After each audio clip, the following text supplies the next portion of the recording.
านเนี่ยนะครับสนใจและให้ความสำคัญมากนะครับคือรุ่นของ Thailand Super Touring นะครับรุ่นนี้เนี่ยเราจะใช้เวลาในการแข่งเนี่ย60 นาทีบวกกับอีก1รอบนะครับโดยผู้ที่ทำเวลาควอลิฟายได้ดีที่สุดในควอลิฟายนี้ก็คือไอตัน อัศดาธรนะครับ1 นาที 53เพราะฉะนั้นไปดูกันว่าวันนี้ไอตันจะคว้าชัยอยู่ในโพเดียมไหมเพราะสนามที่แล้วโออานนท์เป็นแชมป์ไปดูกันดีกว่าครับไอตันมาถึงแล้วนะครับสวัสดีครับไอตันครับสวัสดีครับได้ยินไหมครับต้องแสดงความยินดีของเมื่อวานด้วยนะครับครับผมในรุ่น F4 นะฮะแล้ววันนี้เป็นยังไงบ้างครับก็มาเปลี่ยนกับมาขับรถทัวริงครับกับ Toyota Yaris Active ครับก็ต้องมีการปรับตัวเล็กน้อยครับ1 ชั่วโมงขับคนเดียวถูกต้องครับแน่นอนความฟิตของร่างกายเราพี่เชื่อเลยว่าไอตันเนี่ยมีพลังเกินร้อยอยู่แล้วทีนี้การเตรียมความพร้อมในสนามนี้เป็นอย่างไรบ้างครับก็ก่อนมาก็มีเตรียมความพร้อมในการขับซิมนิดหน่อยครับก็ขับซิมทั้งในรุ่นทัวริงไปขับที่ Toyota ครับแล้วก็ขับซิมทั้งในรุ่น F4 ครับ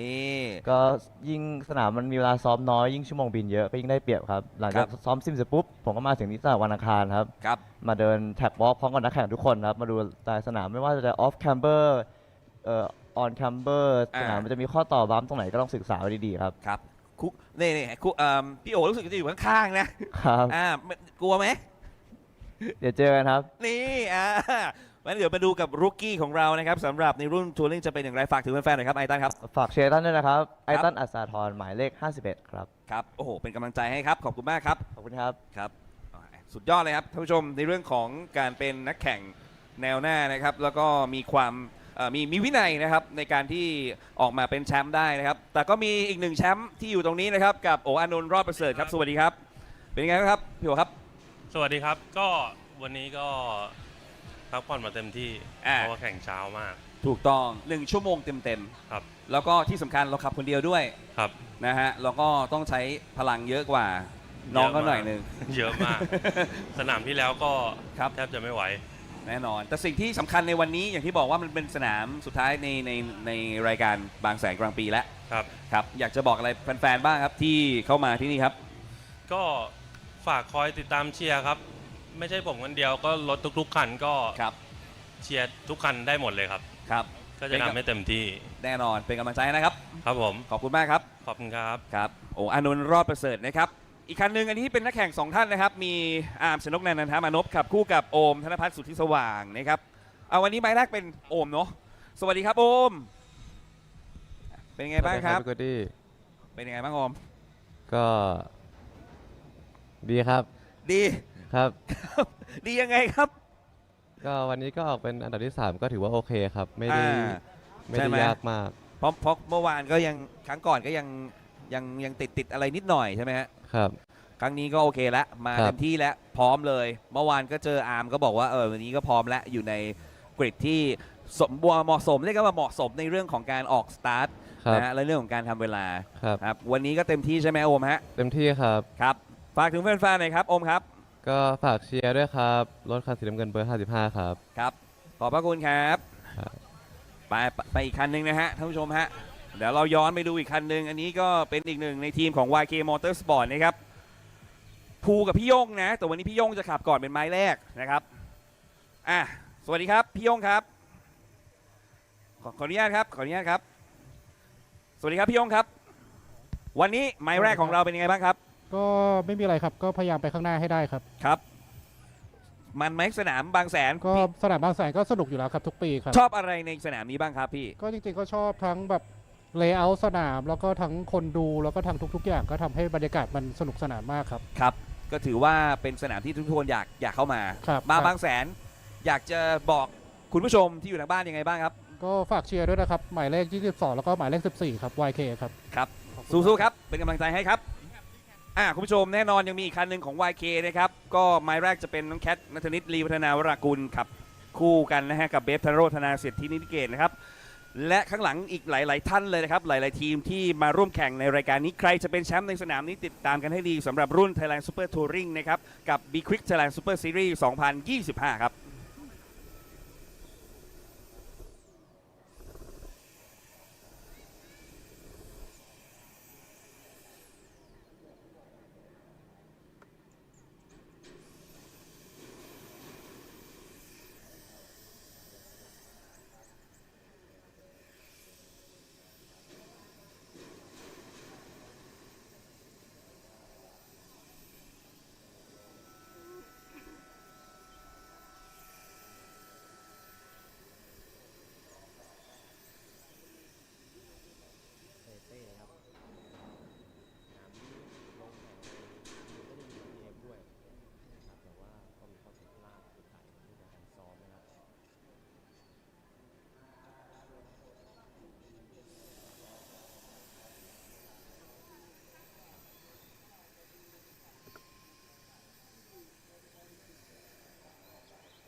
นอนกี่โมงอ่ะโค้ช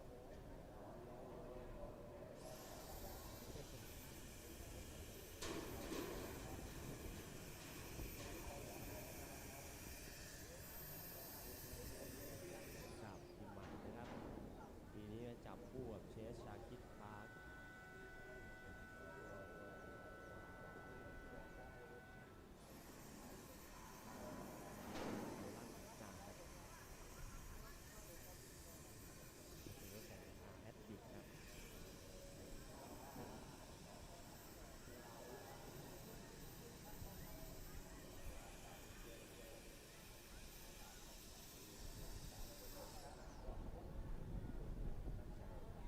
กอล์ฟเล่นกอล์ฟนะครับ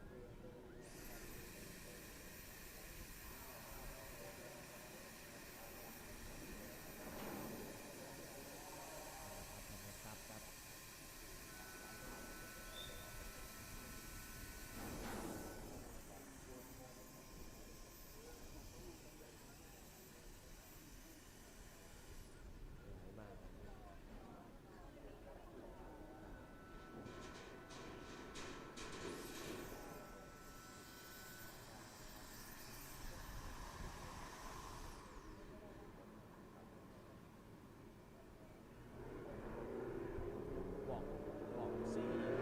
Hello and welcome, ladies and gentlemen. Your Super Sunday coverage starting to kick off here from the Bangsaen Grand Prix. You guys have been sitting back and watching and waiting for all of the racing action to begin on your Sunday. Super Touring about to roll off and out of pit lane, and Prix, this is the jewel in the Bangsaen crown. Sunday morning, and with rain in the offering, this is going to be an interesting day.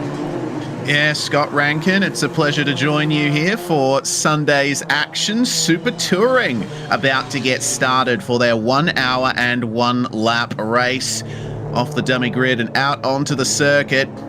Bangsaen was my first taste of the Thailand Super Series last year, and I am happy to be back here again, returning to this beautiful racetrack. Beautiful indeed. Unsight and car racing. Perfect mix, really. So, touring will be getting underway here very, very shortly. The Bangsaen Street Circuit is the venue of choice for today. 3.74 kilometres, the rise up and over Monkey Hill, your overtaking zone into turn 1 and 2, which has seen a lot of accidents thus far this weekend. Then it's the run down the back straight away. It's tight, it's twisty, it's technical. Keep yourselves in line if you can. Turn 15, is it an overtaking zone? That is the question we'll be asking ourselves. Turn 18, though, at the Monument Hairpin, we've seen contact there already this weekend. 3.74 kilometres, 12 turns to the left, 8 back to the right, 3 sectors, and a really unique piece of racetrack, I've got to say, Reese, which is why we love coming back.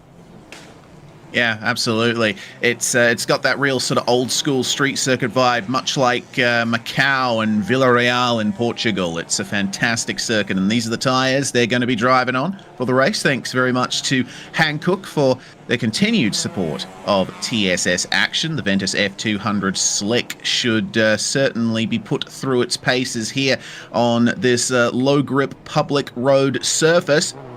Starting on pole position here for the race today, Ayrton Asdathorn. He's got Anon Rodprasert alongside him on the front row. Thanapatra taking to the start in the number 55 with Thanakorn alongside. Natanid in the number 14 for the start. Superkit rounding out your top 6. Nadol in the Toyota Gazoo Racing Thailand car. And we move on our way through the top 10. Mana and Namkanech rounding it out with 11th and 12th. Ratapak and Nick Teo, the Winghin Motorsports car down there in 12th. Going back, it's going to be Arthorn and Chaya out of 13th and 14th. Praportion on Y, 15th and 16th. Pimpole from Sarawoods. And the last cars inside of your top 20 of 27 starters. Sipanat from Funapat rounding out the top 20. We'll move over into the final couple of rows. Athapong from Hiraharu and Anawat from Wong starting down into 24th spot. The final 2 rows of the grid will be Pasu from Kajonsak. He's not had success with that Ford Fiesta this weekend, unfortunately for him. And Anasorn is going to come off the back row. So for Kajonsak, success and speed from Buriram, but not so from Bangsaen. And that looks like the 94 machine, which was expected to roll off of 16th place, will be starting from the pit lane. But they have got that Honda City rolling and ready to go. We also look like we might be missing sector timings for the 65 machine of Nankanech and Shannon Chicha for Insane Motorsports, which was due to roll off a 10th spot. I'm not seeing sector times for, and potentially Anasorn as well.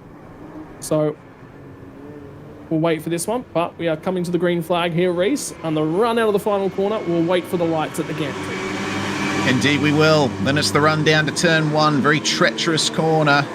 That final corner has certainly seen plenty of action as well. The Toyota Yaris Ativ on the very front grid position as we wait for the call of the green flag. Lights are up. Wait for that call. And lights out. We are away. Accelerate up. The Honda CRZs are already getting a massive start there. Fantastic speed coming into the first turn. Blend to the right, and then immediately to the left. There's a challenge for the lead here. Yeah, that there is. It's going to be Thanapatra who's trying to head down the inside at turn 1, becomes the outside at turn 2, but he's got great drive off the outside at turn 2 as they climb up a monkey hill. First time on Super Sunday from the Thailand Super Series, and they're all weaving and trying to find their ground in the middle of the pack. They'll single file it out when they get to the crest of the hill down here and turn towards the hairpin. Have a look at how tight it is from overhead. Wow. We were hearing yesterday from Porsche Cup, Carrera Cup Asia, they have to run a unique steering rack to make that hairpin in this configuration. So Carrera Cup Asia having to make adjustments and changes. Have a look at the back end of the field. Everyone single filed out and coming to nearly a complete stop to ensure they've all got enough room to get around that hairpin. They'll file out down towards turn 8 and into the bulk of the lap and the bulk of the race for your Sunday afternoon. Sunday morning. Sorry, Sunday morning. I'm that far ahead already. Indeed, living in the future. Yeah, that hairpin has a permanent yellow flag. You're not allowed to make passes there, so that's why you saw that traffic jam up the back of the field. They have to go through their single file. It's not just a case of is it physically possible, it's against the rules to go side by side into that corner. First lap is nearly complete, and, well, Thanapatra taking that lead quite convincingly, and we're hoping that there'll be some more action to come here as the first lap is just about complete. And yeah, big lock up indeed. Slow down into the final turn. And away we are through the first lap without, it seems, any big incidents. Yeah, and it is. Everyone's managed to survive on lap 1. But Reese, I do wonder if you've not just put the markers on us as we head off into our first hour-long race of the day. Safety cars have plagued the weekend, and we've had our fair share of red flags as well. Some of them, though, for increment... Yeah, you did. There we go. Look what you've done. All right, that's on me. Oh, the barrier's been affected by that too. I don't know if that's going to require an extended safety car to repair that barrier. I'm wondering more if Arthon, who's behind the World of 37 R-Addict Sky Gallery car, might be having issues with being able to get the car to turn back to the left, because it just seemed like the car wasn't turning at all. So I'll have to wait for that one to see if it'll be cleared. At the moment, staying green flag as we run down the hill yet again. So here's the replay of what happened. Oh, lost it through the corner. Got up on 2 wheels. Lots of avoiding action having to be taken by the cars coming up on him. The number 37 with some minor damage. The wall also with some minor damage too. Looks like we're staying... no, actually, safety car has been called. There we go. So our first safety car after the first lap. Well, I guess I was correct in that the first lap was largely clean, but yeah, the chicane down here at the waterfront has claimed many victims in the past, and it looks like it's claimed another one here today. Yeah. That's some water that's been knocked out. So 37 did get itself rolling, but remember that car was up and on 2 wheels. So I would go ahead and say that's probably steering damage on that car, and they're going to have to extract that one. We went precisely 1 lap, 1.5 laps before. Well, we didn't even get to the conclusion of the first lap before that incident. Blind corners, remember, as well. So there'll be a marshal out there with a signage board directing the drivers where to go.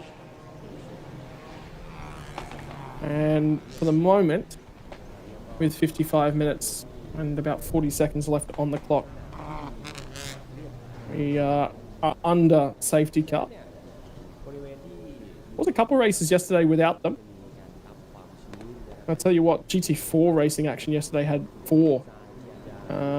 It's horrendous the amount of accidents that went on in that category. We had a dive bomb down at 10:15 on the opening lap as well.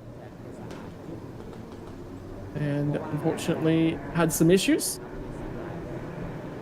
Okay, so it wasn't the chicane where the incident happened. Looks like turn 15, I believe, judging by position of the cars there. Yeah, that would be correct, yeah. Okay. Well, you're right in that I was looking at the water on the road from the monument as well, and it does look like the barriers had some water come out of them down that section as well. Whether or not they were impacted at some point. Yeah, difficult to tell. The timer is still running, and they're getting ready to tow that car back to the pit lane. Always difficult to negotiate on these tight city streets. But the number 37 of Putanad and Arthorn will complete no more mileage today. It's going to be a big blow for that team.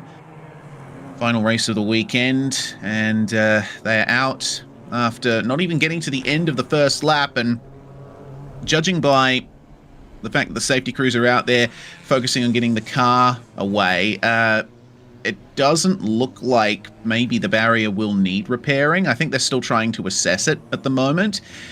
We certainly don't want a red flag situation if the barrier needs repairing. It is under the Tech Pro too, so we might actually be okay. Might be some damage actually to the end of the Tech Pro. So we'll keep an eye on that one at least for now. I believe we'll probably get this lap in under safety car and one more before we go back to green flag racing. Yep, time is still running, and the pit window is going to open in just under 20 minutes time. So if they keep rolling like this, then it will be a slightly reduced race distance. Most of the teams in this field, of course, running 2 drivers to a car, and the teams running a single driver have to wait the requisite time in the pits when they get service done, just to make sure things are equal between all the teams. Different pit times being implemented across the field today. But an excellent move by Thanapatra to claim the lead coming through the first corner. You can definitely tell the Honda CRZs, they have the grunt off the line, don't they? They've been able to gain very nicely in that opening sort of stanza of the first lap. Yeah, that they have been able to do, for sure. And gain some ground. You missed our commentary associate David Haynes yesterday becoming a Pi fan in the celebrity races yesterday. How many dad puns did he pull out? Oh, lots. It was great. Oh yeah, as expected. Good to hear David Haynes has joined our little TSS English commentary family here. We're actually starting to discuss about a summertime Thai trip next year coming to this part of the world. That sounds fantastic. Like I said, best place to go. Beach, sun, surf, sand, and race cars all in the one weekend. What more could you want from life? Yeah, and so close to Australia as well. Yeah. What about the only other place you're going to get that somewhere in the world is what? Zandvoort? Zandvoort, Macau, maybe Monaco, but I think that's a bit too expensive for us. Yeah, hi. Can we get somebody on the Monaco budget for next year? We're all going to Monaco, the entire broadcast team. Yeah. I think we'll have to go sponsor searching for that one. I've just seen the call from race control. The safety car is going to be coming in this lap, so they're going to leave that barrier alone. We're about to go back to some good hard racing. We will be for the guys in Super Touring. By the way, heading to yesterday's race, it was Chotnin and Anawat who were leading the championship. And Benaroj and Natnid who were in P2. So it was a race win for the 66 car in the opening race of the season, followed by P3 in the second race of the season. The 55 entry of Chenik Nun and Thanapatra didn't finish the first race of the season. I believe they had a tyre drama in that 55 machine. There was a fair few of those back at Burum in the first weekend of the year. And they lead the way here, and it was the second race of the weekend that they won as well. And why I think that's important is driver combinations. Remember, first race of the weekend that you see for the 1 hour categories will be the first driver on the entry list starting. And the second race of the weekend, they'll flip that over, and they will start the second driver. So it'll be Thanapatra who led that entry out at Burum in race number 2 and led that entry into victory.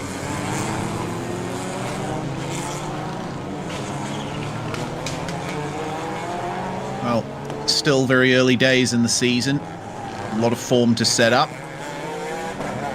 And it's all about survival here at the second round. Try and get the best result you can, get those points in, avoid the barriers, and you should be good from there.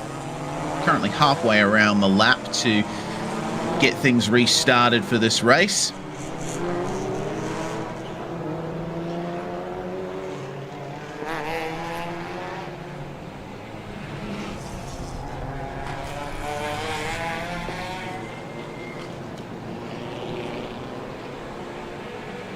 You just really get a sense, even when they're going slow, just how narrow this circuit is. Like, it's no wonder we've seen drivers clobbering the barriers, especially in these touring cars, front-wheel drive touring cars, that you know, you need to rotate them on the way into the corners. It's especially hard to do when you can't see what's coming. Like, I love these aerial shots for that specific reason. They show just how little room they have to negotiate these turns.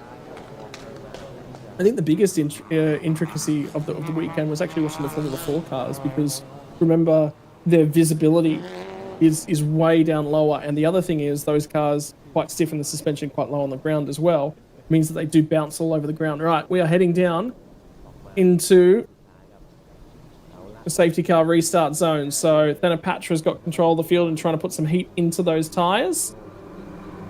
And the 51 machine of Ayrton Asda Thorn, who won the Formula 4 race yesterday, on double duties here this weekend for Toyota Gazoo Racing Thailand. And it's going to be the M&M Racing team by Nexter, who lead us back to green flag racing. So for Thanapatra, trying to push his way down into turn number 1. I believe that's the onboard shot of Thanakorn, who sits in third spot at the moment. He's on the CLZ. Have a look at them. 3 wide, about to be in the background. Show the nose if you dare on the run down to turn number 1. 18 to the inside. And on Radprasert will take the spot away from Natanid, who will get that job done. And now they'll turn around and run up the hill. Who's got some pace? Who's got some speed? I believe our race winner yesterday was the Pac-Man machine, which I haven't seen a whole bunch of in the shots, unfortunately, today. Yeah, not ideal, but the move complete there. The onboard shot we were seeing was from the number 25 with Nadal at the wheel. Car currently running down in 7th place for the moment. Some good moves being made. Brief look at Natanid as well, and the number 14. That's the car chasing for, I believe, 3rd place at the moment, or 4th, depending on the timing. Move being made in the background there. That's a bit close to the barrier. Almost saw another situation that brought out that safety car. Yeah. there, isn't it? They're running tight and everyone is looking for any advantage they possibly can find as they cut their way through up to the monument. They're going to go side by side on the run down to turn number 15. This will take some bravery. It's forced to left. Now is he going to show the nose in the braking zone? Yes, he is, and he's been allowed a little bit of space to the inside to try and complete that move in the 88 machine. Job done. As I believe that's Hidharu, who will get that spot away, unless that's the 38 machine I'm looking for at the moment. No, I believe it was indeed the 88 machine. Hidharu is on a move. He has gained a ton of spots on this lap. Absolutely has. Excellent job. By the end of the first lap, he'll be making his way back up to 16th place and work his way forward a bit more. Quickest lap so far to Anon Rodprasert, who had the fastest Sector 2 of anyone. Almost a full second faster than the leader's middle sector. So keep an eye out for Anon in this car here, the number 18. He is on an absolute charge at the moment. Yep, trying to make some ground, and there's another car in the barrier, and that's a tyre off in the left rear corner. And That's is that out of the last corner? I don't know. That's difficult to tell. I think it might be. For now, the rest of the field's still trying to make their way up here. Little side-by-side, bit of an argument over who's going to be ahead coming into the permanent yellow flag zone. The Ford Fiesta ends up winning that battle, and the safety car is back out. We are going to go on a safety car for 2 times inside 15 minutes worth of racing action. And the safety car being deployed from the second safety car position over at the monument. Try and bring the field under control as soon as they possibly can. So that car is going to try and get itself back to pit lane. But there is a tyre off the rim. I don't know if Anawat actually knows. Now, he was seen at the second timing sector, but not at the third timing sector. And that is the start-finish line. So that was out of turn 19. Oh, man. That's like the worst place to have an incident. He's going to have to try and make it around the whole lap to get back to the pits. And there's damage to the rear end of that car. And the problem for us is I don't think we're going to get much of assistance to figure out where that one's come from. But the only way for a car to end up in the barriers there is contact. There is no way you don't end up with a car in the barriers because it's so far off the racing line and front-wheel drive cars as well, Reese. Absolutely. Now, it looks like he may have had a bit of help. So, Anawat will that's not tyre smoke. Is it tyre? Well, it's coming from the right corner of the car. I think it's I think it might be the rubber rubbing up against the fender potentially. Not ideal. He'll leave a trail of smoke as he crawls his way around back to pit lane. There will be a lot of repairs to be done to that car. Whether or not they'll be able to get him back out there to circulate and get a finish on the board remains to be seen. It does look like pretty significant cosmetic damage to the rear of the car. Whether or not the rear suspension has been affected remains to be seen. Look at the barrier up the back end of that shot. I reckon he's missed the end of the concrete and just hit that going.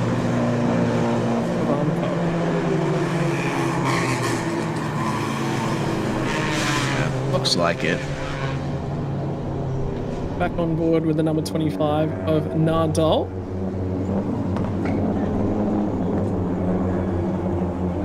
So, back under safety car. We'll be getting back to a quick restart though. Safety car in this lap. No damage to any barriers to assess, it seems.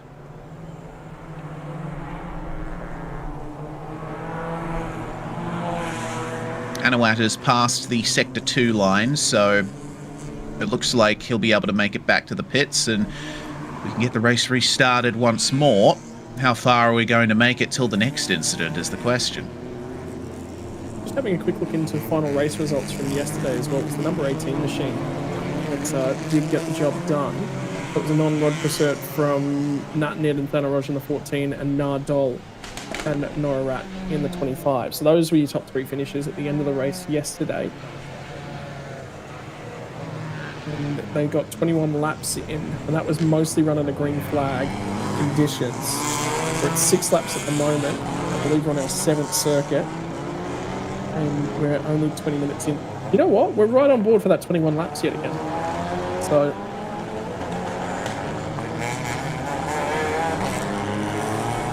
and we're not too far away from the pit window opening either. Around about 6 minutes or so.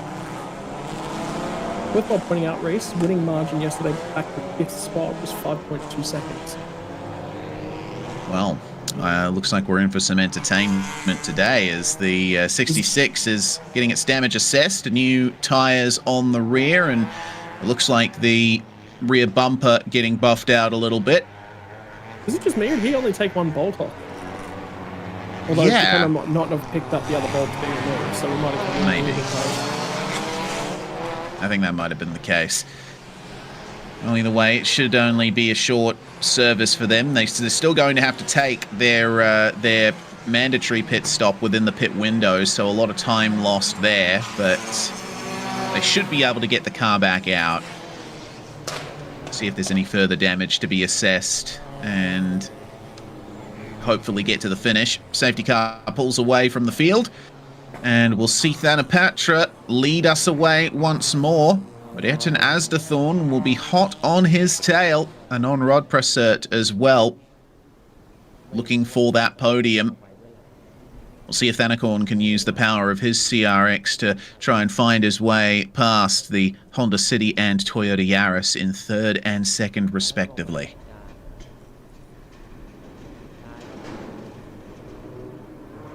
After race win yesterday for a non-Rod Prasert as well, DNF'd out of the first race of the season, finished 5th in race number 2.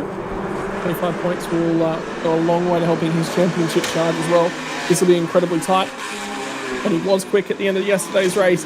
But he'll have Formula 4 Southeast Asia racing driver Ayrton Asdathorn. So 2 drivers who've already won on the streets of Bangsaen here are about to go at each other, and here comes Rod Prasert to the inside at turn 1. He'll try and just make Ayrton Asdathorn watch his rearview mirror a little bit more than he'd like. Turns it back underneath him. Might get the drive as we climb up a monkey hill. Overtakes in the background as well. Run down into turn number 1, side by side for about 10th spot on the field, and Asdathorn was able to cover it and get reasonable drive off. Had to lift and fall in single file before the run down of the turn 6 happened. All right, through we go then. Who gets the best drive out is the question. Looks like it's difficult to really put the power down here.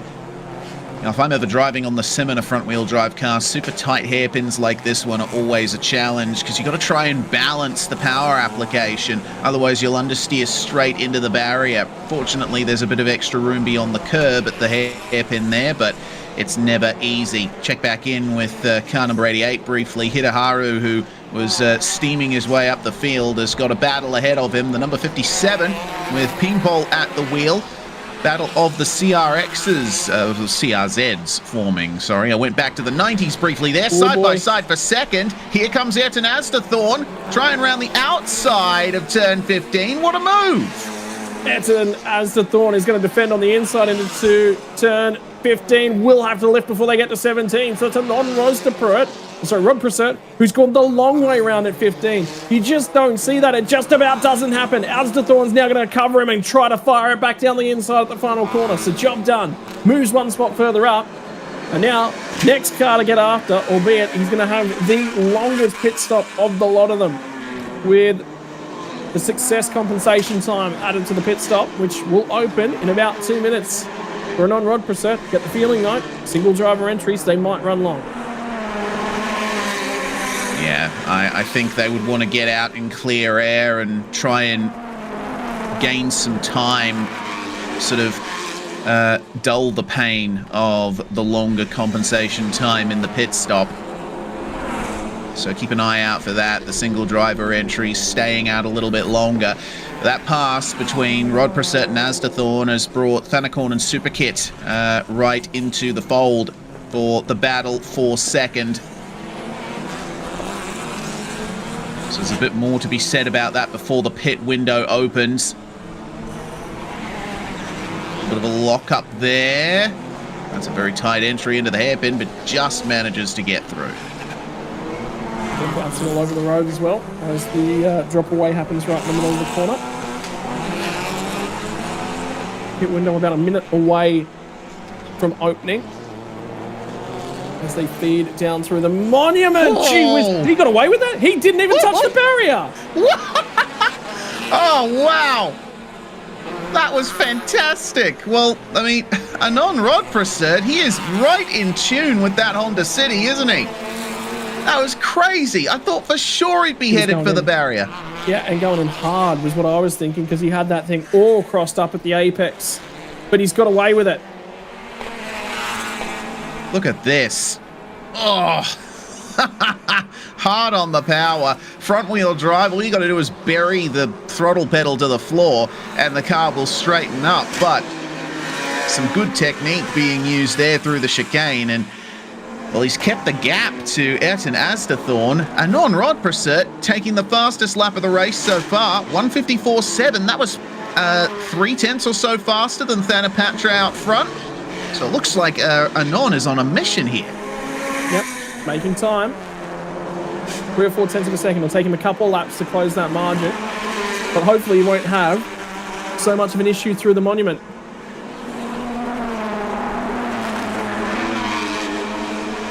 Ten minutes until, sorry, the pit window is open. 10 minutes until it closes. So now is the time to think about when you're going to come into the lane. Hope that the lead 2-driver car comes in early so that you can have a little bit to get some clear air and gain that time if you're a single driver entry. But have a look at how much speed Anon Rodprasad is carrying here. It looks like he's almost halved that gap to Thanapatra. Yeah, he's already starting to take that time well and truly back out of him. He's fastest in Sector 1. Took half a second out of the race leader. And this is the 79 in, so this is inside the pit window. So this is open, so this should be Sarawak jumping out of the track, jumping out of the car for Visit Pong. One of many Honda Cities in the field. And our leaders are closing up here on the way into the final corner. Ayrton Asdathorn going for the move, but just as he does, yep, to pit lane goes the number 55, Thanapatra. They're going to dive in and handle that one into the pit lane, and immediately a bunch of different cars. Here comes the 14 as well, who dive into the lane. Remember, that car is effectively going to be our championship leader after finishing second yesterday. As the number 66 unfortunately DNF'd in race number 3 of the championship.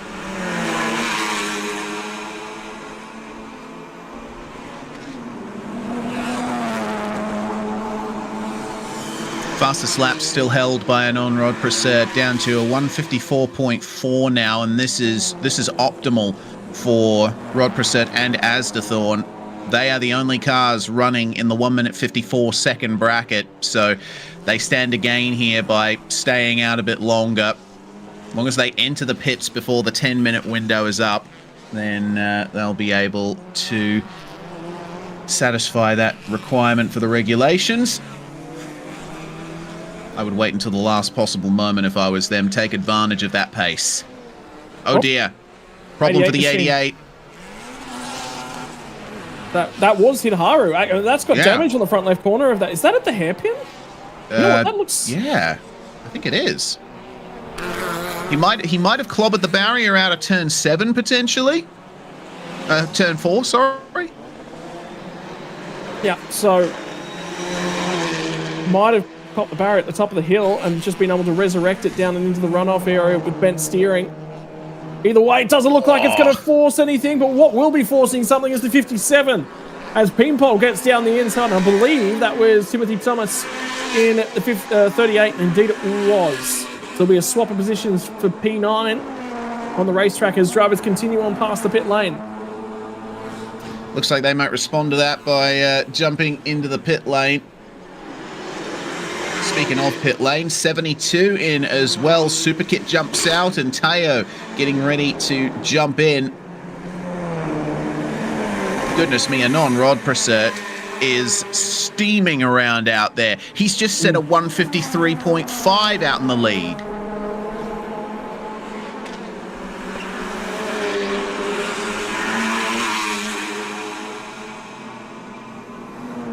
Well, pit stop's now underway. 4 minutes into the pit stop window.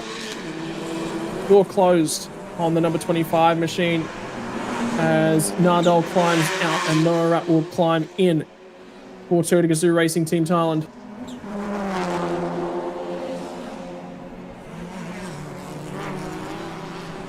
Atapong, one of the single driver entries here. He has to wait in the pits longer than the two driver teams do. Pit lane a hive of activity at the moment.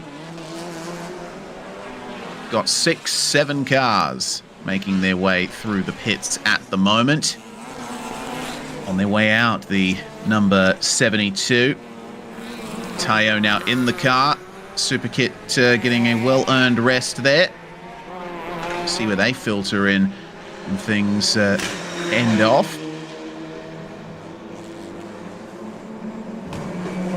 And it looks like Anon Rodprasert is looking to come in as well from the lead of the race. Interesting that he's decided to come in now.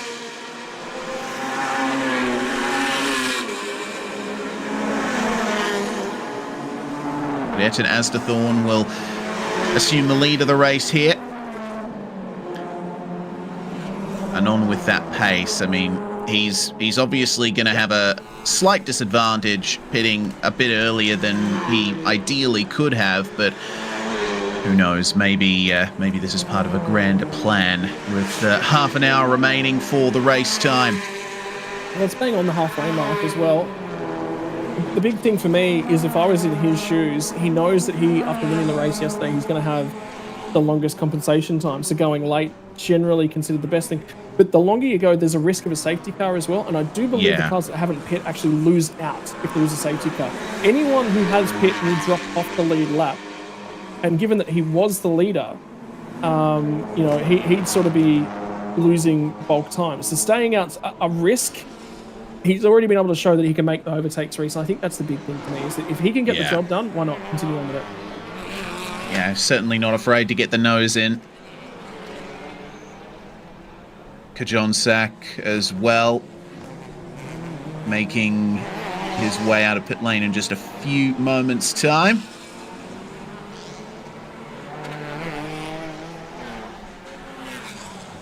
The question is, when does Ayrton Asdathorn respond here? We've got to keep an eye out for Thanakorn as well, and the number 22.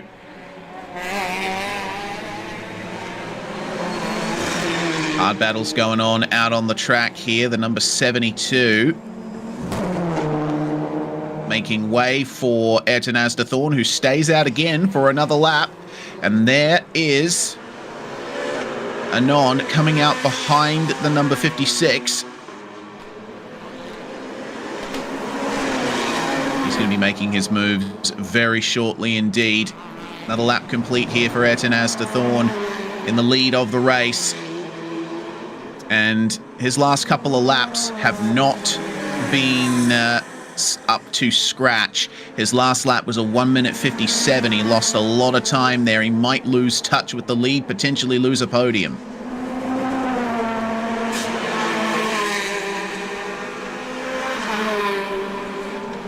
So at the moment, just keeping an eye on the 22 now as Thanakorn dives in the pit lane. I believe we're just waiting on 2 cars to come to the pits.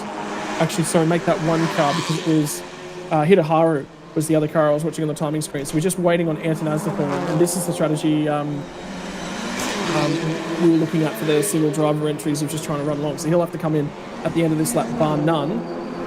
We also have a note at 55, so Benapatra and Chanak Nguyen is actually under investigation for pit lane speed.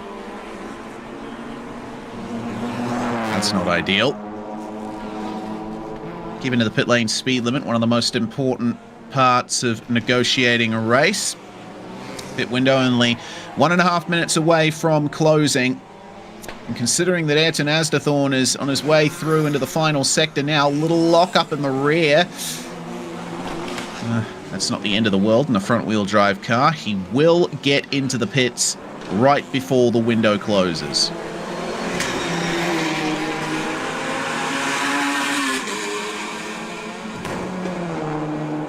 Here comes Ayrton Asdethorn, fires in the pit lane, right into the pit lane at the right time. 55 seconds on the clock as he fired into the final corner and straight into the pit lane. I do worry about that 55 machine though, and potentially picking up a penalty, because at the moment I'm showing them on time and potentially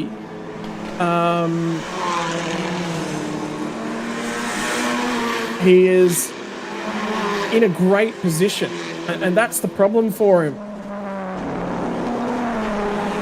Is if he picks up a penalty here, this is actually a race win. That might be going begging if he's been speeding in the pit lane, and that probably be a drive-through penalty again, I would assume, based upon historical penalties we've seen in this series. Yeah. Looks like that might be the case. Well, currently catching up to Ayrton Asdethorn. Still at a stop in pit lane. And the pit window has finally closed. I haven't seen any notification that anyone's in violation of anything other than that investigation for pit speed limit here from this car, the number 55. Oh, that's a big lock up. That's bravery for the 55. They're really carrying that tyre deep into the corner. You know, we've seen tyre failures so often in this series. I'm starting to wonder whether or not there have been marks left on the tyre, because the leading cars have locked up brakes so many times as well. Remember back at Brew, and we see it all the time as well. Locking, just micro-locking, not major locking. You see the rear end dancing around as they try to shift some of the weight off the rear. Another note from race control as well is Pasu and Tennessith in the 17th place 58 machine.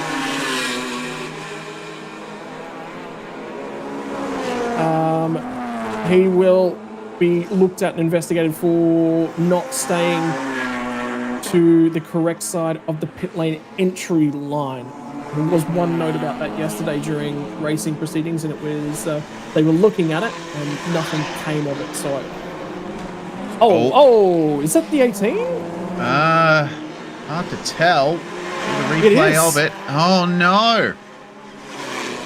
Oh dear. That's very wide indeed for a non-rod Prasert.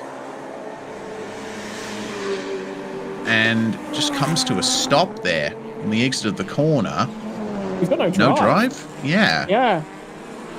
What's the deal there? The man who made an incredible move to get up into second and then challenge for the lead of the race. Seems like a lot of white smoke. Or does he look like he's using the starter to back that up? Yeah, looks like that's what he's doing. Technical problems for the number 18. It looks like the engine's failing to stay alive on that car. He's managed to get it into reverse again, locking up for the 55. Yeah, I've seen Ayrton Asdethorn do that as well. I think it's just a case of it's a curved braking zone. You're turning left while braking. It unloads the inside rear tire. And of course, these being front-wheel drive cars, you need them to rotate on the way into the corners, so you set the brake bias pretty far back. And it's not unusual to see rear tires locking up, but it's also a sign of just how hard they're pushing. So Ayrton Asdethorn out of the pits, 6 seconds behind. We're still not seeing any sign of movement from the number 18. I was looking at those marks on the ground and just going, they look wet. He's still trying to back it up fractionally, but it's not controlled back. Like it so looks like he's on the starter motor to try and get that car to back up just a little bit. We're doing damage to that if that's the case, and you won't be able to do it for very, very long because just drain the battery. But for now, has under control. Still waiting for an update on the speeding and pit lane issues for Thanapatra and Channiknoom, with Channiknoom back behind the wheel, being run down by Ayrton Asdethorn at the moment. The one that we have received an update on is the pit lane entry line. The car number 58 has received a 5-second time penalty for it. They run currently down in 16th spot. And we've just had an update from race control about speeding in pit lane as well. It is a 10-second time penalty for car number 55. They lead the race at the moment. And last lap, Chanik Nun was 1.2 seconds faster than Ayrton Aston. He may be able to cover that off, you know. There's enough time left in this that he might be able to get 10 seconds clear. Yeah, that's going to be the challenge, isn't it? Ayrton Aston was 6.2 seconds behind at the end of the last lap. But as we've seen, Chanok Nun is looking mighty quick. The team, I think, will have communicated it to him by now, and he knows he needs to put the hammer down to avoid losing this victory.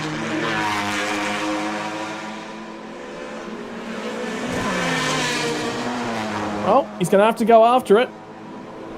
He's got 20 minutes on the clock. What can he do? What's the lap time as he gets to the line? 55.468. Now we watch and we wait. We've got about 5 seconds or so back to Ayrton Aston. Oh, that's wide. He's pushing. And a little bit of a rotation in the mid corner on the rear. But Ayrton Aston came across the line. 54.874. Took 7 tenths back out of him. So Aston got some pace again. There is some traffic in between the two drivers though now. Yeah. Chanok Nun was the first to come across it, and so I think that's why he ended up losing that time. This is going to be a massive battle to see if Chanok Nun can get that 10-second margin he needs to keep victory, but Ayrton Aston will know what's going on as well, and he will have his eyes forward, focused on getting that lead down. Safety car. Looks like saw a car stopped at turn 17 is the message from race control. The drivers are coming up to that now. Which car is the question? We're missing a non-pursuit. Oh boy. The 34. That is a huge accident. That's Funapat Funsub, who's found the wall in a big way.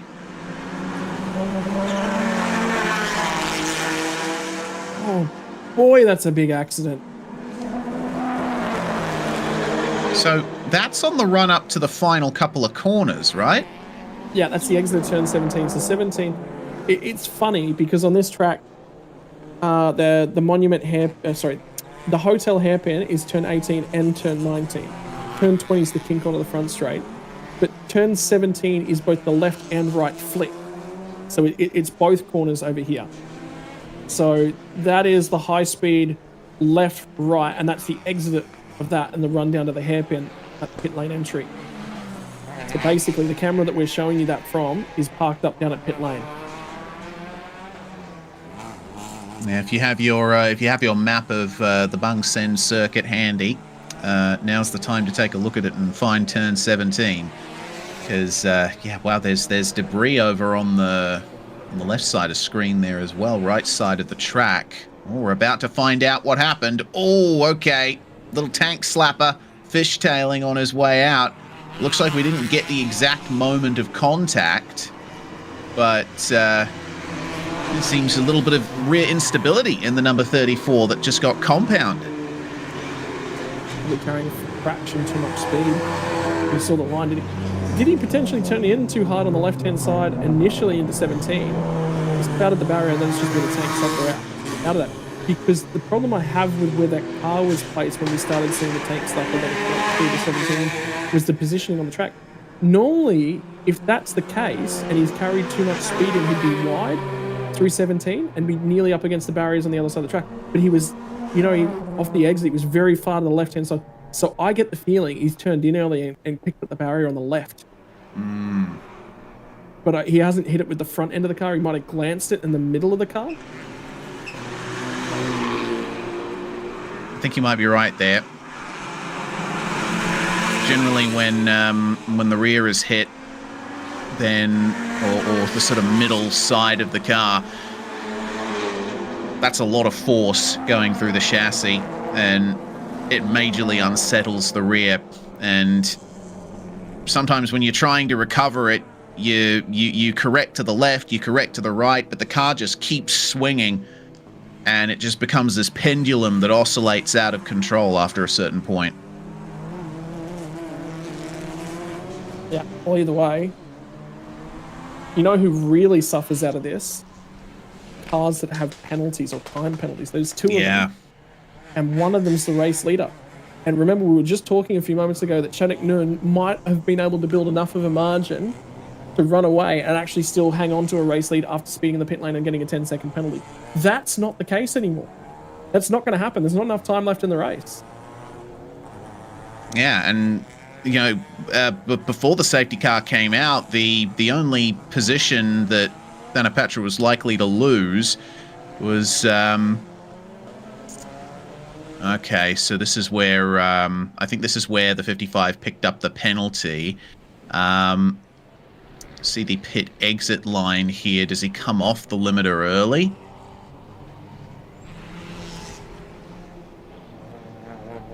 Oh, that looked okay.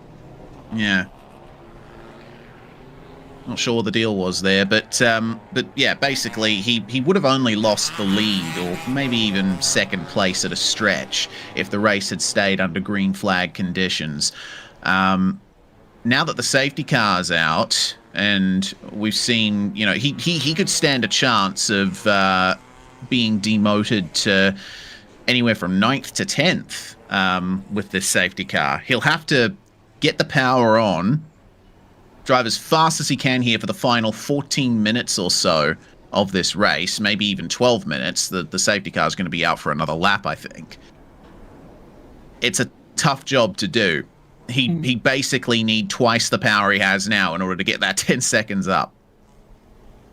It's just, yeah, it's not going to happen. So the next question becomes, how many cars can he put? Because right now there's a fair few lapped cars in between Chanuknen and Ayrton Asdathorn, my apologies, for P2, and Thanakon Verovic. So we need to sort of have a look at how many cars sit in that position. So 55, 51. The next car we're looking for is the 22. So there's actually only the one that sits in between those two guys, which sector timing was telling me a lie that I thought there might have been a second car in there.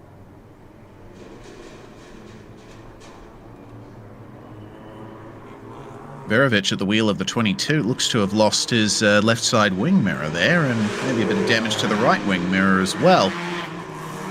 Apparently there's been more stories going on in this race that we haven't been privy to, but yeah, that number 22 is not looking the healthiest from the outside, at least.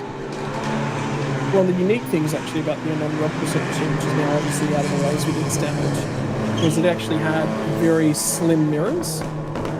And making comment yesterday that they were those tall, sorry, they were those really shallow, aero-efficient mirrors. But the biggest thing is it means you can put the car a lot up closer to the fence without taking off a mirror. So kind of, if that's a unique solution that they run just for Bangsaen, that's kind of a smart little way of doing things. But that car, of course, no longer in the race, unfortunately.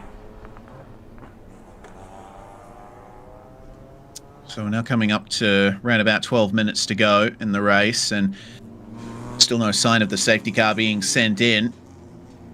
Looks like we're going to be getting a short, sharp sprint to the end of this last race of the weekend for the Super Touring category. We've got a big day of racing up ahead of us here. Super Eco is going to be up next. Then Thailand Super Pickup Division 1. There'll be a very short break, and then I believe we'll be bringing you Porsche Carrera Cup Asia as well at about 12:40 or so local time, followed of course by the TSS Supercar categories and F4 Southeast Asia to end the Bangsaen Grand Prix weekend. Safety car in this lap. So we're going to get back to what's sure to be a big day of action for us here, Scott. Yeah. Yeah. Here we go.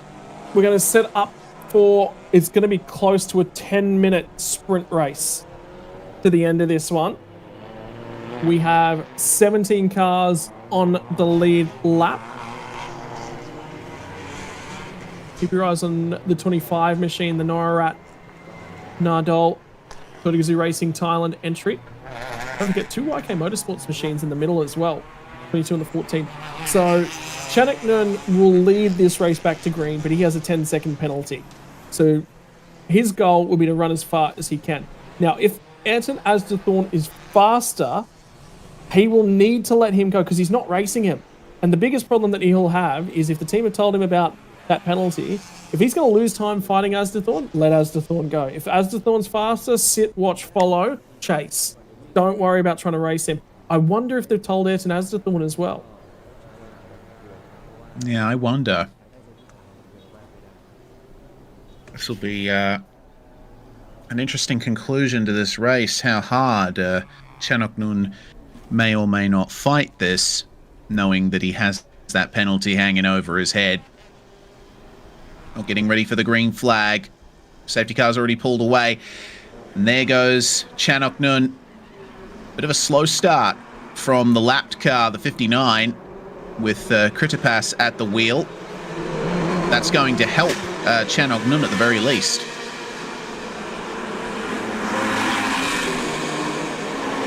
So he'll get the foot down. And here comes everyone else. Of course, you can't overtake yet. You still can't overtake. That'll be reviewed as well. That will be a penalty. No. Because they're still not at the timing line. There's the start-finish line. That's an overtake before the timing line. Doesn't matter that it's a lapped car. You can overlap, but you cannot overtake before the timing line. Run down to turn number 1. That's the 25 machine. Have a look at the shifter on it with the kink in it, the elbow. And the elbows are out for the 25 machine of Norat. He's going to try and pick up a couple of spots, but there will be penalties. This 59 machine is lapped. It's in the way. They're trying to get their ways around it, but you cannot overtake prior to that timing line. You're better off letting cars go and not grabbing the penalty there, Reese. Yeah, that's going to be tough. Might be a post-race decision at this stage, but, you know, still 8.5 minutes to go. I think that's more than enough time for race control to see that and go, yep, that's a penalty. Yeah, very slow restart from the number 59. You know, I mean, I can see that there's some damage to the front end of it that he's picked up somewhere along the line, but I think he should have gotten up to a bit of a quicker start there. Nonetheless, it's still on the cars behind to make sure that they don't pass him there. How about this for Kajonsak and that Ford Fiesta? Yeah. Remember, we were talking about in what, 25th he started? I think he's either up to 7th or 8th at the moment. He was listed at 8th as they crossed the start-finish line. I think he might have picked up a couple of spots. Yeah, he might finish inside the top 5 with penalties too, so... Major profit, big points day for Kajonsak as the 56. Ahoy! That's one way to get a lapped car out of the way. The move done, the Mazda 2 with Nuchanon at the wheel. That creates a big chain reaction behind. Chase Chakris Parks and the number 92 driving with Chayam Wongam will find his way past the Toyota Corolla number 39 of Varanchit. Actually, Toyota Yaris. Looks a lot like a Corolla. As they feed down into the final corner and out the other side. Everyone trying to navigate the traffic and look at the queue of cars still trying to chase each other. Safety car restart, under 10 minutes on the clock. An opportunity for a bunch of drivers to try and grab some time. I haven't seen a message from race control that restart was actually under investigation at all. So we might just wait for that one. The similar style as the 92 machine gets up the inside of the 56 right there, so that Mazda's in a little bit of trouble. He's backed out yet again. Oh, he's slow. He'll lose 2 spots, yeah, as they crest Monkey Hill and come down the other side. Looks like he's picked up some more damage to the right rear there. Oh, Chase Chakris Parks now up into 9th place. Charging in these late stages of the race.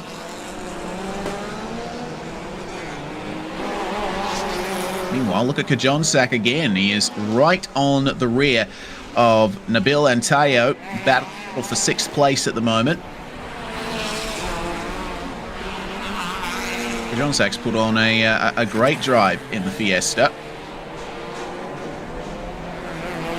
Get out of the walls, keep the pace up. You might see a top 5 on the cards there for the number 4 white machine. Good laps out front from Chanok Noon, 153.9, 6/10 faster than Ayrton Asdathorn, but I think Ayrton knows that that penalty is on board there for the car. It's the 38. Nabil makes the move on Teo.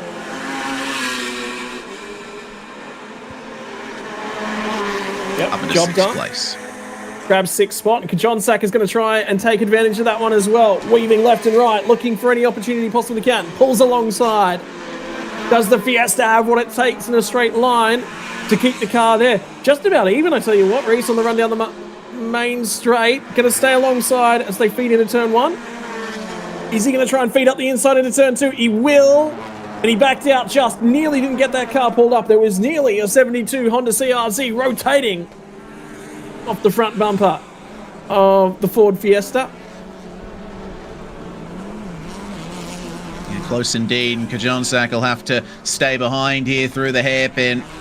Try and set up a run out of it so that he can make the move down at turn 8, where we've seen plenty of drama today.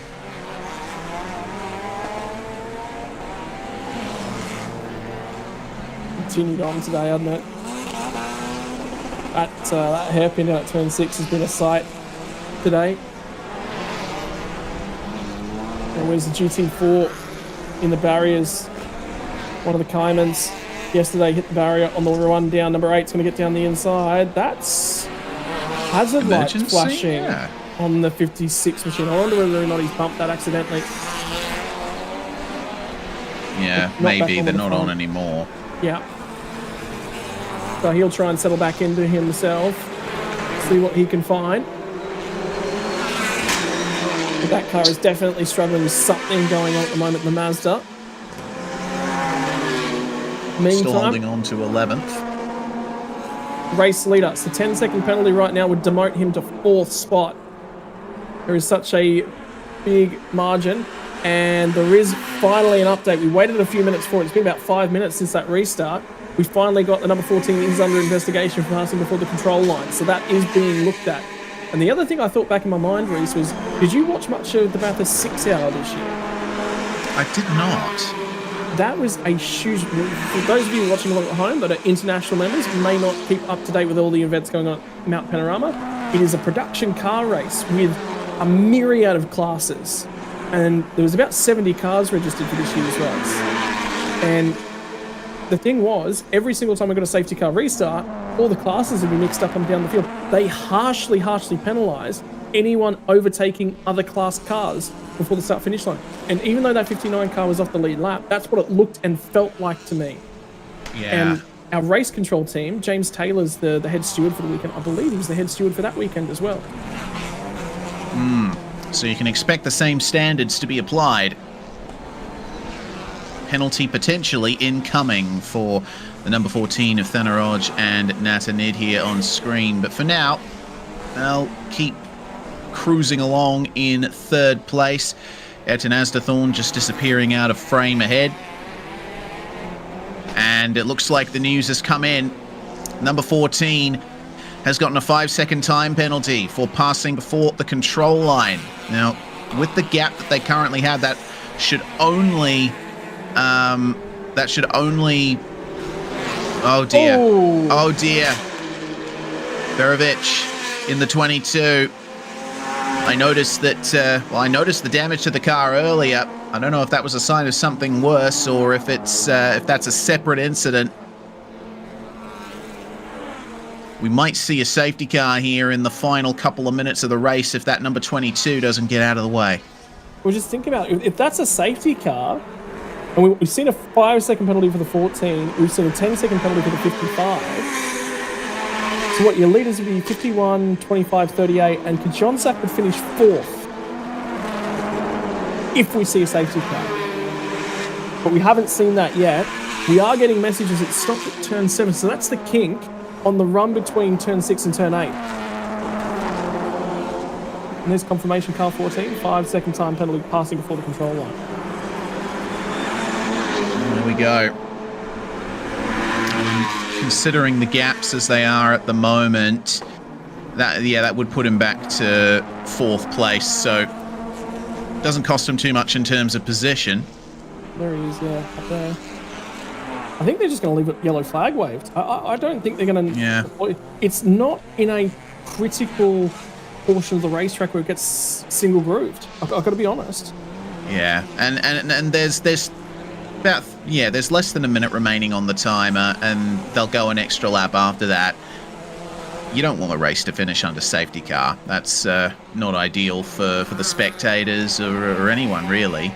So it looks like it'll just be local yellows to the end, as the run into the final corner. Looks like it's going to be 2 laps to go here for Chanoknun at the wheel of the 55. Tell you what, he's done a great job. He's built that margin. We said that Asdathorn was actually quicker just before that previous safety car. He's built a margin of nearly 3 seconds over Ayrton Asdathorn. He took 7/10 out of him on that most recent lap. I just don't see... He would need to, with 2 laps remaining, add 2 seconds a lap to finish 4th. To finish 3rd. If he can do 2 seconds a lap over the number 25 with Norarat behind the wheel, the problem for Norarat is that he was only 4/10 slower on that most recent lap. So time has expired, so with this lap plus 1 more, and that's your margin for your top 4. Kajonsak currently sits 5th on the road, but he is 31 seconds back. They have been supremely quick, these top 4. Yeah, they've been head and shoulders above the rest, haven't they? And you could throw a non-Rod Preset in there as well. He made those huge moves at the start of the race, but unfortunately not able to take to the finish. Some technical problems with the number 18 Honda City. A lot of heartbreak here at Bangsaen this weekend. Yeah, looked like he almost did. There might be dust that's just been thrown up over the course of the action here. He's certainly not cruising. He's pushing. Well, I mean, it is critical that he does keep on it because there's no real gain at this point in time. So does he still need to be quick? Yes. Does he need to be taking risks? No, I think is the big thing. My word. There's some quick middle sectors, though, for the number 25 car at the moment. That Toyota Yaris. Toyota Gazoo Racing look like they're going to have 2 cars on the podium and a winner at this point in time. All Ayrton Asdathorn has to do is run 1 more lap and beat out Thanaroj behind him, and he will be fine. There's no way that he's going to lose out to the 55 enough time. This would have to be a barnstorming lap. And Asdathorn would have to run an incredibly slow lap. Something would have to happen for the Toyota Yaris Active of Ayrton Asdathorn as he climbs Monkey Hill. Final time for the weekend for your Super Touring cars. Ayrton Asdathorn, 1 race to come though for him. He'll be climbing on board a Formula 4. Was yesterday's race winner in the Formula 4s after Alex Sawyer finally made his first mistake of the 2025 campaign and put the car hard into the fence trying to overtake Seth Gilmore and teammate. And they're going to leave that yellow flag. There's more yellow flags on display. There is a 94 machine parked up and in the barrier now. Oh, yeah, that's local yellows there. No passing going to be allowed into this corner, but the cars aren't close enough for that anyway. Oh, man, that's Kairolanwa that has found the wall there in the 94 Honda City. One more bit of drama to end what has been quite a dramatic race here. Quick replay of what happened to him here. Just too deep on the brakes and straight into the Tech Pro barrier. Even shook the catch fencing behind it. That was a heavy impact, but it's almost time to congratulate our victors here. Chanoknun into the final corner. He is going to cross the line in first place, but he does still have that 10-second time penalty hanging over his head, which means Ayrton Asdathorn will be classed as your winner of the final race of Super Touring here at Bangsaen. That's it. Great job out of the final corner Speed was good from the 55. Unfortunately, it was too much speed in the wrong place. And that is the Toyota Gazoo Racing Team Thailand outfit celebrating a double podium for them. It'll be Ertanaz de Thorn credited as your race winner after penalties are applied. And the number 25 of Norarat and Nardal will finish in third spot, splitting the two Toyota Gazoo Racing Thailand entries. Erosion Natanid in the 14 car. There is some damage on the 94, but at the end of the race, they'll be able to recover that one without losing too much time, we hope. Great job. Play by the field.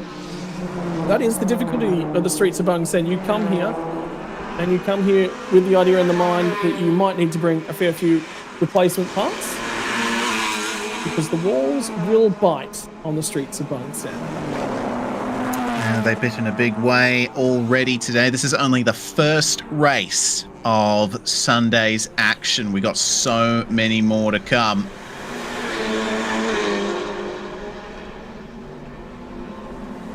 At the very least, it's going to be a good points haul for Chanoknun and Thanapatra, in spite of the penalty applied to them. But Ertanaz de Thorn should be very proud of what he has done. Stayed out of trouble, was consistently quick the whole way through. Kept it out of the wall. That's the bare minimum you need to do to get a good result here at this circuit. Yep. Speed sometimes just not one of the most important factors. Safety, primarily. Consistency.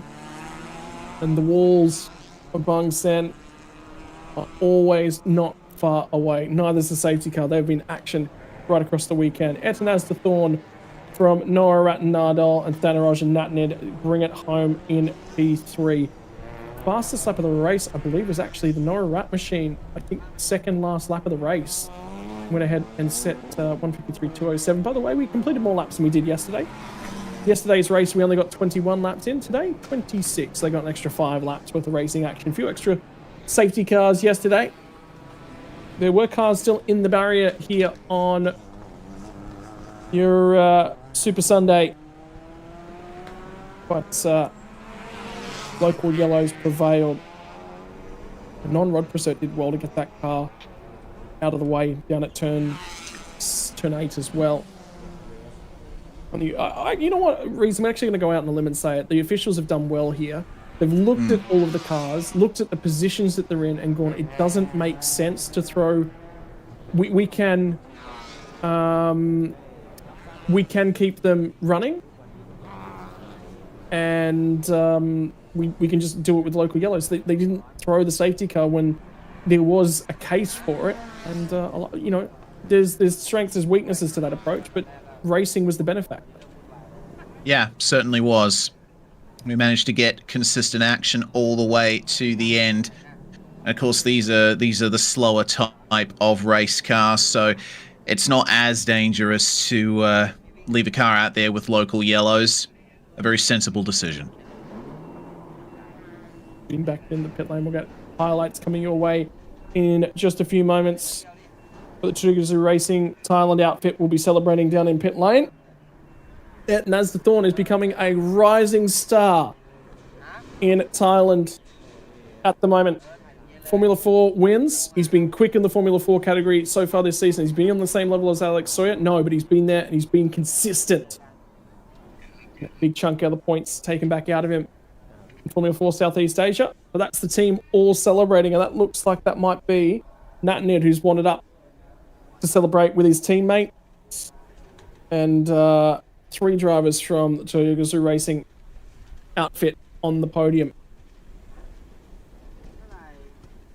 How cool would it be, though, moving into the future, if they go back to Nürburgring 24-hour, you might be looking at a Nürburgring 24-hour class champion of the future for Ertanaz de Thorn as well. That'll be a name to keep an eye on. Absolutely. Just the fact that he's racing in so many different categories as well is a big point of note for him. He's picking up experience everywhere he goes. Yeah, exactly. You know, I'm always impressed by a driver who never sticks to just one category, races all over the place, and is able to be consistently quick in all of them. You may very well be looking at a star of the future there in Ertanaz de Thorn. And you're going to be seeing him once more today in the F4 Southeast Asia Championship. I see Goody down there at the bottom of the screen. Looks like he's going to be getting ready to have a chat to our victors very shortly. แน่นอนนะครับคุณผู้ชมครับสิ้นสุดลงแล้วนะครับสำหรับรุ่น Thailand Super Touring นะครับ60 นาทีบวกกับอีก1รอบผู้ที่เข้ามาเป็นอันดับ 3 เป็นของ YK Motorsport ครับโอ้โหสำหรับความดีๆด้วยครับเป็นไงบ้างครับสำหรับสนามนี้ก็หินพอสมควรครับมีแต่คู่แข่งเร็ว My apologies. That does explain things. So it's actually P1, P2 for the Toyota Racing Team Thailand entry. Remember there was a 5-second penalty for the 14. Yes, yes, We've forgotten yes. about that. ก็ทำให้เรามีการขยับอันดับขึ้น We had indeed. โดนเหมือนกันแต่ก็ So 1-2. I mean, that's a solid result for them, and great way to close out the weekend. แคทครับเป็นยังไงบ้างครับสำหรับสนามนี้รู้สึกยังไงบ้างครับ ก็รู้สึกว่ามีเกมอะไรเกิดขึ้นตลอดเวลาจะต้องจัดการกับเกมข้างหน้าตลอดเวลาค่ะ ครับ ก็สนุกค่ะตื่นเต้น And เป็นสนาม celebrations ที่ as well. คาด That'll เดายาก be ค่ะ อะไรก็เกิดขึ้นได้จริง แน่นอนแต่วันนี้ก็มาใน Natnin อันดับ after 3 doing her พอใจ opening มากน้อย stint แค่ไหนครับ ๆ of final race of the weekend. ไม่เท่าไหร่แต่ว่าก็ Showed good speed as well ได้ยืนโพ in เดีย that มค่ะ 14 car. ถือว่า Again, โอเค worthwhile keeping an eye on her moving into the แห future. มรถมีปัญหาถ้าไม่งั้นก็ That's going to shake the championship up. There's been so many. The biggest difficulty about this category race, and we see it from some of the super pickups as well, is the number of DNFs. We're not going to have a solid championship picture, I think, until the last race or last round of the year. And the reason for that is just the results are constantly going to be going back and forth. 14แล้วก็22แล้วก็เบอร์7นะครับ ครับ Yeah, definitely. That's something that I noticed last year as well. The fact that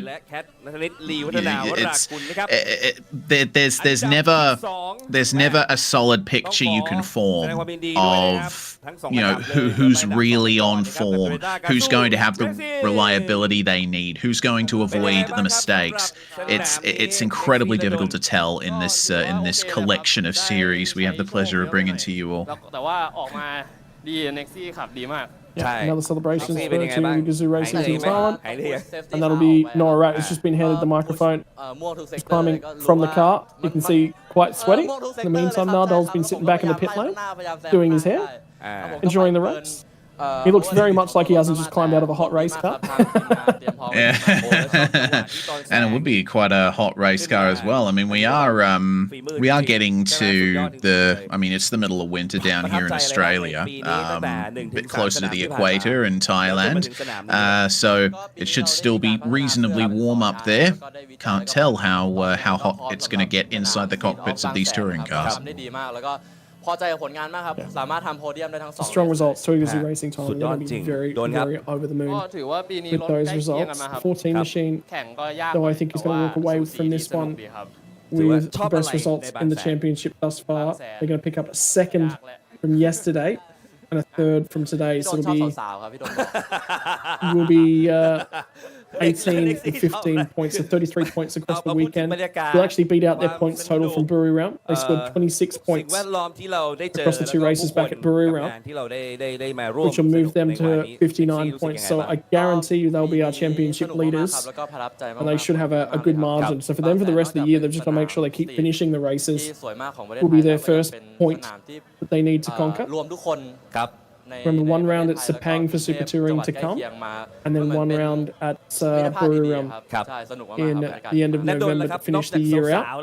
ชอบอะไรครับ จริงๆชอบสนามนี้มากครับชอบมันรู้สึกเร็วดีเวลากำแพงอยู่ใกล้ๆไม่มีโอกาสพลาดหมายถึงพลาดแล้วไม่มีโอกาสไปต่อ ครับฝากถึงแฟนๆหน่อยครับ But we might just step away, ladies and gentlemen. ตามเชียร์พวกเรา More racing action to come your way. Thailand Super Eco and a 12-lap race with a standing start to come your way. ปิดท้ายครับนฤดลครับ In เดี๋ยวฝากเชียร์รุ่นอื่นด้วยนะครับของ Toyota Gazoo Racing Thailand ครับครับขอบคุณครับแสดงวันวินดีอีกครั้งครับขอบคุณครับอันดับหนึ่งนะครับยังเป็นของ Toyota Gazoo Racing ไอตันอัศดาธรโห สวัสดีครับ แม่ต้องบอกว่าเก่งจริงๆนะครับไม่ว่าจะรุ่นที่ผ่านมาถึงมาขยับมาเป็นรุ่นนี้ด้วยนะครับใน Super Touring ซึ่งก็ขับคนเดียวด้วยเช่นกันก็เราก็เห็นถึงความพัฒนาและการยกระดับของตัวไอตันมาตลอดจนถึงวันนี้ก็มาเป็นแชมป์นะครับสำหรับในรุ่นนี้ด้วยไอตันมีความรู้สึกอย่างไรบ้างกับ กับความพยายามที่มาจนถึงวันนี้ได้ครับ ก็ดีใจมากครับเพราะนี่ก็เป็นปีที่ 3 ที่ผมจะขับรุ่นทัวริงแล้วครับ ครับ ก็เพิ่งย้ายมาอยู่ Toyota Gazoo Racing Team Thailand นะครับ ครั ก็ บ ต้องขอบคุณเขามากๆที่ให้โอกาสผมและขอบคุณลุงอัดมากๆนะครับที่ ครับ ให้โอกาสผมมาขับกับทีมนี้ครับแล้วก็ขอบคุณทีมเอนจิเนียร์ทีมช่างทุกคนนะครับ ครับ ซึ่งทำให้รถมาอยู่ถึงจุดนี้ได้ครับ รวมไปถึงผู้ที่อยู่หลังบ้านเรา ครับผม คุณพ่อคุณแม่นะฮะที่ ครับ คอยผลักดันแล้วก็ให้การสนับสนุนมา คุณแม่นี่อยู่เชียร์ตลอดเวลานะครับแล้วก็ปราบปลื้มปิติยินดีและดีใจไปด้วยที่ครั้งที่ไอตันเนี่ยได้มาอยู่บนโพเดียมวันนี้ อยากจะให้ไอตันขอบคุณนะครับคนที่อยู่ข้างหลังบ้าน แล้วก็แฟนๆที่กำลังเชียร์ไอตันด้วยครับ ก็ขอบคุณทุกคนนะครับเพราะว่ารถแข่งมันก็ไม่ได้มีแค่นักแข่งกับรถยนต์นะครับมีนักแข่งทีมช่างทีมงาน ผู้ปกครอง ครับ ทีมซัพพอร์ตทุกคนนะครับที่คอยหาน้ำหาข้าวให้กิน ก็ขอบคุณทุกคนด้วยครับ ไม่ว่าจะอยู่หน้าภาพหรือหลังภาพครับ ก็ขอบคุณมากครับที่ให้ผมมาอยู่ตรงนี้ได้ครับ ไอตันอัศดาธรนะครับโตโยต้ากาซูเรซิ่งไทยแลนด์ครับขอบคุณครับขอบคุณครับเอาละฮะคุณผู้ชมครับความมันยังไม่หมดเพียงเท่านี้นะครับเดี๋ยวพักกันก่อนไปชมกับไฮไลท์และรุ่นการแข่งขันในรุ่นต่อไปครับ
แน่นอนนะครับคุณผู้ชมครับระหว่างที่รอการแข่งขันในรุ่นต่อไปนะครับเราก็อยู่ในจุดบริเวณรอบๆสนามการแข่งขันนะครับเพื่อทำความเข้าใจให้กับทุกท่านนะครับที่เพิ่งเข้ามาในสนามนะครับตรงนี้จะเป็นจุด directory นะครับเพื่อให้เห็นถึงแมปหรือแผนที่ของสนามบางแสนทั้งหมดรวมไปถึงจุดไม่ว่าจะเป็นจุดของการเส้นทางการเดินรถหรือจุดที่เราอยู่ว่าเราอยู่ตรงไหนอาทิเช่นตรงนี้นะครับคือจุดที่บริเวณที่เราอยู่กันนะครับก็จะมีสแตนเนี่ยให้เห็นอยู่ไม่ว่าจะเป็น G1 G7 G6 นะครับซึ่งเป็นโค้งตรงนี้หน้าหาดก็คือโค้งตรงโค้งโรงแรม S2 นะครับหรือขับมาเรื่อยๆเลยก็จะมีตรงบริเวณแหลมแท่นนะฮะตรงจุด G5 นะครับแล้วก็ตรงมาเรื่อยๆเลยนะครับจุด G3 ใครที่บอกว่าถ้าอยากจะมาจุด G3 มาอย่างไรแน่นอนเรามีรถนะครับซึ่งจะออกมาจากซอย3นี่นะครับแล้วก็มาถึงตรงนี้ได้นะครับตรงจุด G3 นี่นั่นเองเพราะฉะนั้นในบริเวณทั้งหมดรอบๆสนามเนี่ยเราสามารถเดินทางเนี่ยแล้วเลือกได้นะครับว่าเราอยากจะไปอยู่ในสแตนตรงไหนอย่างคุณพี่สนใจไหมฮะสงสัยไหมฮะว่าเราอยู่ตรงไหนก็เข้ามาดูตอนนี้เราอยู่ตรงนี้นั่นเองนะครับแต่ถ้าอยากจะขยับไปดูในอีกมุมอีกวิวนึงนะครับเราก็เดินเลาะออกมาเรื่อยๆได้เพราะว่าบริเวณทั้งหมดสนามในบ้านเราเนี่ยนะครับในสนามบางแสนเนี่ยสามารถเดินทะลุเดินข้ามถนนข้ามฝั่งกันได้ตลอดเรามีที่หรือช่องทางนะครับเพื่อจะให้เราเนี่ยสะดวกในการเดินทางภายในบริเวณสนามได้หมดเลยนั่นเองนะครับนอกจากนี้เราก็อยากจะพาคุณผู้ชมนะฮะไปทัวร์กันนะครับสำหรับในรอบๆบริเวณไม่ว่าจะเป็นสแตนทางด้านบนนะฮะอยากจะทราบถึงความรู้สึกของผู้ที่มาร่วมงานบางแสนกลางปีของเราในปีนี้ว่ามีความรู้สึกอย่างไรบ้างมาเชียร์ทีมแข่งคนไหนนักแข่งท่านไหนบ้างหรือชอบอะไรกับในงานมอเตอร์สปอร์ตบ้านเรานะครับอันนี้ก็เป็นหนึ่งในสแตนที่อยู่ข้างๆสนามบริเวณปากทางพิษนั่นเองนะครับสวัสดีชาวบางแสนเฮ้เอาเฮ้ดังๆหน่อยโอเควันนี้นะฮะเราก็อยู่กับแฟนๆที่มาเกาะติดขอบสนามกันเลยสัมภาษณ์สักคนหนึ่งหน่อยนะครับพี่สวัสดีครับสวัสดีครับวันนี้มาเชียร์ใครครับไม่ทราบเหมือนกันครับโอเคมาเชียร์ใครครับไม่ทราบเหมือนกันครับไม่ทราบแต่คือมาดูเพราะว่ามาดูใครดูทั่วไปทั่วไปครับมาดูพิตตี้หรือเปล่าไม่ครับไม่นะมาดูทีมแข่งมาดูนักแข่งครับมาแล้วรู้สึกยังไงบ้างครับก็สนุกดีครับเห็นรถสวยๆอะไรเงี้ยครับก็ถือว่ามีความแปลกใหม่ครับปีหนึ่งจะมีครั้งหนึ่งนะฮะเป็นงานใหญ่ระดับอาเซียนเลยครับโอเคขอบคุณครับสวัสดีครับสวัสดีค่ะวันนี้มาเชียร์ใครครับมาดูแซนดี้ค่ะมาดูแซนดี้น่าเสียดายนะเมื่อวานแซนดี้รถมีปัญหานิดนึงนะครับแต่ว่าวันนี้ก็แก้กลับมานะครับชอบอะไรในการแข่งขันชอบเวลาจังหวะการแซงอะไรเงี้ยค่ะมันลุ้นดีใช่แสดงว่าเป็นคนที่ชอบชีวิตแบบว่าท้าทายนะฮะวันนี้พามากับใครครับมากับลูกสาวแล้วก็แฟนค่ะครับคุณแฟนทำอะไรฮะคุยกับใครอยู่ฮะนี่พี่พอเห็นว่าสัมภาษณ์กับผมนี่แอบไปคุยกับคนอื่นเลยนะไม่ใช่เดี๋ยวยุ่ให้บ้านแตกกันมาเชียร์ใครครับพี่แซนดี้ครับแซนดี้เหมือนกันน้องล่ะครับมาเชียร์ใครคะแซนดี้ก็ได้ค่ะแซนดี้ก็ได้เอาความจริงลูกเอาความจริงหลายๆคนเลยไม่รู้คุณแม่พามาลูกก็เลยพามาด้วยนะครับสวัสดีครับสวัสดีค่ะมาเชียร์ใครครับไม่ได้เชียร์ใครแต่พาลูกชายมาหาประสบการณ์ใหม่มาหาประสบการณ์นะครับกับสนามแข่งนะลูกถ้าเกิดเสียงดังมีที่อุดหูเรียบร้อยเลยนะครับเราก็ได้เตือนกันด้วยนะว่าถ้าเกิดบางทีรถอย่างซุปเปอร์คาร์หรืออะไรเงี้ยเสียงมันจะดังมากนะฮะก็อุดหูนิดนึงนะครับเพื่อไม่ให้มีปัญหาตัวระบบแก้วหูเนาะครับผมเดี๋ยวเราลงไปดูบรรยากาศของร้านข้างล่างกันดีกว่าปะเราเดินมาดีกว่าขอบคุณนะฮะทุกคนครับเรายังอยู่อีกวันหนึ่งอยู่กันยาวๆนะอยู่กันไปจนถึงรุ่นที่ต้องบอกว่าทุกคนรอคอยตามผมมาเลยฮะท่านผู้ชมฮะสนามบางแสนของเราอย่างที่บอกนะครับเรามีจุดในเรื่องของสแตนแล้วก็ที่ให้นั่งนะครับได้ชมเกาะขอบสนามอย่างใกล้ชิดนะครับและที่สำคัญเนี่ยนอกจากนี้ในบริเวณริมหาดเนี่ยนะครับเรายังมีในส่วนของบูธกิจกรรมนะครับที่มาด้วยนะครับไม่ว่าจะเป็นบูธในจุดตรงข้างๆเราตรงนี้จะเป็นบูธที่ลงทะเบียนจริงๆนะในพี่ปองเขาบอกผมว่าให้ไปสัมภาษณ์ลิงเขาสามมุกด้วยใช่ไหมทันไหมพี่มีคนแปลให้ไหมนี่ตรงนี้นะครับเราก็จะมาลงทะเบียนกันนะครับที่จุดบริเวณรับลงทะเบียนนะครับก็จะมีขาย บัตรนะครับเพื่อให้เข้าชมในงานบัตรของเราก็จะมี2ประเภทใช่ไหมฮะมีแบบธรรมดาแล้วก็มีแบบสมาชิกแบบอ๋อหมดแล้วเหรอไม่พอขายตายแล้วถ้าคนจะมาเพิ่มทำยังไงล่ะคะติดต่อที่ออฟฟิศนะแน่นอนนะฮะแล้วก็มีแจกของรางวัลด้วยถูกไหมคะใครที่มาก็มารับของรางวัลและยังมีบูธของตรงนี้ด้วยนะเสื้อจากไอมาเน่นะไอมาเน่บอกว่าเป็นลายบางแสนกลางปีเนี่ยนี่คือสกรีนมาสวยมากเลยนะคุณผู้ชมนี่บางแสน Grand Prix Street Circuit นะครับอันนี้คือต้องบอกว่าเป็นคอลเลกชันใหม่นะครับเป็นเวอร์ชั่นใหม่แล้วก็มีเสื้อบางแสนเนี่ยหลายๆแบบจะเป็นแบบคอกลมเป็นแบบเสื้อแบบธรรมดาก็มีนะฮะคอกลมนี่ก็บอกงี้คือผ้าเขาเป็นแบบคอตตอนอย่างดีเลยนะคือแบบดีมากๆเลยใส่สบายซักง่ายแห้งไวนะครับแล้วที่สำคัญคือใส่แล้วแบบบ่งบอกเลยว่าในแต่ละปีเนี่ยคืออย่างปีนี้มันจะเป็นคอลเลกชันของปี 2025 นะฮะแน่นอนต่อกันมาอีกบูธหนึ่งใช่แล้วค่ะใครที่สนใจตอนนี้มาได้เลยนะคะต่อแถวได้เลยนะคะตรงนี้ได้ถึง2 ขวดแล้วคุณยังมีจะเป็นของ สวัสดีนะคะ S นะครับแน่นอนใครที่สนใจก็มาได้เลย โอเคมาโอเคครับท่านผู้ชมครับตอนนี้เราอยู่ในบูธของ S นะครับก็มาเป็นบูธที่ใหญ่นะครับติดข้างๆกับแอมเน่เลยค่ะตรงนี้เรามีอะไรบ้างครับตอนนี้นะคะท่านไหนค่ะที่ตอนนี้ร้อนมากอยากได้เครื่องดื่มคลายร้อนนะคะก็สามารถเข้ามาที่บูธเอสโคล่าของเราได้ซื้อ2 ขวด 30 บาทคุณจะได้สิทธิ์เล่นเกมฉุบจุ่มซ่าที่ทุกท่านเนี่ยต่อแถวกันยาวๆแบบนี้เลยค่ะเกมนี้เราได้ของรางวัลอะไรเอ่ยมีของรางวัลตรงนี้เลยค่ะว่าจะเป็นตั๋วหนังนะคะนี่1 ใบกันเลยทีเดียวแล้วก็ยังมีหมวกค่ะกระเป๋านะคะแล้วก็ยังมีพัดค่ะในช่วง 11 โมงตรงค่ะเราจะมีนักแข่งนั่นเองมาร่วมสนุกกับพวกเราโดยการที่จะแจกเสื้อพร้อมลายเซ็นอีกด้วยค่ะก็เป็นพี่นักแข่งจากทีม Porsche Thailand นะคะที่จะมาร่วมกิจกรรมที่บูธเราเพราะฉะนั้นเนี่ยใครที่สนใจนะคะมาได้เลยช่วง 11 โมงนะคะถูกต้องค่ะส่วนใครที่ซื้อเป็นแบบแก้วนะคะ79 บาทคุณจะได้ถึง2 สิทธิ์เลย2 สิทธิ์นี้ก็คือคุณจะได้สิทธิ์ในการเป่ายิงฉุบ1 ครั้งแต่เวลาจุ่มค่ะคุณจะได้นะคะสุ่มถึง2 ครั้งด้วยกันเพราะฉะนั้นคุณจะได้ของรางวัลไปทั้งหมด2 ชิ้นเลยคือปีนี้พิเศษมากๆเพราะว่าปกติเราไม่มีแก้วนะคะแต่ว่าปีนี้มีแก้วอันนี้เลยกับ S นะคะแล้วก็มีสติกเกอร์ให้ติดกันด้วยกับ S Born to be Awesome เกิดแบบซ่ากล้าเป็นตัวเองนะคะยังไงใครที่บอกว่าวันนี้อยากจะมาเดินงานนะคะแล้วก็อยากจะมาซื้อเนี่ยอันนี้เก็บรีฟิลได้ด้วยนะครั้งต่อไป25 บาทเท่านั้นค่ะถูกต้องแล้วค่ะใครที่สนใจก็สามารถมาร่วมกิจกรรมกันได้เลยนะคะวันนี้ฝากไว้ด้วยกับเอสโคล่าของเราเกิดมาซ่ากล้าเป็นตัวเอง Born to be Awesome ค่ะ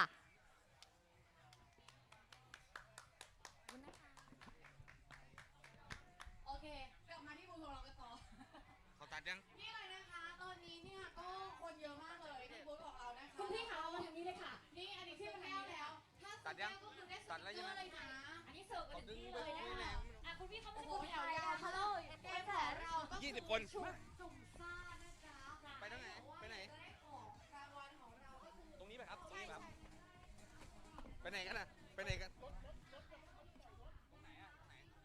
โอ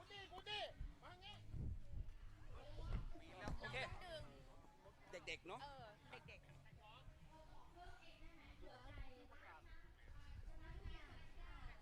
แม่ไปเที่ยวไหน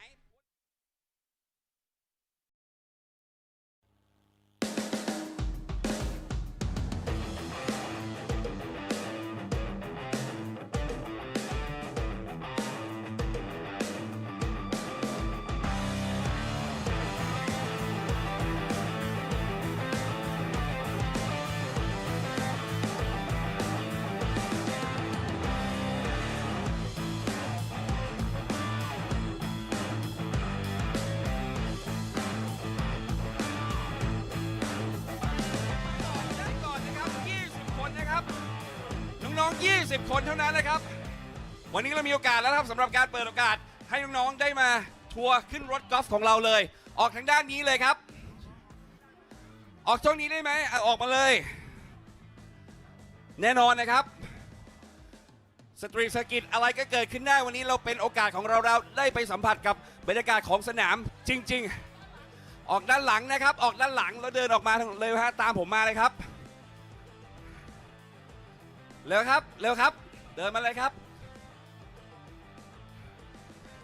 มาเลยลูกมาเลยลูกออกมาเลยลูก20 คนนะลูก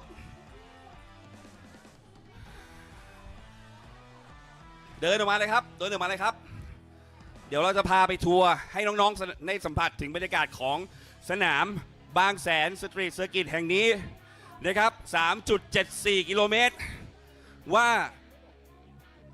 ที่พี่ๆนักแข่งเนี่ยเขาขับกันมาเร็วๆกันเนี่ยมันมีโค้งไหนมันมีลายที่เป็นรายการแข่งแบบไหนนั่นเองนะครับขึ้นมาเลยครับเดี๋ยวถ้าเกิดเต็มแล้วก็คือเต็มแล้วเต็มเลยนะเพราะเราจะมีโอกาสได้แค่รอบเดียวเที่ยวเดียวเท่านั้นนะลูกมาเลยครับ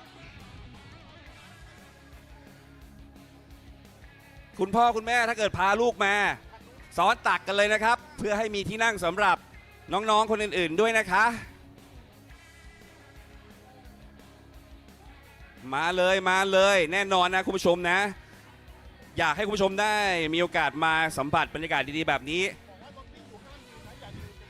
และในขณะที่รถกำลังวิ่งอยู่น้องๆหนูๆอย่าลุกขึ้นยืนใดๆนะลูกนั่งดูแบบเรียบร้อยนะครับเข้าใจนะครับโอเคดีใจไหมตื่นเต้นไหมตื่นเต้นครับโอ้โหนี่คือครั้งแรกเลยนะครับพี่เนี่ยยังไม่มีโอกาสได้มาแบบนี้เลยนะลูกเพราะฉะนั้นถือว่าเป็นสิ่งที่ผู้ใหญ่ใจดีมอบให้น้องๆได้ไปดูบรรยากาศจริงๆเลยพี่เขาแข่งกันลายไหนแบบไหนไปดูเลยอ้าวไปลุยไปเลยครับอย่ายืนนะลูกนะอย่ายืนนะลูกนะไปเลยครับเชิญเลยครับโอเคตอนนี้เดี๋ยวเราส่งต่อให้กับพี่จอนและพี่เก๋าต่อเลยครับ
มีใครอยากรับบุหรี่มือสองแน่นอน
ก็เป็นปีที่ 2สำหรับการแข่งบางแสนสตรีทเซอร์กิตนะครับปีที่แล้วเป็นประสบการณ์ที่ไม่ค่อยน่าจำเท่าไหร่นะครับก็มีการกระแทกกันในเรส1แล้วก็เลยจบไม่ค่อยดีปีนี้ก็อยากมาแก้ตัวครับสำหรับบางแสนก็คิดว่าอยู่ในโพสิชันที่ดีในการเข้าควอลิฟายนะครับก็เดี๋ยวต้องทำกันบ้านเรื่อยๆครับ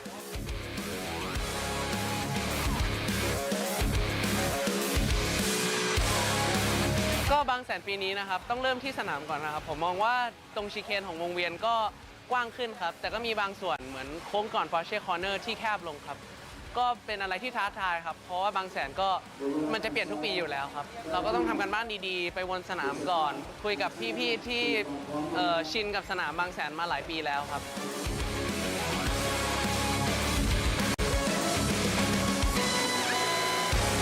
ปีนี้คาดหวังอยากชนะครับชนะที่บางแสนก็เป็นสตรีทเซอร์กิตก็คิดว่าเป็นสิ่งที่แบบสเปเชียลมากสำหรับผมครับเพราะว่าปีที่แล้วก็จบไม่ค่อยดีปีนี้ก็เลยอยากมาแก้ตัวก็ฝากเชียร์ด้วยนะครับรถเบอร์ 33 วงสภัทรเกตสิริวิ่งอยู่ในรุ่น Super Eco Overall ครับ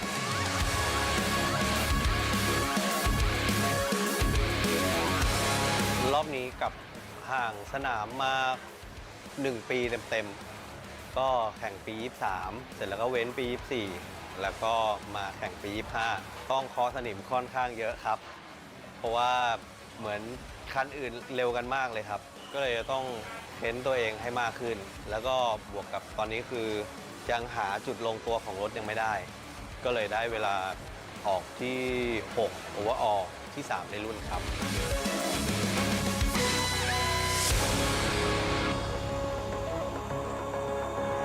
ยังไงฝากเชียร์ด้วยนะครับเบอร์ 98 ครับทีมเป๊ะลงโป๊ะครับ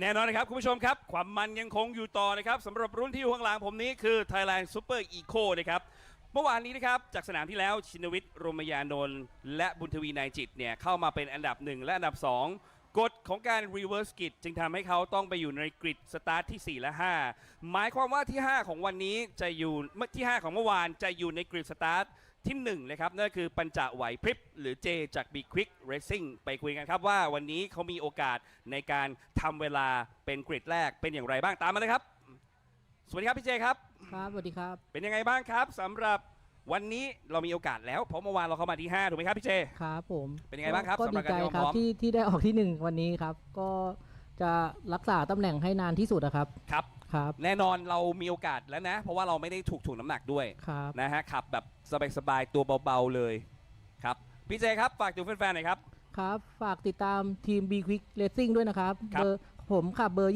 25นะครับแล้วเพื่อนผมขับเบอร์26ครับในรุ่นนี้นะครับครับขอบพระคุณครับเป็นกำลังใจให้ครับปัญจไหวพริบหรือพี่เจนะครับจาก Big Quick Racing นะครับกริดสตาร์ทที่2นะครับนั่นคือจากที่4เมื่อวานคือน็อตสรวิทย์สมหมายนั่นเองนะครับหมายเลข61สวัสดีครับคะแนนเราก็ถือว่าดีนะใน overall นะครับที่ผ่านมาจาก3สนามสำหรับสนามนี้บางแสนวางแผนอย่างไรบ้างครับน็อตก็พยายามจะเป็นที่1ให้ได้ครับแน่นอนนะครับเมื่อกี้เขาบอกจะเป็นที่1เราก็ต้องเป็นที่1กว่าใช่ไหมครับแต่ที่1มีอันดับเดียวเพราะฉะนั้นเต็มที่เลยครับฝากถึงแฟนๆหน่อยครับน็อตครับฝากเชียร์ผมด้วยครับน็อตสรวิทย์61ครับ PMK Racing X อุอาร์มชาทิตครับครับขอบพระคุณครับแสดงความยินดีเป็นกำลังใจให้ด้วยนะครับเอาละฮะคุณผู้ชมครับรวมไปถึงนักแข่งที่อยู่ด้านหลังผมนี้อีกหลายๆท่านเลยนะครับใครจะเป็นแชมป์ในสนามนี้ติดตามแค่นี้ในรุ่น Thailand Super Eco กับ Big Quick Thailand Super Series 2025 ครับ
Hello and welcome back, ladies and gents, and welcome back to the streets of Bangsaen as we into the formation lap for your Thailand Super Ecos and their final race of the weekend as well. Remember I was saying a little bit earlier on that there was a Pac-Man machine that won a race here so far this weekend. Well, it wasn't in the Super Touring, my apologies. It was the 98 machine of Chinovich Romayanen, who will start at a 5th position for this one.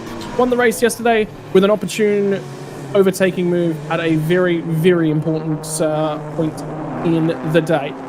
Well, formation lap will be off here. 12 laps is going to be the duration here, Reese, and that nearly invites a lot more aggression from these smaller cars on the Hankook semi-slip. Yep, certainly does. Welcome back, everybody, to the English language stream, and well, we will review what is to come for this event. Already today, the Super Touring category has shown dramas down at turn 8, down at turn 17, also at the chicane at the Monument. It is a very difficult circuit, this one. Turn 1, we've seen a few big overtaking maneuvers so far today. Down at turn 8 is where we've seen some of the biggest dramas, also through 9 and into the chicane. Then turn 15, seen some really good passes there, but turn 17 brought out the safety car late on in the Super Touring race. Hopefully the same does not happen for Super Eco. They have to be majorly careful around this incredibly difficult circuit. But as you say, Scott, smaller cars, a little bit less in the way of mechanical grip, should invite quite a bit more aggression around here. I don't know necessarily aggression, but overtaking from the mistakes, particularly a semi-slick, less grip. Generally more overtaking seems to be the way, more ability for the drivers to actively show their pace, their speed, their abilities. So there's a lot of opportunity here, and it's going to be going on for the next little while. So strap yourself in, ladies and gentlemen. It is time to go racing with our Thailand Super Ecos. Front row, Pancha Y Prep from Sorowich, Aaron and Buntavi are going to make up row number 2. On row number 3, it's going to be the 98 machine, won the race yesterday of Chinovich and Nurunen Path, ahead of Ridwan and Yop to make up the front 4 rows. From here on back, we're going to get into row number 5 in the top 10, Sittinen from Kazuo. And from there, it's Natnan and Siripakorn to round out the top 12 race. Yep, starting 13th, Jade, starting alongside Ronnie Rizman, Jiboyu Jonathan, and Adele Lu Jiyu going to round out our top 8 rows. Then Alif Qaid, starting alongside Sarawut, Wong Potasan, Vong Sapat, and Nat Imjit Panya going to round out your top 20. Just a few more rows here with Atapon and Mekared Kita on the 11th row, Nick Teo and Anaki Bin on row 12. We saw Nick Teo, I believe, in the Super Touring race as well a little earlier, with Nutaya and Rapatkorn rounding out the 26 machines, getting ready to start this final race of the weekend for Super Eco. It is a standing start in this category, so there's going to be a few interesting runs down to turn 1, I'm sure. One bad start can send you tumbling down the order, and of course there is that permanent yellow flag at the hairpin at the top of Monkey Hill, so you're not going to get an opportunity to pass anyone back for a bit. Have a look at the air. They're trying to pipe into the cockpit of the number 2 machine of Yop Bonchu. Starts at 8th place. Be on the 4th row of the grid. He knows that he's on camera at the moment, so he is celebrating and enjoying, which we always love to see. Very nice. For you watching along at home, ladies and gentlemen, here we go. We are about to get set for a start here. And the biggest thing will be getting down and into turn 1, nice and speedily, but safely as well, will be huge. If you're watching along at home and you've got a fan favorite, let us know who you are supporting from Super Eco coverage here this morning. And already seeing confirmations in our YouTube chat. Do want to see the racing stay clean down in there to turn number 1. Everyone finding their grid boxes as Yotbunshu looks set for a race start here. And we will be off and running in the very, very near future here, Reese. It's time to see these guys get ready. Green flag from the rear end of the field. 5 lights are going to come on, and we will fire off on the run down to turn number 1. Here we go. Final race of the weekend for Thailand Super Ecos. Who gets the getaway? Front couple rows are okay, but it's Chinovich and yesterday's race winner who's immediately going to go backwards. 3 wide as they get just past the start-finish line. Already trying to dive and find some spots a little bit deeper in the field. Who's got speed when they get down here to the kink, and who's going to send it to turn 1? It was a good launch from Aaron Heikal and the Suzuki Swift, and he's going to try and go around the outside of Sorowich there at turn 1, as they all just managed to make their way through, some of them scraping the barriers on their way through. Looks like some problems for the 88 down there as well. That's minor issue indeed. Or is it the 99? I'm not entirely sure. Numbers were a bit unclear at that point. But down to the hairpin for the first time, and it looks like Heikal's found his way up into second place as they find their way through. Big snake of cars through this incredibly tight hairpin. And it becomes a literal traffic jam at the back of the field. That's why having that bad start is oh, okay. So the 90 has already suffered some trouble there. A little bit of a ding on the front bumper there for Naruanpath, and going to lose a position out of that one. Yeah, so damage on board for him. 98 for Chinovich. We keep an eye on what does his race car look like on the long run, because remember, lost a bunch of spots early in this one. Was aggressive yesterday.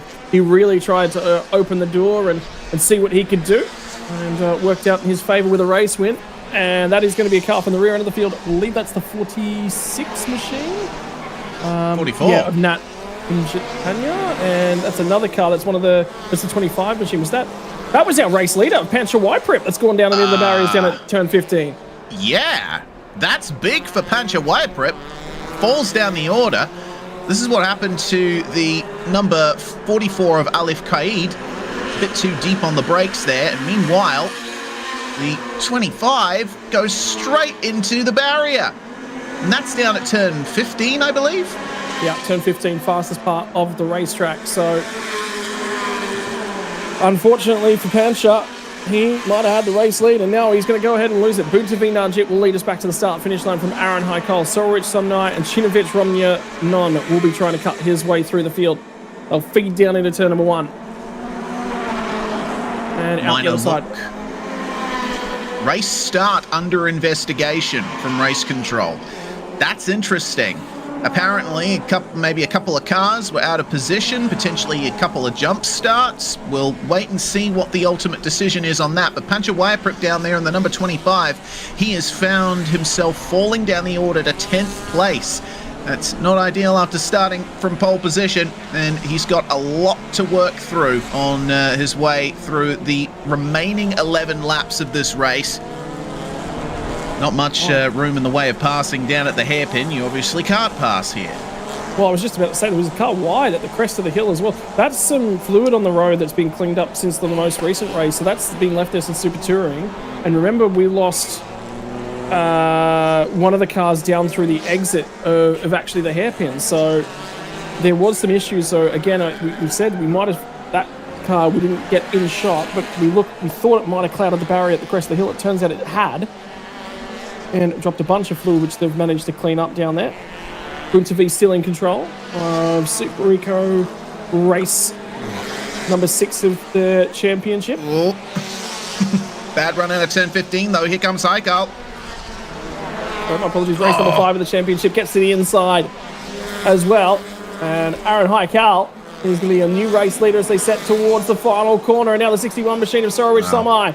Left and right, left and right, left and right in the braking zone, trying to look for any way through. So race control were investigating the start, but they've decided there's nothing more worth investigating. No further action. So play on. Already seeing some lapped traffic start to form ahead of our leaders here, with Aaron Haikal now under pressure from Buntavi, who comes back at him and passes him on the start-finish straight. Evidently, the Honda looking good in a straight line, but Haikal is so aggressive under brakes, pulls it up for the first turn. It looks like it's become a top 4 battle. There goes the number 98 of Chinovic Romyanon up into third. So he's not satisfied with just yesterday's race win for the number 98. And Chinovic will be trying to take race win number 2 of the weekend as he charges his way through the field. Back to the point is his target. And for these guys out and into the dust, they'll be clearing that one off. There's a car that's slowing at the back end of the field. That will be, I believe, the number 90 machine, which we did see Narita Path have issues on that opening lap. So he's only just ahead of our race leaders here. And now they'll fight it out as they feed down towards turn 8. A lot of speed in a straight line, and he's trying to cover him off. He's trying to force Haikal to go the long way around, and he has done on this occasion. Buntavi, back to the point. 3-way stoush, 4-way stoush for your race lead. I think this is a classic scenario of one car being better on the straights, but the other being better through the corners. See how much more aggression Haikal is taking there through the monument section. He's all over the back of Buntavi, but every time they get to a straight, Buntavi just rockets past him in a straight line. This is a classic matchup, and it's one we always love to see, especially around a circuit as treacherous as this. Haikal rounding him up here. It's that turn 15, 16 section where Haikal's really strong. He's riding the bumper of Buntavi here. This is crazy. Oh, yeah. Dive to the inside.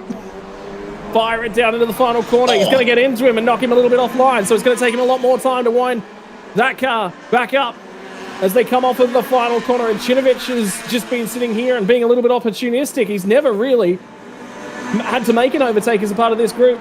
He's just been there, and cars have made mistakes at the right time. Think about Pancho Wyprip. He should be in this battle. This would be an awesome little stoush to have the number 25 machine. Where's he fallen to? 11th spot, so he's got some work to do to get his way back through here. Chinovic is going to have a crack at Haikal on the run to turn 1. Haikal out of shape on the run through the braking zone, tipping in up the hill.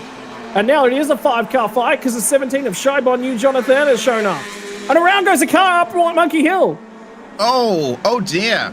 And bumper hanging off the back there of the number 14. There's been contact there. Not sure where that's come from, but Ridwan Kif down a couple of spots now, evidently making some kind of recovery. But that could be a hazard there. Looks like the underside of the rear bumper, either that or... Yeah, I have no idea. You see the Bangsaen Packet Series, that's actually a championship leader coming into the Bangsaen Grand Prix weekend. I don't think he's actually championship leader no more after yesterday's racing action. That would go the way of Chinovic Romyanon.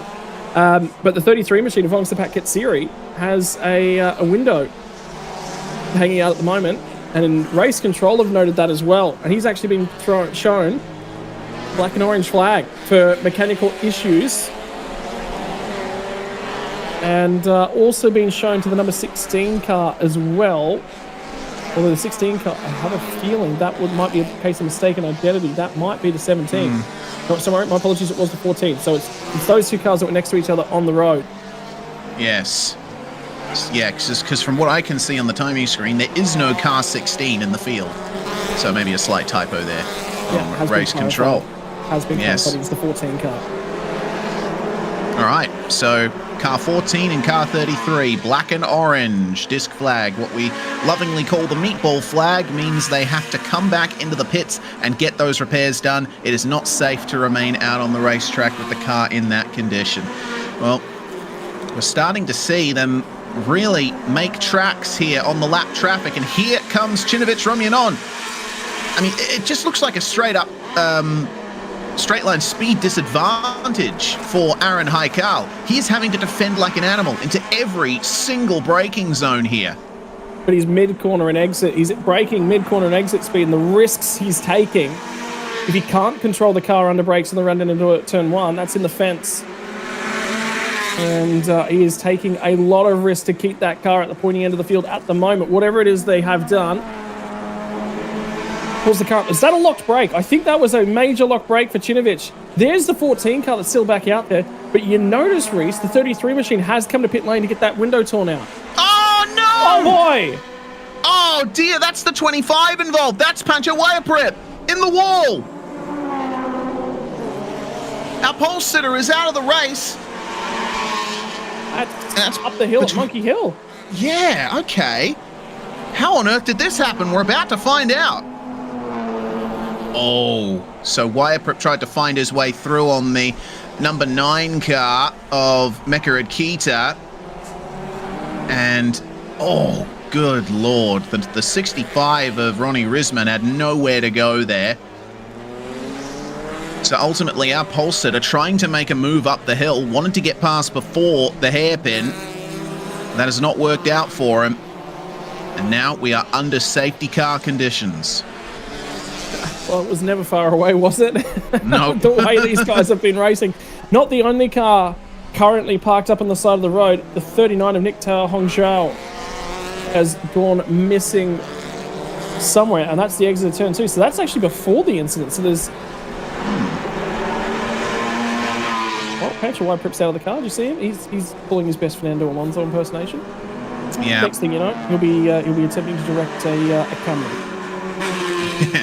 Potentially. We'll see what he does. I mean, if I just crash out of a race in this beautiful seaside city of Bangsaen, I'd be heading straight for the beach. He's in the middle of the circuit, so the problem is you'd have to wait for the end of the race to get out to the beach. And Monkey Hill is probably the furthest section away from it. The 14's coming to pit lane, and they're taping it up. I think one of the bigger concerns will be that tow rope. The back of the car that's dragging on the ground while it's being released. Maybe we'll hear about that at some point. 87 in the lane as well. That's Rapidcorn Wongsiri. Double checking the engine. It looks like some front end contact potentially for this car, which may have put a few things out of whack on the front end of the car. Discussions with the driver as well about what to do in the situation. I might be telling him to turn it off. There was no big X though from the mechanics, so that says to me that they are still attempting to fix that car and get it back out there. Maybe some discussion about what the issues are. But you wouldn't try. You'd walk around to the driver's chair if that was the case. I reckon they were trying to turn it off, so whatever they were working on, they could fix it and then refire the thing and go. Yeah, slight delay there in the pit lane.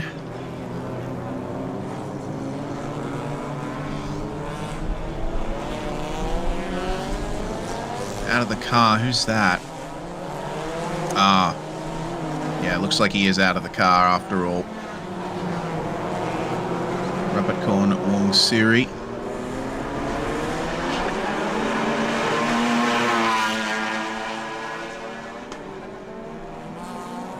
So it didn't take long for the drama to come to the fore, did it, Scott? But one thing is for sure, Aaron Haikal is going to have to fight tooth and nail to keep this lead, because both Cinovic and Buntavi behind him, they have the straight line speed advantage. And Haikal just able to stay ahead into each braking zone on a track where it's very hard to pass.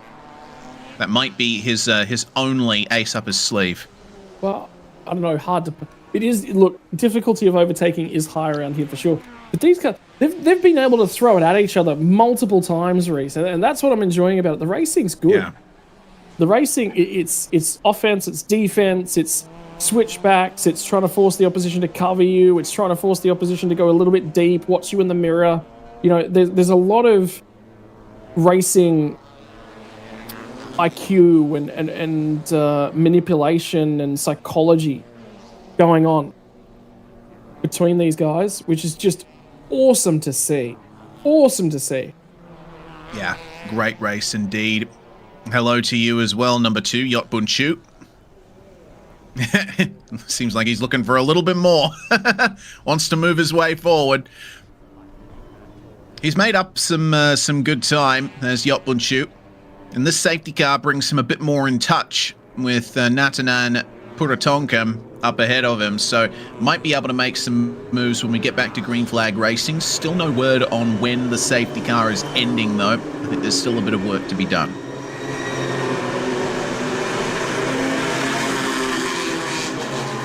Yeah, and I will say that incident off of turn 2, pretty classic incident for that section of the racetrack. Everyone wants to sort of cover the same line, and they just all end up coming together. By the way, I did have a quick look back through results as well for Super Eco.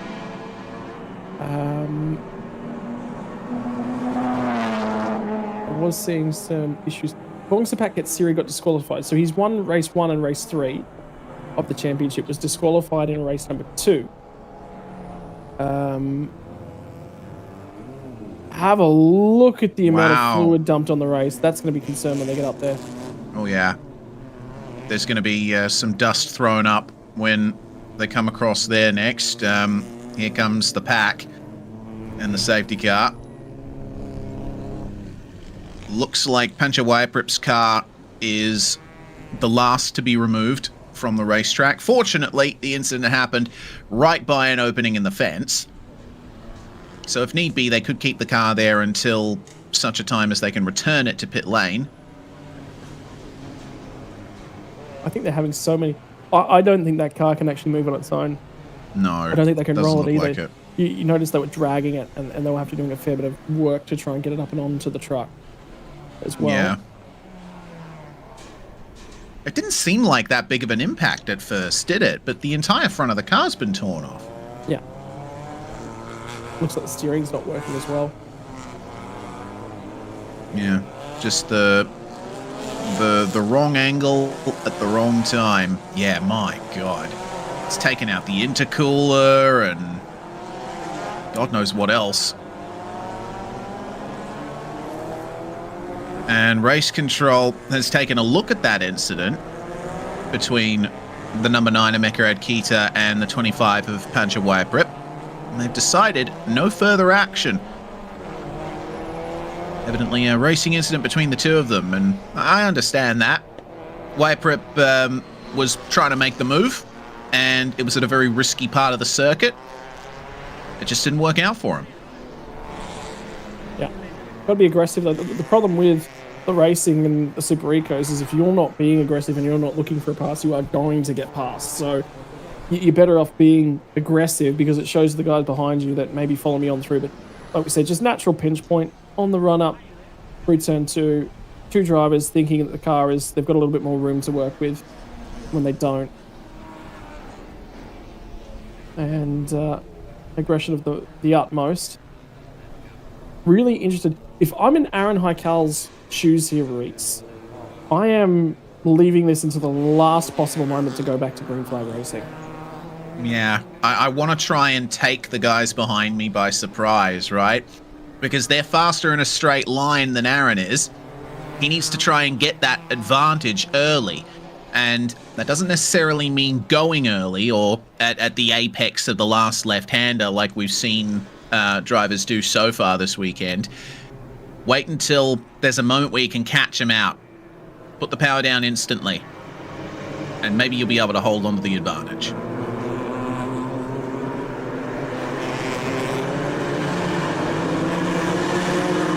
Well, here we go. Safety car will be in at the end of this lap. We'll be getting ready. Have a look at the proximity of the fans to the racetrack as well. They're getting right up and next to the barriers.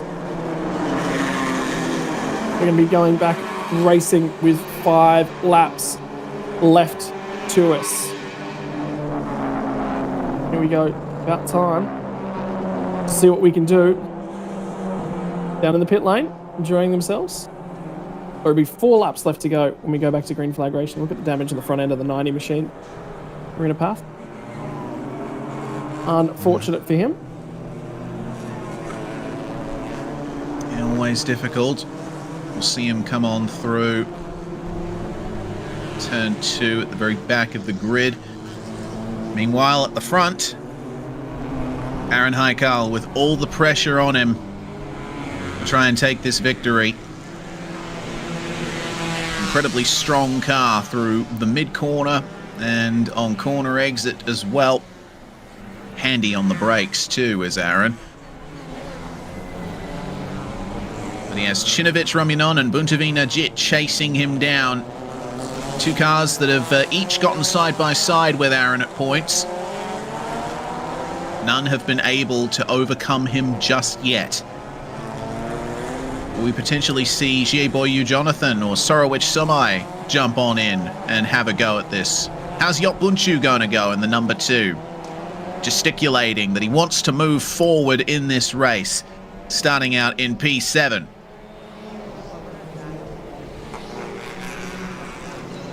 I wonder whether or not he's seeing a screen around the racetrack, or maybe his team's communicating, hey, you're back on camera, hey, you're back on camera, have some fun with it. Look at the damage on the front of that number 9 of Mekari Kita as well. From the incident with our pole sitter Pancha Wayaprip. The reason this safety car has been brought out. But everyone's clear off the racetrack. And we're almost ready to get back going. Here's Yotbunchu. Yep. I'm pretty sure he's got someone feeding him the information whenever he's on camera.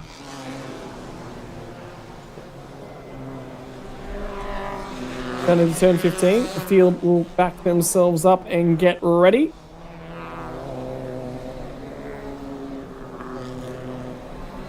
And we are set for what probably will be our final restart of the race. We get another safety car from here, the race will be over. So, Thailand Super Eco, and the second of our categories on Super Sunday from Bangsaen. Haikal's already gone. He has indeed. He did catch some napping just a little bit. He has built some margin. Feeds into the final corner. After this race, we'll be off to Thailand Super Pickup D1s for their final race of the weekend. And they feed off on the run down to turn number 1. Here we go. 4 more laps worth of racing, and Aaron Haikal leads Cinovic Ramyanon. Can Cinovic get himself a weekend sweep of the races? What have the chasing pack, including Buntavi Najit, got to say about it? Oh, a bit of a lock up there from Buntavi. The number 56 now has to open up for JUL25 on the run up to the hairpin. But who's ahead when they get to the line that defines that permanent yellow flag zone? It's a difficult spot to be going side by side there. Haikal's going to lead on the way through, and it looks like Buntavi's managed to keep Jonathan behind him. Was someone trying to overtake at the exit of the hairpin? Yeah, I saw that. Yeah. Running side by side. Did they pass before that white line across the circuit, though? Mekari Kita's got problems. She's got no drive off the hairpin. So, not ideal. Unfortunately, tie number 9 and the IUK racing team dropping back a little bit deeper in the field. That was a mirror that just brushed the barrier, and it looked like it was our third place of Buntavi Najit, who's now got a left-hand side mirror, not sitting in an optimal place, and no longer looks like it's got the reflective glass remaining in it. He has used the feeler on the left-hand side of the track. He is trying to carry speed in the 56 entry. And this will be a replay of deeper in the field as well. Oh God. Dearie me. Big contact through turn 8, and it got worse. More drivers piled in. Oh no. Yeah. The track is blocked. Smoke and steam coming out of the cars.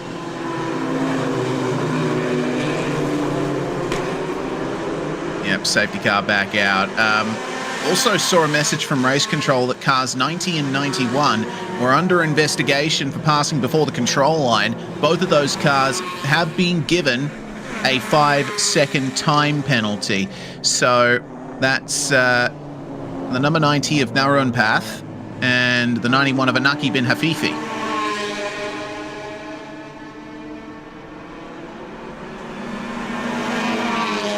no surprise to see that the incident at turn 8 is under investigation as well. Yeah, I was about to say that looks to be the case. I believe that'll be the 26 machine of Adapon Pirasa as well, which, if that's the case, that's actually happened a reasonable way up the field, and there was a fair few cars to feed in behind shortly after that. Mecha Rikita's gone to the pit lane, which we said that there was issues. There was damage on the front end of that car after contact with the 25 of Pancha Y Prep. Led to the first safety car. Yeah, no, with the location of those cars, there's every chance they got one out of the way. That window from Bangsaen Katsiri is still out for that car. Front right tyre flat for Mecha Rikita.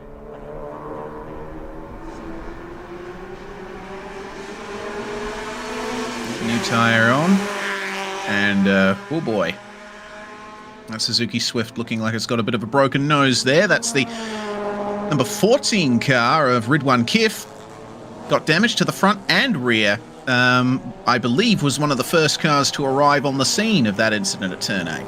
Yeah, and don't forget, that's also the same car that was in the pit lane already for dragging bumper on the ground earlier that had the meatball flags. That's the second time that car's had contact in this race, and significant contact. One car out of the way. I'm just wondering, with the other car that spun, we were waiting on... Was it the 57 Natalia who got rotated? The 57 car's being backed up. Who was the other car that was involved, though? Was it 68 of Siripacor? Might have been. Yeah, potentially. I didn't quite catch the numbers on the replay.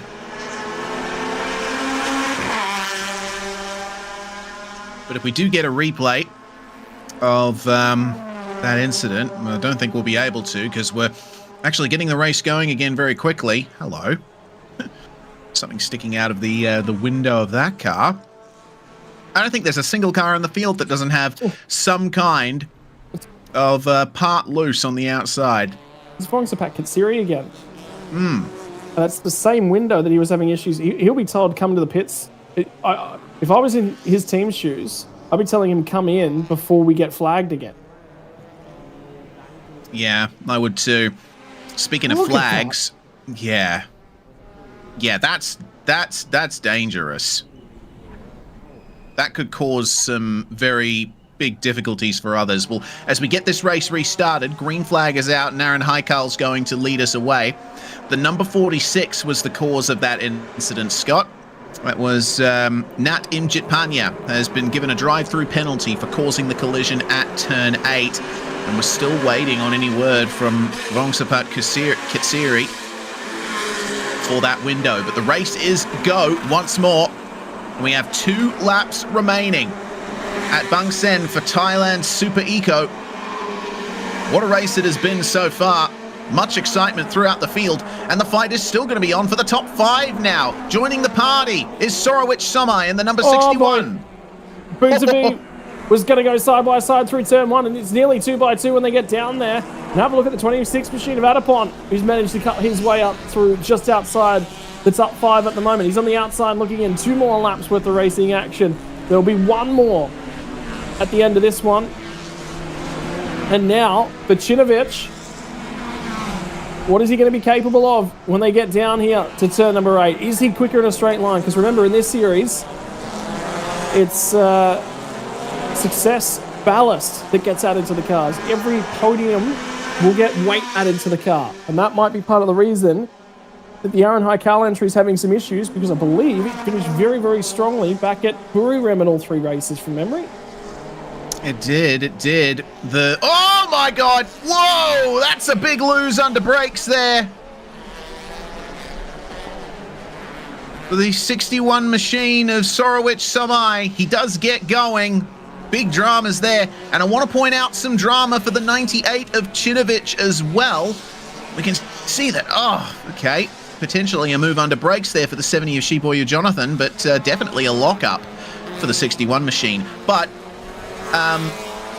Chinovic Romyanon under investigation from race control for passing before the control line. That could be significant for the battle for the race victory. If that's the case, though, he gave it back. He definitely gave it back by the time they got to turn 1. So whether or not, you know, you recognise that he's going to be in a little bit of trouble there, backed off and let it happen, and whether or not race control do penalise it, because, yeah, don't pass before the control line. But that car has got so much more of a straight line advantage than the cars around. Drive-through penalty being displayed for the number 4. Oh, and I've just seen from race control, Chinovic Romyanon, 5-second time penalty for passing before the control line. He's already going to lose second spot here to the 56 of Puntavina Jit. But he's going to finish further down still. And Vongsapat Katsiri in the 33 has been given the black and orange disc flag for that window problem we were looking at earlier. And it's all going off here. Because it's the last lap of the race. They might issue the flag, but they might not be able to do anything about it. The number 17 machine of 6JUL25 Jonathan has bought his way into this battle. The Singaporeese driver roams up on them. Haikal from Malaysia leads the way from the 2 Thai drivers, but the penalty, remember, to the 98 of Chinovic. And Buntavi has got a supreme car on a straight line. He will get the car going through the gears, and then he's going to poke his nose out right here and potentially look for an overtake as they get down here. But Haikal will be strong on the brakes. The run down to turn 8. Haikal's covered the inside. Buntavi's got the nose ahead, but he's going to be on the outside when they get down here. Bravery contact from the 17 machine as well. Massive stuff there between the 17 and the 56 there. 98 of Chinovic losing touch. Meanwhile, Buntavi Najit, is there anything he can do here in the final sector of the lap to overcome Aaron Haikal? They have left the others behind, and it looks like Chinovic and Shiboy Jonathan are still scrapping over third on the road. They've got 2 more cars joining them there, Anaki bin Hafifi and Natanan Atapon Kiarasa as well. Oh, wide. That was wide from the 17 machine at 17. Oh. And now he's going to be forced to block, and all over the road in the 98. Gets into him in the braking zone. Here we go. We were looking at the race leaders, but we had to look further back. All over. Buntavi. This is going to be a drag race to the line. Haikal's picked his side. Buntavi's coming at him. Buntavi's having a crack. He won't get there. Runs out of time. Now keep your eyes in the background as well. Chinovic is going to have a go. Will he get there on the line? We don't quite see the result. But I can tell you it's shown by you from Chinovic. Chinovic with a 5-second penalty. This pack's close as well. My word. Super Ricos. Oh, man, I love that. That was fantastic. Great final battles. Chinovic and Jonathan would certainly have a few words after their little coming together. I think there's going to be a few words throughout the whole field. I will point out the black and orange disc flag for the 33. That car had already come into the pits before that message was displayed on the screen, so I think they were clear for that. The number 46, meanwhile, Nat Imjitpanya, for causing the collision at turn 8 that brought out the second safety car. Drive-through penalty's been converted to a 35-second time penalty because they couldn't get it through the pits before the end of the race there.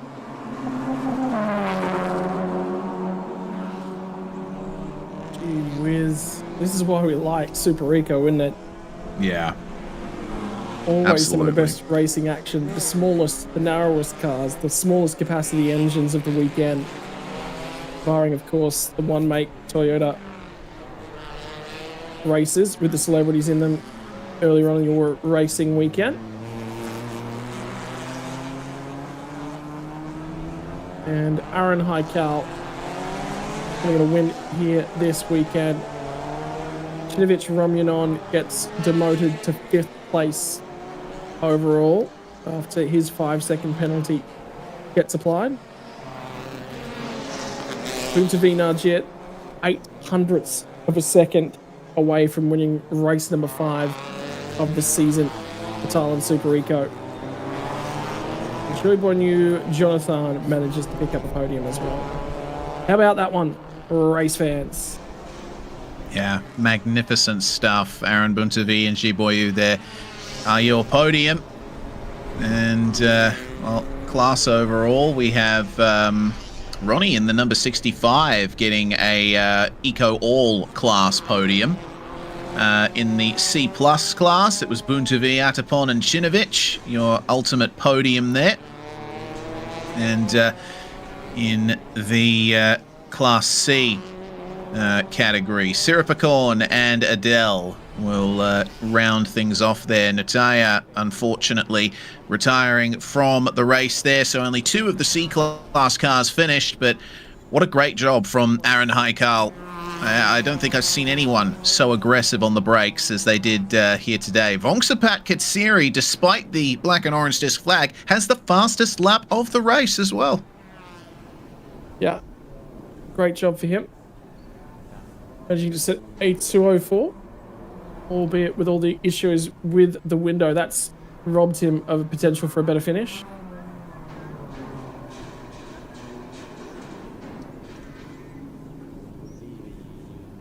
So backing into the pit lane, and Aaron Heikal's pumped up with that one. It was just an awesome battle between him and Buntavi. Can't wait to see them go over and have a bit of a chat to each other about how good the race was, because I guarantee it's just one of those races where some guys get it right, some guys get it wrong, but it was just awesome to watch. It guaranteed be even better in the race car as well. Yeah, for sure. Seeing a good deal of machinery being transported back to the pits on trucks. Thank you very much. Wow, that was a great job in the night race. How do you feel in this race? It was not easy because it's my first time driving. Yes. Driving this car. Yes. So your first time? Okay. Yeah. So I didn't take part in the Buriram race 1, race 2. So I straight away hop into the Bangsaen race, and I love it a lot. Yeah. So after the race 1, we have some conclusion with the data. So my team make some changes and make the car better. So I could perform today. All thanks to my team, my sponsor, and my manager. Could you compare about Shang International and Bangsaen Street Circuit? How do you different it up? Yeah, the Bangsaen is more exciting. Compared to Buriram, is much more boring to me. Okay. Okay, so by the way, you just make to the 3rd position. Yes, correct. Congratulations, sir. And leave a comment to Thai fans who's supporting you here. Really I can't make any comment now, but because it's so hot. But I really love the vibe here. I love all my friends and family from Malaysia and Singapore. Yes. Especially my wife and children. Yeah. Thank you for supporting me. Okay, congratulations. Thank you. Thank you, sir. ไปอันดับ 2 กันต่อนะครับเป็นของอันดับ 2 นะครับ หมายเลข 56 นะครับ เป็นของอาร์มบุญทวีครับ เป็นยังไงบ้างครับอาร์มครับเล่าให้ฟังหน่อย ก็น่าเส้นชัยพอดีผมไม่รู้ผมคิดว่าเหลืออีกรอบไม่ได้ดูด้วยใช่พอเห็นเขาตีธงหมักลุกเอ้าครึ่งคันเองนิดเดียวอีกนิดเดียวรู้สึกยังไงบ้างกับสนามนี้ก็อย่างที่บอกครับว่าเท่ากันทุกคนใช่ไหมปีละครั้งสนุกครับแล้วก็แน่นอนว่าเกมการแข่งขันก็จะมีกฎกติกาเข้ามาควบคุมไม่ว่าจะเป็นในเรื่องของหลายๆสิ่งหลายๆอย่างใช่ครับก็ใครที่ผิดกฎกติกาหรือทำไม่ถูกต้องก็ต้องตามกฎครับมีการปรับนั่นเองนะครับซึ่งแน่นอนนะครับมันก็คือมาตรฐานที่เราได้สร้างไว้มันขึ้นมาใช่ครับครับฝากถึงแฟนๆหน่อยครับครับก็ฝากเชียร์ผมนะครับอาร์มเบอร์ 56 นะครับสเปอร์โคนะครับNJ Racing TSS Motorsport นะครับแล้วก็ by P1 Automotive แล้วก็พี่ตุ๋มติ๋มและพี่นิ้งโหน่งเป็นคนสอนไลน์นี้ครับโอ้โหขอบคุณมากครับยินดีครับครับแน่นอนนะครับและอันดับหนึ่งนะครับของเราเป็น Aaron Hacker congratulations Thank you Oh, yesterday you just told me. Today you just fight to the pushing. Oh, you can make it. Yeah. Wow. How do you feel in this race? I feel very happy. Bangsaen has been very good to me this whole weekend. The crowds here are amazing. The team prepared a good car, a fightable car, but we're just losing a bit on the straight lines. But yeah, thankfully we got the win today. Wow. So. Tell the Thai fans for the next race to supporting you. Oh yeah, thanks for coming everyone. Thanks for supporting. I hope to see you again. Yeah, thanks to my family. Thanks to my team also for preparing the car. And yeah. Thank you. Congratulations again. Wow. โอ้โหแน่นอนนะครับคุณผู้ชมครับในเรื่องของการแข่งขันผลออกมาก็เป็นแอรอนนั่นเองนะครับแต่ความมันยังไม่หมดเพียงเท่านี้นะครับยังมีอีกรุ่นหนึ่งที่ทุกๆคนรอคอยติดตามกันให้ดีนะครับเดี๋ยวตอนนี้พักไปชมไฮไลท์กันก่อนครับ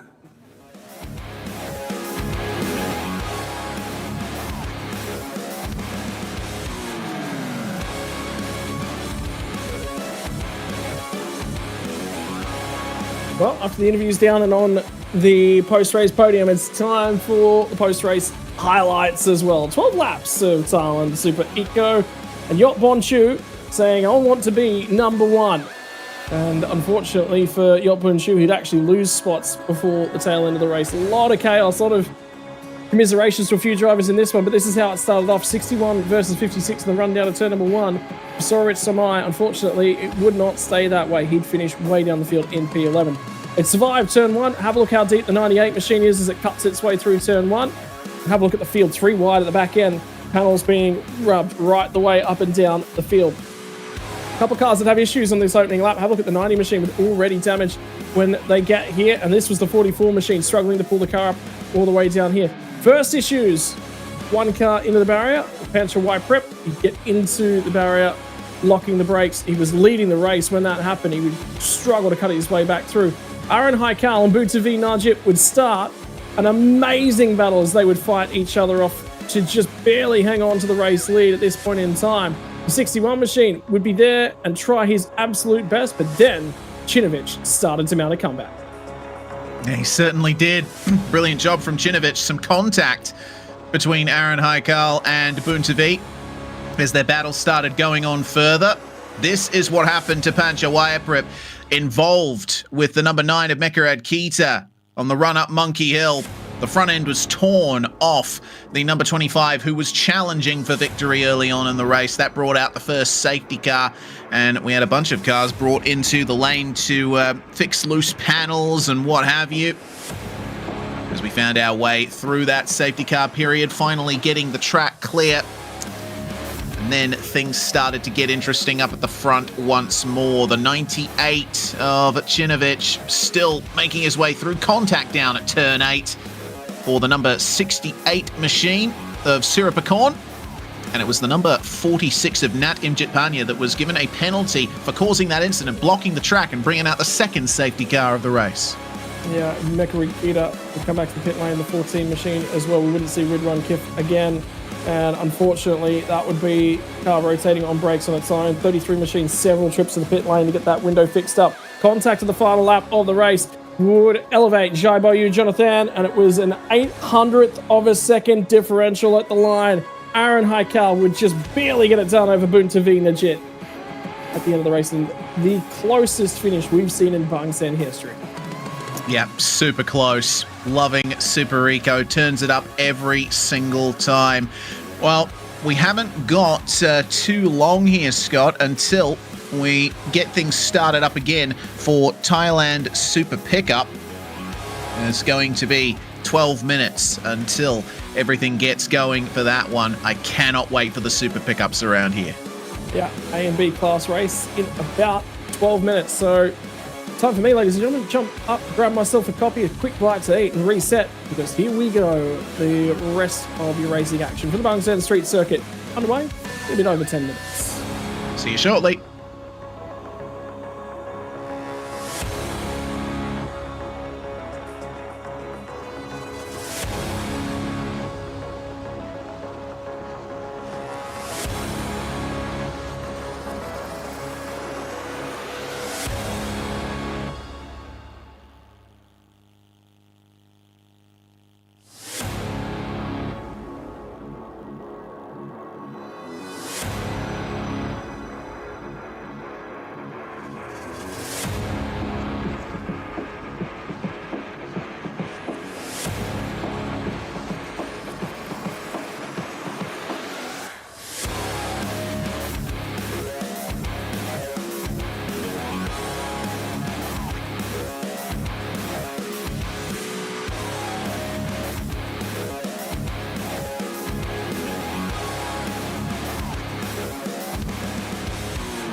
hello check 1 2 1 2 1 2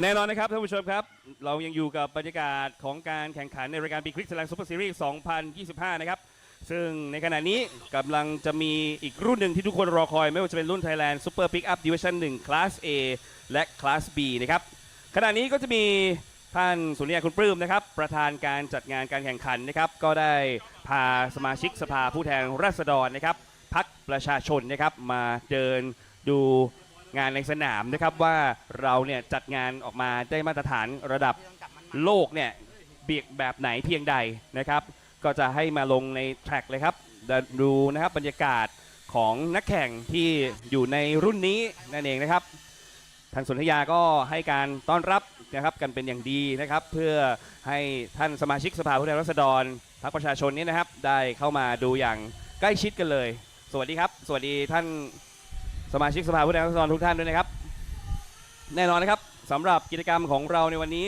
ก็ยังมีส่งต่ออีกหลายรุ่นนะครับให้เห็นซึ่งรุ่นที่อยู่ข้างหลังผมนี้คือรุ่น Thailand Super Pickup Division 1 Class A และ Class B นะครับทั้ง2รุ่นนี้จะแข่งอยู่ในสนามโดยใช้เวลา12รอบนั่นเองนะครับอยากจะให้ทุกคนได้มีโอกาสได้เห็นกับบรรยากาศรอบๆนะครับไม่ว่าจะเป็นตัวท่านสนธยาคุณปลื้มเองนะครับก็ได้ทุ่มเทนะครับตั้งแต่การวางแผนการเตรียมงานการจัดงานในครั้งนี้อย่างที่บอกนะครับว่าต้องมีหลายๆภาคส่วนเนี่ยเข้ามาเกี่ยวข้องนะครับไม่ว่าจะเป็นในเรื่องของฝ่ายพื้นที่สำหรับพี่น้องที่มีที่อยู่อาศัยที่นี่เราก็ได้ทำประชาพิจารณ์ได้พูดคุยกันหารือในเรื่องของการแก้ปัญหาต่างๆนะครับสิ่งสำคัญนะครับในสนามบางแสนของเราเนี่ยเราก็สร้างมาหลายปีแล้วนะครับเพราะฉะนั้นเนี่ยในเรื่องของการยกระดับมาตรฐานของสนามบางแสนกลางปีนะครับก็เป็นอีกหนึ่งสิ่งนะครับที่เราในทีมผู้จับเนี่ยพยายามที่จะทำให้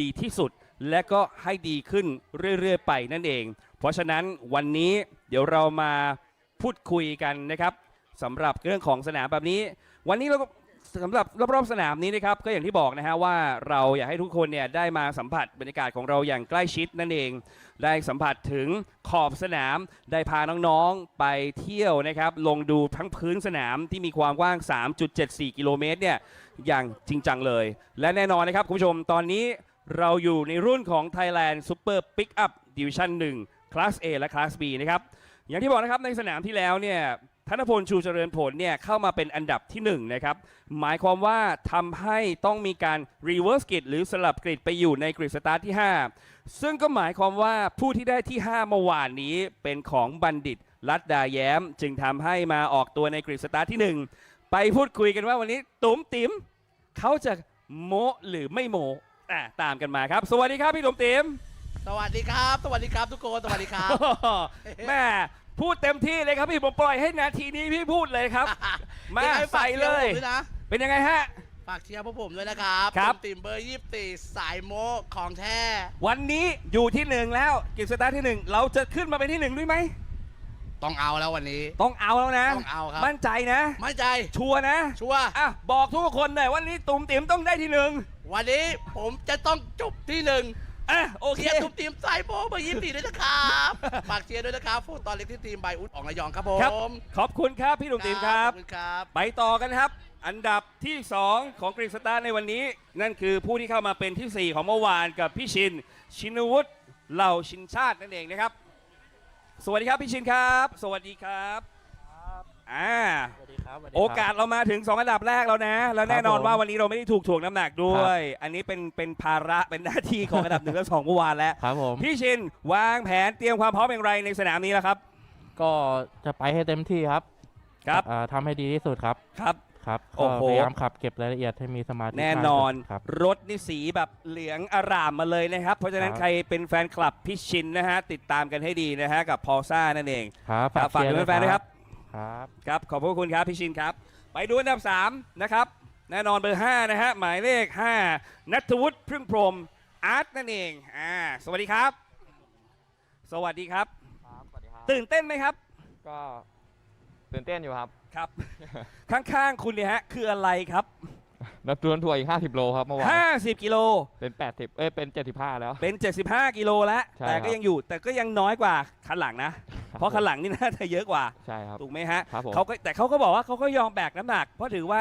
เปลี่ยนเครื่องมาเล็กกว่าสเปคเล็กกว่าแต่ก็ไปได้ไม่ค่อยดีเท่าไหร่ไม่ทนครับผมนะฝากถึงแฟนๆหน่อยครับครับก็ฝากเชียร์เบอร์5นะครับนันทวุฒิพึ่งพงศ์อาร์ตการยางเกาะโพครับครับขอบพระคุณครับขอบพระคุณครับไปอีกคันหนึ่งมาอันดับที่2ของเมื่อวานแต่อยู่ในอันดับที่4นะฮะของกริดสตาร์ทในวันนี้ธนวัฒน์สุวรรณรัตน์พี่โต้งมาแล้วมาพี่โต้งเป็นไงบ้างเมื่อวานครับเมื่อวานก็ในเกมก็ค่อนข้างสนุกครับแล้วก็ควบคุมกันทุกคนขับกันด้วยความใจเย็นแล้วก็ควบคุมเกมได้ดีมากครับผมโอ้โหมองทีไรอยากให้ทุกคนได้เห็นข้างๆนักขับนะฮะเป็นยังไงฮะก็โดนตอนนี้รถผมมาวิ่งแม็กก็คือ90 โลเพราะว่าเรามีโพเดียมทุกสนามตอนนี้น้ำหนักของรถเราด้วยตามกติกาสากลมันต้องถ่วงน้ำหนักขึ้นมาด้วยอันดับ1 2 3 4อะไรเงี้ยครับก็จะต้องถ่วงตามน้ำหนักลดหลั่นกันไปใช่ครับลดหลั่นกันไปเพื่อให้เกมมันสนุกไม่มีใครโดนเท่าไหร่วันนี้เมื่อวานโดนมีอยู่แล้ว75วันนี้โดน25เป็น90ครับ90มากกว่าอันดับ3อยู่10 กิโลประมาณนั้นครับนะครับยากอยู่หวังว่าน่าจะสนุกแน่นอนพี่โต้งฝากถึงแฟนๆหน่อยครับคือขับให้สนุกแล้วก็เซฟตี้ครับแฟนๆที่รอเชียร์ในไลฟ์สดก็รอดูเลยครับครับผมพี่โต้งสตันนะครับธนวัฒน์สุวรรณรัตน์นะครับไปอันดับที่1ของเมื่อวานนี้แชมป์ของเมื่อวานนั่นคืออันดับที่5ในกริดสตาร์ที่นี้กับเบสธนพลชูเจริญผลสวัสดีครับสวัสดีครับเป็นยังไงบ้างครับเบสครับวันนี้ก็พร้อมครับพร้อมครับนี่อยู่หลังสุดเลยนะอยู่อันดับที่5ในกริดสตาร์ถูกทวงเท่าไหร่วันนี้โดน50 โลครับ50 กิโลครับ50 กิโลครับของเก่ามีด้วยไหมของเก่าไม่มีครับไม่มีเพราะว่ารถเราหนักอยู่แล้วด้วยต้องแบกน้ำหนักรถด้วยนะฮะใช่ครับโอ้โหนี่ของแบบอุปกรณ์ข้างในภายในเต็มจริงๆถ้าคนมีอากาศเนี่ยได้เข้ามาดูได้เลยนะครับวันนี้ก็พัฒนารถปรับปรุงมาพร้อมกับสนามนี้แล้วพร้อมครับจะเป็นแชมป์ในสนามนี้เหมือนเดิมไหมต้องทำให้ได้ครับเป็นให้ได้ว่ากันไปฝากถึงแฟนๆด้วยครับก็ฝากพวกเราด้วยนะครับเบสเทอร์โบยัมนะครับ SYB นะครับก็วันนี้ก็จะทำให้เต็มที่นะครับครับผมเป็นกำลังใจให้ครับแน่นอนนะครับคุณผู้ชมครับวันนี้เบสธนพลชูเจริญผลจะคว้าแชมป์ในสนามนี้ได้หรือไม่หรือใครจะเป็นแชมป์ในสนามนี้ติดตามกันให้ดีในรุ่นของ Thailand Super Pickup Division 1 Class A และ Class B ครับ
Hello and welcome back, ladies and gentlemen. It is time for the Super Pickups and the D1 category. A and B class drivers set to take to the racetrack in anger, and they're down in the gridding phase at the moment. I just saw them walk back through the champ car deeper in the field. We're now seeing Akil Luck, so we're down to 13th spot at the moment, and the drivers that we are checking out. So it is time to get ready for a race starting to feed off. And the big boy trucks sliding around the big racetrack. This is the big opportunity for some barriers to be damaged in a big way if they're not careful here, Reese.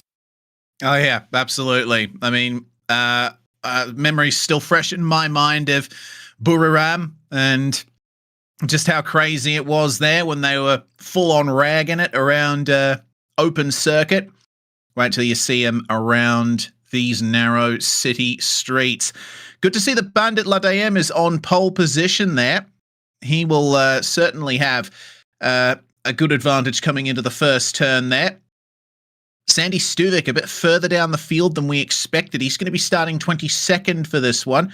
We've got a few more cars to go through before we get to him. Samon there starting out of 21st place, and 22nd, the number 95 of Anuat Maniain. This category, Scott, is one of the Sandy Stuvik getting a face full of diesel dust there. This category is one of the few where you genuinely don't know who's going to win until the final lap starts. Yeah, because the other big thing is tire wear is a big factor. For these guys, though, getting through 12 laps is going to be the journey that we are about to go on. What are they capable of? What are we going to see from these guys? A rolling start for the guys here as well. And we often rolling here, the final car in the field. All the way at the back, Natnach Wong Samboon. Right here. So that was, Superchai. Superchai did actually drive through the field yesterday. He's had some issues, unfortunately, in qualifying, but not able to register a reasonable lap. Did drive through the field, did gain a bunch of spots in the first race of the weekend for these guys. Now time for the second race of the weekend. He's got to come from the rear again. So, unfortunately, issues for him in qualifying, giving him a difficult race scenario, but some overtaking required means the racing action should be good. Yeah, certainly should. I mean, these things are obviously much bigger than the Super Ecos that we just saw. Excuse me. So it will be more difficult to make those maneuvers. We won't be seeing 3-4 wide up Monkey Hill like we saw on lap 1, but there will still be some big sends being made into the first turn there. Because these trucks are heavy, and they've got those lower spec treaded Hankook tyres on them. Yep. Once again, Bangsaen Street Circuit is what we're going to be looking at. The first sector is about pulling it up nice and accurately and then climbing the hill. Then it's about pulling the car up accurately at turn 8, making sure that you're nice and clean through the monument. And then the fast and flowing final sector and all 20 turns and the 3.74 kilometers of Bangsaen Street Circuit in its finery. A beautiful racetrack. Yep, Thailand's Macau right here. And it's an incredibly challenging track, especially on these Ventus RS4 semi-slick tires, the same spec of tire that Super Eco uses, but these things are probably twice the weight of the Super Eco machines, so those Hankook rubbers are going to be working super hard around here. Certainly they are. Race 5 starting order about to pop up. We've got issues for the 39 truck, who's due to start out of 18 spots. So it's Bandit from Chinawat, Nuttawat and Tanawat. So he's managed to get that car re-fired and rolling again. Front 2 rows of the field. Danafon and Surachar on row number 3, Nanthawat and Jack Lembard to make up row number 4. 9th through 12th will be on the next page, which will be Saranyu from Jadaron on row number 5 and Chai Pong from Songsak there.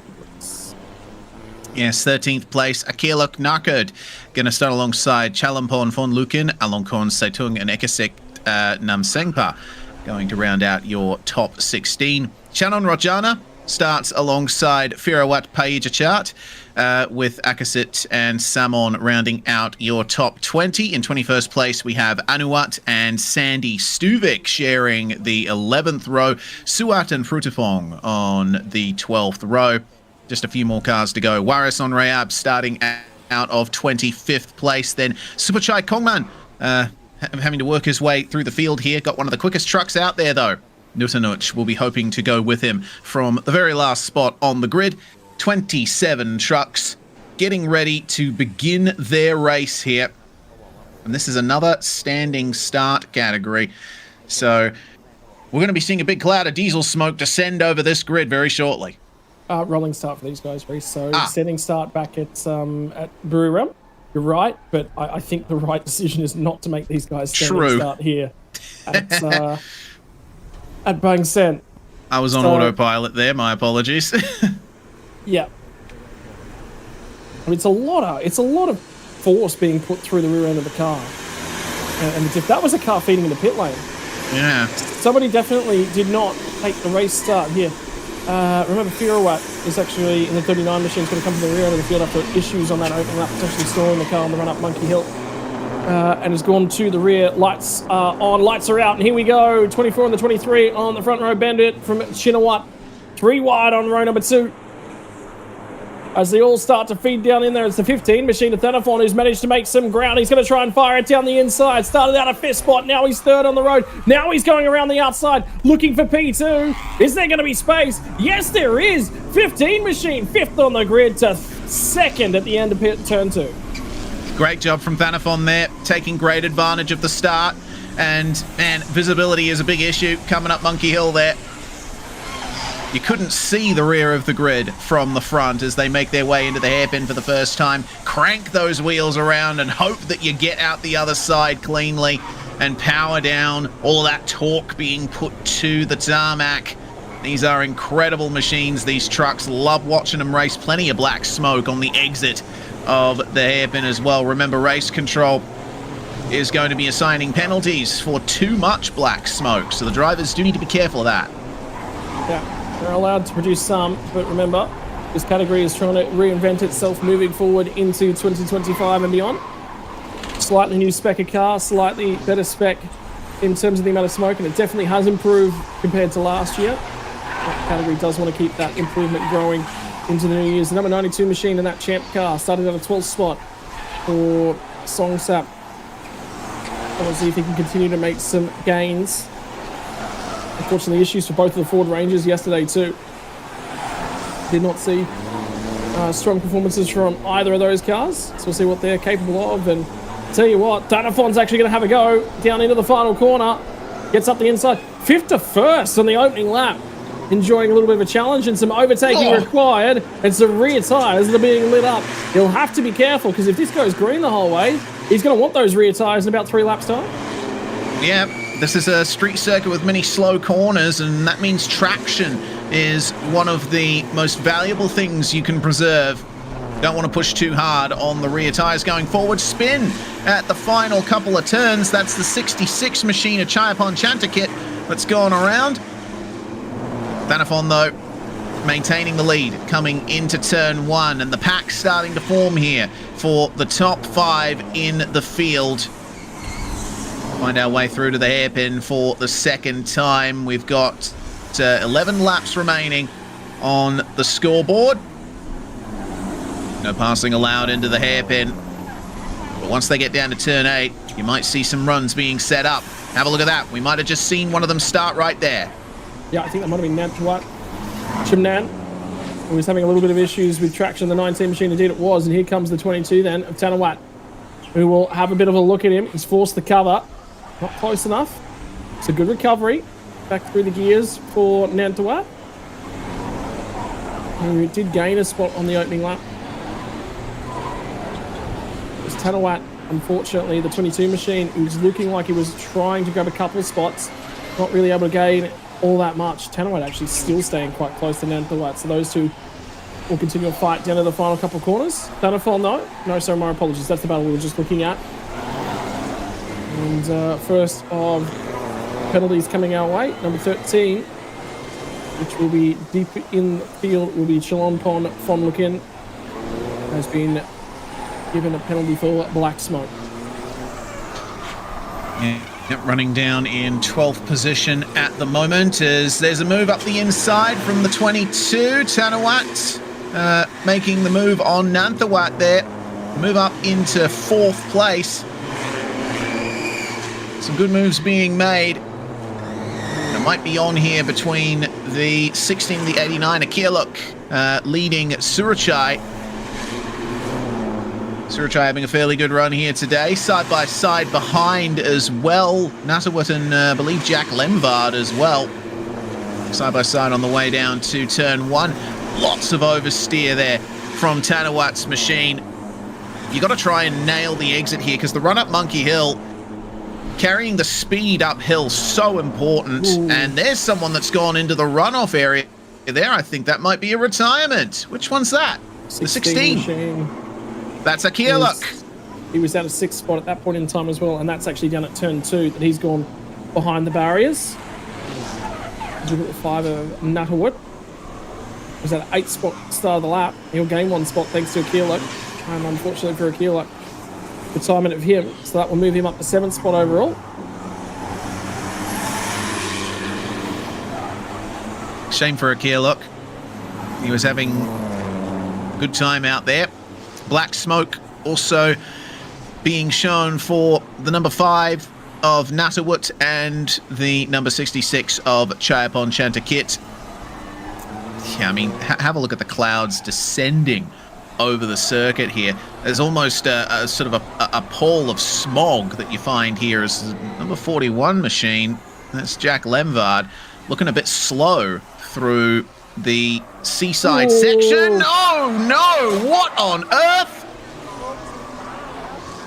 That's in a disastrous location too. My God! But the biggest benefit is he'll be visible prior to the corner.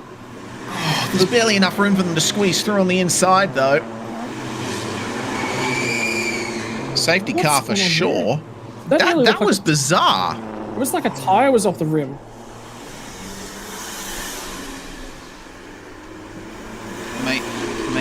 Maybe there was fluids on the track that he slipped over. It's weird. It almost looked like the wheels just spun up, or maybe something broke in the back end of the machine. We're gonna see it here. Yeah, it's just snaps coming off the wall there. Left tires up. Right rear tires up as well. Could be that the rear's locked on the downshift, maybe? Oh my God, that's a huge hit to the front. Look at both of the mirrors facing in the wrong direction. They've both been flicked back forward, not folded backwards. Yeah. The force has been going through that. Have a look at the wind that's starting to pick up on the trackside too. And I did actually note this yesterday. There is rain potentially in the area. We're seeing a 30 to 45% chance of rain basically for the rest of the day here. So we could see some storms blowing, and there was a heavy storm blowing yesterday. That's a lot of fluid on the ground. Oh yeah, yeah. Oil, such an coolant. odd accident. Yeah, that's the weirdest accident I've seen in a very long time. Well, Lemvard will quickly hoof it off the racetrack and get to safety. Hopefully we get some word as to exactly what caused that incident. Because yeah, it's weird. As soon as he came off that sort of kink in the wall in the braking zone, the rear end just let go.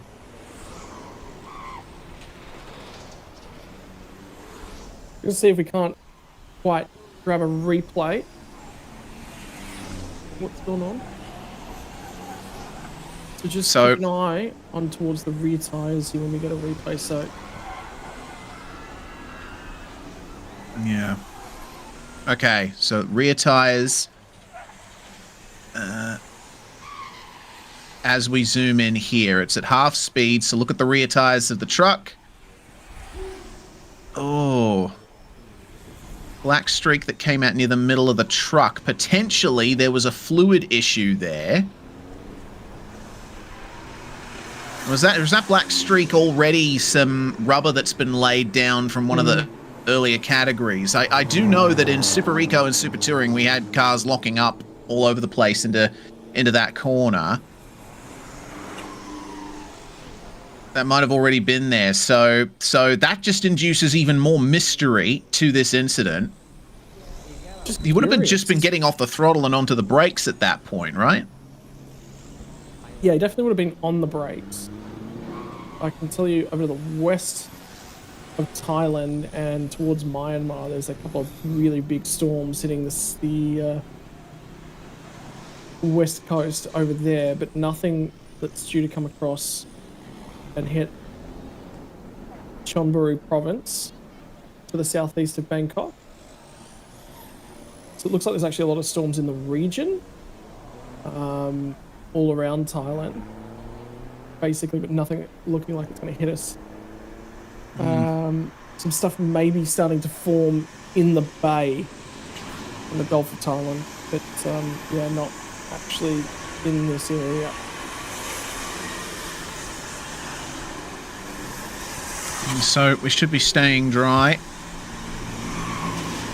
for the time being at least. But yeah, very mysterious incident for Jack Lembard bringing out this safety car. They're going to have to get that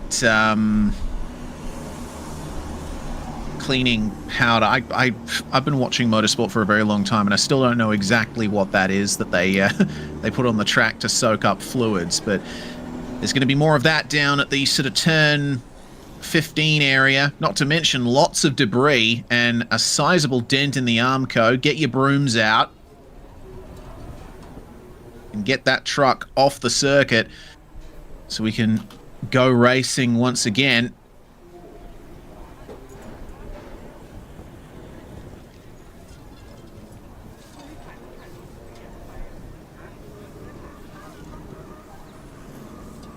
Just, yeah, I think at the moment we're all just sitting here just awestruck by what went on there to cause that accident, because it's just a car that's lost control in what should be a relatively straightforward. I mean, it's a challenging braking zone. Don't get me wrong; it absolutely is a challenging braking zone. So whether or not the other side of the coin is he might have had a brake failure in the rear end on one side. That's another potential. That seems one of the most likely of the possibilities. Either that or a suspension failure that just messed up the truck's balance once he jumped on the brakes. Touching on Rotjana just ahead now, it's one of the 60 cars. Just ahead of the number 9 at the tail end of the field. Check this car out, it's on its way towards us here. 68 of Frutafong, with a lot of damage on the front left-hand corner of that car.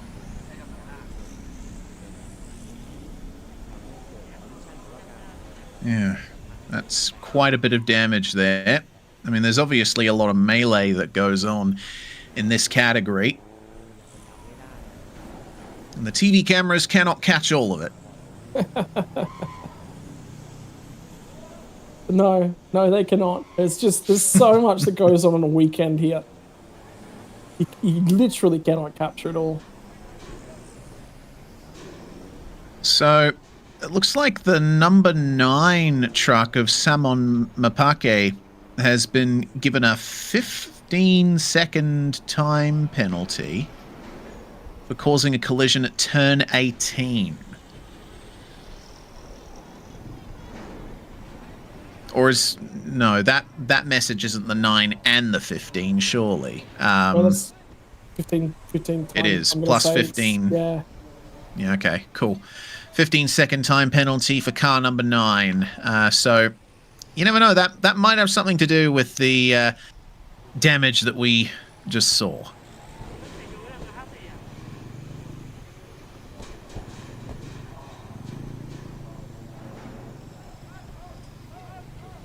Yeah, well, that's now been displayed over on broadcast as well. Yeah, 15-second time penalty for the number 9.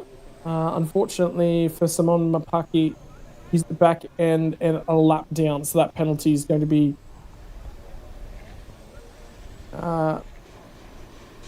educational at best. They're taking such a long time. Remember, these are big, 1.6, 1.7 ton trucks. So trying to get these onto the back of a tow truck with the amount of damage on the front end is not an easy prospect. I suppose the silver lining to the location of that crash is it's very close to pit lane. So once they do get going with it, it shouldn't be too long before we can get the race underway again. Would not surprise me if we're back underway at the end of the next lap. Yeah, they're working like mad to clear the fluids off the racetrack.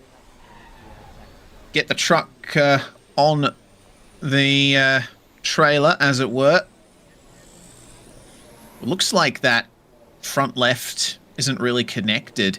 It's a similar situation to what we saw in the Super Eco crash, where they took their time actually getting the car away because the front end was so damaged they couldn't actually get it to move on its own. Yeah. And they're just sort of rocking it with the winch at the moment. Try and get it up on the back of that tray. That tray will then slide and lift back up, and it'll be on the back end of the truck. But they had to... If they'd have tried to use a tilt tray, that wouldn't have worked in that instance. They needed to get something that sort of extended back out. Just dragging that uphill was going to be an even worse prospect. It has to be a strong truck. You can't just, you know, use something lower end to pick that car up either. Zooming in on that damage as well on the number 68 machine of Frutapong. I noticed that the front left was scarily close to rubbing up against some exposed metal. You can see it there. Like, it's only just avoiding a coming together with a sharp piece of metal. Running over one bump of the racetrack at speed, and that might cause further issues. And the driver's not going to know much about that because he's not going to be able to really see a whole bunch, so it'll be on Prix to have a little bit of a look at some shots if they can get them down in the pit lane and communicate that you've got quite a damaged race car here. Visibility of that issue will be minimal at best.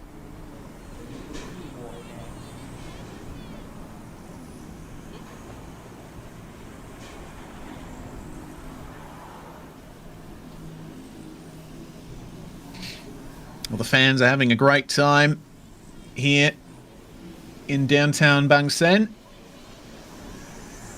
I love how close they are to the track as well. You mentioned that a bit earlier, Scott. It's the thing that I love the most about street circuits is you can get right up close to the action. Yeah. Fans out here recording the action as well on phones and just enjoying being in the general area of the racing here. How cool is this, up and close and personal with the fans in silence? Safety car coming in at the end of this lap. They've managed to get that car off the circuit now. And we'll be back underway. 6 more laps remaining to us from Super Pickup racing action for the weekend. Excellent stuff. Well, Thanaphon Chucharonpon is going to have the race of his life here in the lead. The pole sitter, Bandit Ladayem, going to be starting second in line here. As we get a proper view of the damage to Jack Lemvard's truck there. That's going to require quite a few repairs. It looks like Jack in the pits here describing to his team what happened. Seems he was just as confused as we are. Maybe getting some answers down there. Yeah. You see that? That looked like he was talking about putting his foot on the brake pedal. Yeah, and yeah. then something funky happened. So that's I'm starting to think maybe something in the brakes has gone on there. Could be even debris in the brakes as well. After the Super Ecos, there was a fair few parts strewn around the racetrack, and there's definitely less of them now, whether or not there was a clean-up effort in between the two races.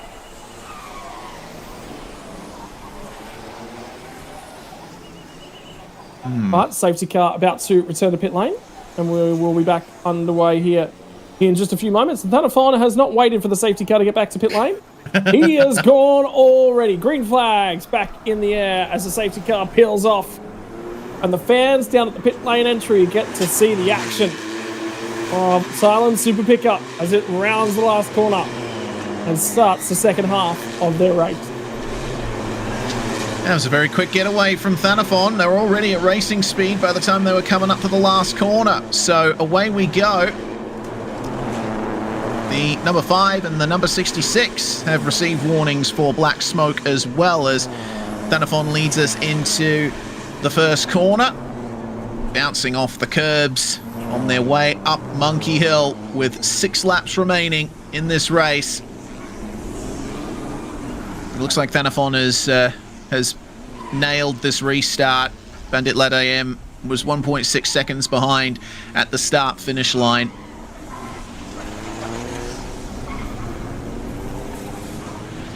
So now comes the opportunity to build up a move.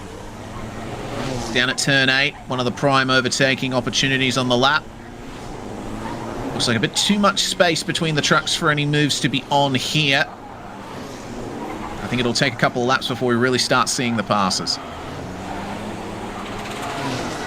Yeah. Under halfway to go now in this one. And we'll be just shy of 15 kilometers. Sorry, we'll be just on the positive side of 15 kilometers to go at the end of this lap. As they feed down into turn number 15, the Prix flags being shown to the drivers. And they've actually done a reasonably good job of not just sopping up the fluids that were on the racetrack, but that line looks relatively clear already. Yeah, I suppose when Lemvard came to a stop, the front end was off the racing line, so that makes things a little easier in terms of the cleanup. I just love listening to them go around the back half of the circuit because the tires are screeching the whole way around. Frankly, ridiculous, the setup of these machines, but we love them. Something oddly satisfying about shoring up the suspension, lowering, slapping a big old spoiler in a rear wing on what is effectively a utility truck and going racing. Hang on a minute. Car stopped at turn 16. That's in an awkward place. Yeah. I think too awkward to get going again. He's out.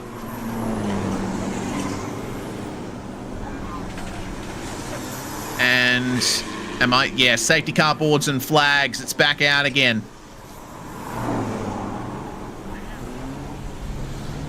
Well, critically, they'll need to pick that field up, which is why the safety car at the monument has been deployed before they get down there. Good news is it does look like that car may just be able to be rolled away. They might just latch a tow strap on and drag it back to pit lane. So it should be a relatively quick recovery compared to the rest of them that we've had thus far today. Albeit, realistically, they've done a great job recovering cars incredibly quickly right across the weekend. So big shout out to the marshals and the recovery teams. This is a challenging circuit. A part of those challenges means that we do need to recover some race cars. So the cars stopped at turn 16, and that's just past here where Lemvard had his problem. See it emerge into view right there. Did they run over some debris that destroyed the tires, or was it just a straight up technical problem with the truck? Well, if the tires were down, they probably just rolled it back to pit lane from there. Yeah. But he's definitely come to a stop. There's no damage on the car from what we could see. Haven't seen a shot of the rear end of it, so we can't confidently say that, but it suggests that car's come to a stop because of a technical difficulty. Could be drive shaft related too, you know. These drivetrains have worked very hard in these trucks. Boosted diesel power. Diesel engines already provide so much more torque than other types of engine. And they're built strong to cope with that, but sometimes wear can take its toll.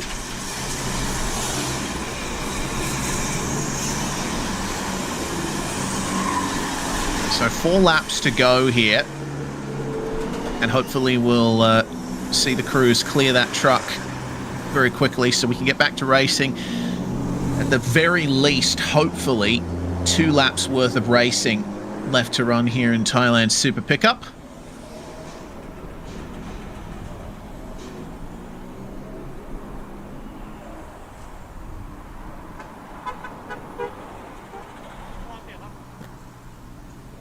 Was that the safety car tuning its horn on the run into turn 2? I think it was. Oh man, I didn't. That caught me off guard. I was like, have they gotten some other traffic outside the circuit on the microphones or something? Potentially, still possible. Maybe the safety car driver's just saying hi.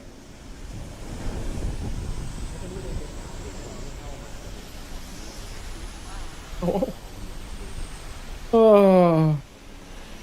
You know what? If you want to be a part of an event like this and participate, but also that's white smoke, not black smoke, and that's not a good sign. No. In the rear end of Thanaphon. But if you were thinking about getting involved in an event like this, learning to drive and being a part of the safety car would actually be relatively important. Or there'd be two people required in a safety car as well, one to operate the functions and talk to the driver, and one to actually be the driver. So you require a little bit of skill to be a safety car driver because you've got to maintain a certain speed.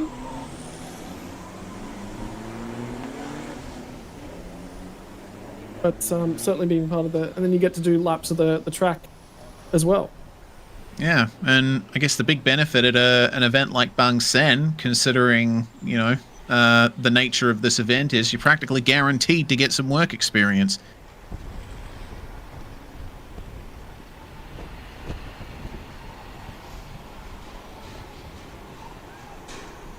Still in the middle of our safety car. They'll feed down into turn 8 at the moment. Waiting on a message from race control. I'm expecting to have 2 laps to go when we go back to green flag racing, because we'd have a message by now if the safety car would be pulling in this lap. So we'll go to 3 to go, and then we'll go back to 2 to go. In terms of racing for the rest of the afternoon, what have we got available to us? Currently in Thailand, it is midday, a touch after midday local time. And that means that in about 40 minutes we'll be going the race start for Porsche Carrera Cup Asia. TSS Supercar GT4 and GTC will be up after them. That will begin at 1:40 p.m. local time. That's in about an hour and a half. And they will run for an hour from there. F4 Southeast Asia kicks off at 3:10 p.m. in about 3 hours time. Before we run our final category of the weekend. It is always the last race to go on your Sunday afternoon from the Bangsaen Grand Prix. Thailand's Super Series, Supercar GT3 and Supercar GTM. Combined categories for 2025 from 4:05 p.m. That is in precisely 4 hours from now. So 4 races still to come in the program for the weekend. Yeah, we've got a packed schedule here on the Sundays. It looks like they've cleared the number 5. Okay, so is the number 5 truck. That's Natawut. Unfortunately, that came to a stop there out of turn 16. Safety car in this lap from race control. So we will be going racing with 2 laps to go. That we will. That will give us about 7.5 kilometers worth of racing to go for these guys.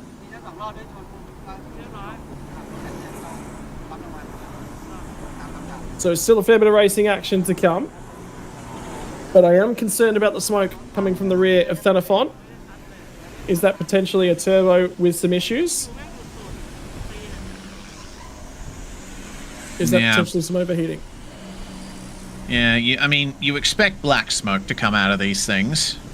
So much so that they have a penalty for too much, or a warning for too much. But yeah, white smoke, certainly not what you expect. So hopefully there isn't some sort of overheating issue from trundling around slowly under safety car, not getting much airflow over that intercooler, etc. Once they get back up to speed, Thanaphon will be able to maintain things. This is a good angle here. Really shows off how tight turn 8 really is. It's a 90-degree right-hander at the end of a long straight. Not much in the way of runoff. And the apex is super sharp. It's already claimed a few victims today. Thus far, none in Super Pickup. but we're still going to have 2 circuits of the Bangsaen street circuit to complete, and anything can happen in that short amount of distance. One of the cool things you actually missed earlier on in the week was that I believe it was Thursday, we actually got a look inside. There was a massive break-in proceedings, and the media team, what happens is when you get a whole bunch of guys with cameras, they all like to do something fun and funny to keep the fans entertained, because after all, we might be in the motor racing business, but we're also in the entertainment industry as well. We've got to look inside the media pad and the media trucks and how the show comes to life back on Thursday. So there is a lot of minds that go to work and a lot of eyes and creative skills that go to work, and right now there are some drivers going to work. Tanafon restarts as early as he possibly can for 2 times in a row. This time he gets another giant launch way out ahead of Bandit, and the field will start to go after him. 7.5 kilometers worth of racing action to the end of this one. It's already underway. Run down to turn number 1. There is a couple cars a little bit deeper in the field, only about 7th or 8th or so back. Side by side on the run to turn 1. Keep your eyes on the back of that shot. They've managed to sort it out when they get to turn 1. Back end of the top 10 is where the fighting is going to be thickest. The Toyota Gazoo Racing Thailand truck not having the greatest of exits out of turn 1 in the background there, or turn 2 rather. Manages to keep the rest under its thumb as race controllers sent a message through that the restart procedure is under investigation. So might that tell us that maybe they thought Thanafon went a bit too early? That's what I'm guessing it's going to be as well. Number 19 of Nantawat having a go at Tanawat ahead of him. And they were side by side when they got halfway down the straight. They've been forced to go back in single file. Of course, remember, bigger, wider, heavier trucks take a lot longer to get going and a lot longer to pull themselves up, but that car width is the big issue. It does mean that some of these sections Super Ricos could go racing through. The trucks just cannot. Yeah, and that's down at turn 8 as well. You know, I mentioned how tight the apex was. There's a bit of a lock up there into turn 15, but the track narrows up quite a bit on the exit. It's almost half the width that it is on the way in. So if you're going to make a move, you got to make sure that you're ahead before you get to the apex, just so you sort the position out and don't put either of yourselves into the wall. Thanafon has been dominant here ever since he took the lead off of Bandit. The final lap has begun. Is his truck going to hold up? That white smoke that was coming out under safety car was a little cause for concern for us up here in the comms box. You can still see some shades of it on the way into turn 2 there. But for the moment, it looks like, if anything, Bandit might be in trouble for second, because here comes Chinawat. Yeah. So a little bit of battling now for second place as they build and run over Monkey Hill for the final time in 2025 for your super pickups. Maybe the run down to the hairpin. And now they'll start to feed their way back in. All lining themselves up. And I tell you what, Chinawat did actually get some good drive off of the turn 6 hairpin. Problem is, he's going to need to be significantly alongside when they get to the braking zone down here at turn 8, or prompt a mistake. Now, he has forced the cover from Bandit Ladiam, who's recognised it's on for P2 and P2 only, as Thanafon has gone. So he needs to cover, he needs to prop, and he just needs to defend and make it just that little bit difficult. Chinawat might just decide, you know what, P3 is good enough. Yeah, they got a good gap back to P4. No need to fight any further and force maybe a disadvantage in the final few corners. Speaking of the final few corners, we're almost on them here. Thanafon was 1.5 seconds in the lead at the start of the final lap. Now all they have to do is head down to the double apex here, the left-hander, and put the power down one more time up through the gears for Thanafon Chucharonpon. What a drive, what a victory. Yeah. Haven't seen any further updates from race control, ladies and gentlemen. Remember we said We're investigating that restart, but Thanaphorn gets it done on the racetrack. Bandit will be home from Chinawat, second and third. That's a car going around in the last corner, for sure. And Thanaphorn very happy about the race result right there. As he should be. That was perfectly executed from him. Good job from Bandit Ladayem as well to keep all of his attackers at bay and hold on to second place as well. That's a great job from those guys. Still coming across the start-finish line at this point in time. Remember, a field of 27 cars took the green flag, 23 of them had finished. And I thought I heard a whole bunch of tire squealing. I did. And there's a car that has made the finish line. The finish line is that white line back up at the top of the screen where that gantry is. So he's dragged that car to the finish. I believe it might be the 81 of Akasit or the 91 of Jataron. I think it's the 91. And did you see how the front wheels were pointed towards each other? Yeah. Something's gone majorly wrong for Jataron there. Hopefully nothing that's too far involved anyone else, but Thanaphorn, I haven't seen many onboards from these trucks at Bangsaen. It just gives a real perspective for how narrow the circuit is in these things, how you're lumbering your way around this place. And they don't have a particularly tight steering ratio either, these trucks, so you're working the wheel hard the whole way around. Yeah, yeah. Heavy trucks, trying to rotate them as well. Power steering systems that get a heck of a workout in these things as well. You need to make sure that you have a fair bit of cooling on that power steering pump to keep you moving, because I believe your race results would be heavily reliant on that. Regardless, race results. Thanaphorn gets it done on the racetrack from Bandit and Chinawat.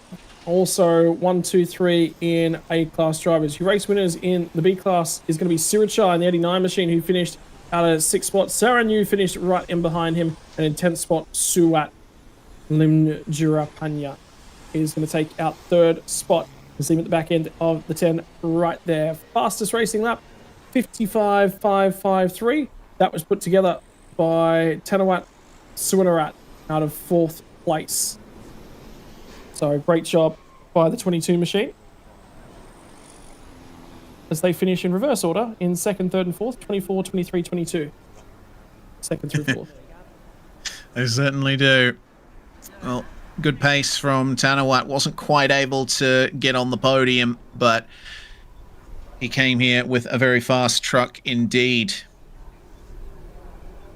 And when the next round comes, it'll be a reset for a lot of these drivers. The likes of Jack Lemvard and Akil Aknakad. They will be, I think, glad that the weekend is over. Unfortunate to see it end that way for them. It's time for our top 3 to find their way into pit lane. Goody on standby down there in the bottom left corner. Going to be getting ready for a chat with these guys, and I believe these interviews are all going to be in Thai. There are no non-Thai licensed drivers that compete in this category this weekend, so we won't be able to tell much of what they're saying unless you speak Thai, which we do not. But I'm sure you're going to hear 3 very happy men jump out of those trucks. Very much so. 3 men that got to go racing, had a bunch of fun, and Thanaphorn with huge launches on those restarts, catching the opposition napping. And of course, that is going to get us done for this morning's racing action, as we're now into the afternoon in Thai time. Reminder, Porsche Cup, Carrera Cup Asia, and their 30-minute race coming our way in a short period of time. That will be underway. Race start set to be in about 25 minutes. Due to queue up here in the dummy grid in about 10 minutes or so as well. แน่นอนนะครับคุณผู้ชมครับจบลงไปแล้วนะครับสำหรับ We'll listen to the some interviews from down in pit lane. 1 Class A และ Class B นะครับ Overall นะครับอันดับที่ 3 เป็นของพี่ชินชินวุฒิเหล่าชินชาตินะครับแสดงความยินดีด้วยครับครับขอบคุณครับเป็นยังไงบ้างครับก็ทำเต็มที่แล้วครับผมครับพอดีข้างหน้าเขาเร็วกันจริงครับก็ต้องยอมรุ่นพี่หน่อย แน่นอนก็ถือว่า เราก็มาถึงจนระดับ 3 เลย ใช่ครับ เกือบไปแล้วนะพี่โต้งนี่ก็ตี้มาที่ติดเลย เดียวครับ เวลาไม่พอนะครับ ใช่ครับ เนื่องจากเซฟตี้คาร์ออกไป ครับผม นะครับเพราะฉะนั้นก็ถือว่าทำผลงานได้ดีในวันนี้ ครับ พอใจในผลงาน พอใจครับผม ครับ สนุกครับ ครับส่งต่อสนามหน้าครับ ครับก็สนามหน้าบุรีรัมย์นะครับ ฝากติดตามเชียร์ทีมพวกเราด้วยครับ ครับ อัลฟาแฟคทอรี่เรซซิ่งทีมบายเผาซ่าครับผม ครับขอบคุณครับขอบคุณครับแน่นอนครับไปอันดับ 2 กันต่อนะครับ บัณฑิตรัตดาแย้มครับอันดับ 2 ครับโอ้โหเป็นยังไงบ้างครับ โอ้ อย่างที่คาดการณ์ไว้เลย จริงๆไว้ก็เป็นไปตามแผนนิดนึง แต่อยากจะสู้จนที่1นะแต่เราต้องยอมอาจารย์จริงๆคือ ครับ อาจารย์มาเร็วมาก ครับ ผมไม่ได้เปิดไม่ได้อะไรหรอกนะ แต่ในความที่เขาลึกเรารอบแรกด้วยมันยอม แต่เราจะยอมแค่อาจารย์นะเราสนามหน้าเจอกันแน่นอนมันแน่นอน โอเคฝากถึงแฟนๆเลยครับ ได้เลยครับ ยังไงฝากเชียร์ตุนติ่มเบอร์ 24 ด้วยนะครับ กับทีมโฟตอนเลสซิ่งทีมบายอุดอ๋องระยอง แล้วก็พี่ๆองโดด้วยนะครับ อาจารย์เบสตุ่มติ่ม ครับ ทุกๆคนเลยเต้เต้พี่หนุ่มเซยู ฮะ สนามหน้ามันแน่นอนครับ ไปครบทุกคันเหมือนเดิม ครับ ครับผม ขอบคุณครับแสดงความยินดีอีกครั้งหนึงครับ อันดับ 1นะครับเป็นของธนพลชูเจริญผลเบเทอร์บยามโอ้โหไม่ผิดหวังเป็นดับเบิลแชมป์นะครับก็คือเป็นแชมป์ของสนามบางแสนกลางปีถึง 2 สนามเลย ครับ รู้สึกยังไงบ้างฮะเบื่อหรือยัง ไม่เบื่อครับ รู้สึกว่าต้องตามให้ทันครับ ตามไม่ทัน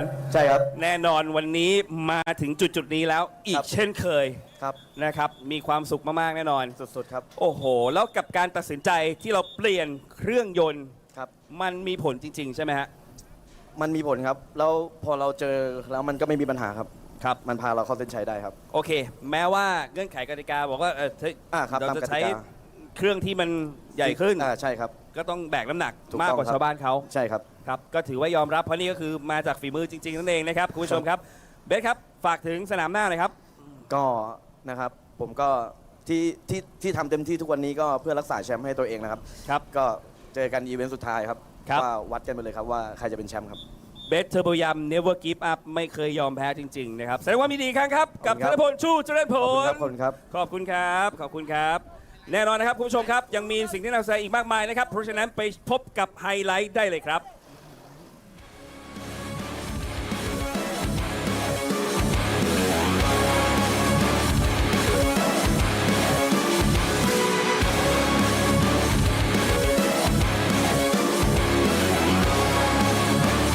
Highlights now for Thailand Super Pickup and the final race of their weekend. The grinning phase, as usual, smiles abound with a few eyes already firmly focused on what was about to go down. Yeah, it was certainly a tough one for many in the field. But all smiles in the Super Pickup category.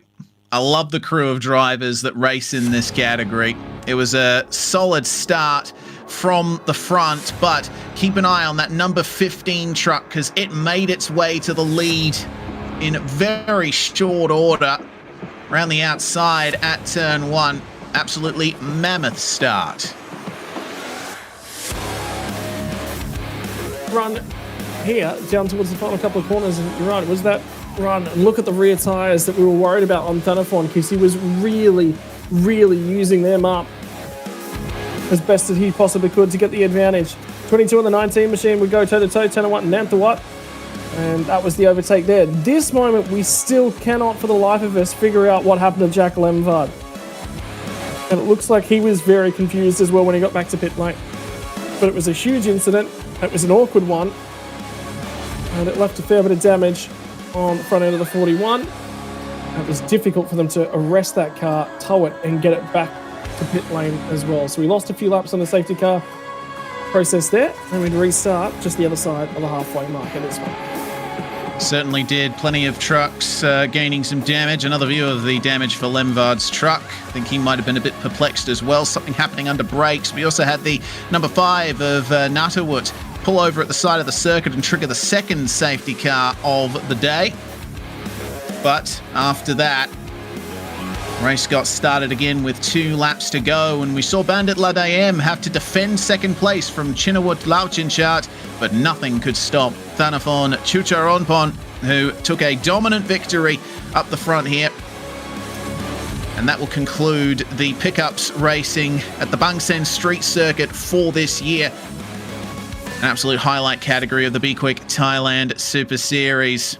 Well, we don't have long to go, Scott, before Porsche Carrera Cup Asia gets things started. The prize ceremonies are obviously taking place for the categories that have run and done so far, but we're going to be seeing some Porsches around here pretty shortly. Yeah, joined the support categories for this week of the Bangsaen Grand Prix last year in 2024, but they returned yesterday. At Reese, it was all-you-can-eat rain extravaganza. It came, it went, and then it bucketed down immediately afterwards yesterday. We finished the race on a safety car with drivers splashing around on slick tyres behind the safety car. Red flagged. We didn't see the end of that session. And to be perfectly honest, there was no other decision open to race control. The track was dry 1 minute, and the next it was a swamp. Well, what's the weather going to have in store for us in just a few minutes' time? Hang around, because your Carrera Cup Asia action will continue in just a few moments.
Bangsaen ครับ โดนแข่งให้โดนหมด เดี๋ยวเราจะมาดูการแข่งขัน Porsche Carrera นะครับนี่คือเรสที่เข้าของการแข่งขัน เ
Hello, ladies and gentlemen, and welcome back for Porsche Carrera Cup Asia racing action. Yesterday, Dylan Pereira got it done, managed to hang on to things, but it was the drivers cutting their way through the field. I believe it was the Enzo Trulli number 99 machine being a little bit of a cork in the bottle for both Brock Gilchrist and Hugo Ellis. Ellis got clear the British driver and started to make inroads on the top four. In fact, he was moments away from potentially getting a pass done on Dylan Yip when we went to safety car because of the rain and the conditions.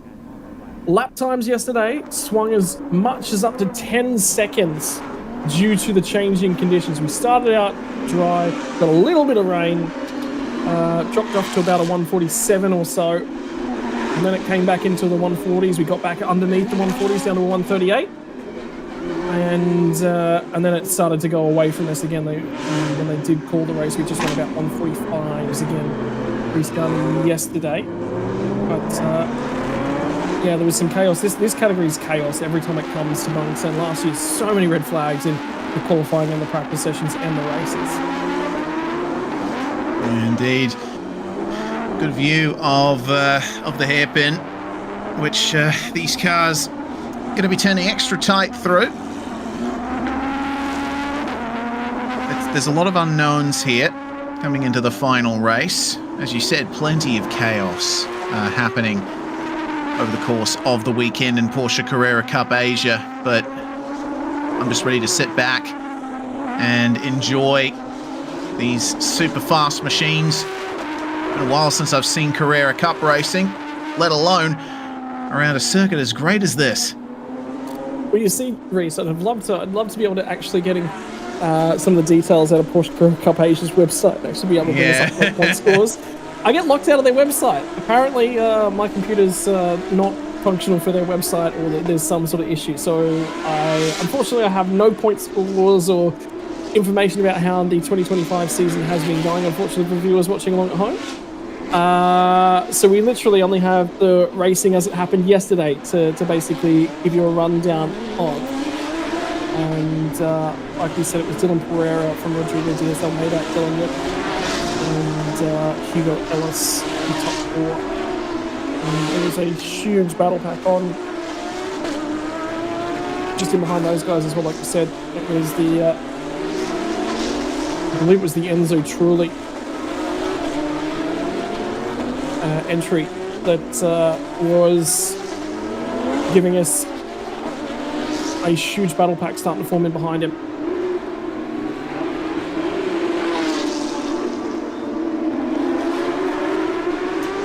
Good variance of drivers taking part up the front. It looks like the most represented nation in this category is China. We do have one Kiwi in the field, for those of you in our part of the world. Brock Gilchrist starting out of P5. And we have a couple of Brits as well, Hugo Ellis and Josh Rowledge as well taking part. One Thai driver, and it's Munkong Satyantharaki. And got some updates for you at the moment. This is the fourth of 6 races, I believe, for this category so far this year.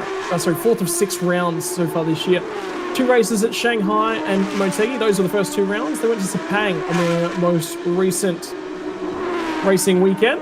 3 races were held at Sepang, and now we're here at Bangsaen. They'll be off to Mandalika and finishing the year off at the Marina Bay circuit as well in Abu Dhabi.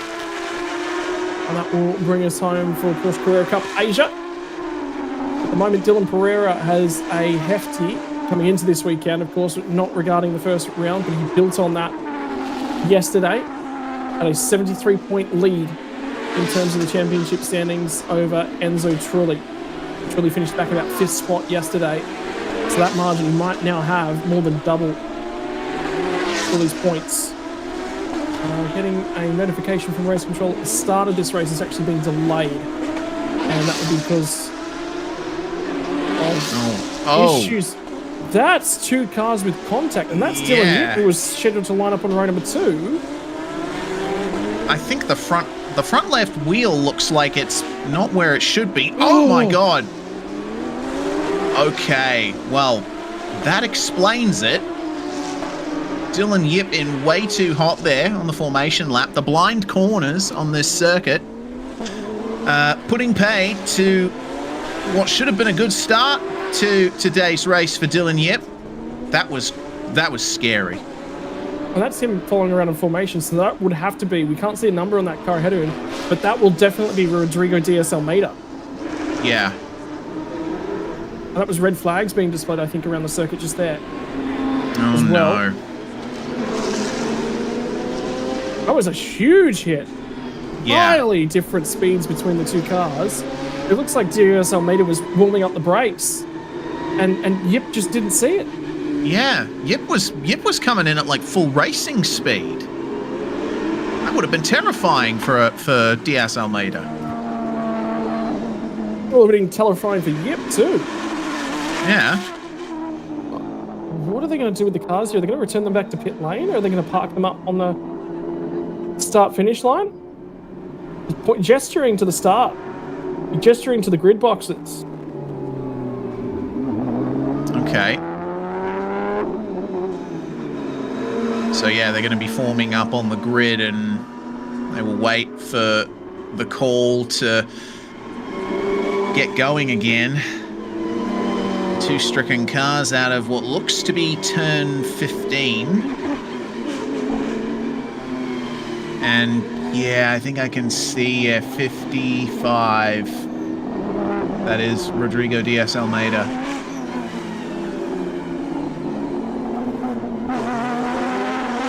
So that's the cars that's the drivers that would have been starting second and third on the grid out of the race before it's even had a chance to begin. And the thing is, Dylan Yip sits fourth in the championship we did coming into this weekend. And Rodrigo Diaz Almeida finished second yesterday, so he would have scored a hefty bank of points. I believe he would have taken 20 points out of yesterday's race, and that moved him up a little bit closer to finishing in terms of the overall podium. No one's going to touch Dylan Pereira at the moment. And now we're missing the 99 car as well. That's Enzo Trulli. It's Enzo Trulli. That's at turn 1. Did he? Oh, turn 2. Sorry. Did he miss the call to stop on the grid?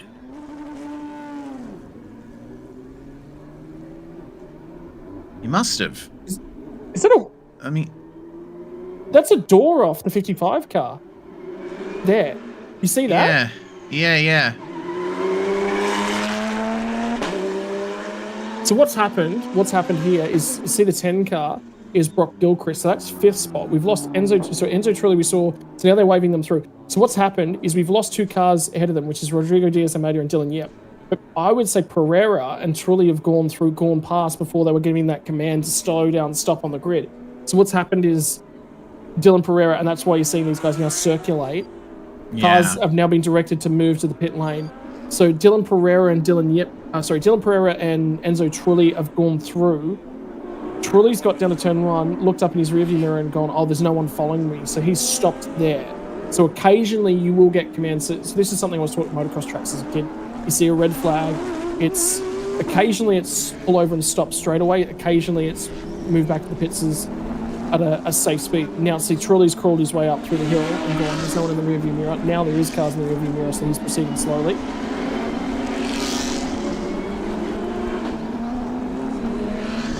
I believe that's I want to say that's Yip. Yeah, concerning the livery, yeah. Finding his way back out to the other side of the circuit, yeah. That's scary that's ripped the door off. Yeah. Pereira's already back in the pit lane, there you go. It is a terrifying spot to come up on someone.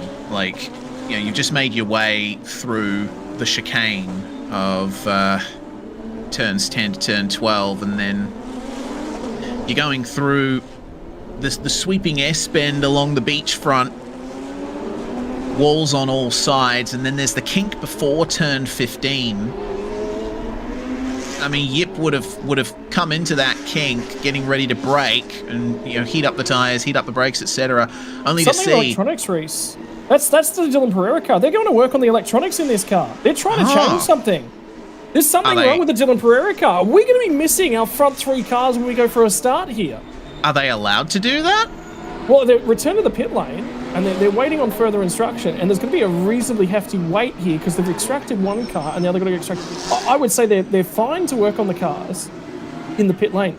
And what they're doing is effectively repairing that car, which you would generally be allowed to do under most red flag procedures. Yeah, true, But there'll be officials, that's the Porsche official down there keeping an eye on things, I would assume.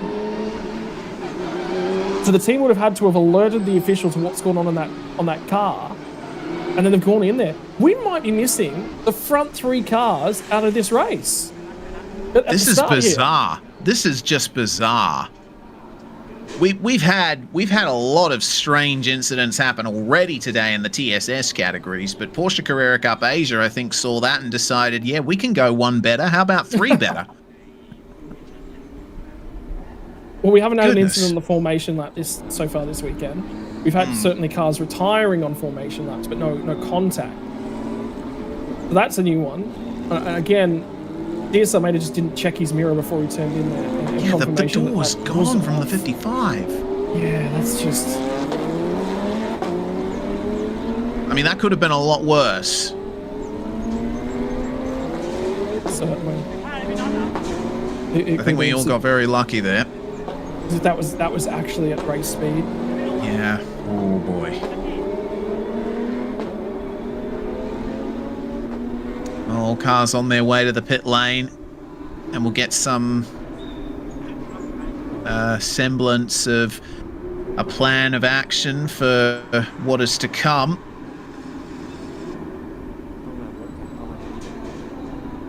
Into the tight, cramped pit lane of the Bangsaen Street Circuit. Basically makes its own hairpin off the exit of turn 18, coming back onto the track on the exit of turn 19. So I'm seeing some comments, and I want to clarify a couple of things. Now, the big thing will be as a part of the result of that incident. Now, have a look at where Dylan Pereira's pulled up, because Pereira, I think, was in a pit box. Is that him, the pink car at the front of the queue again? So whatever they've done to that car, they've got that back around. But it looked like it was back around the other side of the pit lane, and they were working on it in the other end. So there's still some time here before Dylan Yip's car gets removed. So what's effectively happened is that Rodrigo Diaz Almeida is trying to warm his brakes up at the same time as Dylan Yip's come off the monument. He's sort of maybe warmed his brakes up and been a fair way back off of Diaz Almeida coming through there. Then they come down through, and there's a kink. Sort of, you come off the monument. I'm just wondering whether or not we can't get our timing screen up with the track map on it, so I can just sort of talk through a little bit of what's going on, because this is just going to be watching these cars in pit lane here for a little bit and sort of instruct. But effectively, you come down through turn 8. It's a 90-degree right-hander, very slow. Turn 9's a little bit of a left-hand kink, and then you carry some speed up to... I don't think we'll have this interview, because this will be on Porsche Carrera Cup Asia's coverage. Yeah. But they noticed exactly what we did, that they were working on some of the data systems on that car. I have a feeling it's just the electronics, maybe data capturing, potentially timing systems for the Pereira car, is my thinking, is that that'll have something to do with perhaps the tracking on that car. But yeah, effectively, you come through 9, 10, 11, 12 through the monument. And I would say what's happened is Dylan Yip's backed up through the monument and was doing some tire warming and brake warming through there. Meanwhile, Diaz Almeida's continued on at reasonable speed in that section. There's going to be damage repaired to those barriers. There is a lot of damage to those barriers, by the way. And then, so Almeida's sped up, and he's carried a lot of speed down towards turn 14, and then he's jumped on the brakes to put some heat through the brakes and the tires there. Well, that's happened at the same time as Dylan Yip was speeding up, and he was intending to go down to 15, and I'd say he was looking to test the grip level down there on cold tires, and also put some heat through the tires at the same time. And he's come across him, and it's blind. 15, before you get to turn 15, there's a little kink, and it is blind down there, and he's just sort of seen the car go through ahead of him, but he's maybe doing 50, 60 kilometers an hour greater, and then basically come through the kink, and the car's just there. There's no way with the speed differentials. That's just tire warming procedures gone wrong. There's no intent in it. They were just out of sync. Yeah, Pereira's back out. So whatever they were doing on that car, they've changed that. But effectively, DS Almeida's not checked his rearview mirror before he's turning in because it's a formation lap. He wouldn't have been expecting to do so. So keep your eyes on T8 to 9 to 10, 11, 12 here. So what I reckon has happened is DS Almeida's got down to 8. He's backed him up. He's been doing some tyre warming through there. And then he's sped off and gunned it up through 9, 10, 11, 12 and the monument. And Dylan Yip through 8, 9, 10, 11, 12 has backed the car right off. Done some slow weaving, maybe some dragging of the brake procedures, maybe even a mini practice start or something to get the clutch in position, but you don't want to burn the clutches out in these cars as well. And then he's got through the monument, which is 10, 11, 12 on that track map, and then he's gunned it down through 13 and 14. But you see where turn 14 is, between turn 14 and turn 15, there's another left-hand kink there, and that's where you actually dive on the brakes and move back to the right. So Almeida's already gone through there, and that's blind. So that's just a unique aspect of this circuit. That's just, it's silly things going on from both of them, but that's just unfortunately just the nature of a street circuit like this. So could they have done better? Yeah, look, Yip probably shouldn't have been that far back, but he was trying to close that gap and he was closing it aggressively. So obviously it's going to be on Yip if it's reviewed by the stewards. But DS Almeida backed the car off, and it's just speed differential. That's all it is. Yeah, it's partially the nature of the circuit, the nature of the category as well, because Porsche Carrera Cup Asia is one of those feeder categories. Drivers will use it as a stepping stone to get onto bigger and better stuff, like one of the many SRO GT3 series that operate around the world. So you'll have some drivers in this series that do have learning experiences like that, and I think that's going to be a learning experience for the both of the drivers involved in that. When you're racing around a tight street circuit with, you basically can't see around any of the corners around this place, so you have to be on your guard, especially when you're going around on the formation lap and there's going to be a speed differential to the cars ahead of you. The other thing I will let everyone know as a part of this coverage as well, this coverage that we're providing to you right here, right now, is actually not the official Porsche Carrera Cup Asia coverage. You can go over to their channels and witness their coverage, and we strongly suggest that you do if you're looking to support Porsche Carrera Cup Asia. This coverage is provided to you on behalf of the Thailand Super Series as part of the coverage for all of the other categories this weekend. We are not working directly for Porsche Carrera Cup Asia. Must distinguish that. So go and support their channels as well. That's the information on all the class categories as well. Pro and overall outright sort of are the white numbers on the cars. Pro and Am is going to be the orange numbers. Am cars will be in the green numbers, and Masters is your blue numbers as well. And then there is a teams championship known as the dealer trophy. But yeah, we are covering this purely on behalf of Thailand Super Series, not on behalf of Porsche Carrera Cup Asia. If you see anyone in a black shirt down at the circuit with Porsche on that shirt, that is part of the official broadcast team over in Thailand this weekend. Yeah, shout out to Arjuna Kankapati.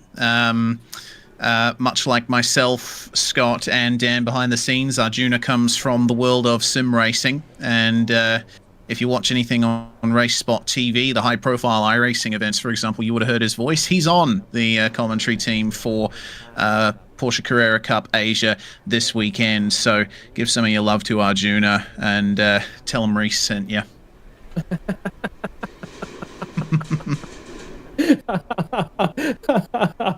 I wonder if you'll be flicking him a few messages after that one and just saying, yeah, I guarantee you guys will trade a few barbs about that. That's crazy. That's just nuts what's going on this weekend. So yeah,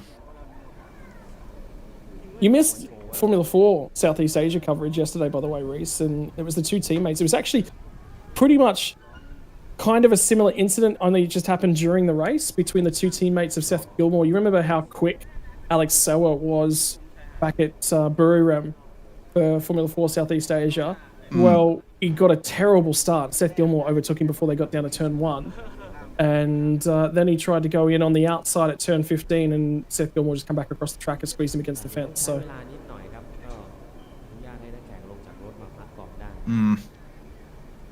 Bangsaen always brings out a few big surprises. I'm looking forward to the final F4 race, which will be coming up later this afternoon in between your Thailand Super Series Supercar GT categories. For now, we're waiting on confirmation as to when exactly proceedings are going to start here for Porsche Carrera Cup Asia. Doors open, drivers milling about, teams conferring with them on the plans ahead. But a very interesting development indeed. This race might just be moved completely because we're going to have to. I guarantee we're running shortened programs for the rest of the day. Because that's huge hits to those barriers. Yeah, how long is it going to take to repair the barrier is the question. They're probably working on it right now. Whether or not they'll be able to replace the barrier in time for proceedings to begin again. I mean, it is a narrow time window. According to the official event schedule, pit exit opened for this category at 12:40 local time. That was about 18 minutes ago. And it's meant to be a 30-minute race, which should have been run and done by 1:15, which is in round about 17 minutes time. So yeah, things are running a little bit short here. The next category on the program is the TSS Supercar GT4 and GTC race, which is due to get started around about 1:40 p.m. local time. So yeah, they might have to either shift things around or potentially miss this race entirely just to stay on the program. Otherwise, we're going to be here for a while. Yeah, and they haven't started work on that barrier yet, and that concerns me. Yeah, they're still assessing the damage. Although I think they're assessing whether or not that's structurally significant and whether or not they do need to do some work. Well, it's okay. The hammers are out. It looks like they're going to start work on it. I think that barrier might not be as important as others around the circuit because it's on the inside on the exit of a corner, right? The cars don't usually go too close to that one. So I don't know, maybe they'll just do the minimum to get it back up to spec and then move on out, but more personnel arriving on the scene to try and hammer this barrier back into shape as the engines fall silent here in the pit lane.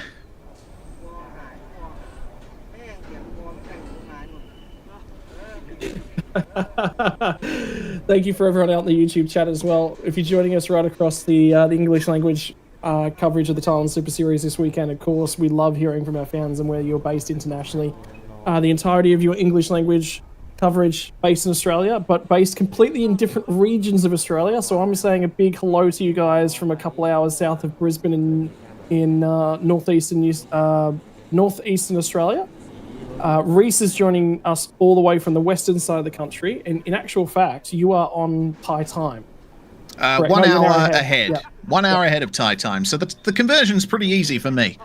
Yeah, and then we've got our producer who you'll not see in the background. And by the way, thank you very much, Dan, for getting that track map so I could illustrate a point a few minutes ago. So big shout out to Dan Yeaman. You would have heard his voice before as Dan shifts across to production coverage for the weekend here this weekend. Normally our regular producer, Jay Kennedy, would be with us, but he's having some issues that he needed to go and resolve and handle things this weekend. So wishing Jay Kennedy and his family all the best at the moment as they work through some things in the background. Health issues, unfortunately, for Jay and the family. So again, hopefully they're on a speedy recovery on those sides of things. But Jay is down in Victoria and Dan Yeaman also down in the southern part of the country in Melbourne. So all of us within completely different regions of Australia, which is what we love. You know, that's the whole point of us getting together as a part of this one. I really like the fact that we all came together as a part of sim racing, but you know, we're from such different regions within the country whereby we never would have interacted with each other without that. And now look at us here, we're sitting down, enjoying a cup of tea, watching Thai fans in the heat whilst we're in the middle of winter in Australia, and enjoying some Porsche Carrera Cup. I'm enjoying watching the engineering go to work on the barriers, by the way. I love looking into the setup and things of the barriers. Have you been following along the Thailand Super Series Facebook page at all, Reese? I don't get on Facebook that much anymore. I've sort of fallen off the face of the earth, so to speak, when it comes to that platform, but I do keep up from time to time. Well, there was a lot of videos put out over the last month because, of course, this circuit doesn't just get put together in a day and then torn down in a day. It does take a fair bit of work to come together. The big thing I was looking at and keeping an eye on was a lot of the circuit construction works and what goes on to actually make this possible. And there was a lot of talk about the barrier supports. If we get a shot at the back side of some of these barriers at the moment, see, if you have a look through the barriers, there's supports on the back side of them. So there was discussions about the engineering that goes into building those supports, how they prop the walls up, how they support them on the back side, how they all come together. Which is really interesting, because the logistics of putting a race, you don't just show up and the race is put together. No. You've got to get barriers into position. You've got to have forklifts working on the track weeks in advance. Everything's got to be bolted to the ground and secured so that it's all offering the correct level of support. Because if you don't do that, you don't get the FIA level 3 grading that allows this to be an international event, which means Porsche Carrera Cup can't come here, which means Formula 4 Southeast Asia can't come here as well. So, if you haven't seen those videos, they are in Thai.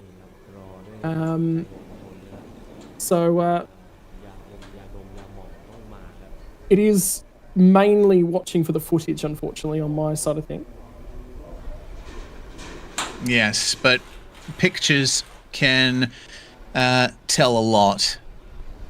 And, I've, through my sort of own creative work, I've done a lot of research into how racetracks are constructed, and you learn so much just watching stuff like this about what really goes into, like, it's not just a case of slapping down the barriers and away you go. It's not like how it was in, say, motorsport up until the late 1960s, where they just put hay bales everywhere and that was all they had to mark out the circuit and keep cars from going beyond the bounds of the track if they crashed.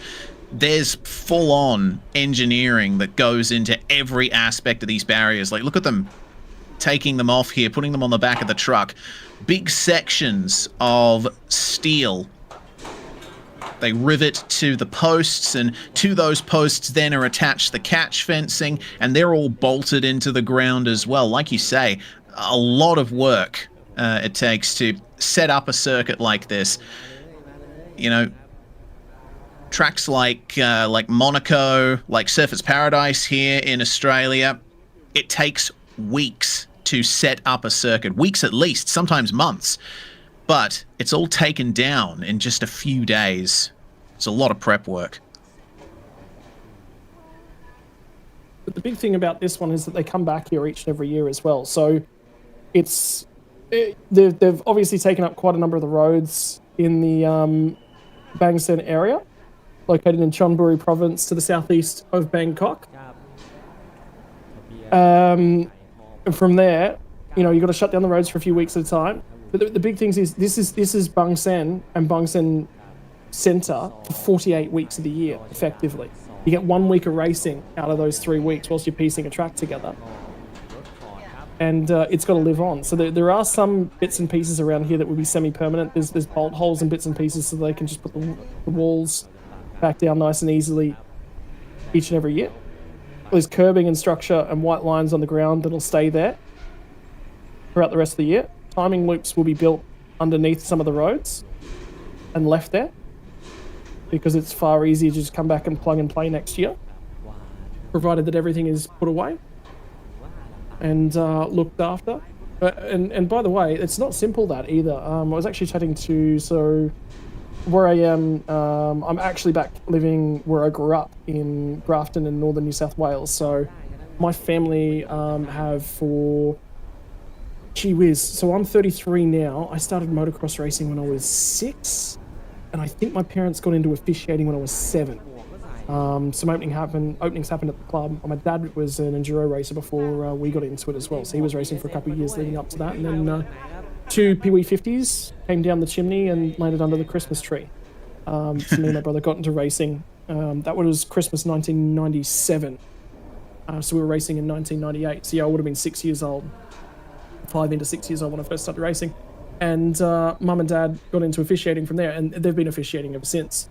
So dad was doing some work on the timing loops at the local go-kart track just before Christmas, because I went out to help him. At one point there, it was before, it must have been after Christmas, because I have no, I was still living at home at that point in time. I just moved back in with them for a little while. So it was before Christmas. Would have been late August, early September, maybe mid-September last year. I went out to dad, and dad would know I was looking at the timing systems, and we were getting a really low signal from a timing loop at Grafton Go-Kart track. And we were looking at that, and dad was asking me some technology questions, because he's obviously not very technologically sound, but he's very electrically minded and mechanically minded as well. So we were talking about what the potential issues with the timing loop could be, and that's just at a local go-kart track, right?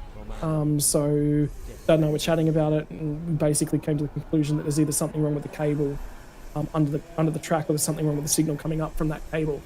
As it turned out, there was water basically trapped in the cabling system, so they had to run a completely new loop that was waterproof, or at least drained a lot better, so if water did get into the system in the future. So, you know, there's a lot of interesting things. You think about that, that's just at a grassroots level to make that sort of stuff happen. Well, for here, it's not just a timing loop, it's a flag system loop, where the flag systems, and you can deploy flags in certain sections of the racetrack.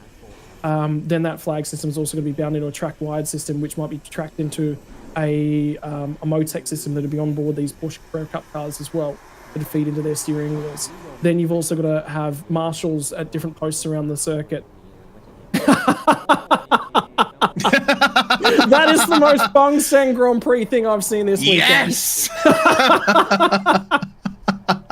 Oh, that's great. Is that Dylan Pereira? I think that's Dylan Pereira. I think it is. Oh man, that's good. Oh, I could do with one of those. I mean, it is the dead of winter, and I'm rugged up here in my home office, but there's nothing like a young coconut on a hot day.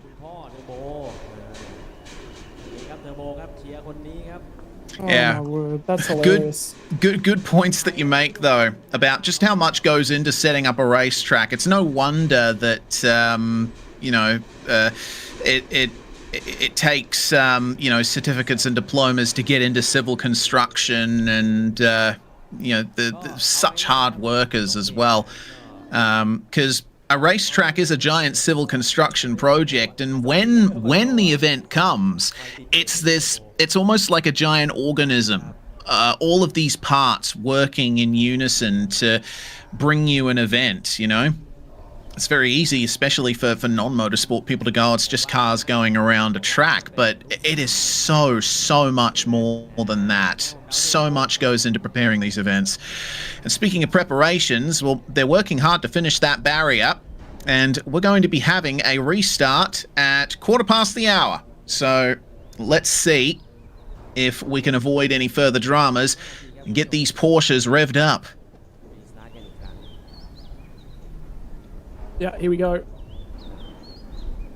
Everyone, all of a sudden, there's a fair bit of a rush to get back in. ทุกอย่างกันไฟหมดนะครับ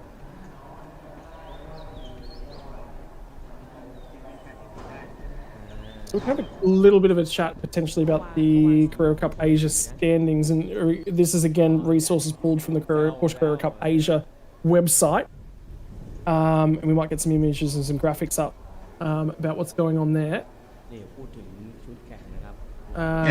We're looking at a restart potentially at, like you said, Reese, 1:15 p.m, which is about 4 minutes from now.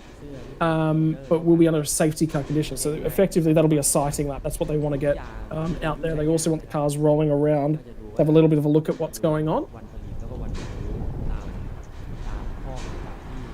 Yeah, interestingly, the site hasn't locked me out, so I'm able to see the standings. And yeah, seems that the Carrera Cup Asia website is specifically band for people named Scott Rankin.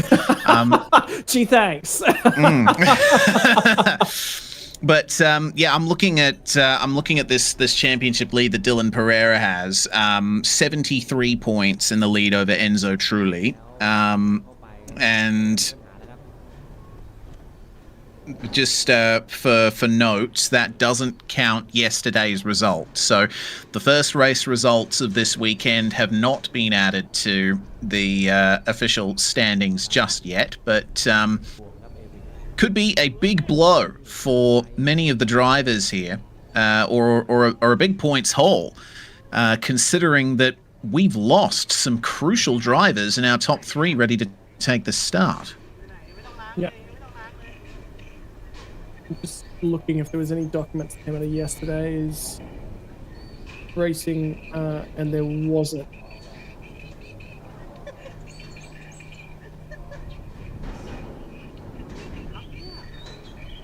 So timing results not added to the point scores yet on the website. I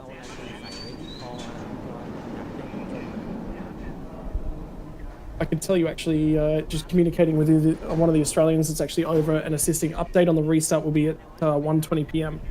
by the way. So we still have a little bit more time, because I was about to say there's nobody in the cars yet, and nobody wants to be in the cars because there's sweltering over there in Bangsaen at the moment. And race results of Porsche Cup yesterday. Dylan Pereira from Rodrigo Diaz Almeida, Dylan Yip and Hugo Ellis finished in 4th spot. Enzo Trulli finished down in 6th. So that will be a huge opening up. In fact, that will now go out well and truly beyond 75 points. I think that's going to be, what, closer to 80 to 90 points that Pereira is going to have lead. And remember, at the end of today's racing, will be 4 of 6 rounds complete, and there'll only be 4 races left. So he's nearly got 3 race wins. Well, actually, in actual fact, he would need a DNF the final 4 races, and Trulli would basically have to win. Although I have a sneaking suspicion that P2 on the championship with that one would swing the way of probably Hugo Ellis after yesterday, because he was only 6 points behind and he finished a couple places ahead. So I would say Ellis is probably the next competitor, and we're going to be so close to nearly a 3 to 4 race win. So all Pereira's going to do is finish on the podium at the next race, and that'll be championship over. There's nothing anyone can do from there. You won't even need to start the final 3 races. Oh, yeah, so by the time they head to Mandalika in Indonesia, we may have a champion crowned.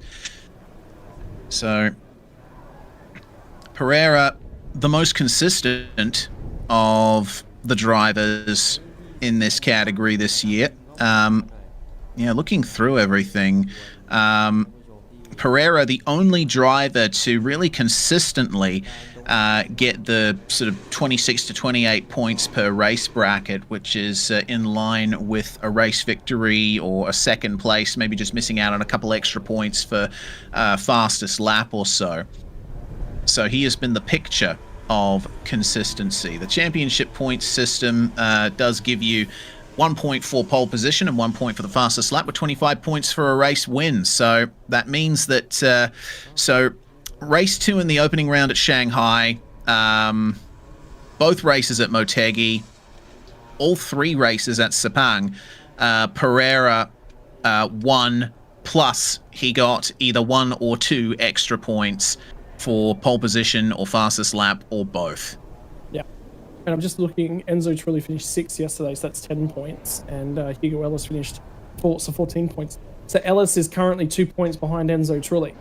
So it's really, really important. Pretty much, if both of those drivers finish inside the top 6, it will come down to whoever finishes ahead will have the lead, basically, today in that race for P2, and it will be a race for P2 in the championship. It's got to be. So Carrera scored 25 points yesterday, so he moves to 200. Enzo Trulli grabbed 10 points, so he moves to 112, so it's a lead of 88 points and 90 points back to Hugo Ellis. So realistically, he could actually win the championship today. Well, we have something to potentially look forward to here. All depends on if he can keep it consistent and out of the barriers, which, I mean, pretty much every category that's run so far this weekend has proven that no one is safe at Bangsaen. Yeah, so move truly up at the moment, P2 effectively. So let's talk about the restarting order, because we've lost 2 cars here and it was second and third spot. So Dylan Pereira's on pole. Rodrigo Diaz Almeida and Dylan Yip were supposed to come off of P2 and P3. They've now been demoted off of those positions. Enzo Trulli is the next car in that order, so he will move up to effectively P2.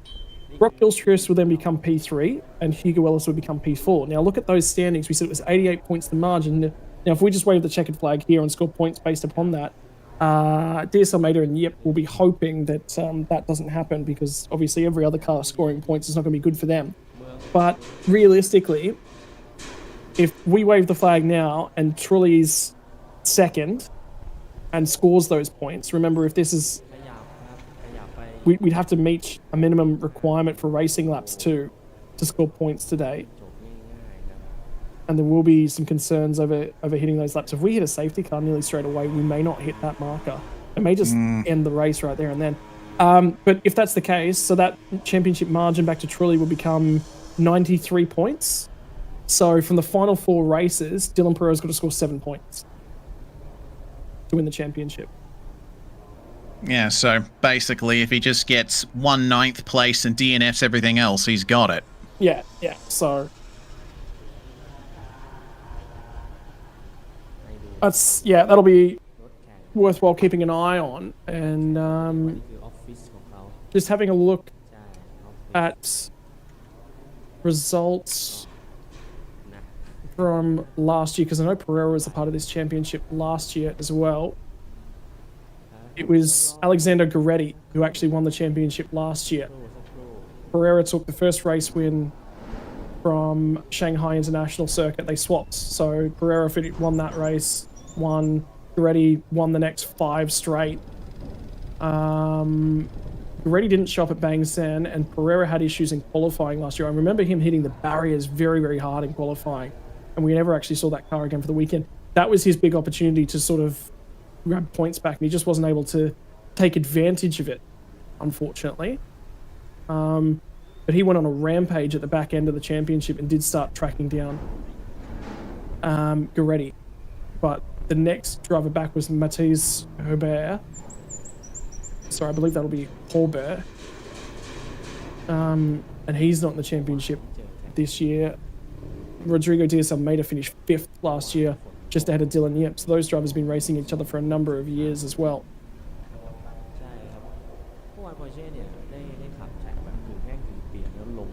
Yeah, I love series like this just for the mix of quote-unquote veterans, so to speak, drivers that have been racing for a few years, and then you have the rookies, the up-and-comers, trying to make their way up the ladder. You know, there are drivers who find a comfortable home in these categories, and then there are others who are looking to move on to even bigger things.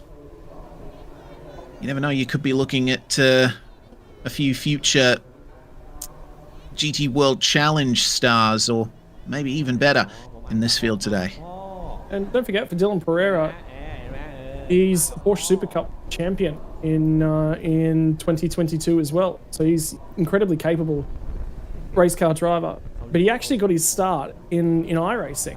Would you believe it? Yeah. So began it actually is in 2014. He actually began his real world campaign, and that would have been at the age of 17 in European Volkswagen Golf Cup. So from there, he's sort of grown up through the championships. 2015, actually, he finished his second year in racing, finished second in that championship. Porsche GT3 Cup in 2016 to 2017, Middle East, finished 3rd in that championship.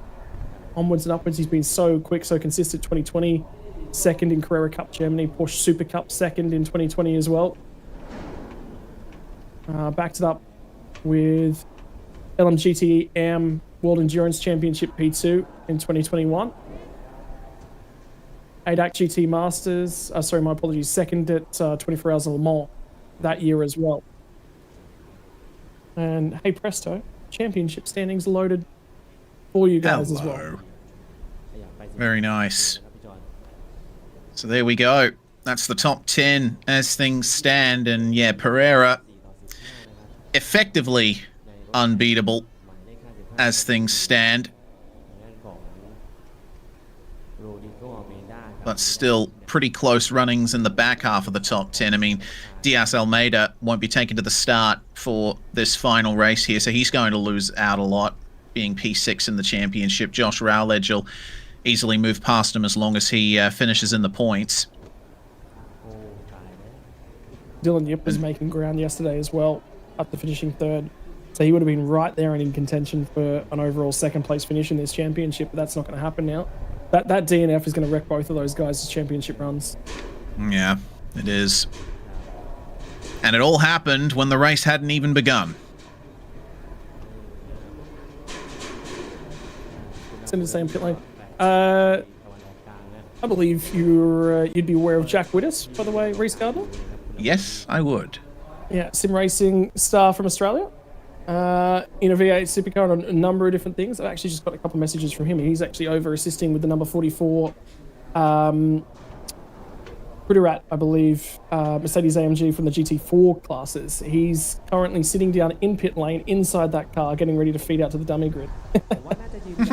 And damn, I'm sweating it out waiting in the car now. Tell them to hurry up. That's about the Porsche Cup drivers.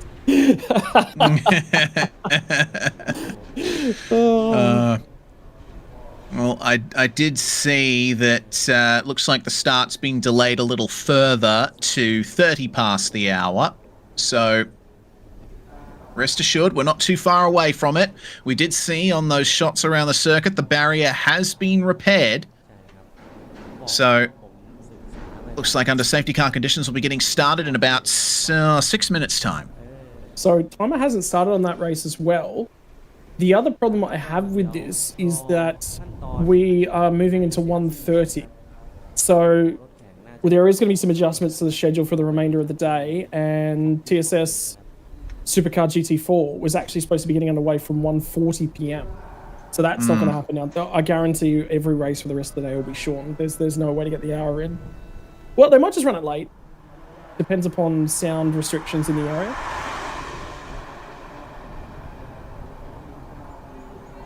Does indeed.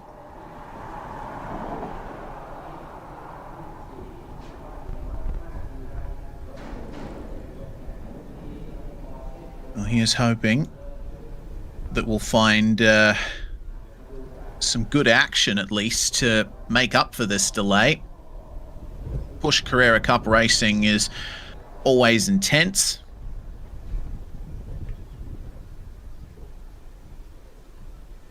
Wonder how many outbraking maneuvers we're going to be seeing into that second turn on the race start. The safety car standing by, waiting to lead them all away.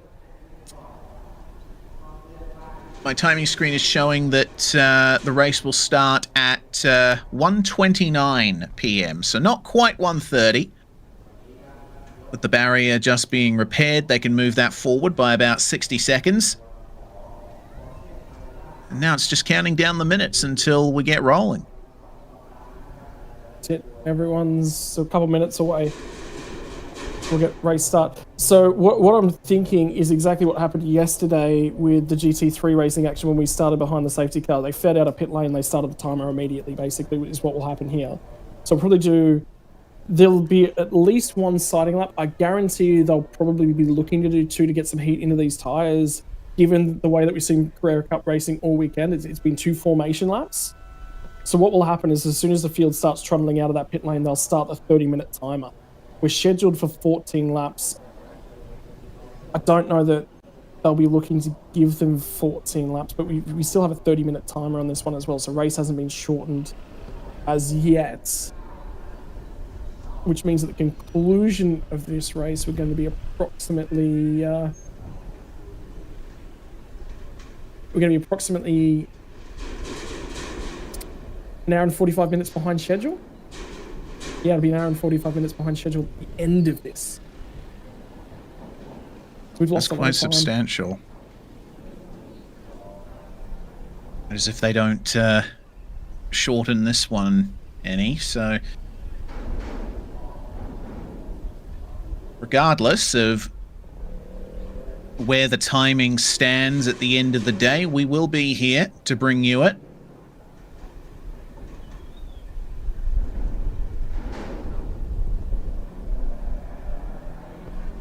It's been a great journey over the last couple of years, coming together with Speed Cafe and TSS to bring you this English language commentary.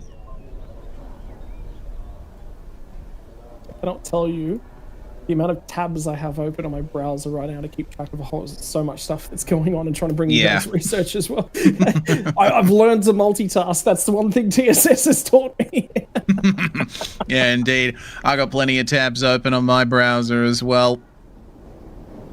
Stream open for the YouTube chat, and then there's the Carrera Cup Asia website, the PDFs showing the point standings, the schedule for today from TSS, our communications with the media crew and race control behind the scenes. I was just doing some research into what. Okay, so we're rolling off pit lane. Race has been shortened. We'll have 16 minutes. Right. By so the way, we'll stay on schedule a little bit. In about 15 minutes time, we're supposed to get a flash storm to the northeast of Chonburi, not Chonburi province. It's going to hit somewhere around Donghua Lo. I'm just going to try and get some indication about how far away that is physically.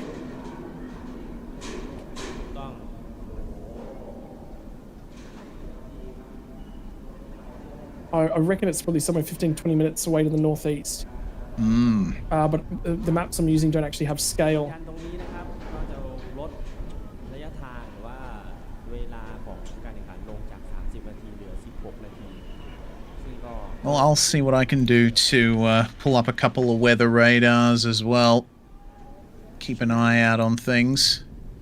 การแข่งขันนะครับก็จะเริ่มต้นภายใต้เซฟตี้คาร์ด้วย The safety cars pulling out onto the circuit. We will get rolling in just a few minutes' time. The Pro-Am standings in the meantime. Bao Jinlong in the lead, but 24 points ahead, so 1 point less than a overall race victory. Somewhere about 30 to 40 kilometers northeast of the circuit, in about 15 minutes time, there's going to be a flash storm move through. Medium to heavy intensity, and it looks like it's only going to last about 5 or 10 minutes. We'll see if any of that rain hits the circuit, or if it just gives us a little kiss as it passes by. Time to get those tyres and engines warmed up. Oil pressure, water pressure, make sure all your systems are working, radio checks with the team. We're about to go racing here in Porsche Carrera Cup Asia.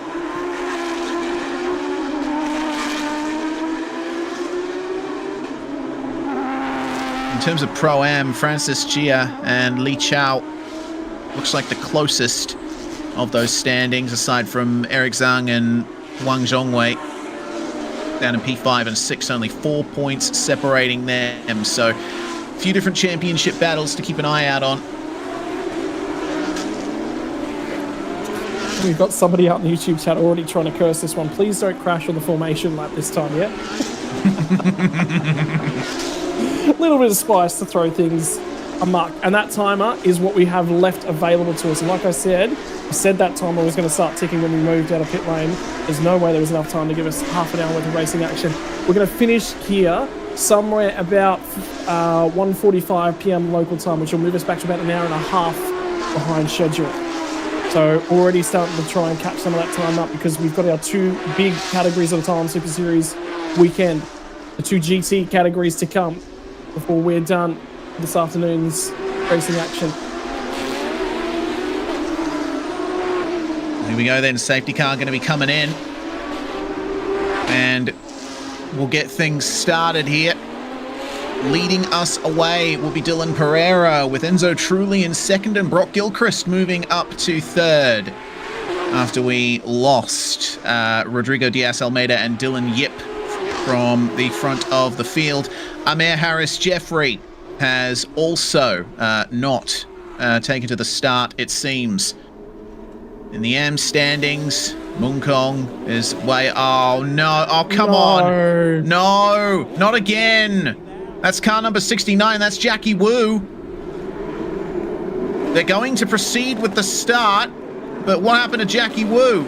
Oh, too hot into the corner. That's at turn 15 again. Well, this is where they were just cleaning up the racetrack and working on things. They've gone green flag racing at the tail end. I'm just going to keep an eye to see if we do see Jackie Wu cross any of the timing lines. We'll be waiting for him, and he has gotten that car out of the barrier and rolling again. Good. So no safety car required for this one. Pereira will lead us off down into turn number 1 as the Porsche 992 is firing it down the inside. A little bit of contact to the apex. That'll be Gilchrist trying to get his wide pass. Truly, they will bang doors as they climb Monkey Hill. Finally, 12 minutes on the clock.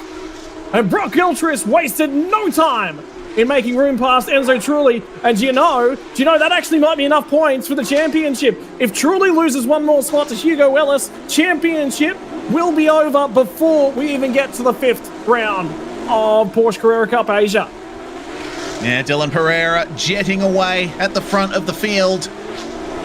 Doesn't look like many other drivers have an answer for him, but Brock Gilchrist with that beautiful, brave move up the inside of turn 2. Now we come to the monument here at the chicane. Out they come. It looks to me like 2nd, 3rd, 4th. They're starting to make some ground there on, I think that's Bao Jinlong in the BWT car, running in 5th. Oh, big old wiggle out the other side, and that was Hugo Ellis in the 38 Sign Motorsports machine. He's the other guy that sits 3rd in the championship at the moment. 2 points separate Enzo Trulli and Hugo Ellis. If Trulli gets overtaken by Ellis, that will swap back around. It'll be Ellis who'll sit 2nd in the championship, but it will mean that Dylan Pereira will be your champion for 2025, barring any points deductions. 11 minutes remaining on the clock as they complete the first racing lap. Bouncing over the bumps here on the way into the turn 2 left-hander. Extend it out as much as you can, but that Armco will be there to greet you if you press a little bit too far. And as we've pointed out many times this weekend, permanent yellow flag at the hairpin. You cannot pass or get alongside on the way into here. Once they cross that white line there, it's back to regular racing conditions and they can make passes. But it looks like everyone's sort of struggling to get a better exit than their rivals out of that hairpin. Yep, just getting power and traction out of the rear end of the 992 spec Porsche Cup cars as they fire off and down towards turn 8. Now they'll run it through the monument. And Enzo Trulli looking a little bit quicker than he was yesterday. Yesterday, there was a horde of cars that were all over him, but perhaps it was the race length. Maybe that car is good on its tires, fires them up quickly, and they go off. Could have been some adjustments. Looking at some data and some adjustments to that car since yesterday. Big thing though, Reese, is whatever they did to Dylan Pereira's car to rejoin has not bothered him whatsoever. Something electrical in the passenger side of the Team Shanghai Honda BWT car. Won't challenge him on board. This is deeper in the field. 76 machine. And Mung Kong at the moment, he leads the way in terms of green numbered AM drivers. Trying to keep the 27 of Yan Chuang behind him. Loses out just a little bit off the start-finish straight there. There's not going to be any way for Chuang to find his way through here up Monkey Hill. Side by side at the start, obviously, but once things... oh, hello. I've just gotten a note from Race Control. Incident at turn 2, the 99 and the 10 noted. So apparently Brock Gilchrist's move to get into second place raised a few eyebrows. well, it says noted, not under investigation. So I reckon it's just been noted. They're aware of that. Contact paint was traded. So it's on the notes. It's on the records. All those two drivers. I don't think there was much in that. Bit of a racing deal, if you ask me. That's paint trading. When you're in Porsche Cup. Just good hard racing. That's it. That's it. It was a hole, and Gilchrist firmly placed his car into it. Got the move done. What's going to be the recovery like from Hugo Ellis? Can he start to put some pressure on Enzo Trulli? Seems that the 76 here is making up some good time, actually. Moncong starting to catch up to Francis Jart as Pereira rockets down the start-finish straight.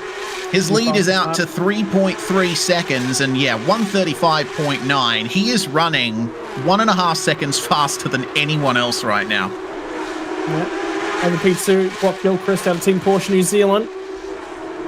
Made the trip over to Bangsaen to compete this weekend. And Hugo Ellis still with some work to do. Up margin closed up on the most recent lap. Great run down the start, finish straight through turn 1 for Gilchrist. Look at the margin. You just can't see another car in the back of the shot at the moment already. He's just hot lapping right now. He's gone. There we go. Yeah. Now we get an opportunity to have a look back. That is Gilchrist that sits second. And the big thing will be, with 7 minutes on the clock to go, is Hugo Ellis making some time. A little bit of a mistake that time through for the red livery number 99 of Trulli. Ellis doesn't seem to be capitalizing too much, though. There doesn't seem to be any one area of the circuit where he has a clear advantage. You might have to hope for a mistake from Trulli here to really find his way through into that position.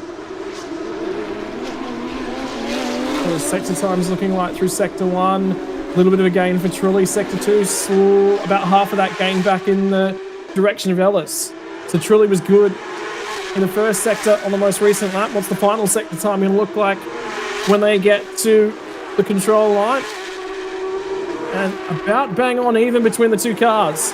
Nothing separating them as they run down towards turn 1. They'll climb the hill once more into the phase braking zone. Two parts to this one. Back to the right, then back into the left. Different conditions to yesterday as well. Hot racetrack.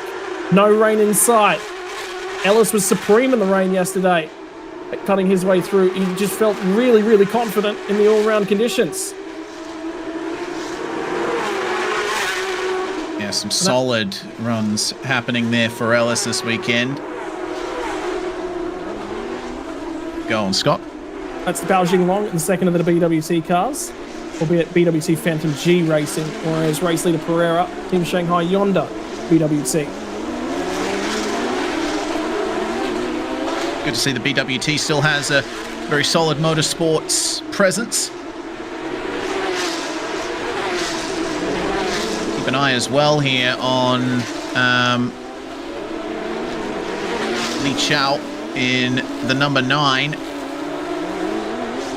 The red-numbered AM class, and things are looking good for him at the moment. Eric Zhang, though, seems to be making up some ground on him. Took 4 tenths out on the previous lap, and we could be seeing a move here for overall 7th.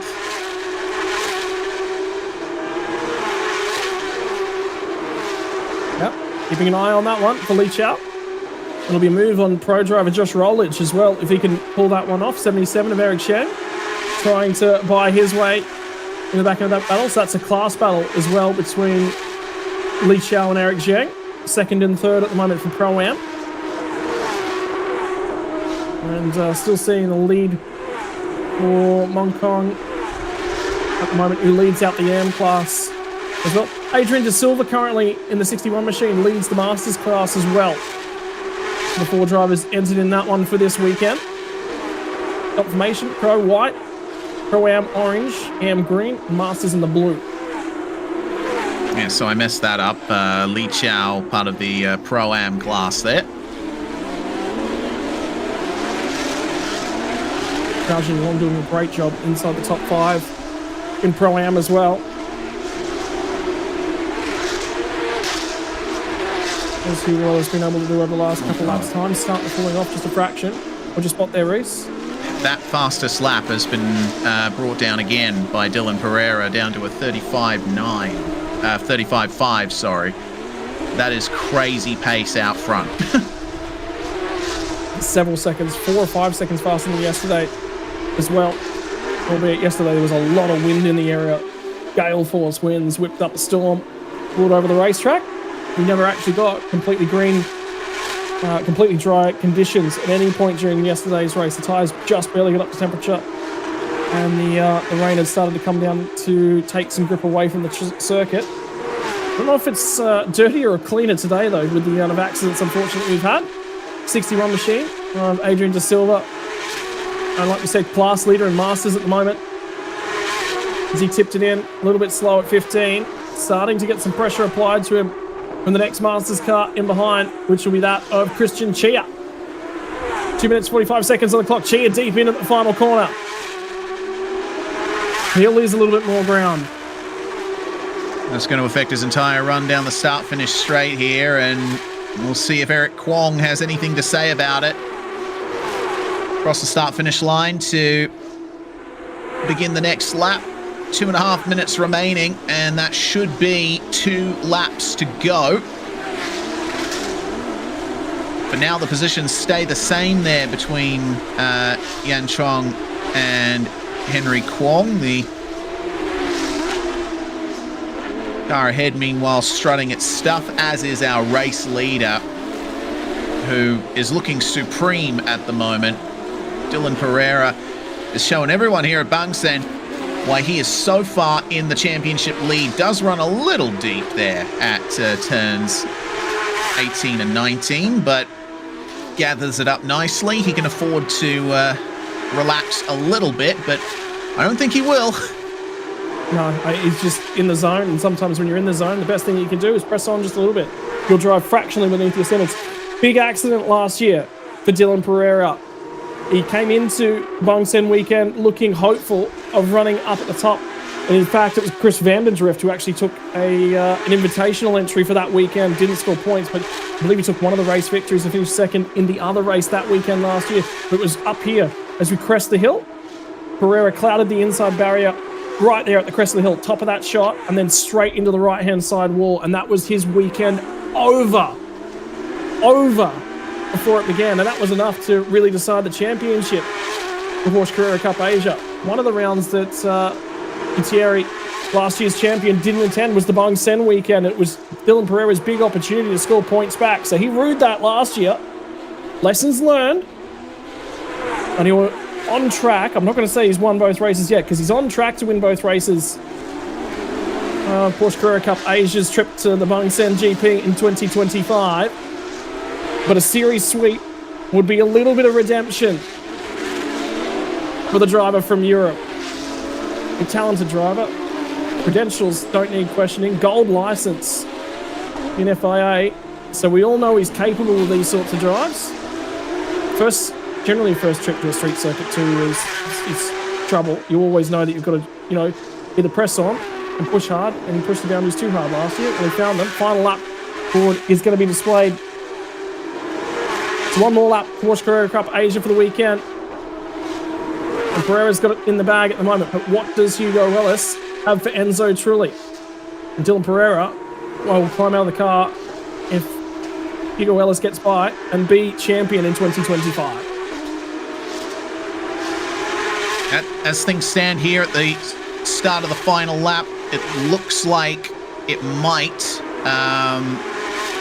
still go another round or so before we truly decide the championship. As things stand, it'll be 228 points for Pereira, 129 for Trulli. So the championship is unable to be decided just yet. Just within the margin of 4 race victories plus a few bonus points for the fastest lap and the pole scattered in there. But at the moment, logically, mathematically, the championship is still up for grabs, but considering the form we've seen from this number 5 machine today, it's becoming very difficult to question that this is Pereira's championship to lose. Just a couple more turns to go, and he can grant himself the gold for victory. There it is, out of the hotel hairpin for the final time in 2025. Dylan Pereira and Team Shanghai Hyundai BWT will complete all their objectives. Pole position, fastest lap in both races, and a stack of points. Those bonus points might be enough to lock it out. Brock Gilchrist gets P2, and he'll be celebrating that one, the New Zealand driver, for Enzo Trulli. Manages to hold off Hugo Ellis and will hang on to P2 in the championship heading into Mandalika. From Hugo Ellis. In fact, he'll build a couple points margin. I believe that one will be up to 5 points then for Trulli and Hugo Ellis over 4 remaining races from that championship. Here comes the Pro-Am winner. Sorry, my apologies. This will be the Am winner in Mong Kong. Bao Jinlong got it done in Pro-Am in the 7 car. And we watch and we wait for the 88 machine of Christian Chia. In fact, we might have lost 1 car in Masters on the final lap of the race as well. Yeah, De Silva's dropped. I don't know what's happened to Adrian De Silva. Oh, there we go. Oh, okay. Oh, dear. Drama for Adrian De Silva. Right at the end. Oh, goodness. Yeah, the rear left is disconnected from that car, but it looks like he's going to muscle his way to the finish line. You only see cars crabbing like that on iRacing from time to time. Good to know that that happens in the real world too.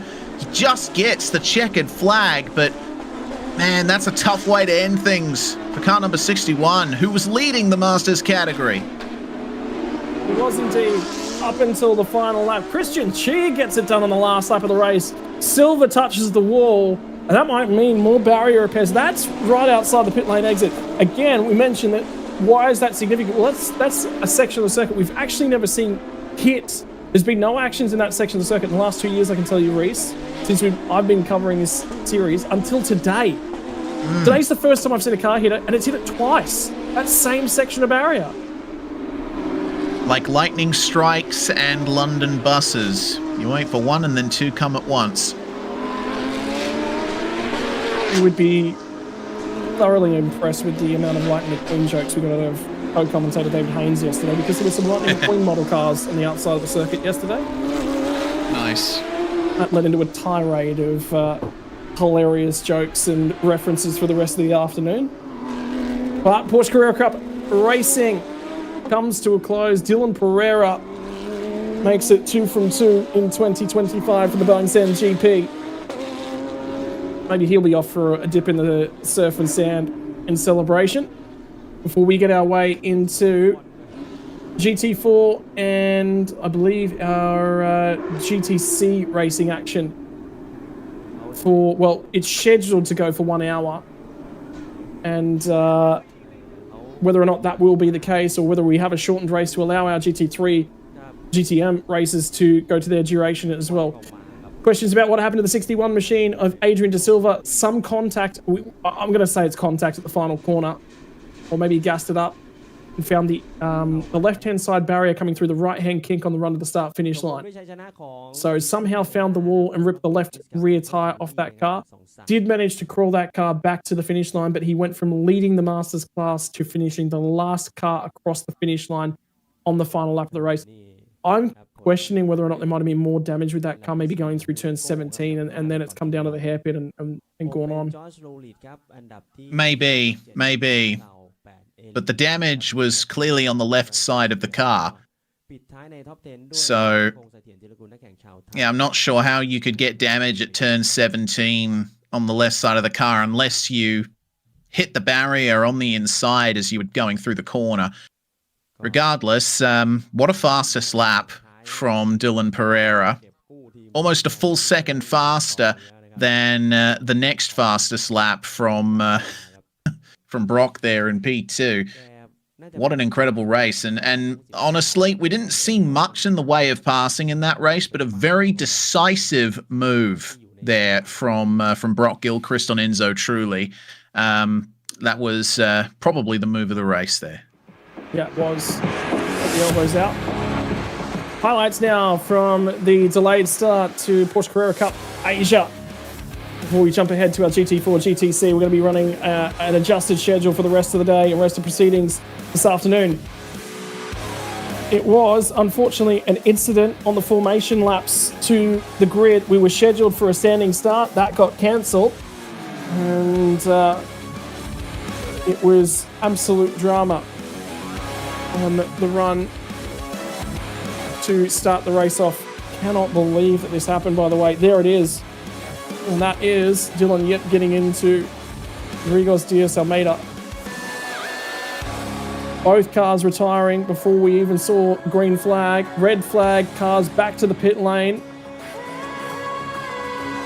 Was that Dylan Pereira a little bit annoyed with the car? We didn't see that. This was another incident on the formation lap as well for the 69 machine. That would get itself out of the barriers and would continue on to take the conclusion of that race.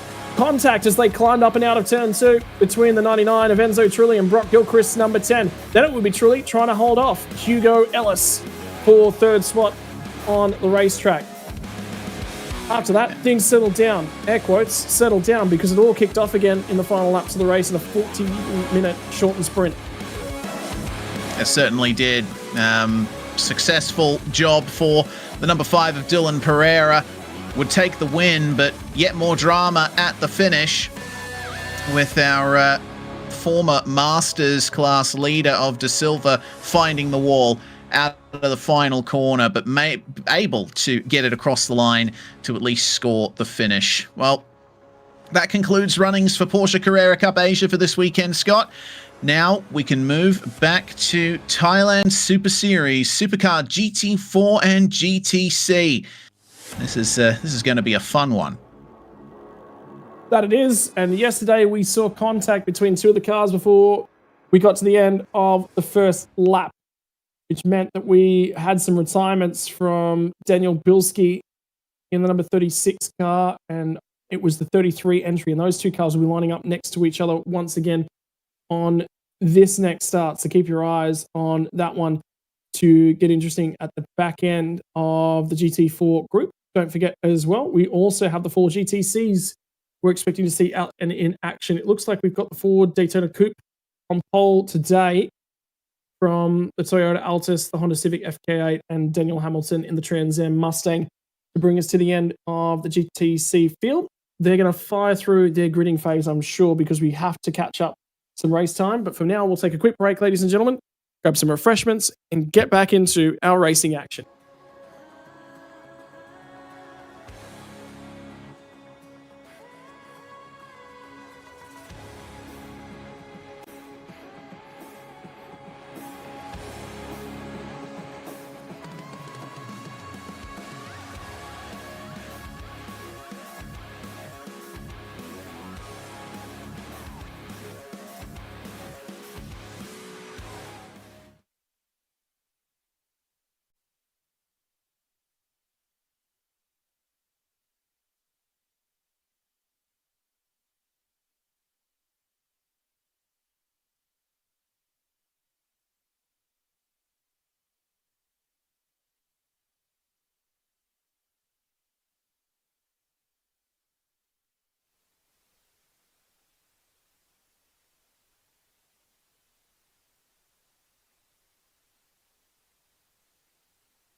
ครับผมการนาทีกุชิรินะครับผมมิกานาซูนครับก็เราทั้งสองคนนะครับเราขับรถในรุ่น GT4 นะครับเป็นรถหมายเลข 1นะครับซึ่งจากผลงานจากสนามที่แล้วก็ค่อนข้างที่จะดีเลยก็คือเราจบได้อันดับที่ทั้งสองวันนะครับแล้วก็ตอนนี้ก็เป็นผู้นำในคะแนนสะสมด้วยนะครับหวังว่าสนามนี้จะทำผลงานออกมาได้ดีนะครับซึ่งเราก็ควอลิฟายไปแล้วนะครับการควอลิฟายก็ได้โพลทั้งคู่นะครับก็จะออกสตาร์ทที่ 1ในวันเสาร์และวันอาทิตย์ด้วย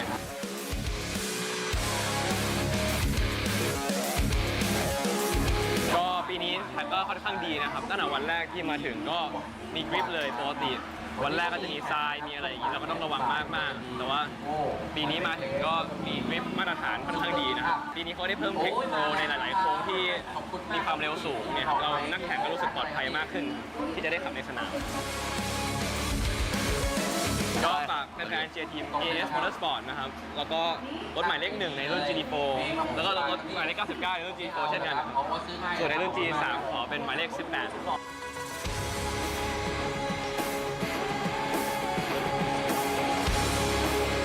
Hi, my name is Kenneth from Singapore, driving for Rompo Power Unit, Team Supersonic. Yeah, hi, my name is Shane, also from Singapore. Yeah, I'm also driving the car number 23 along with Kenneth. The last race was actually quite a fruitful one for us. Basically, the car hasn't been performing well, but with some sheer luck, we managed to get P1 for the first race, and then we got a good result of overall P2 for the GTC class.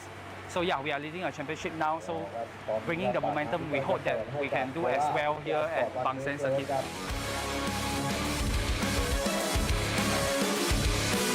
This track is really scary, but fun, very fun at the same time. So in order to get a good time, you really must millimeter precise, and you have to go really close to the wall. That adds to the excitement as well. Yeah, you really need to be precise. I believe that Bangsaen Street Circuit is one of the best circuits to test the driver's precision. And if a good driver would definitely perform very well here. Yeah, so we are excited to try and do well here.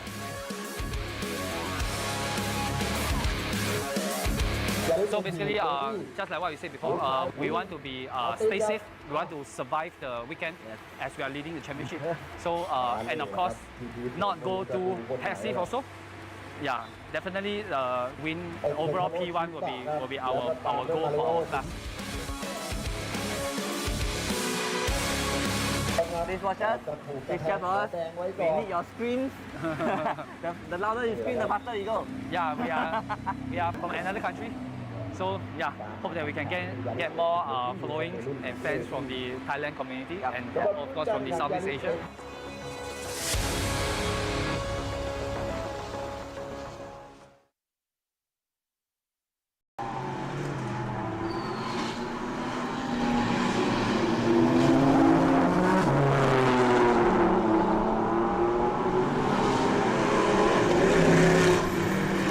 Well, welcome back, ladies and gentlemen, and we had to race through to get this race back underway. So, update from the circuit, we are about 15 to 20 minutes behind at the moment. We've caught up an hour by racing through the first part of this one.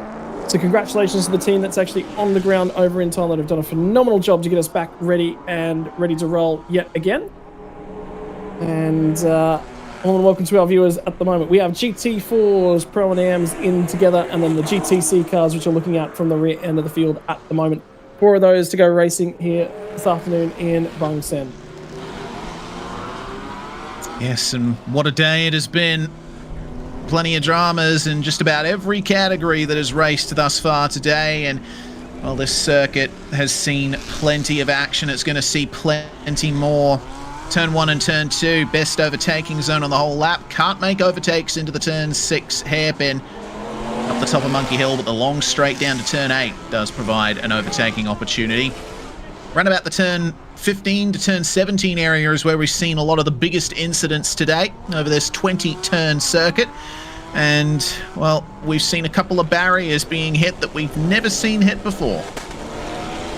Yeah, so a lot going on in the 3.7 kilometers, 20 turns, 12 of them to the left, 8 of them back to the right in our anti-clockwise direction. Ladies and gentlemen, we are going to be firing through this because we are about ready to get underway. Pacing laps coming to an end. Kennedy Kasiri from Romain Leroux, they will go at each other once more. Mitchell from Kazuhisa Arabo. Rabo is quick the tail end of yesterday's racing in his Toyota Supra.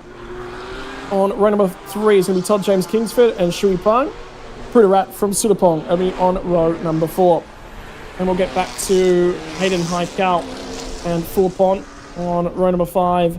Row number 6 will be Sathapon, the last of the GT4 drivers. Gianni, Mortability Gianni will be lining up on the first of the GTC cars. Then we'll get back to the final couple of rows. These guys are all the GTC cars. It's going to be Chris from Sheehan and Damian Hamilton in that Trans Am car. Hopefully looking to go the duration on this one. Right. Just about ready to go here. Reese, I think we're in for a good one here. Hold I think we are indeed. Pull the belts a fair bit tighter, mate. Strap yourself in for an hour racing. Oh boy. Let's get going. Good to see Gianni Morbidelli on the grid for this one. Never thought in my life I'd be commentating a race with Gianni Morbidelli in it, but here we are. Love seeing the GTC cars go at it as well. Some nice varied machinery there, and the Honda Civic FK8 in the middle of that category with a Trans Am Mustang and a Ford Daytona GT Coupe. It gives me some of the vibes of improved production here in Australia and sports sedans as well. But GT4, the star category for this particular race, and that number one car, Kamikin Kantadi Kusiri at the front of the field, that number one AAS Motorsports car in prime position to take victory here. Roman in the Aston Martin going to be handing over to Graham John Dowsett later on in the event. A great performance to put that car on the front row in qualifying. Yeah, and Mick and Kantadi Kusiri, the number one car defending champions, took both race wins back at Buriram a bit over a month ago. So they're showing supreme pace yet again on board the Porsche Cayman. Pole position in qualifying here this afternoon.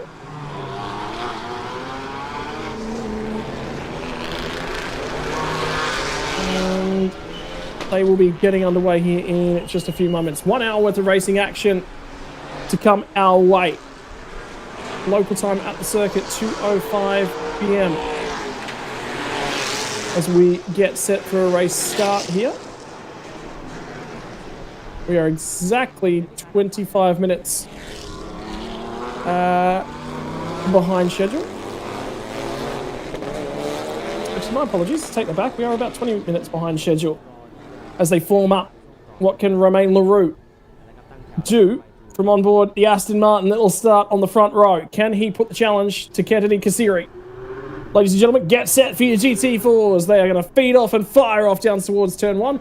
What does Damian Hamilton look like on board the Trans Am car with a whole bunch of poke in a straight line on the run down to turn one as well behind these guys?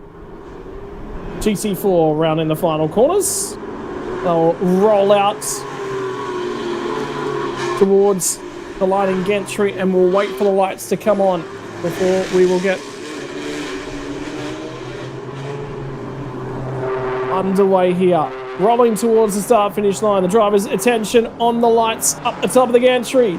Here we go, GT4s, and the second to last race of the Bangsaen Grand Prix underway. 1 hour from now, we'll have a conclusion to this race. Oh, big contact from Pruderat. Destroyed the right front corner, and that car's going around. That will be another safety car straight away. Oh, got it turned around the right way, but everyone has to jump on the brakes there. Damian Hamilton working his way around in the Trans Am Mustang. Oh dear, didn't take long for the drama to also hit GT4 and GTC. That Mercedes looking very worse for wear. Looks like a bit of a slow start from the Supra in front of him. Got caught out in the braking zone for turn one. So Pruderat, some major damage to his car there. Good on everyone for jumping on the brakes and making sure they didn't make the incident worse. And that makes it 2 races with 2 major incidents. Turn one lap. Oh, look at the debris shedding off of that car. That's going to be a problem. Oh, yeah. Up and over Monkey Hill. It's offline is the biggest benefit, but if they go in there too wide... That's a tyre shredder for sure. Yeah, they're going to have to come back to the pits. They'll be getting that one ready. So race control will assess the significance of that debris as we're reaching just about the end of the first lap. A little unstable on the brakes there for the 95 entry. Krakunen Kazuhisa at the wheel of this one. Yeah, Rabe was very quick yesterday. Ended up taking the race win on Saturday's racing action for GT4. What can he do, though, when he's asked to make some overtakes? And have a look, they're already hitting the debris down in turn 1. Coming up to the debris up turn 2 now. There it is. Oh, it's flying all over the place, but it looks like it's actually been moved off the racing line now as a result. Yeah, and can confirm the number 60 and 44 both back in the pit lane out of the GT4 field. So I believe that would be the Supra that got collected by the AMG of Prutarat.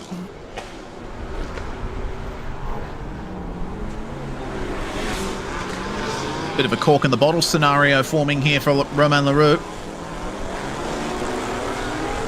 Just trying to bring... Yeah. Oh, okay, here we go. So there's damage being assessed for the number 60 Supra. Getting contact from the rear by Prutarat.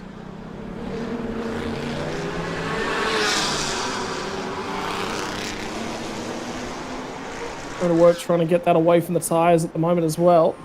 I believe that's the number 19 GT4 of Sittapong. At the moment, that's holding up Shane Ang as well. The GTC field's actually been massively split up as a result of that. There's a couple of GT4s scattered in amongst those guys. So Gianni Morbidelli moves up to 8th overall. So he's done a phenomenal job to get away from everyone else who's around. There's a 3-car battle pack actually starting to form just in behind him. Satapon and the GT4 starting to run him down on board the 32 Porsche Cayman. Then you've got this battle. This is Todd Kingsford up against Hayden Highcal, who's trying to get to the inside of him. Does. A little bit of a mistake for Kingsford. Going into turn number 1. So that's a pro car getting through on the AM leader. Yep. No need to force the issue too much for Kingsford, still leading his class. A little bit wide at turn 1 just to let him go. There's a close view of the damage there for Prutarat. And yeah, I mean, can they even send that car back out with that level of damage? I wouldn't think so. Well, if they can cut that guard and the flap away, so that's officials there pointing out and discussing it, and they'll be communicating with race control about what they can and they can't do. So there'll be discussions about the safety of that car. But if they can get that guard away from that tire, I don't see why they can't continue. True. They'd be running at a reduced pace, but at the very least they get a finish on the board. The incident at turn 1 is under investigation from race control as Romain Leroux continues to hold back the number 39 Supra. All that is just allowing the number 1 to jet away here as a move around the outside turns into a big wash wide for the number 39. And the 95 decides it's time for a bit of a run here. Will we see a move into turn 2 here? Where do you position your car to defend? That'll be the big question. It's Mitchell Shanmenji of Malaysia on board that car at the moment, a dual Malaysian pairing. Number 39 Toyota Supra from Wing Hin Motorsports. And the Keeper's Land that comes on board that car at the pit stop to take it to the flag. We saw 4 safety cars break up this category yesterday, so they'll be desperate to get some green flag running. Yeah, they certainly will. And it seems that there's been a good recovery from Mitchell there. He's catching right back up to Romain Leroux. And we'll have another go very shortly at finding his way past. Meanwhile, here's Gianni Morbidelli in the Daytona Coupe. Got Damian Hamilton not too far behind him, and Akarapong and Chris sharing the number 9 machine not too far behind either. Toyota Altis GTC, actually, it's showing up as ahead of Hamilton, but clearly it seems Hamilton is now ahead. I'm not too sure what the deal is there. And Romain Leroux journeyed over here, by the way, after participating in last weekend's Spa 24 Hour. 14th place overall for the car he was on board. I'd have to say that's somewhat of a successful outing. One of the most sprint-like feeling 24-hour races in the world. Indeed. Proper good run. This is Chongyin Shiwan in the Honda Civic FK8 ever so briefly, trailing off the back of the GTC field, but still not dead last. At least that's how it seems. So yeah, confirmed on the timing, Damien Hamilton is indeed in second place here, trying to chase down Gianni Morbidelli for the GTC lead.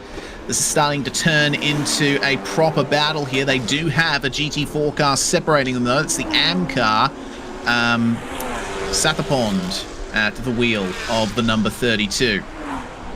Worthwhile pointing out as well, yesterday we had one GTC car make the end of the race, and that was currently the last running 23 car amongst the GTC cars. Hamilton's making ground there. They're all making ground at the moment on Morbidelli. He'd be enjoying driving that unique Ford Daytona GT Coupe. Yeah, Morbidelli has driven a whole host of different types of car over his very long career. From Formula One all the way through to sports cars, touring cars as well, active during the Super Touring era, driving for Alfa Romeo, I believe, in the World Touring Car Championship. If it existed, Gianni Morbidelli's probably driven it.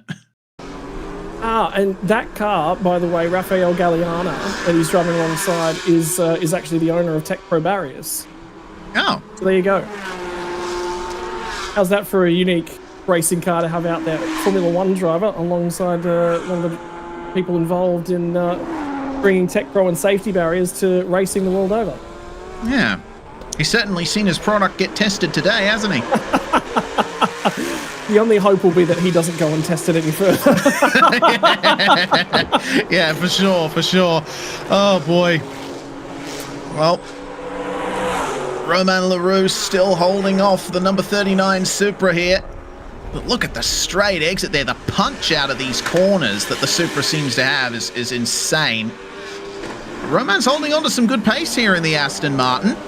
He will have to hand the car over to Graham Dowsett at some point. That some point being in about 15 minutes time, which is when the pit window will open. But for now, he's going to make hay while the sun shines, and the sun is indeed shining on Bangsaen at the moment. There's been scattered rain in the area, but every storm that I've seen coming towards the circuit has fizzled out by the time it's got here. Yeah, but it has. And at the moment, Mitchell's doing everything he possibly can on board that Toyota Supra Evo 2 to challenge the Aston Martin Vantage GT4. Romain Leroux, of course, driving for Aston Martin in the Intercontinental GT Challenge. 22-year-old driver as well. So very, very young and moving his way. This will be really, really important outing for him to come and get experience on a street circuit like this and challenge his skill set. So a driver of some class and prestige making his first run, and he's going to get roughed up at the hairpin. Oh. So after the high-speed flowing hills of the Ardennes forest to the streets of Thailand in less than a week. How is the life of a professional racing car driver? It's a life that many of us would like to have. It's amazing to watch here. And check back in ever so briefly with our GTC lead, Gianni Morbidelli, keeping the GT4 at bay for now, and it seems making some tracks here on Damien Hamilton, who's looking further and further away every time we focus the cameras on these cars. I think Hamilton would be grateful to get that podium here. We're going to see a replay here of the 39 clipping the Tech Pro. No damage to the car from what I can see, but that was a bit close for comfort. Yeah, that'd be Mitchell making a little bit of mistake. Malaysian car from Wing Hin Motorsports. He would have been hoping that that one was not caught on camera. Got bad news for you, it absolutely was. But you're right, this group is starting to come apart a little bit at the moment. Fastest... I just had a quick look at the times. Shane Ang, who's running at the back end of that pack, is actually losing a lot of ground. So I'm wondering whether or not there might be some issues for the Honda Civic today after winning the class yesterday. Whether or not there might have been some balance of performance adjustments potentially made to that car overnight. Just testing to try and bring... The difficulty is when you've got 4 unique race cars that never really compete against each other, and you slap them out there on the racetrack, you have drivers of vastly different skill sets as well. You've effectively got a race car that's going to be very difficult to balance because you've got a Trans Am car here. It's very little driver aids, doesn't have a whole lot of grip, and you can actually see it's not out and out a Trans Am car anymore. That's a heavily modified Trans Am car to bring it more in line with a little bit more downforce, aero spec of the other cars that's racing against in its category. Yeah, and if they've kept the internals as well, I believe it'll also have a 4-speed sequential transmission on that car as well, which could be difficult to handle around a circuit like this. Well, it would definitely be first gear right there. That's the one benefit. But yeah. Yep. Having to no ambiguity there. The gears everywhere else. Kennedy Kasiri continuing to lead the way. Fastest lap of the race, by the way, for that car in the recent past, all the way back on lap 5, 141.233. And Romain LaRue still continuing to hold off Mitchell. Although with that mistake, there's now some margin between the two cars for second and third now. Yep. See the gap. Oh, actually, hang on a minute. Is that lap traffic that they've come up on? And that's put Mitchell even further back now? Looks like it. Don't believe so. Yeah, there's Actually, no, clearly you're right. You are 100% lap right, car yeah. ahead of him, getting out of the way on the run down to turn 8. That's actually the number 60 car, the Toyota Supra that got tagged by the Yeah. Mercedes on the run of turn 1. They could look at the timing screens. They're back out there, but 3 laps down. Yeah, meanwhile, Prujirat still in the pits, and we saw him down in pit lane earlier, very frustrated at what happened at the start there. No result for him today. Frustrating Saturday as well for him, unfortunately. Had issues down at the hairpin and couldn't get the car rotated at one point there. Had to wait for the whole field to come by. Had a frustrating weekend for the number 44 Mercedes.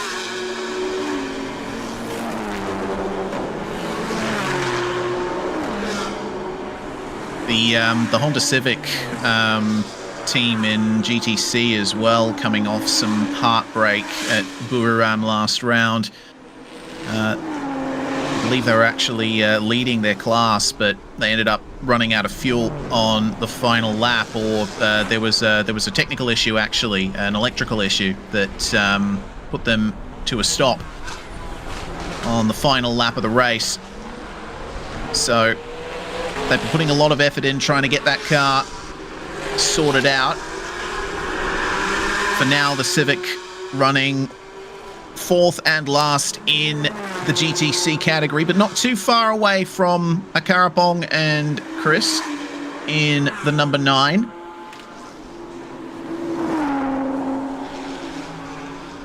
So at the moment, margin for the race leads 4.5 seconds. This is the 39 machine. Mitchell trying to make some ground. Gets down the inside. That's well done by both cars there. So now lap traffic is a factor. You see that Roman is getting held up massively there by the number 19.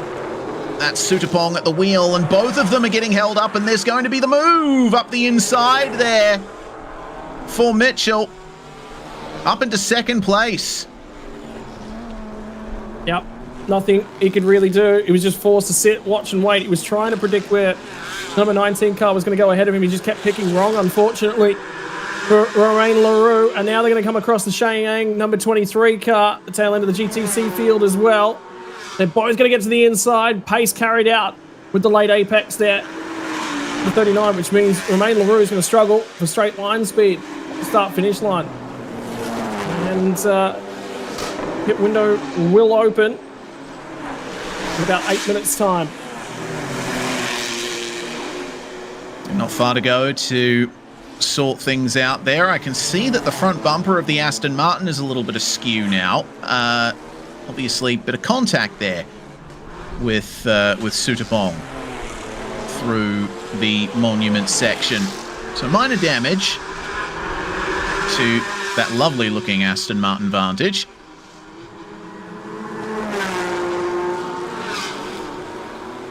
Looks to be minor enough that it's probably not worth fixing in the pit cycle, but they'll surely take a look at it anyway.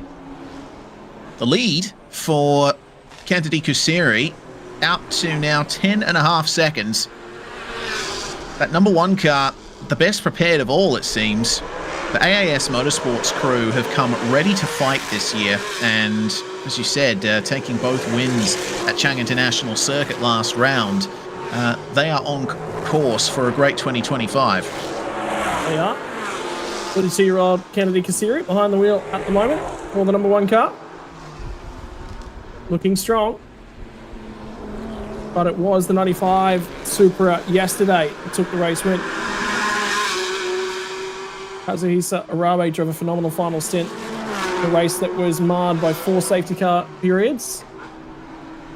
The cleanups that began on the very first lap. Good to see Hayden Heikal out and running around in P5 at the moment. His first racing laps of the weekend. That car completed precisely 3/4 of a lap yesterday. And the number 36 Mercedes AMG before incident down at turn 5 between themselves and the number 33 Supra. As Falfong tried to go down the inside of Daniel Bilski at turn 15.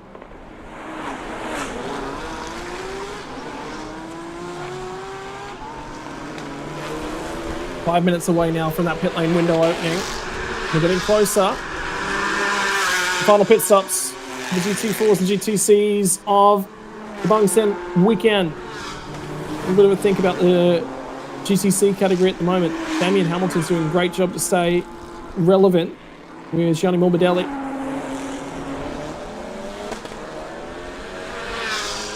Yeah, things are certainly heating up there. Meanwhile, cars 19 and 60. Seems like this is a battle for position. They must have made their way past the... No, the Honda Civic has actually gotten ahead of the Grant and Sutapong number 19. So potentially something going wrong there for that Supra, but this Supra right off the back of them, that's a bit deep into the chicane there, but keeps the pace up. Almost disaster.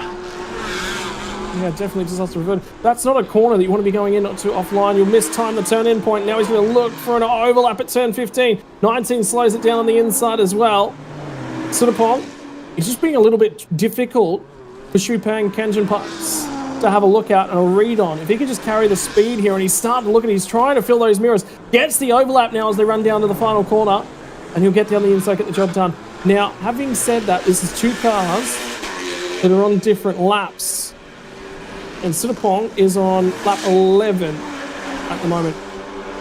And lap 9 for Shui Pang. So 2 laps behind now. The opportunity to try and run away, see if he can't track that car down. After an opening lap incident with the 44 Mercedes. That was actually not come up too bad, actually, at the back end. Yeah. Just pulled it out. I thought for sure it'd be a bit worse for the Supra, but it was only light contact in the end. Evidently, the front right corner of the Mercedes AMG is a little more fragile than I expected. back in with the number 23 Honda Civic FK8. And it's consistent for this crew.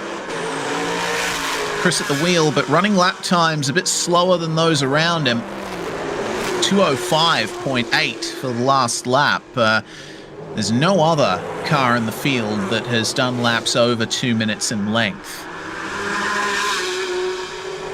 There's something going on for that Altus. Remember, it's run down in the 148s as well, so they're 17 seconds off at the moment. So they've definitely had an issue. I know they've gone deep somewhere.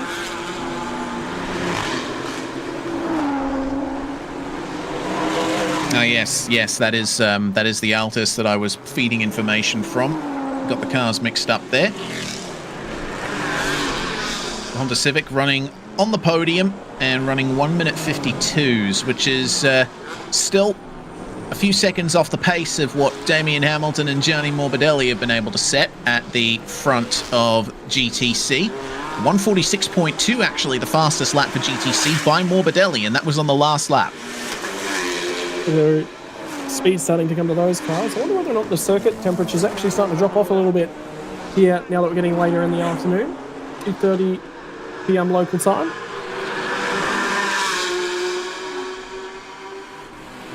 And that is an incredibly slow looking number 9 GTC. That does not look up the speed whatsoever, does it? No, the Altus has just been circulating for the last few laps. I think you're right. There might be a technical issue on board with that car. They just can't push as hard as they want to. Well, they're 7 seconds slower than the other cars in the class when they were nearly matching them in both the first and the second sector. So we're going to watch and wait. More information that one says Gianni Morbidelli once again puts the power down, and this car's quick in a straight line. Compared to the Porsche, Porsche reasonably staying with it. A lot more grip and a lot more downforce through the slower sections of the racetrack in the 32. So at the point you can see the ground he closes up into turn 1. Yeah, I suppose it's a case of old versus new as well, because that GTC car is based off an old Ford Shelby Daytona coupe, which dates from around about the 1960s. Obviously has been through quite a bit in terms of modification and such to bring it up to modern racing standards. Oh no, I think that's the end of things there for Gianni Morbidelli. Pulls it off. I thought that car was going a little bit slower than it should have into the hairpin section, and he's taken straight to the runoff from the lead of GTC. Looks like that might be race over. That will be. And that'll be 2 retirements from the weekend at the Bangsaen Grand Prix. It's a horrible feeling, isn't it? When when you've got such a fast car, you're leading by a comfortable margin, and then something completely outside of your control ends it for you. Nothing you can do, unfortunately, and that's Damien Hamilton. Oh, what? 2 cars on the same lap. Our top 2 in GTC. Oh, that's in a very, very awkward spot. That's dangerous. Double wave yellows immediately. But there's no way they'll deploy the safety car immediately for this. Pit window's actually just opened. Actually, we've got 2 cars on pit lane. Kennedy Kasiri's dived in, as is the 39 entry. Romain Leroux's gone through, as is Kazuhisa Urabe. Interesting. So have they come in too early in the number 1? No. The pit window's open. Oh, yeah. They came in basically bang on when that window opened. But the problem will be, if Damien Hamilton, that's a horrid spot for that car to be parked up. They'll be waiting on Hamilton to try and fire that car and get it out of there. Oh, man. The technical problems, the gremlins, they just don't go away for those GTC cars, do they?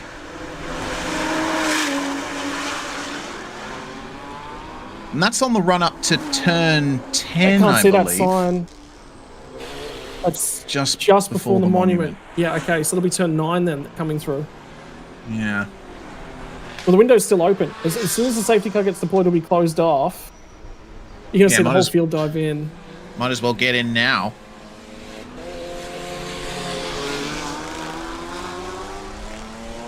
Here we go then.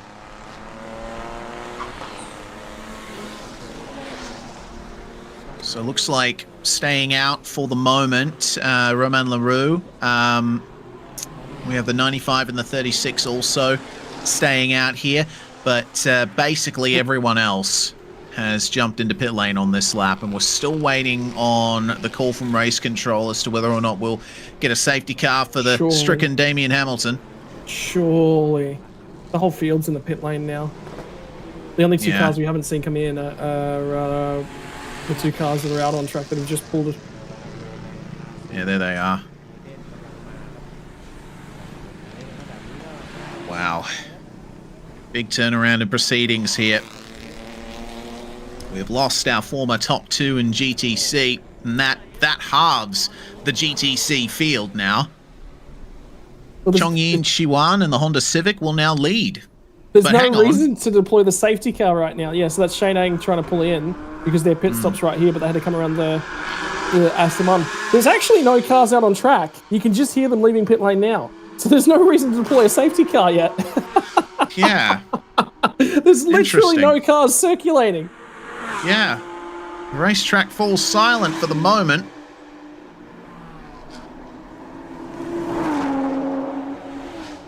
Looks like Damian Hamilton is showing up on my timing screen as being in the pits. So I think he managed to get it fired up and back in there. Yeah, I see that as well. So well, that explains why we haven't seen the safety car then. Yeah, all right. Yeah, literally no need. See, there's Hamilton there at the entry to pit lane. He's crawling it out forward. again. Well, the benefit is that given that everybody's now been into pit lane, the placement of that car, it can block the pit lane and it's not going to cause an issue at the moment. Yeah. Thank goodness for that. Oh. Out come the cars that have completed their mandatory pit stops. Oh, no! That will be a safety car. Oh, good lord.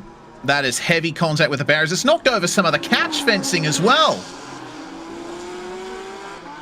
Have a look at the front end of that car. Where on the circuit is that? It's a 39. That was the car that was in P2. Turn 2, maybe? It's all I'm thinking is that's about the only area maybe it could have gone in. Maybe the monument would be the other place. Would be the only two locations in the circuit it could be, but I agree. I think it is the outside of turn 2. I'm looking at my position tracker and I'm not seeing anyone stopped anywhere. That's turn 2. Yeah. Oh boy. Wow, that is heavy contact. That looks like a brake failure. See how much he's pushed the barrier back there? Yeah. That's the second time this weekend we've seen a heavy contact in at that exact location.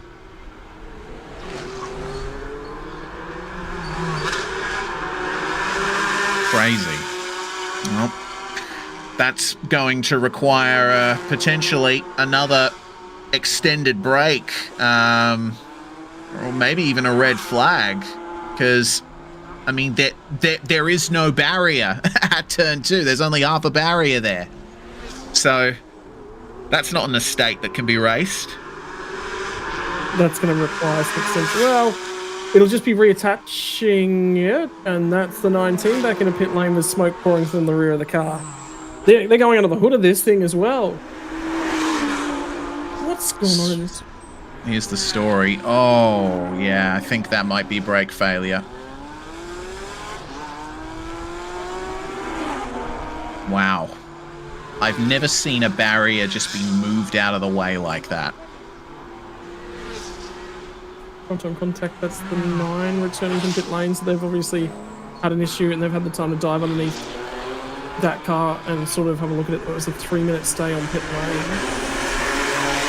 Then, by the way, the Shane Ang GTC all of the GTC cars have had really long stays in pit lane.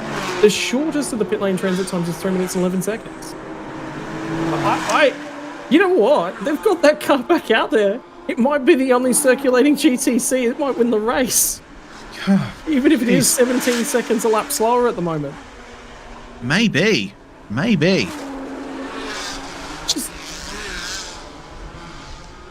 I'm just taking all of this in, man. Like, it's... oh, Damian Hamilton jumping out of the 88 Ford Mustang. It looks like that's going to be day done and weekend done for Damian.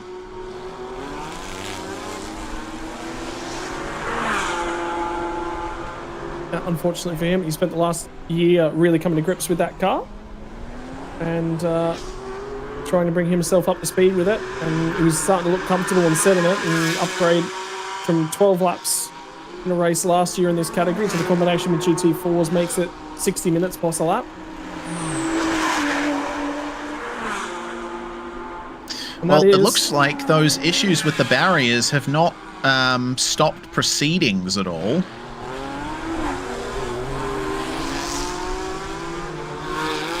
Still very much at racing speed for the #1 Porsche Cayman.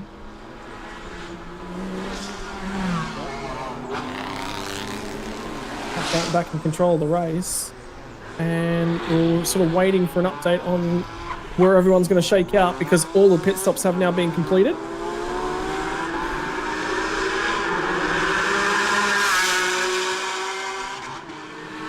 It looks like the Honda Civic FK8 in GTC has found its way out of the pit box as well, so we do have 2 of our GTC cars still circulating. The Toyota Altis, who we saw was running miles off the pace earlier, thanks to the technical issues for Damian Hamilton and we presume Gianni Morbidelli as well, finds itself in the lead of GTC by some margin. That it is at the moment. Still waiting. That Chang'an car is now back out of the pits, so their goal will just be to circulate turn laps. You know, they're only a bit over a lap behind. There is enough time for there to actually be somewhat of a race between the 23 GTC and the #9, albeit there is a hefty margin to overcome, and Chongqing will be behind the wheel of that car now. Driver changes happening for the majority of teams in the field. Graham John Dowsett now at the wheel of the second place running Aston Martin, getting chased down by Daniel Bilski, who's taken over the number 36 Mercedes from Hayden Heikal. And you can see that the Merc is attacking every single corner here, making up good time on Graham for the moment. Yep, Bilski. An opportunity to meet him at Bathurst actually earlier in the year. Up 12 out, ran a Mercedes GT4. Mountain, we talked differences, we talked about series, we talked about categories. He was in a heavy hit with this car yesterday, so it's good to see that they got prepared back out there. Had his neck checked out by the medical staff on site. Looks to be all A-OK and running again. He runs himself a 45.7 at the moment, so there's 3 cars coming together rather quickly. Graham Dowsett being chased down by Daniel Bilski by Prakun, who's also chasing him down. So we're about to have ourselves a 3-way fight for second place on the circuit. And that car of the 39 has been raised over the barriers and out of harm's way, and I think they'll now start to go to work on trying to repair those barriers as best they can. Well, it looks like they've had a bit of a makeshift solution by moving the Tech Pro back to its original position somewhat, so that might stay in place just until the end of the race here, and then in the break between this and F4 Southeast Asia, they'll try and repair it fully. But here comes the chase. Graham Dowsett will be looking in his mirrors shortly to find both Daniel Bilski and Prakun here in the 95 chasing him down. Comparing lap times, previous lap, a 146.28 from Graham Dowsett, 145.7 from Dan Bilski, and a 144.1 from Prakun. This Supra is looking mighty quick and having a look up the inside of the final corners. Yeah, that he is. Now it'll be on Bilski to try and get some drive off that final corner and a run down the start-finish straight, because Prakun is coming, and he might show the nose on the run down into turn 1. See if he can find any sort of overlap. When he gets there, here it comes. Tries to show the nose to the inside at turn 1. Runs it in. Backs up the braking zone. Feeds it into turn 2. Nothing doing on this occasion. Bilski will carry enough speed to get out and over the other side.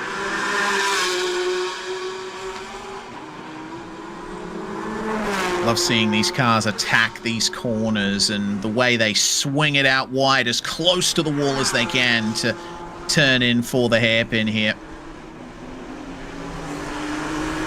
It's a brilliant circuit. And light flashing for both Dowsett and Bilski. Ah, that's why. That is the second place running GTC car.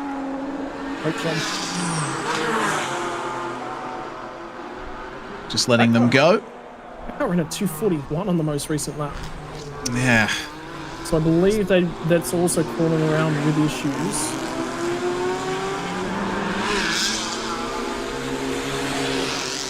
It's a hazardous situation, especially if you come up on a car like that in this section.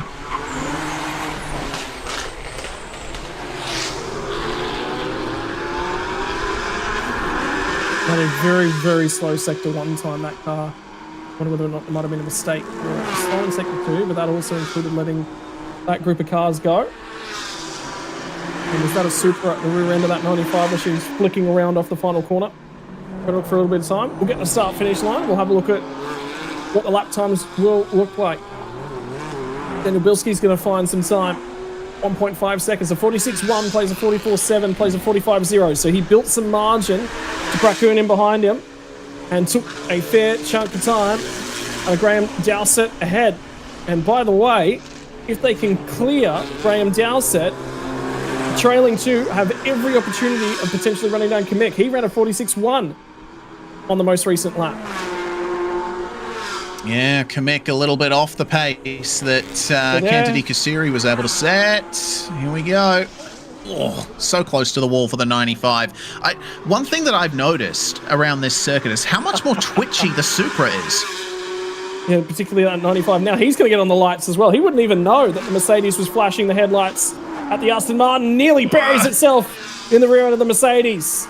Three-way fight. Welcome to Thailand Super Series. 3 manufacturers, your GT4 on-track battles are playing their way out. I'm loving this.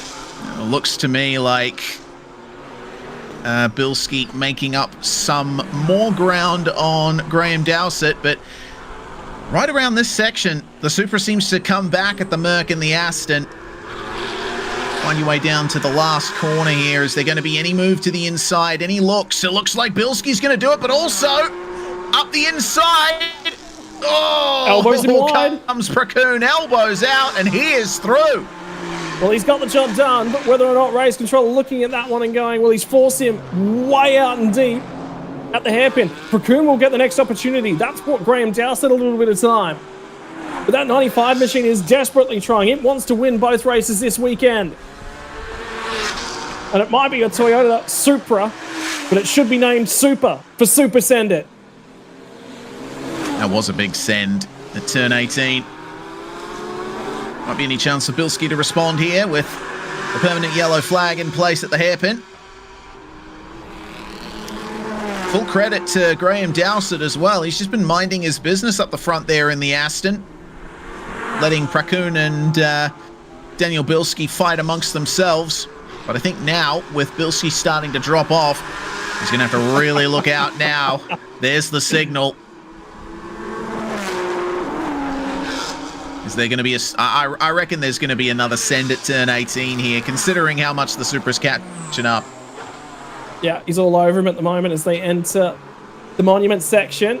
Aston Martin's pulled itself a little bit of protective margin right there, though. That was not a great monument chicane for the Toyota Supra. Prakuna's got a job to do at the moment, and both of these guys have lost some time now to race leader on that lap whilst they were fighting each other.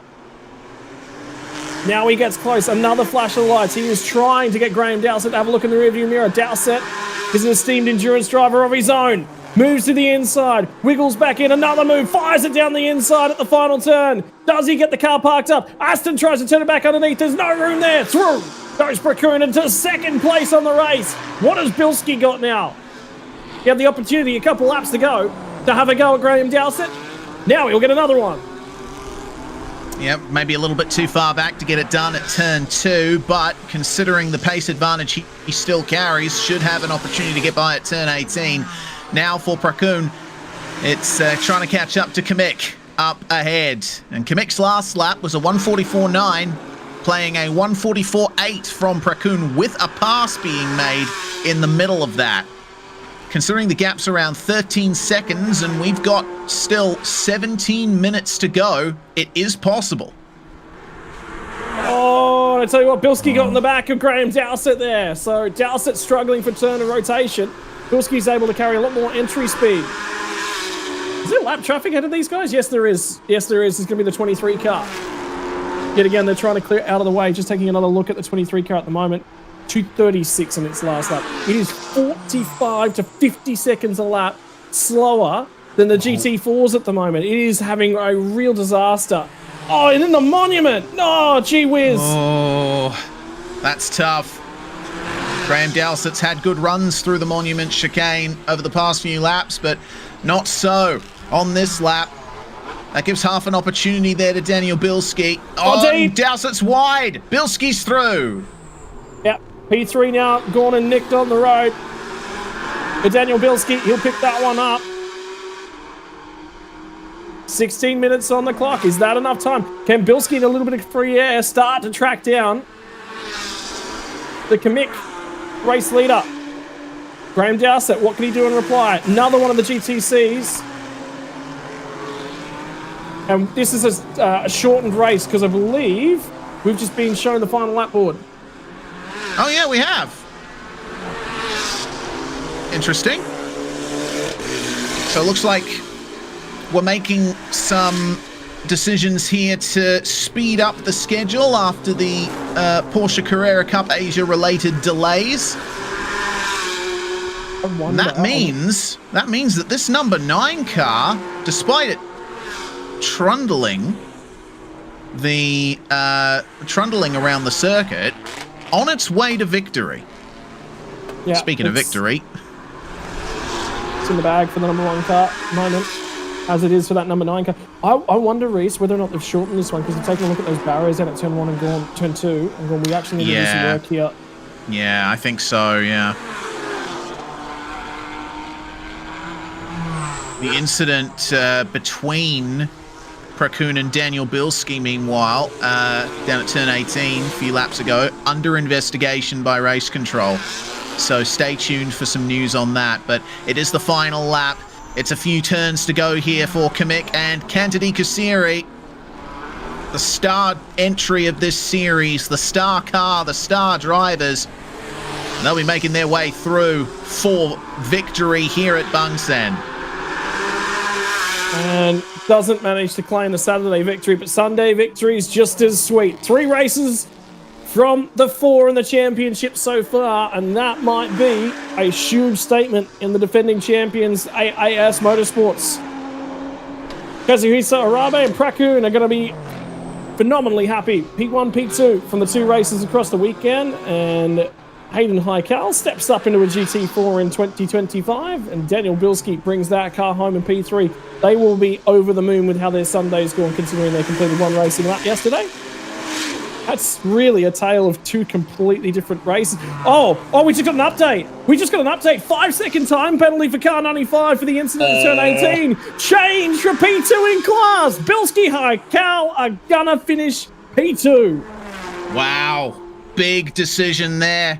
I don't think that's going to be quite enough to put them behind Dowsett and LaRue as well. but man, big decision there. A little bit too much aggression down into turn 18 as more finishers come across the line, the 32 and the 23. That's a 10th place for that number 23 Supra. And just waiting on, I don't think we're waiting on anyone else, because those were the last actual finishers of the race here. So 10 cars getting to the finish here in the GT4 and GTC classes at the Bangsaen Grand Prix. AAS Motorsports looking to get their celebration on. What a race. 6 retirements from 16 cars. Yeah, mind-blowing, and the attrition in GTC as well. Well, all of the cars, the remaining cars, so the fastest lap of the race for the number 9 GTC was a 1:48.039. Their final lap of the race at 2:05.633. So that's 17 seconds slower in that car. Have a look at the 23 though, 1:57.38, their fastest lap of the race, 2:39.6. They were 40 seconds slower. Near to 40, they were 39 seconds slower. Sorry, my apologies, 49 seconds. Yeah. That car was put back out there to put points on the board, was what that was all about. Kennedy, Kassiri, and Kamik are going to get the job done in GT4 from Hayden Heikal, Daniel Bilski, and Kazuhisa Urabe and Prakun. The overall standings in the class as well. Swap those 2 cars on the bottom steps of the podium around. Should be the other way around after post-race penalty was applied. This is your GTC podium, albeit Gianni Morbidelli did not finish the race. 2 cars left running. Prix Racing Thailand's Altus GTC from the Honda Civic of Shane Ang and Chong Yi. Reese, wow, what is going on this weekend? Yeah, this is my head is all kinds of messed up from this race. It had everything. Some spectacular crashes. A very bizarre pit cycle where we saw no one circulating on circuit for a couple of minutes. Fastest lap, of course, going to the Wing Hin Motorsports car there, a 141.11. That is honestly quite substantial there. Shame that car wasn't able to get to the finish. Collected the barrier in a big way down at turn 2, which I believe is going to mandate some repairs, which is why this race was shortened at very short notice. Scrutineering time, evidently, for the 95 as well. They'll be doing weights at the end of that, so they'll be on scales there. At the end of the race, they'll be weighing all 3 podium cars as they bring them through. And up on all the scales for the number 36 car, which gets promoted to P2 at the end of that one. Just heard some updates as well from Jack Lempard. Do you remember the super pickup crash we had much earlier in the day? That was a very weird reaction. Brake failure confirmed as the issue for that car. There we go. A lot of high-profile brake failures across the weekend. Well, it's a very brake-heavy circuit, isn't it? You know, you're on the brakes so many times a lap, and you're trying to trail it through the corners to get the rotation you need. It somewhat makes sense that we see more issues with brakes at a weekend like this. But yeah, for it to fail there in the pickup race, and the reaction that we saw, I mean, obviously all the weight transferring off the rear without actually starting to slow down, it just destabilized the rear. Yeah, and he would have been on and off the brakes trying to get that car to pull up appropriately. Maybe he used the gears to actually try and pull that car up because he knew he was going to go in the barrier hot.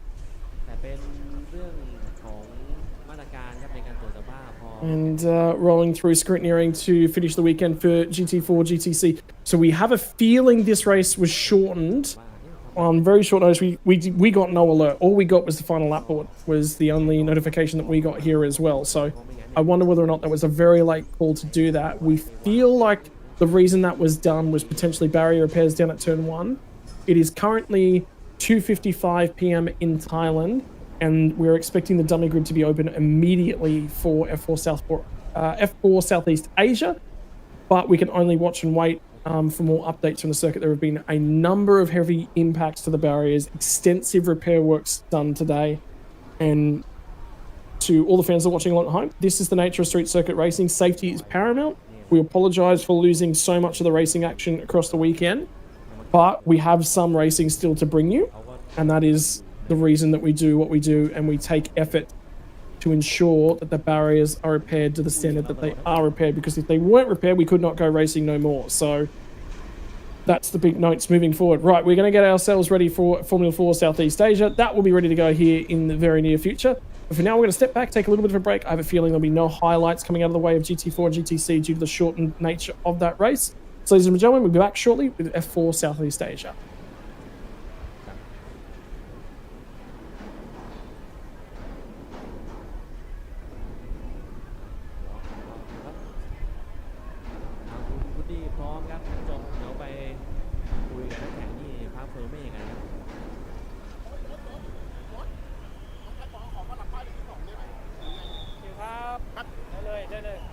เอาละครับท่านผู้ชมครับผลอย่างไม่เป็นทางการนะครับสำหรับรุ่น Thailand Supercar GT4 และ Thailand Supercar GTC นะครับอันดับที่ 2 จริงๆนะฮะตอนนี้มีการเป็นการแสดงยังปรับผลอยู่ฮะยังไม่เป็นทางการนะครับแต่ตอนนี้เรามาพูดคุยกับเฮเดนแล้วก็แดเนียลบิลซี่ก่อนนะครับ Congratulations โอเคมาตอนนี้เรามาพูดคุยกันก่อนโอเค This camera how do you feel in this race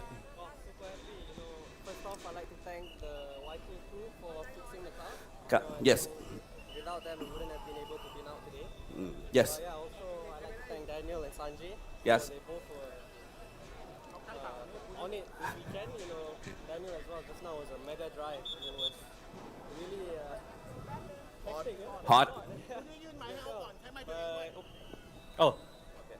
Wrong mic. Anyway, but yeah, it's been one hell of a week. You know, it hasn't gone our way. So to end it in a podium is really nice. For you? Just reiterating what Hayden said, a very big thank you to the YK Motorsport team for fixing the car yesterday.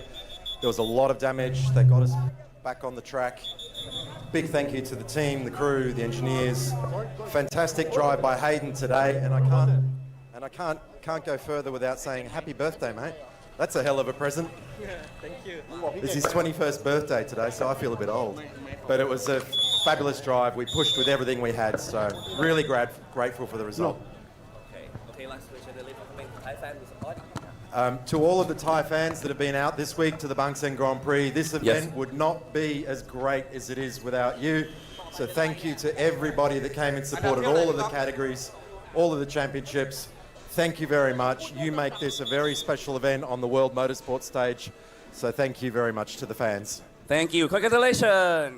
ไปต่อนะครับสำหรับอันดับที่ 2 ตอนนี้นะครับเป็นของนี่เลยคุณประคุณพรประภากับแคสซู Congratulations โอเคขอบคุณครับ ขอบคุณครับ How do you feel with this race Yeah, it was so I think good race. Great. Chao-san overtaking 2 cars. That was amazing. That was amazing there. Yeah, so that was the last time to the last race in the Bangsaen Street Circuit.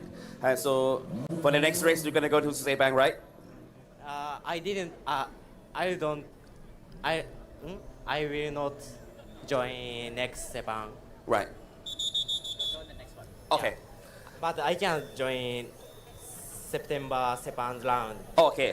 September คุณเช้าครับมีความรู้สึกยังไงบ้างครับกับการแข่งขันในวันนี้ครับสวัสดีครับวันนี้ขับมันดีครับก็ได้แซงเวย์2 position นะครับก็ทำดีที่สุดแล้วนะครับก็ตอนแรกรถก็มี trouble นิดหน่อยมีเข้า fault แล้วรถก็เร่งไม่ค่อยขึ้นก็ตอนแรกก็เป็นห่วงแต่ก็จบได้ที่2ก็ดีใจมากๆครับก็ขอบคุณทุกคนที่มาเชียร์วันนี้ด้วยนะครับครับขอบคุณครับแสดงความยินดีอีกครั้งครับขอบคุณครับและอันดับ1ในรุ่นนี้นะครับเป็นของ AAS Motorsport สวัสดีด้วยครับแม่มิกกี้ก็ถามเมื่อตอนก่อนเปิดการแข่งขันว่าวันนี้ไม่ได้ไปสัมภาษณ์หรอ ได้แล้วครับเมื่อกี้ครับพอดีว่าต้องสลับรุ่นกันในแต่ละวันนะฮะเพราะว่าเมื่อวานก่อนเราสัมภาษณ์ในรุ่น GT4 ก็จะกลายเป็นรุ่น GT4 แต่บังเอิญเวลาไม่พอเนาะแต่ต้องขอแสดงความยินดีอีกครั้งในเรื่องของการแข่งขันในวันนี้มาเป็นที่ 1รู้สึกอย่างไรบ้างครับสนามนี้ก็มีความคึกคืนมากนะครับก็ต้องขอบคุณผู้ชมแฟนๆที่ออกมาเชียร์พวกเรานะครับก็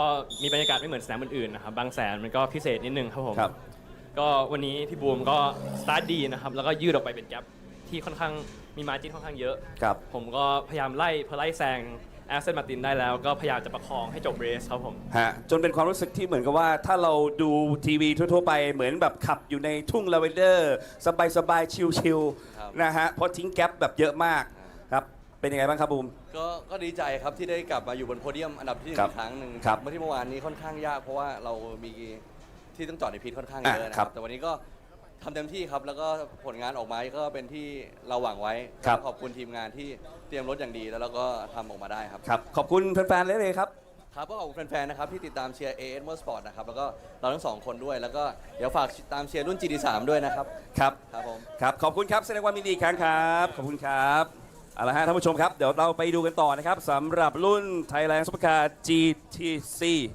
ไปดูอันดับ3กันก่อนนะครับอันดับ2โอเคอันดับ2ในขณะนี้หมายเลข23นะครับcongratulations Thank you again. Wow that's good result today how do you feel I think we used up our luck yesterday. Our car, our turbo broke, so we are driving like NA like that. Yes. Yeah, that's why we lost a lot of power. Yes, a lot of power. Yes. So, okay, this today to the last day for the Bangsaen for the next race. Okay. Yeah, we will be back for next race definitely, but we are definitely super happy because we took the most points that we can, and we are leading the championship by a lot.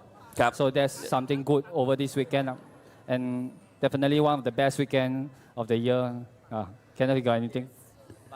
Bangsaen is such a great place with so many people. It's so fun here, and we hope to be back next year again. Thank you. Yeah, thank you. Congratulations again. Thank you. Thank you, sir. Okay.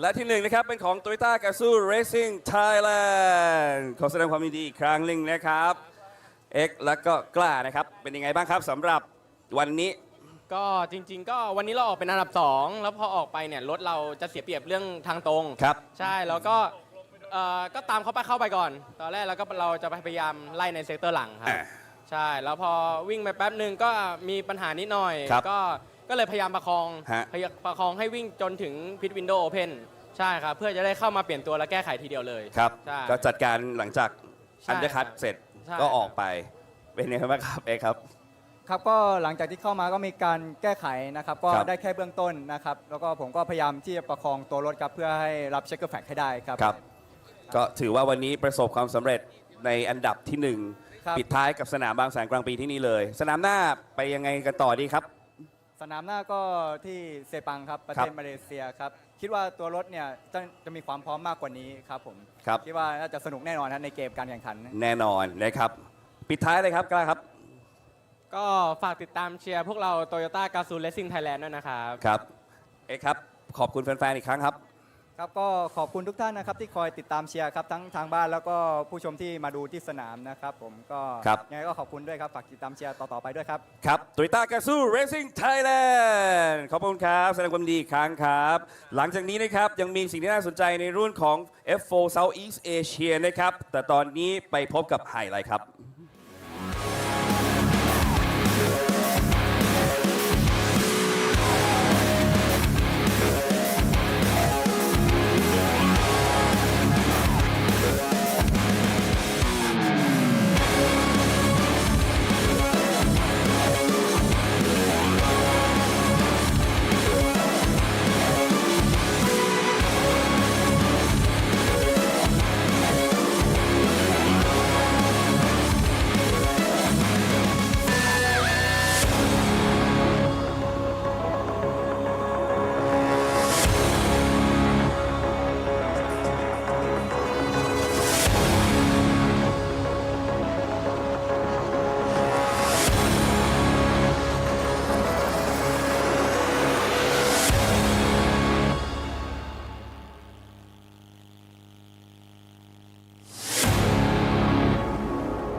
เอาละครับคุณผู้ชมครับยังอยู่กับอีกหนึ่งรุ่นที่น่าสนใจนะครับเพราะต้องบอกว่าเป็นปรากฏการณ์ในการมาอยู่ในสนามบางแสนกลางปีแห่งนี้กับ Formula 4 Southeast Asia นะครับ2 ในนักแข่งชาวไทยนะครับที่เข้ามาร่วมแข่งใน Formula 4 นี้นะครับก็มีน้องไอตันนะครับแล้วก็อีกน้องพัตเตอร์อีกคนหนึ่งนะครับซึ่งอยู่ในสนามแห่งนี้และเมื่อวานไอตันก็เป็นแชมป์ของสนามด้วยเพราะฉะนั้นวันนี้มาคุยกันว่าเขาเตรียมความพร้อมกันอย่างไรอยู่กับเราแล้วนะครับกับน้องไอตันครับสวัสดีครับไอตันครับสวัสดีครับมีใครเรียกชื่อผมด้วยครับเป็นยังไงบ้างครับไอตันก็หายดีใจหรือยังตั้งแต่เมื่อวานที่ได้เป็นแชมป์เอาแชมป์วันนี้ก็ได้ครับเมื่อวานไม่ได้ครับต้องเอาแชมป์ใหม่นะฮะวันนี้ก็ถือว่าแสดงความเตรียมความพร้อมเป็นไรบ้างครับกับสนามในวันนี้ก็ค่อนข้างจะพร้อมครับเพราะว่านี่ก็เป็นเลสที่4ของผมนะครับสำหรับอาทิตย์นี้ครับเพิ่งแข่งทัวริ่งเสร็จไปเมื่อเช้านี้ครับ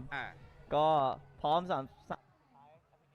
ครับผมก็เต็มที่ครับจากการมาขับในล้อเปิดแบบนี้ครั้งแรกของไอตันเนี่ยรู้สึกอย่างไรบ้างมีความแตกต่างอะไรกับรถปกติทั่วไปก็ตื่นเต้นครับเพราะว่ารถค่อนข้างจะดิบกว่าครับมันก็จะเซนซิทีฟกว่ารถยนต์ทั่วไปเยอะคืออะไรเล็กน้อยเอลเบรจากการเหยียบคันเร่งมันมีผลต่ออาการรถเยอะครับก็ต้องมีการตอบสนองกับอาการรถอยู่เสมอมันไวมากใช่จะค่อนข้างจะไวกว่าเยอะครับเพราะฉะนั้นก็เป็นเรื่องที่สำคัญในการแบบทุกวินาทีเลยในการขับต้องระวังตลอดเวลาใช่ครับก็ช่วยพัฒนาตัวผมเองด้วยครับว่าอีกหน่อยผมจะขับรถอะไรก็มีเบสเป็นฟาวเดชั่นเป็นรถ Formula 4 ก็เป็นพื้นฐานที่ทุกคนระวังครับโอเคสุดท้ายฝากถึงแฟนๆหน่อยครับไอตันครับฝากเชียร์ผมด้วยนะครับไอตันหมายเลข51ใน Formula 4 Southeast Asia ครับครับสวัสดีครับขอบคุณครับไอตันนะครับอัศดาธรนะครับมาอีกคันหนึ่งนะครับกับแชมป์ที่ต้องบอกว่าขอโทษครับได้อยู่ในโพลตลอดเวลานะครับกับ Alex Sauer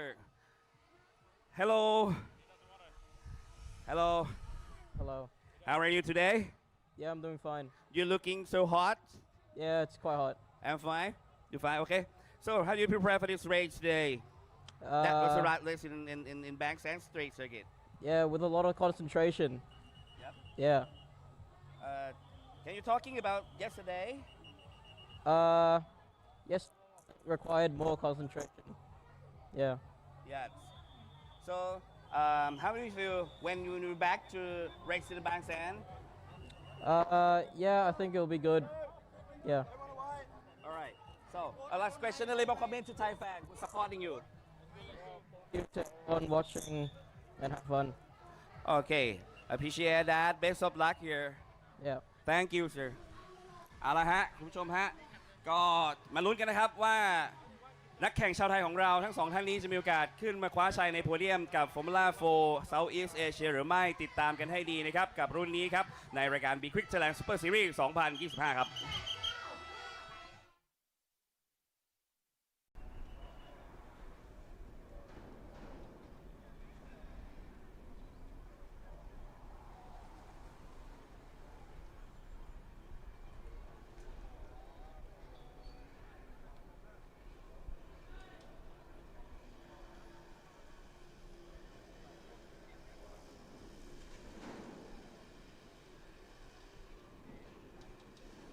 Well, welcome back, ladies and gents. We are quick fire through the gaps between the categories. Looks like the barriers weren't repaired. A little bit of a delay on the start for this one, but it doesn't actually look too bad. We've actually managed to catch up the bulk of the time on the schedule. So a big shout out to everyone at the event for making that happen. Apologies to the GT4 and the GTC categories for that one. Obviously hearing issues with the turbo for the Honda Civic, unfortunately preventing that from running around at full steam. So they were just limping around there just to make sure that they grabbed points. That was a discussion they clearly had in that team and said, hey, the turbo's gone, but let's keep points on the board. So they were focused on just making sure they got to the finish within the required lap count, and that they did. Yeah, they did indeed. And now we turn our attention forward to F4 Southeast Asia. The first last open wheel race of the weekend here in Bangsaen. Now, there's been some variance in results from the previous round at Buriram.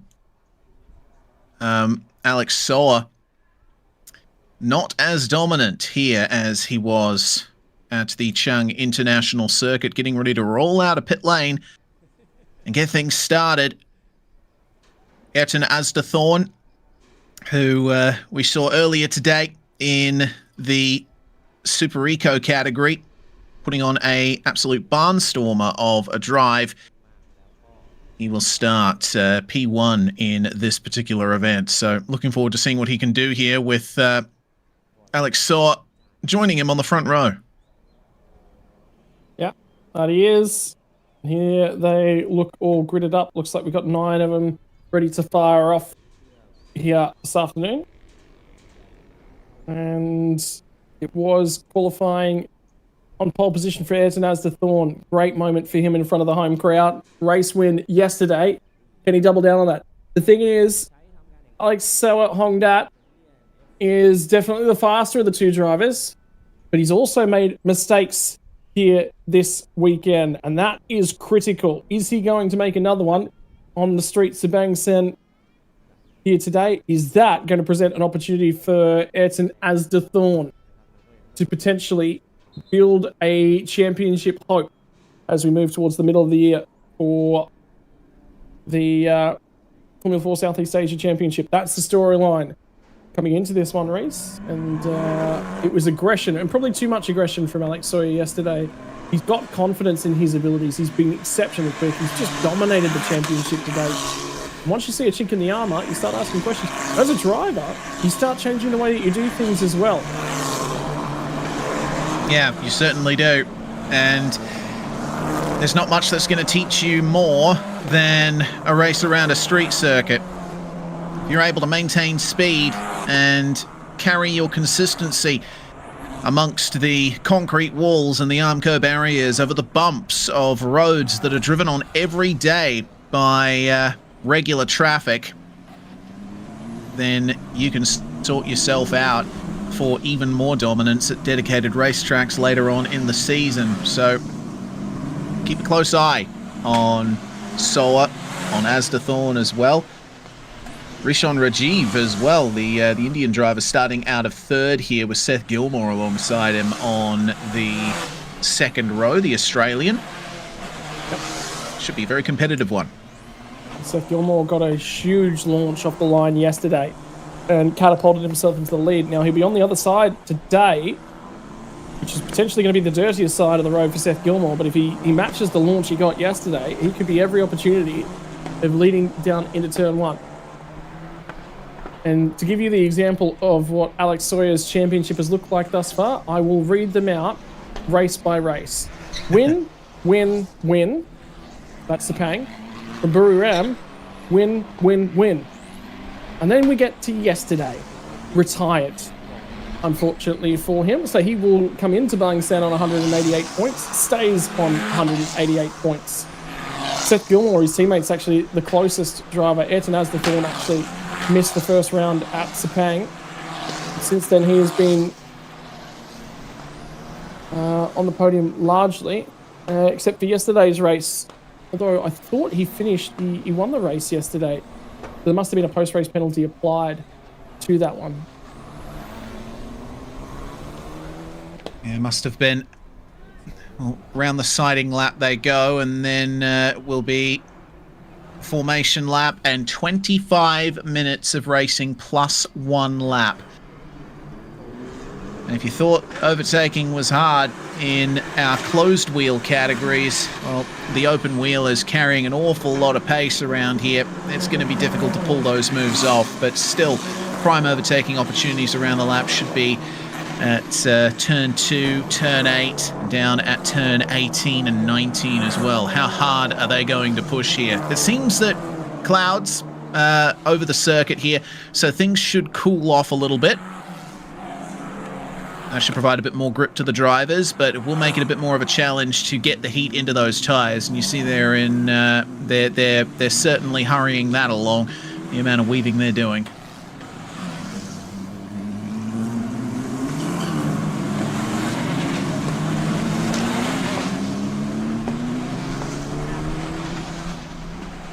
Well, looking for some temperature in those tyres. as they climb up Monkey Hill on the formation lap. Standing start as well.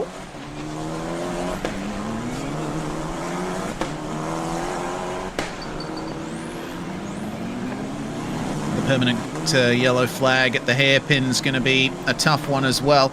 The Super Eco machines were quite small, but I think these F4 cars are even smaller. They're basically oversized go-karts, these things. So there should be a lot more space to get alongside in the tighter spots of the circuit, but one appointment with the barrier and it will be a massive incident.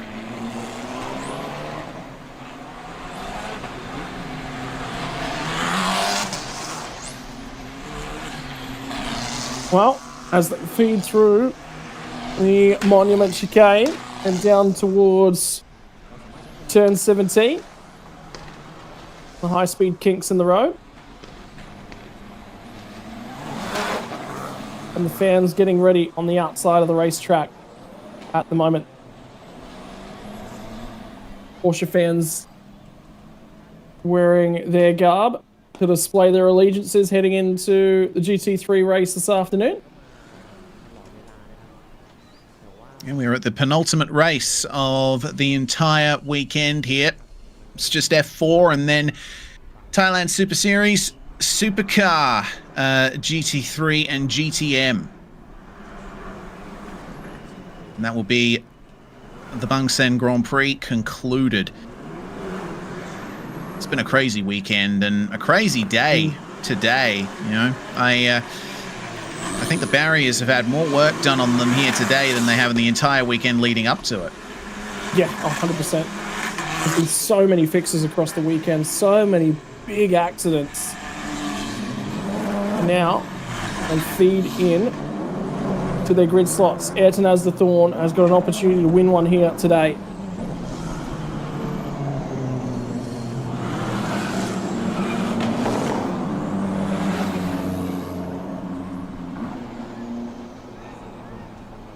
Got the star driver of the season, though. Alex Soa alongside him on that front row. Got to make sure that he nails that standing start. It's a long run down to turns 1 and 2 at the Bangsaen Street Circuit.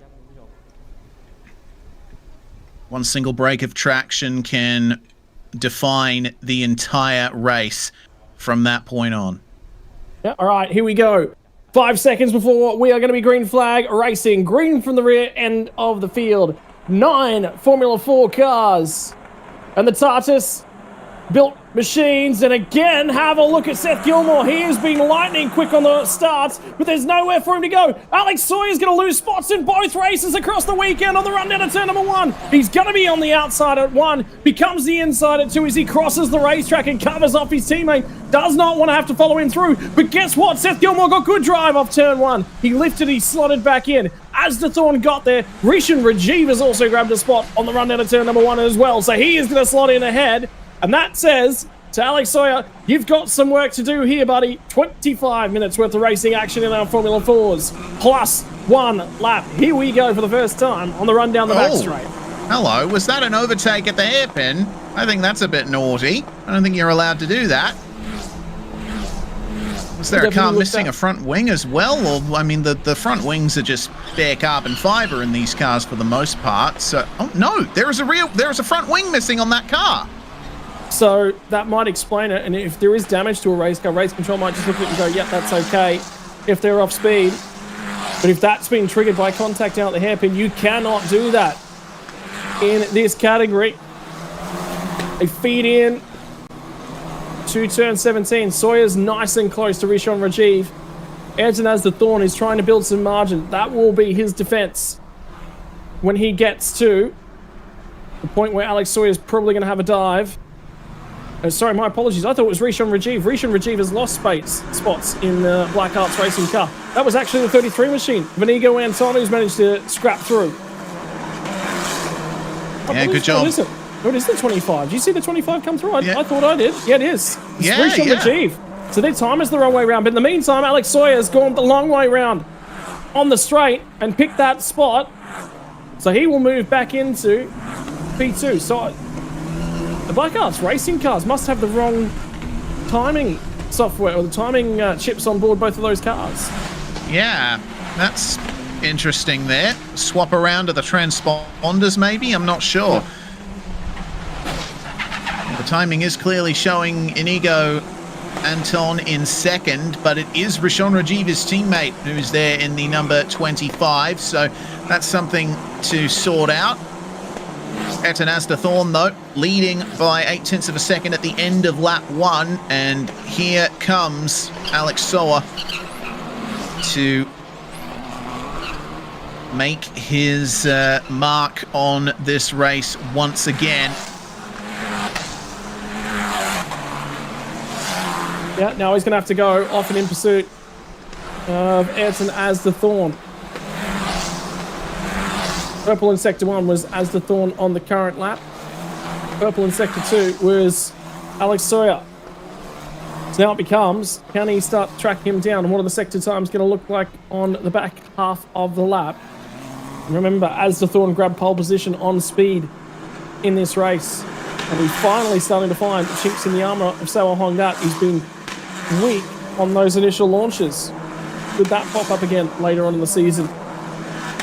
We head to Sepang for the final 2 rounds of this one. Certainly could be.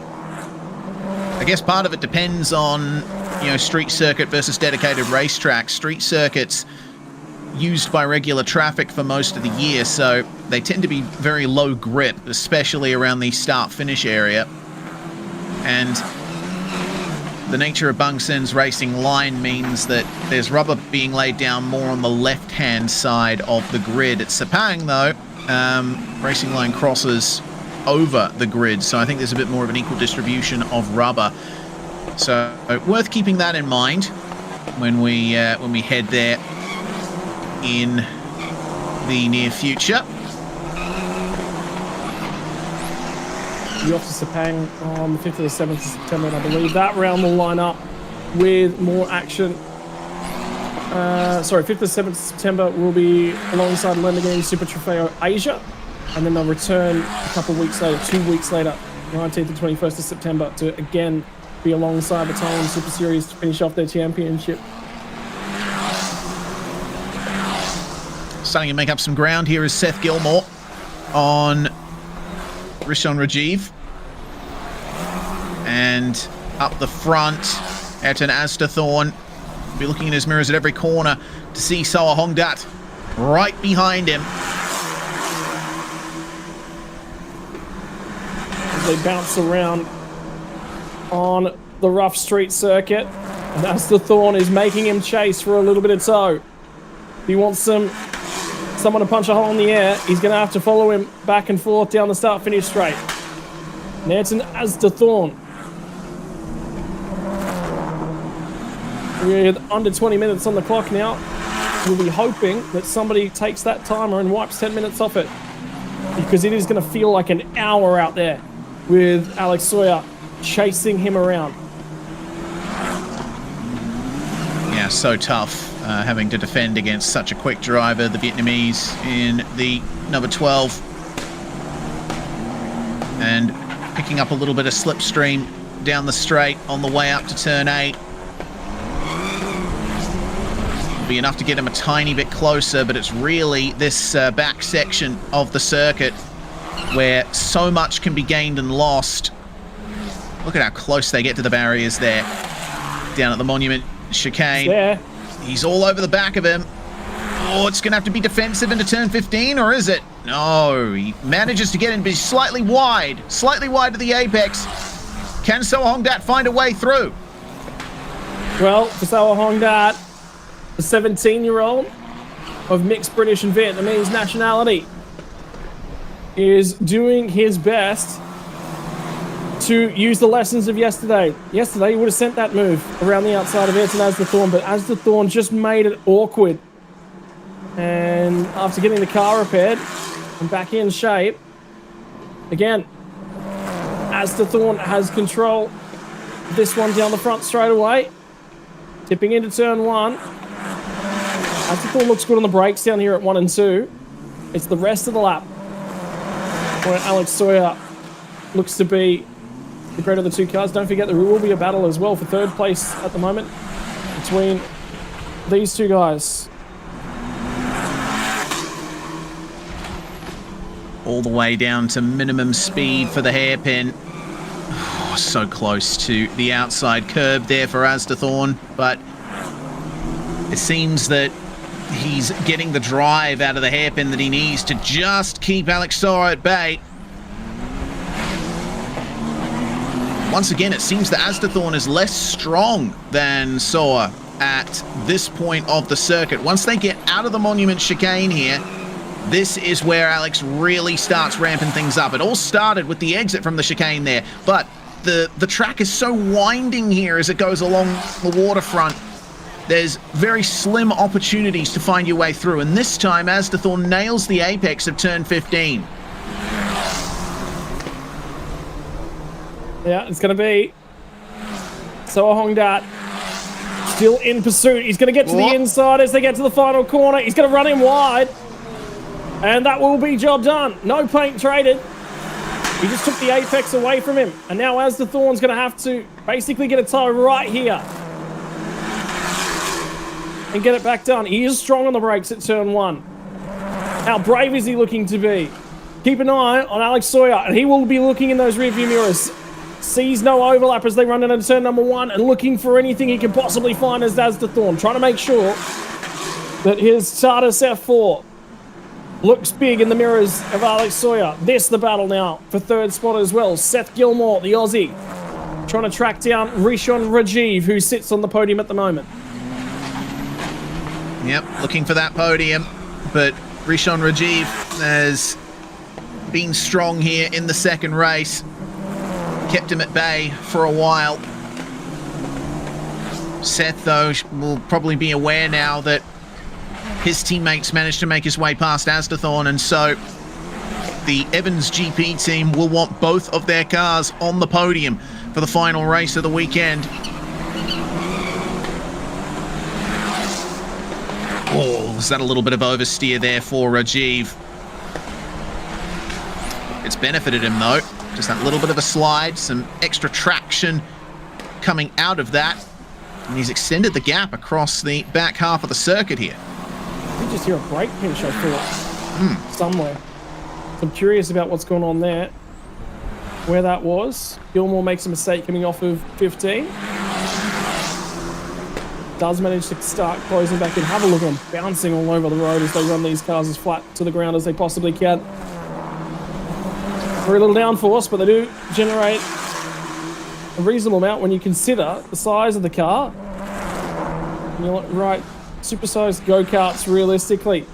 Down the front straight away now for Seth Gilmore. This is the closest he's been in a little while. Is he going to show the nose? Elects not to. Yes, he will show the nose, but it's very, very late, and it's a very early turn in as well for turn 1, which meant that he couldn't quite carry as much speed as he wanted to. Had to sort of lift off a little bit, pull the car up just a little bit better.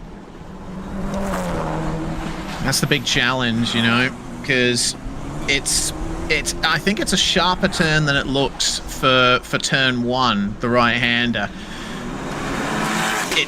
From an outside perspective, it seems so easy to just carry a bit of extra speed through the right-hander and dive up the inside at turn 2, but it's way more complicated than that in reality. You got to deal with there being less rubber on the outside, which then becomes the inside for turn 2, and there's not much in the way of runoff on the exit of that complex either. It's really only on the entry to turn 2 that you have that runoff. It's just Armco on your way up Monkey Hill. So you need to take very good care not to stick the nose in if you're not sure you're going to make the move. It seems like the back section of the circuit here, Rishon Rajiv much stronger than Gilmore. But then when we get down to these final turns, you see Gilmore start to creep up again.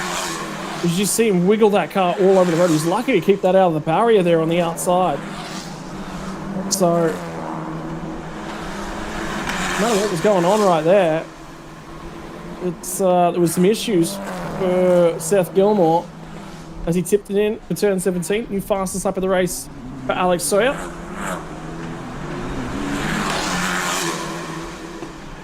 We can oh dear. Oh, both of them struggling with the rear end on the way through turns 1 and 2. It's going to be a question of who makes the least mistakes in this battle, I think. And for those of you who were unaware of yesterday's action, Asdathorn did cross the line in first in race 1 yesterday, but he did get a 5-second time penalty that ultimately demoted him to 4th. So he's still looking for that official victory here on his home ground in F4 Southeast Asia.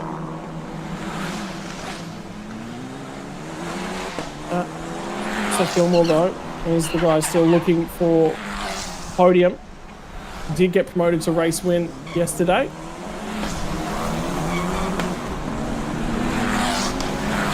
It's a huge opportunity. Just struggling to recall. I don't recall there was actually any incident we looked at and went, oh yeah, that's a touch aggressive. That makes me just question whether or not Alex Sawyer might be called back for that incident down at, well, not even an incident, running wide down at the final corner. If that's the driving standards we're approaching, if that's the case, no worries, or, you know, it is what it is, as long as it's consistent. That's what you care about primarily. Sawyer, now that he's in the lead, is just driving away from Ayrton Asdathorn. Fastest lap of the race at a 137.6, and purple in sectors 2 and 3. Meanwhile, the battle ramping up a little more here between Rajiv and Gilmore, but again, through turns 1 and 2, it feels like they're just tiptoeing. Yep. He's not pressing the brakes down there at the moment. Inigo and Son, confirmation at the 33. Yeah, right, timing's now been swapped around on both of those transponders. Back in a 5th spot for Inigo and Son. He tips it into turn 2. That's now been adjusted and brought back up to date. 11 minutes left in this one. Still that battle on for 3rd spot. Reminder of the series, 2 more rounds for the remainder of the calendar year. Both of them coming from Sepang, and both of them in September.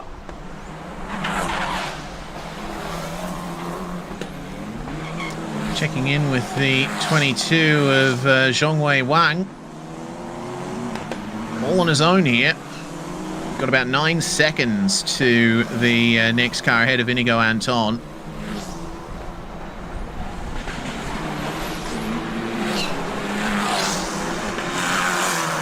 And it seems another 3 seconds back to Nguyen there in 7th place. Having a clean and quiet race so far. Top 6 on the cards. But hang on a minute. There's half a front wing missing there for Nguyen. Oh, indeed there is. Is that the car perhaps we saw earlier on? Was having issues on that one? No, that was a different car. And in that case, the entire front wing was gone. But this one, I think, potentially, I don't know how that would have happened. Maybe a clatter of the barriers, a clatter with a car, maybe? That could explain why Zhongwei is so far ahead. Yep, certainly could. Upcome's still reasonable for that car, so it's not affecting it anywhere near as much as you might have thought. It means something though. Seth Gilmore still looking. Rishon Rajiv.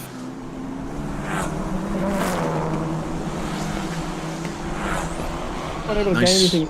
And the issue with that hairpin as well is you're the first car to it. You control everyone else's acceleration, so you can basically just control who actually gets to put the foot down and when. It was a much straighter exit for Rajiv, and now that means that Gilmore still has to follow in his wheel tracks through the last sector of the circuit. The speed they carry through this section is frankly incredible.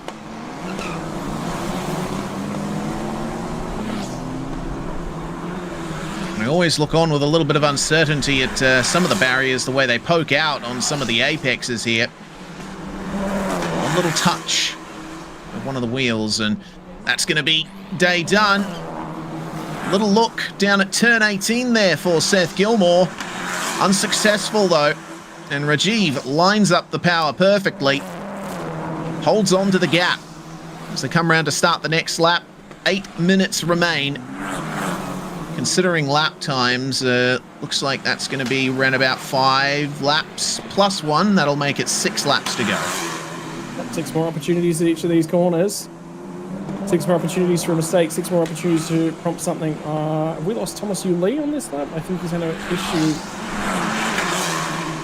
somewhere. I thought he might have just lost a spot. My apologies, he has not lost a spot. Still looking okay. We've still got 9 Formula 4 cars at the circulation. Unfortunately for Seth Gilmore, lost a little bit of time turning into the hairpin on that lap. Rishabh Rajiv just turned his fastest lap of the race as well, so he's found a little bit more time. Sliding and skidding all over the racetrack on those narrow, skinny tyres. And skip their way through the Monument chicane and the run down to turn 17. Look deeper in the field now. 44. And this is Warapong Aim Wuchen running around the 9th spot. The Star Performance machine, same team that Ayrton Asdathorn is driving for. Warapong started at the rear of the grid and hasn't really moved forward since. Just hoping to get to the finish at this stage. Thai drivers bookending the field at the start of the race. His teammates still running in second. Warapong here is dealing with a 24-second gap forward to Thomas Yu Lee. If there's a problem for someone, he will net a position as long as he keeps it safe. Yeah, it's making sure that you log every single lap of this race at this point in time is certainly important. By the way, Ayrton Asdathorn's finding some time at the moment. He's just gone purple in the first sector. Oh, yeah. So he's starting to find some speed in that race car. Yeah, 37.5 seconds for Ayrton Asdathorn. Check back in briefly with Wang Zhongwei here. He's maintained 6th for the majority of the race thus far. In terms of full lap times, 1:37.6 for Alex Soa at the front of the field here.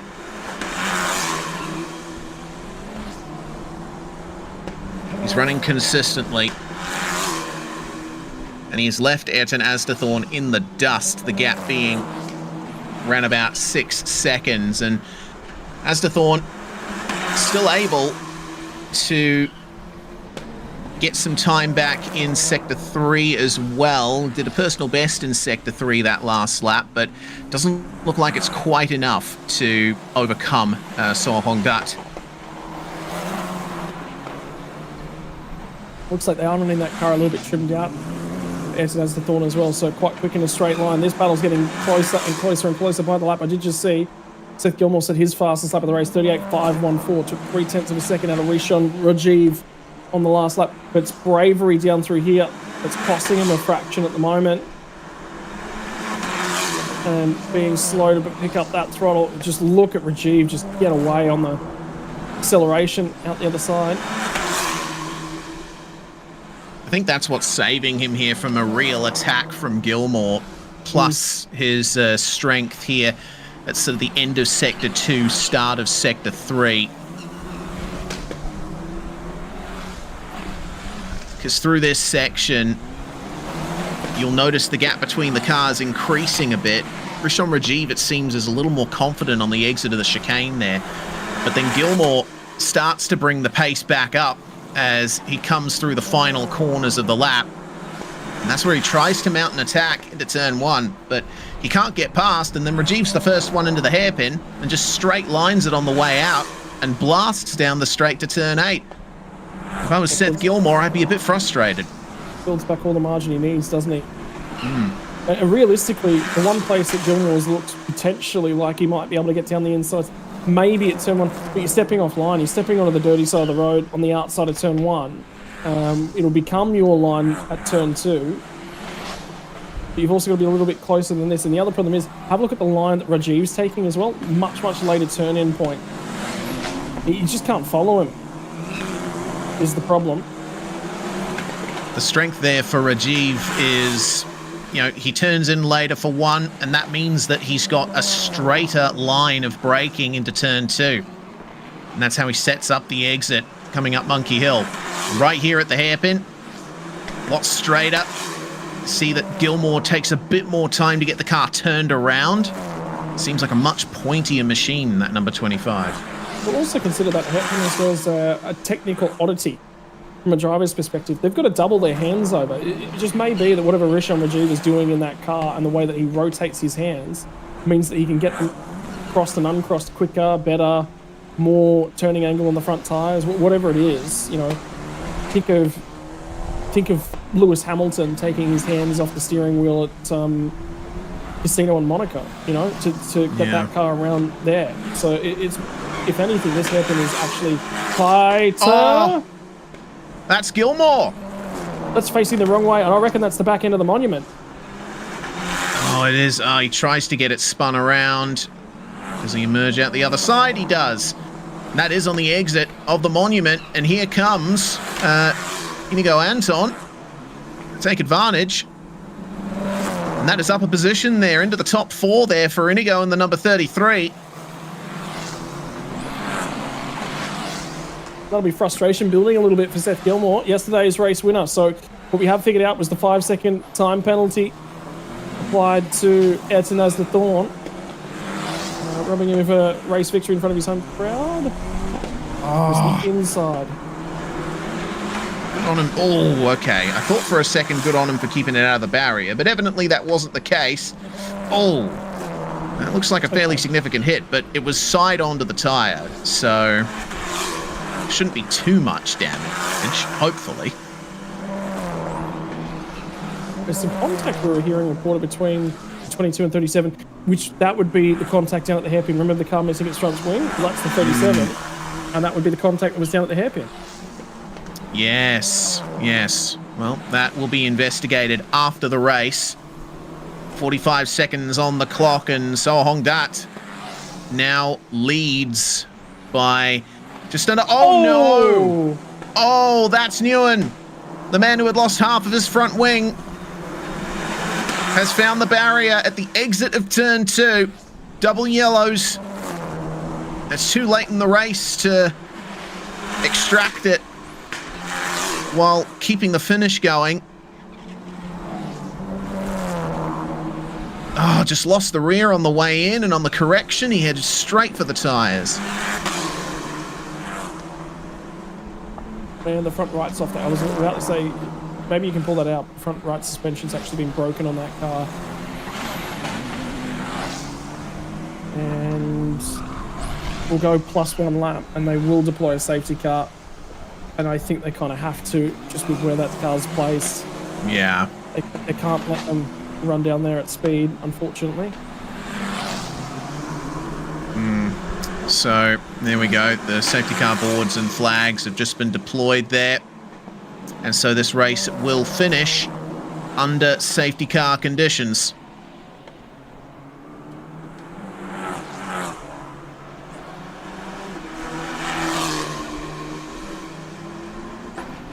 Looking for the opening in the fence is Mr. Nguyen there.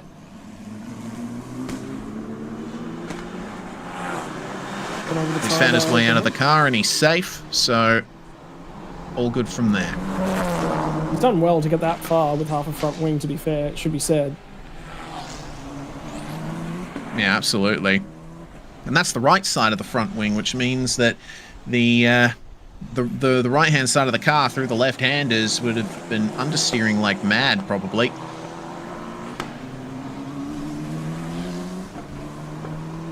As he balances up on the tyres and gets out of the way. There'll be a crane quickly deployed for that one. The biggest benefit as well of grabbing the safety car out straight away is they can get out there, again, have quick looks at barriers, make sure that everything's checked. There's a check to do at the exit of the monument. It'll just be a, yep, cool. That's all okay, more than likely. Well then, through the last couple of corners we come. Is it going to be another lap after this, or is this the final lap? When they come across the start-finish line, it'll be the start of the final lap. Yeah, there you go. Yeah, there we go. That one. Well, as things stand, it looks like Alex Soa has bounced back beautifully from yesterday. That he has. He'll take race number 2 of the weekend and get the win in race 8 of the championship, which will extend his leading margin.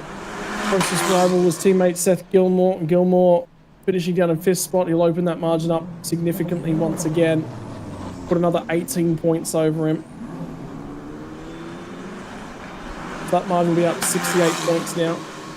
Can't settle at any stage. There's still 6 races left in this championship. So still a fairly long way. Not like we were talking about with Carrera Cup Asia earlier on, where the championship is all but decided. But fans and supporters of the Formula 4 Southeast Asia down in the pit lane.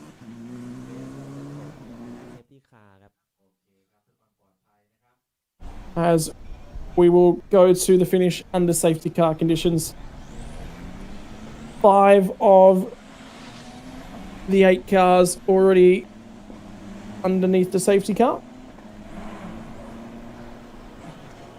Oh, yeah, that looks like Seth Gilmore. Yeah, okay, so looks like I was wrong about the hit to the wall there out of the chicane. That right rear seems to have become detached.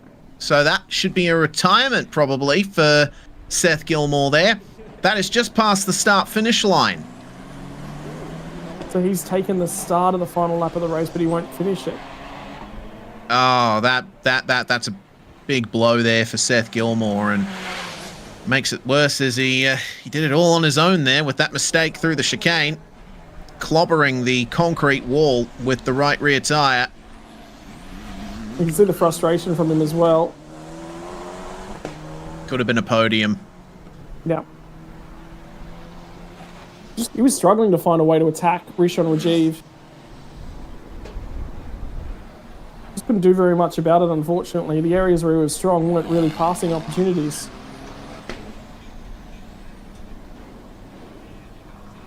Well, race will finish under safety car here.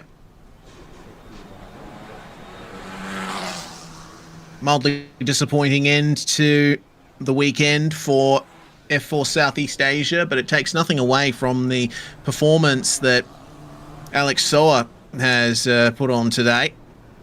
And Ayrton Asdathorn, he may have been demoted for safety car procedure infringement to 4th place in yesterday's race, despite crossing the line in 1st, but still fantastic performance in race 2. Safety car is going to be first to the line, but Soa Hongdat is your winner. Yep, gets it done with a payback from yesterday. Ayrton Asdathorn comes home with P2. Evans GP, again, happy with their driver and happy with their performance from the weekend. A little bit of frustration from Seth Gilmore. So retirement for the Evans GP cars in both of the races across the weekend. Different drivers, though. That's Asdathorn waving from the cockpit of his star performance Formula 4. The local fans as the local driver.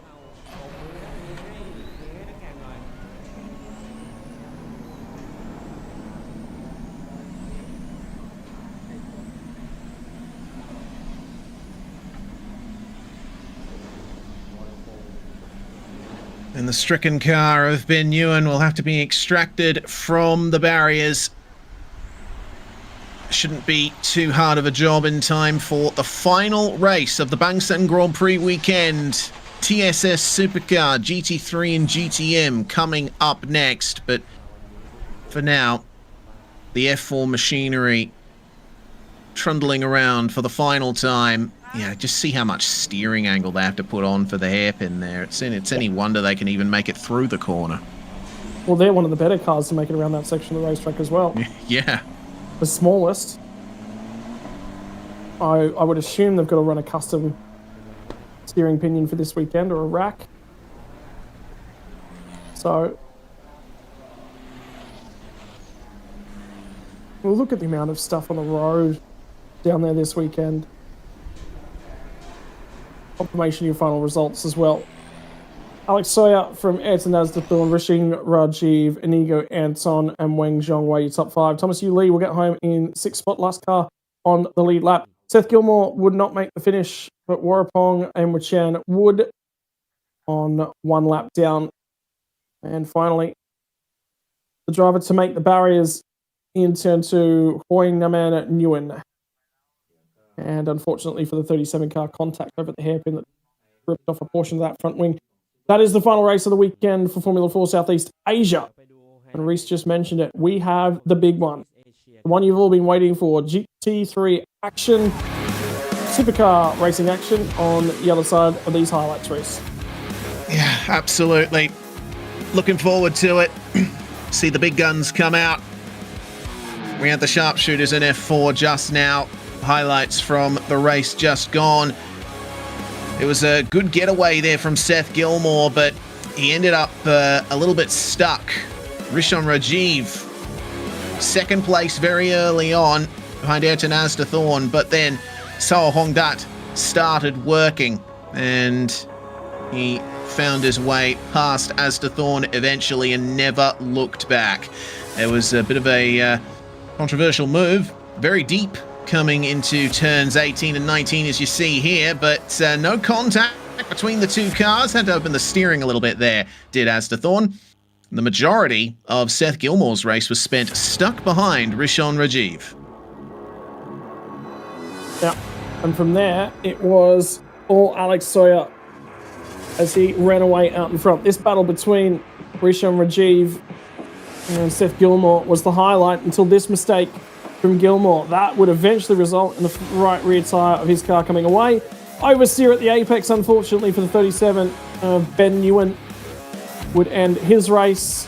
Safety car deployed, and they would finish behind the safety car. And that's a suspension failure, confirmation of that one on the right rear tyre of Seth Gilmore as he brought it to the line, just past the line, put it up on the side of the road. Win for Sao Hongdat, with Azdathorn and Rajiv completing your podium for race 2 of the F4 Southeast Asia Championship. Well, on that note, Scott, I think it might be time for us to step away for a second and get prepared for the final race of the weekend.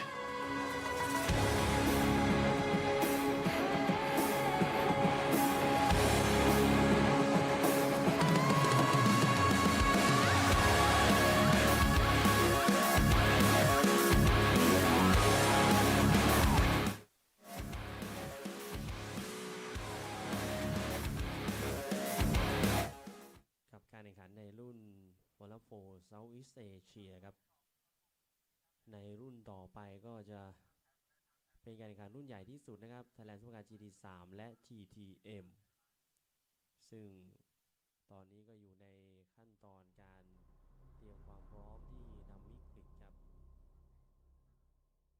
ตรงนี้นะครับก็จะเป็นไดเวอร์ที่ 1ซึ่งเป็นนักแข่ง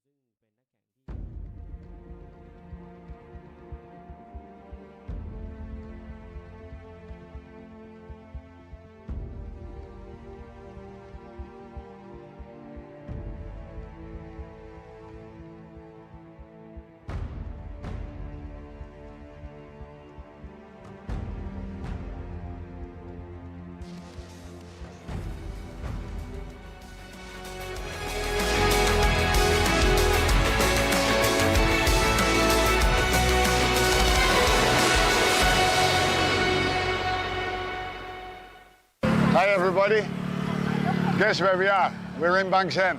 We just did qualifying, that's why I'm already undressed. Sandy's still in the suit, but we're in Bangsaen, that's the most important thing. So at the moment we're standing in front of Be Quick. We have some facilities here. We'll be doing a lot of activities in the weekend. We'll be giving away a lot of stuff, but most of all everybody will be here for the racing. Be Quick is here. We're running 2 Audi R8s this weekend, 1 Porsche 911, 1 Porsche Cayman and 1 Ferrari 296. So we're here with 5 cars. Of course, Sandy and I want to win the race, but we see already that there's a lot of people who can race very well also. So we have our work in front of us. But basically what I want to say is, if you see this now, you have a chance, try to come to Bangsaen. Cheer everybody on and have fun.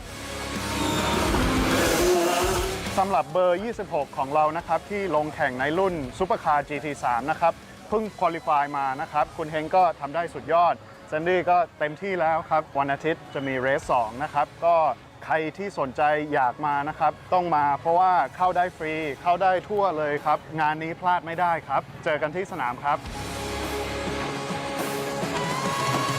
ผมรู้สึกว่าสนามปีนี้สวยกว่าปีก่อนก็ประทับใจมากเลยนะครับในสนามบ้านของเราเพราะว่าบ้านของซันดี้เองก็อยู่ใกล้ๆนี้เองครับก็ผมก็ภูมิใจที่ได้มาแข่งในสนามที่สวยงามขนาดนี้หน้าชายหาดเลยนะครับก็เป็นสิ่งที่โดดเด่นจริงๆเลยครับก็ฝากแฟนๆทุกคนช่วยส่งกำลังใจแล้วก็เชียร์ Be Quick เบอร์ 26 นะครับแซนดี้กับเฮงครับสนามบางแสนก็ปีนี้ขับมาน่าจะเป็นปีที่ 9 แล้วครับค่อนข้างตื่นเต้นทุกปีครับเพราะว่าสตรีทเซอร์กิตนะครับอะดรีนาลีนหลั่งตลอดเวลานะครับบางทีเราก็แบบเหมือนบลายคอร์เนอร์บ้างเราไม่เห็นโค้งข้างหน้าบ้างแล้วสนามมีการแบบสุดทางตรงขึ้นเขาปุ๊บลงเขาแล้วก็ยูเทิร์นอะไรอย่างเงี้ยครับสนามค่อนข้างเร้าใจครับ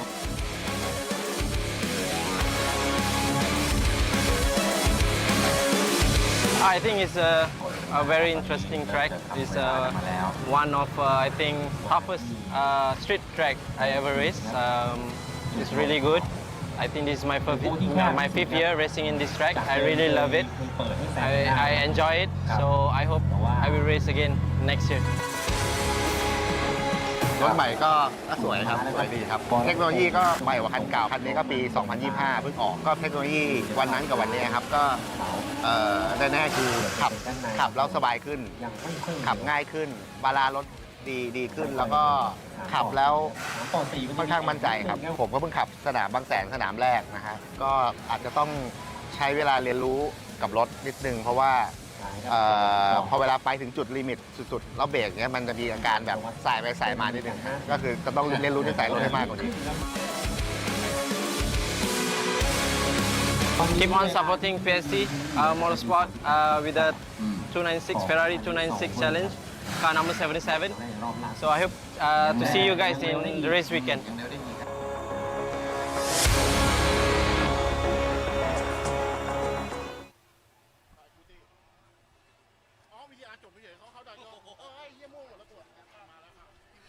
มาแล้วครับทุกคนครับสำหรับรุ่นที่ทุกคนรอคอยนะครับนั่นคือรุ่น Thailand Supercar GT3 และ Thailand Supercar GTM นะครับผลจากการแข่งขันของเมื่อวานนี้ไม่ว่าจะเป็นในรุ่นของ Thailand Supercar GT3 กับทีม AAS Motorsport นะครับส่วนในรุ่นของ Thailand Supercar GTM จะเป็นของ PSC วันนี้เรามาพูดคุยกันในการเปิดรายการในวันนี้กับรุ่น Thailand Supercar GTM นะครับซึ่งเวลาที่ทำในการคุริฟายได้ดีที่สุดนะครับ1 นาที 38.839 นะครับก็ยังเป็นของแชมป์ในเมื่อวานนี้นะครับกับในรุ่นของ Thailand Supercar GTM กับ PSC วันนี้ไม้แรกนั่นคืออาฟิกยาซิดไปคุยกันครับ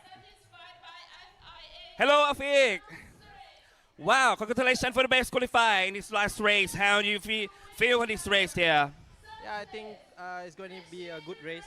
Yes. The car is really good. We have a really good setup for this weekend. Yes. And then I'm running with a new tire, and then my partner is using new tire too. So I think it will be a good race. So we hope that we can win the race. Yeah. So just congratulations for yesterday too. You have the first position that, and you just change the new car. Just use the Ferrari to 96 challenge. How do you feel in this race with these new cars? Yeah, the car was fantastic. Actually we received the car quite late, which is last week. So I think everything is new. We are still learning. Yes. So I think yesterday result was really good for us, and for sure we will attack again today, and we will attack again in the next round in Sepang. But is that not too much to learning here in this circuit, right? Yeah. Because the car is quite good. It's very easy to drive. So I think it's just the mechanical thing we just need to learn because it's a lot full of electronics. So it's very complicated, so we just need time to learn the car. Right. So talk about this circuit. How do you feel about the challenge, the turns, in your opinion, in this circuit here? Yeah, the circuit was fantastic, really good. I really love the circuit. I think this is my 5th year racing in this circuit, so I think it's not a problem for me. But I think for the first timer, it's quite hard, quite challenging. But it's really good. A lot of people coming here. I really love the atmosphere. So it really fun to race here. Yes. Let's talk to Thai fans who are supporting you. Keep on supporting the number 77 in the GTM class. I really hope to win the race for the double win. Okay, best of luck here. Thank you, thank you, thank you, thank you. โอเคมาไปอันดับ 2 กันต่อยนะฮะกับไซมอนชานะครับเป็นที่ 2 ของเมื่อวานวันนี้มาลุ้นกันว่าจะเป็นที่ 1 หรือไม่นะครับ Congratulations for yesterday. Yes. Wow. Okay. Today is the last day for Bangsaen Street Circuit. How do you prepare for this race here? Today, better weather today. Much better. So I think it's a pro start today. So I just try to keep up and see how the race goes. And I think that the track is still a little bit dusty from what we saw from the last few races. So some incident here and there. So I think we'll just drive it more cautiously, bring it back, and then have good points. That's the strategy today. Yep. Wow. Okay. The circuit here, this place. What do you feel about the circuit? How to challenge in the circuit for your opinion? Oh, Bangsaen is always fun. The biggest event for TSS, and it's always nice to see so many fans in here. The circuit itself is changed all the time. I mean, this is my 3rd year here. I think the track condition from the first year to this year is also completely different. Every year you feel you can find something new, something better, something worse. So it's always very challenging. Many things can be happening. Yeah, I think for all the drivers, it's always the first 2 laps to assess what's going on the track. Yeah, okay. Especially for to Thai fans who are supporting you. Oh, Sawadee Cup. Thank you very much. I'm glad to see so many fans here. I think this event, like I said, is one of the biggest in Southeast Asia. It's always nice to see have so many fans to attend this event. So I hope we have been putting up a good show so far, and then everyone have fun in this weekend. Okay, best of luck. Thank you. Thank you, Thank sir. you very much. Thank you. Thank you.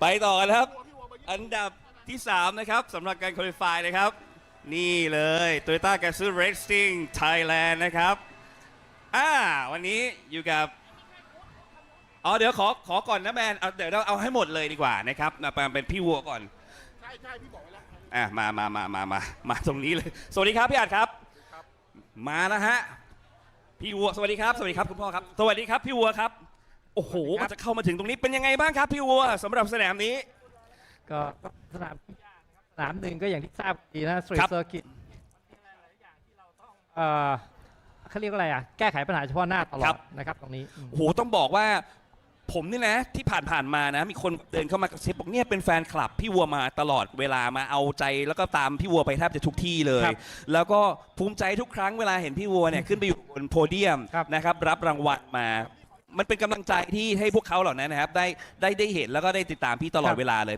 พี่วัวครับไหนๆอยู่ในบรรยากาศแบบนี้แล้วอยากจะบอกถึงแฟนๆเหล่านี้อย่างไรกันบ้างครับก็ต้องขอบคุณแฟนๆนะครับที่ตามเชียร์นะครับโตโยต้ากาซูเรซซิ่งมาตลอดนะครับแล้วก็วันนี้ขอให้เชียร์ให้เต็มที่อีกวันหนึ่งนะครับผมจะทำหน้าที่เต็มที่ดีที่สุดครับขอบคุณมากเลยครับครับผมขอบพระคุณครับพี่วัวนะครับณัฐวุฒิเจริญสุขวัฒนะจากโตโยต้ากาซูเรซซิ่งไทยแลนด์นั่นเองนะครับแน่นอนครับสำหรับทั้ง2รุ่นนี้60 นาทีบวกกับอีก1 รอบใครจะเป็นแชมป์นะครับสำหรับสนามนี้ติดตามกันให้ดีนะครับกับ B Quick Thailand Super Series 2025 ครับ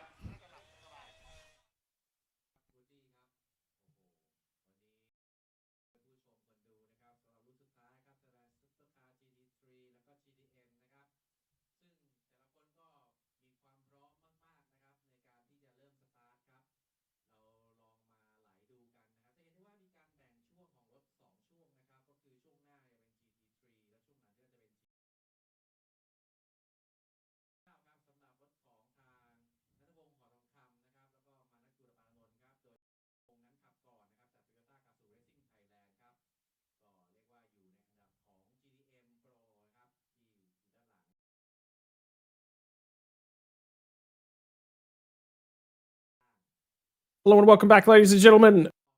Final race of the weekend here from the streets of Bangsaen. And we are getting set for the final 60 minutes of the weekend.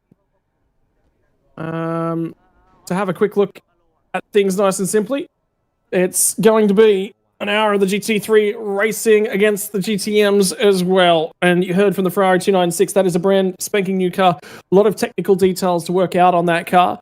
Pole position, Lauren Henrique from Yidang, and this is the 37 machine, the 37 Audi that we're looking at the moment. The win here by Be Quick Absolute Racing prepared car.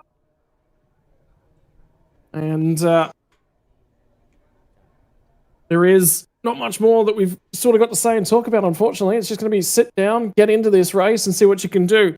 A lot of work to do for Sandy Stuvik on that 26 Porsche as well. See if Stuvik can do anything about moving further forward. Yep. Pit exit just about to open. And we'll see the cars find their way out onto the circuit. Lauren Heinrich and Wouterkorn on the pole in the Porsche up the front there. And away they roll. Final race of the Bangsaen Grand Prix weekend. Almost underway. Just a couple of formation laps to get things started here. And we can begin rolling the GTM cars. Get off to their start just behind. The Toyota Gazoo Racing Thailand Supras going to be taking the final two spots in that category, with the Ferrari 296 Challenge car leading the way in that class. Yeah, and don't forget that Simon Chen as well in the Porsche 992 Cup car. I wonder if he considered tagging into the Porsche Cup racing this weekend. A little bit more circuit experience. Either way, he's got the 992 Cup car out there and amongst the GTM category this weekend. This is it. This is the big one. GT3s and GTMs for 1 hour worth of racing. The final time we'll see the circuit map from Bangsaen, all 3.7 kilometers of its glory. Run down to turn 1 and turn 2. Braking zone's called all the guys out. Turn 7 all the way through to the exit of the Monument chicane. And then this 13, 14 and 15 as they tip into the fastest, most brave section of the circuit at 17. Anti-clockwise direction, 12 turns to the left, 8 back to the right. And as we've seen from the field this weekend, one of the most challenging race circuits going around at the moment, because it is tight, it is narrow, there are bumps, and with the support categories dumping a load of garbage on the track, it is dusty, it is dirty. It is not the cleanest, most consistent racetrack right the way around. Certainly not. Here's the grid then. Lauren Heinrich taking the start in the number 18 with Yi on the front row, Sandy Stuvik and Kantasak on row number 2 in the GT3 Pro class. Behind them, we have Chris and Carlo on row 3, Dieter and Afik starting out of 7th and 8th. It's going to be the first car in the GTM class as well, the PSC Motorsport Ferrari 296 Challenge. Simon Chan in the Porsche Cup car, 9th alongside Natavude, the GTM champion from last year, with Manak and Katapong in the second of the Toyota GR Supras. Rounding out the 11 cars, getting ready to take to the start here. Another lap behind the safety car to go here, and it'll be time to go racing. This is absolutely the highlight of the weekend. Some of the fastest laps you're going to see. Yeah, here we go. Lots of traction control, lots of downforce on these cars, and lots of engine power as well. Probably considered the premier racing class the world over. Yes, there are cars faster, but nowhere near as popular as the GT3s as well. Photographs in the pit marshals as well with some of the celebrities in pit lane as part of the Bangsaen GP this weekend. And you can tell motor racing is getting popular right the world over at the moment. Did you see Keanu Reeves wandered into pit lane at the Formula 1 at Silverstone yesterday? I did not see that. He went down and sat right next to the Sky Sports pit lane camera. So basically, they were sitting there having a grand old time chatting to a movie star. Oh, it was a sight to see. You know, the big comment I said to my friends I was watching along with at the time was, I someday wish to be that famous that I can go out in public without having to wash my hair.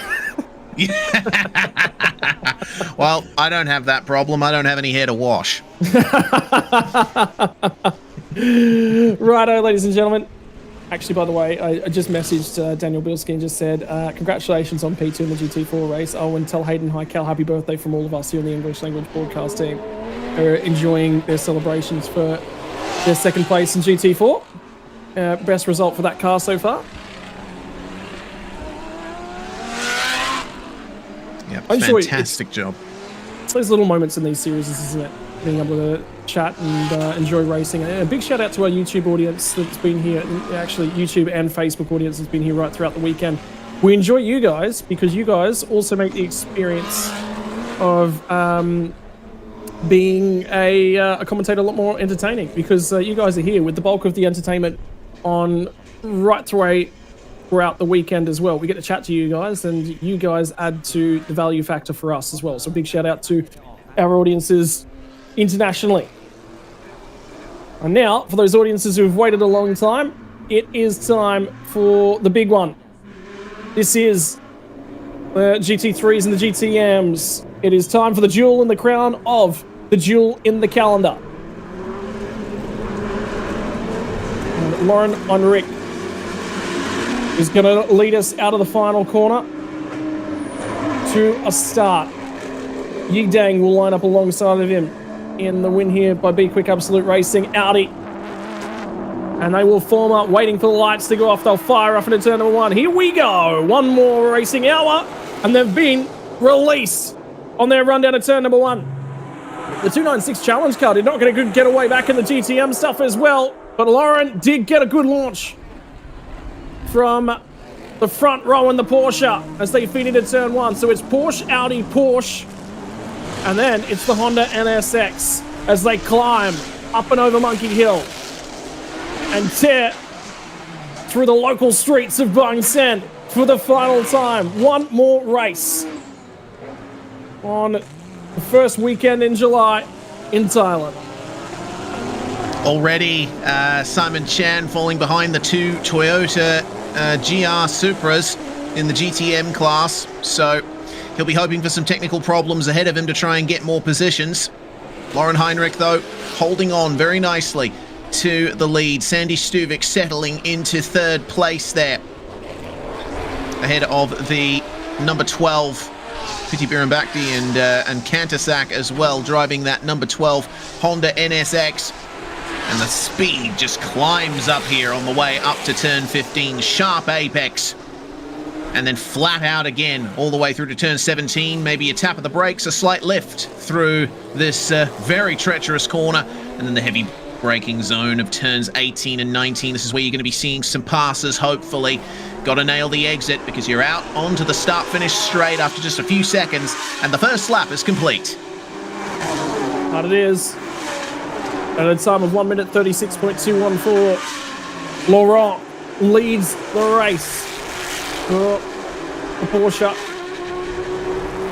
as they settle in. They climb the hill, run through 1 and 2. I do love the way that they come up and climb, crest the hill at turn 1 before tipping into turn 2 and climbing some more.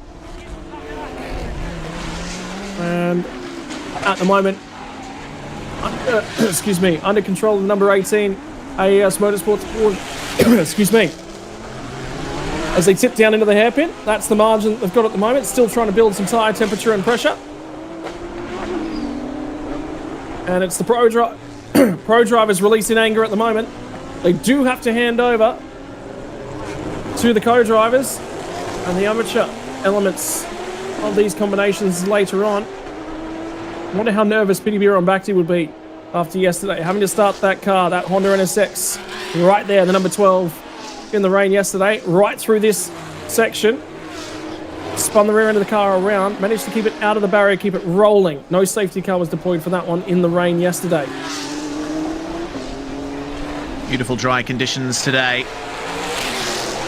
The NSX starting to fall back a bit here, down to 5th place. As the Ferrari 296 starting to make some tracks there. Second lap complete, and Lauren Heinrich up at the front of the field, 133.3. Fastest lap of the race so far. Purple in sectors 2 and 3, but a purple sector 1 for Yi there in the second place machine. So you never know. Things could be a little more complicated than they seem at this stage. We've still got a long way to go in this race, but that Porsche in the short term is looking rapid. Certainly is. I think he's going to be the car that they will all be chasing. Going to have a long pit stop because of the driving combination, and that's how they balance these guys back out. It will be over to Vodacom to try and run down any advantages made up through the compensation times added at the pit stop. Back over in GTM, by the way. Most recent lap for Feek, 140.7. They put 3 seconds on the competition on the last lap. Now up to a 5.5 second lead. And GTM, Natavude managing to stick with them at the moment. And Simon Chen's lost ground. He now sits at the rear of the field, unfortunately, in GTM. We've seen onboards from quite a few of our categories today. I'd love to see an onboard from the GT3s here, because especially the run from the monument down to turn 15 and then the run down to turn 18. It must be absolutely incredible watching a car go through there while riding on board. It looks rapid enough from the outside. How does it feel from the inside? Stuvik, a couple of tenths slower than Yi on the last lap, but could be making up some ground here. The Audi not having the greatest of exits out of turn 2. See if Stuvik can use the rear engine layout of the Porsche, that extra weight over the rear axle, to launch his way out of this hairpin.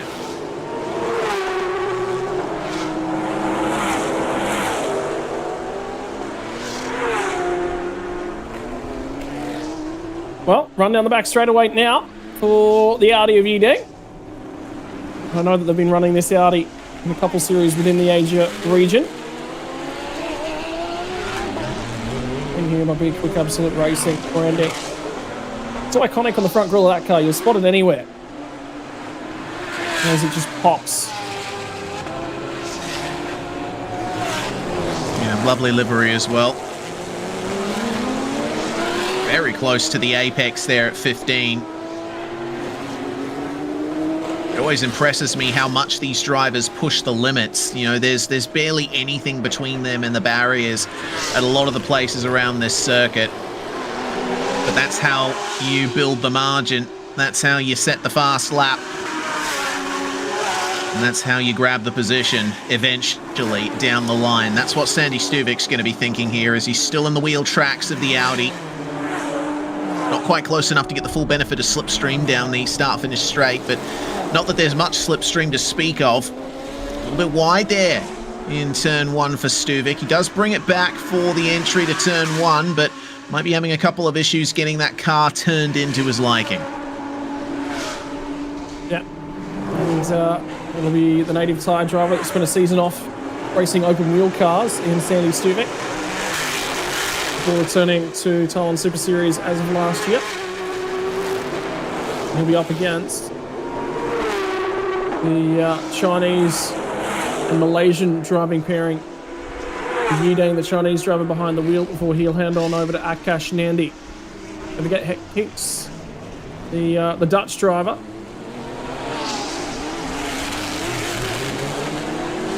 As well as Sandy Stuvik will have to hand on over. Owner of the Be Quick brand. Yep, saw him in one of the video features before this race got started, actually. That's the big thing about being involved in part of those teams, isn't it? You just want to go out there, you want to be a race car driver.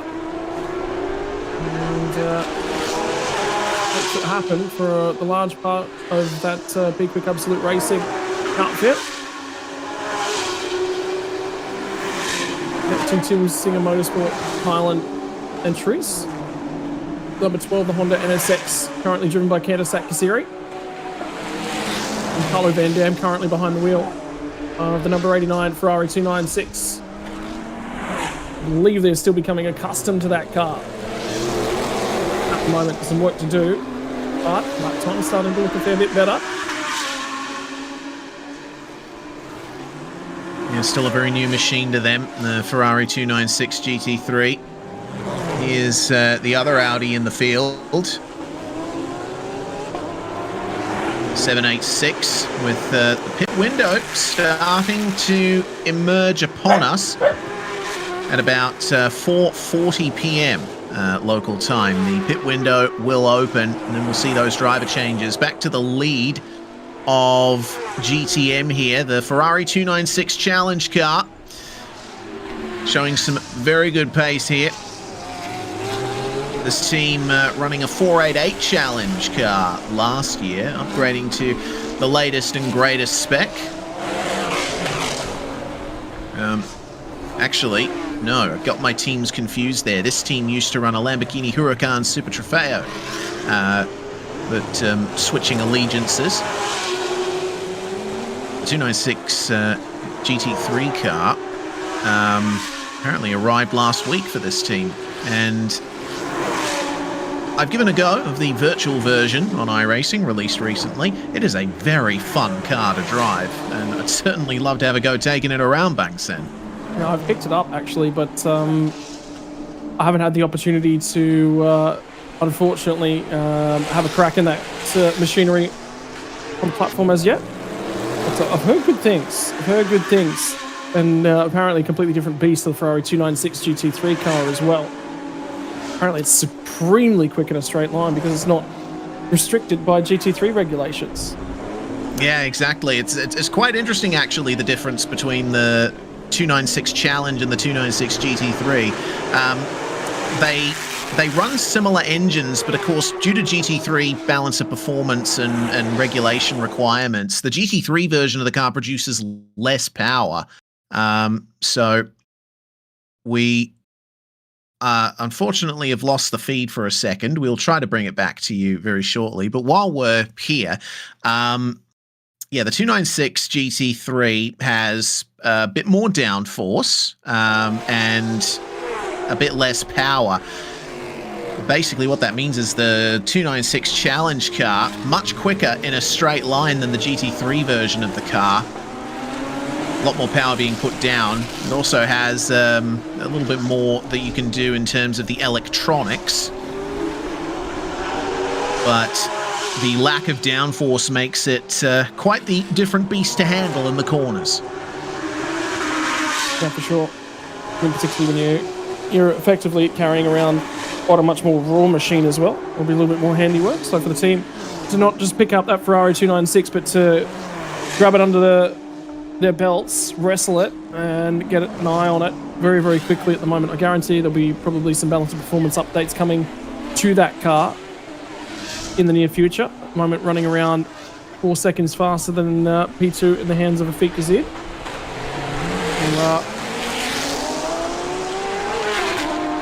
Historically, been a successful driver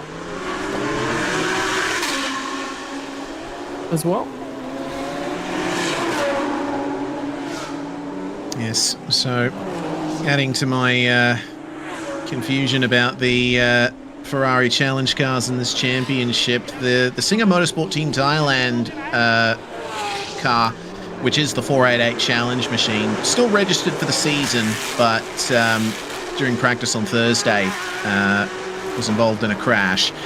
So unfortunately, we haven't seen any mileage from the yellow Ferrari 488 that we saw at Chang International Circuit for round 1. Hopefully we see them back on track at Sepang.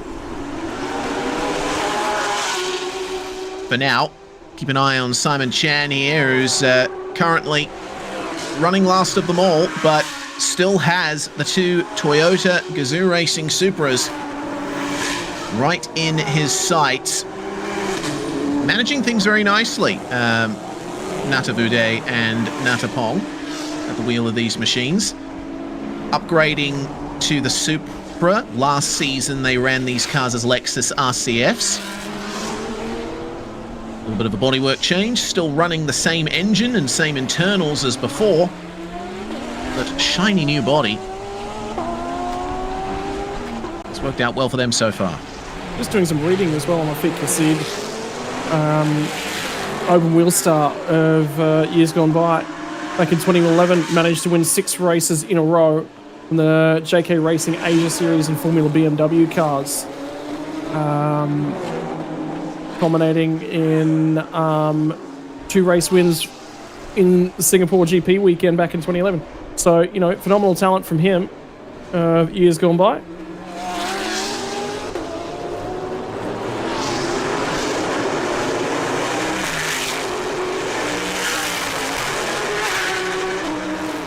Listen to the V8s of those Supras.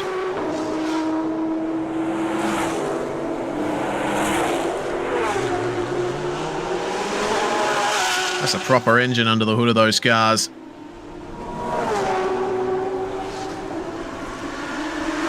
Beautiful sounding race cars, and from the fans that we're hearing by the racetrack, they're saying some of the loudest cars of the weekend as well.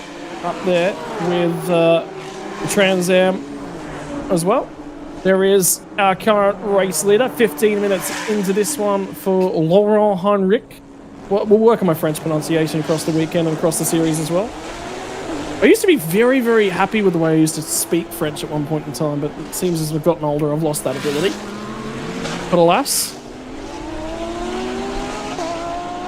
You might have to start working on your German as well, because that's where Lauren Heinrich is from. Oh, far out. Are you kidding me? I've been fed bad information a few times now.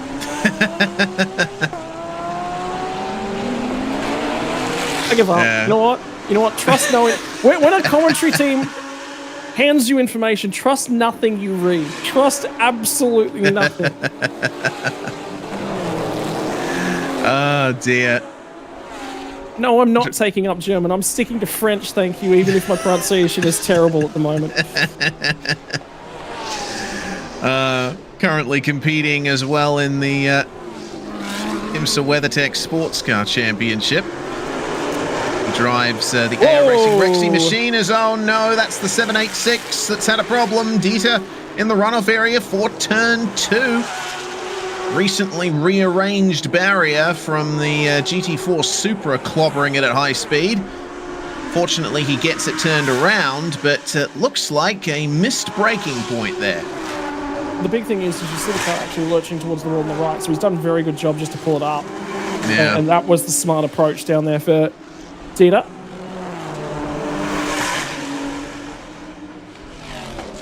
Still rolling, albeit at a reduced speed, so I wonder whether or not there's been more brake issues potentially in front of that car, or his confidence is just a bit shattered at the moment. Yeah, could be an issue for him.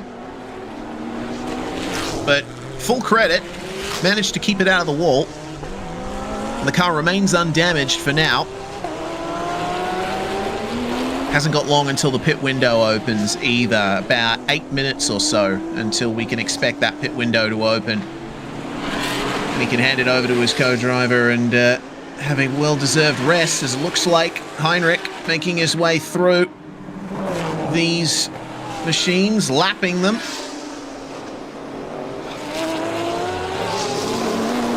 Supremely in control at the front of the field here. It looks like the GR Supras are starting to get into it with the 786 Audi as well. Yeah, so lap traffic is starting to come into this one. Looks like Henri has managed to make his way through at least the traffic for now. Oh, my apologies. I'll take that back. That is Laurent Henri looking at Natavude at the moment. Flashing the headlights. He wants to make as much time as he possibly can in this opening stint before he hands that car over to Vidicon. And follows him up Monkey Hill. Looking for a little bit of an overlap and given a little bit of assistance by Natavude, who lifts out and makes that one nice and easy. Good multi-class racing from the pair of them. Yeah, difficult section of the circuit to come up on a lapped car. Roads are narrow, only 2 lane.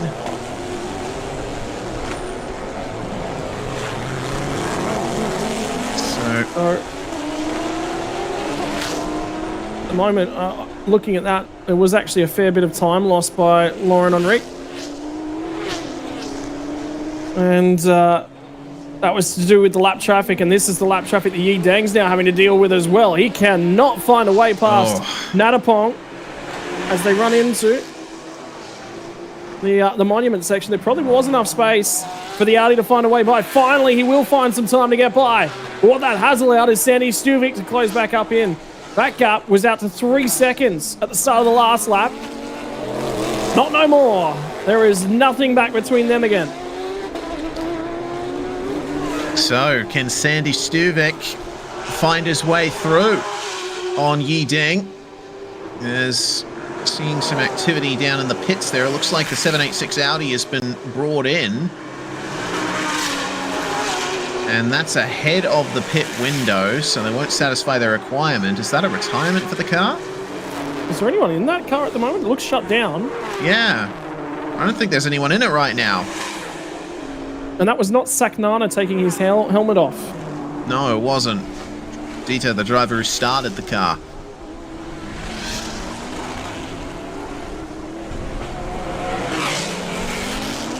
So it looks like we've lost our first car from this race.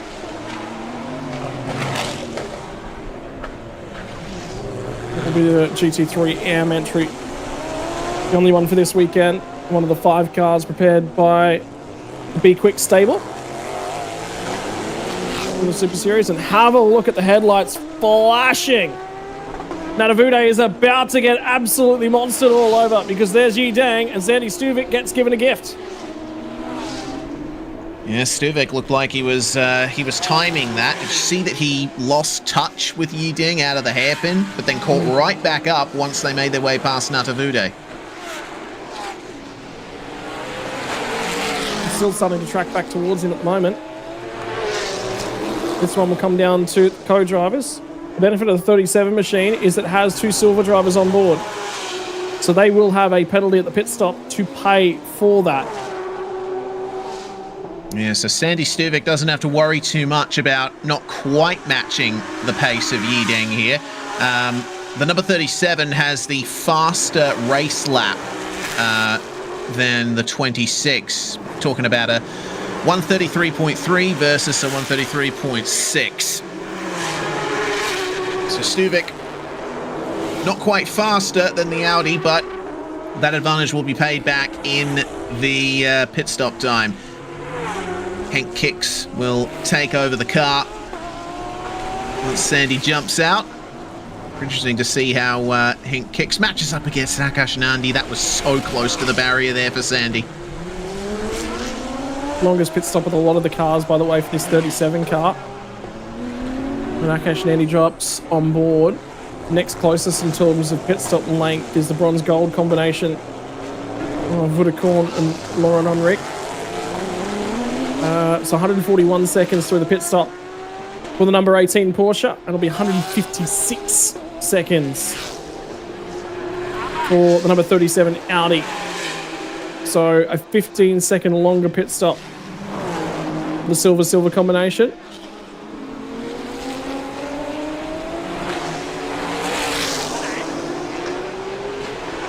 Not too long before that pit window opens. About 2 laps worth of time there.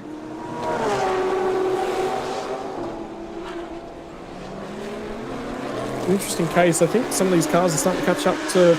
I know, so my apologies. They have all cleared that lap traffic now, so we'll be fair while they get back around. At the moment, Fika Z's got a 42-second lead in GDM. He is absolutely monstering that Ferrari 296 Challenge. So we're talking about they were taking some time to get used to that car. Well, I think that's solved. They are now used to it. Yep, using the power of that machine down the straight line sections here at Bangsaen to great advantage. That would have been a handful yesterday in the rain too. Oh yeah.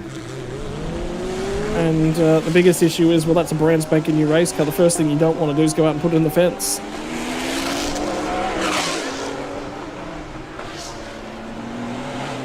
I'm sure they would have been driving with that in mind.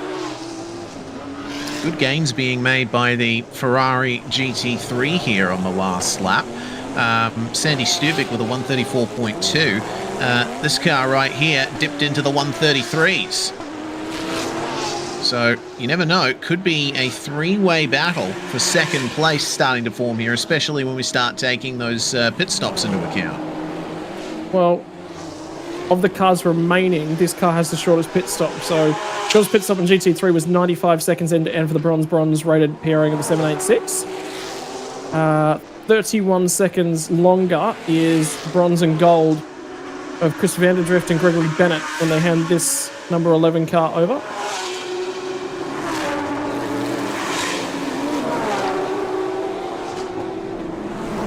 At 126 seconds for those guys. It's nice to see Chris Vanderdrift still racing. I remember back in the day he was racing in A1 Grand Prix and International Formula Masters over in Europe. Good to know that he's still out there and showing his talents in a wide variety of machinery. Checking in with our GTM leader. Yeah, they are looking mighty comfortable, aren't they? Just watching the way the car attacks these sweeping corners here. Looks like barely a foot wrong here in the hands of Afik. Watching and waiting at the moment for that pit lane window to open in about 30 seconds time.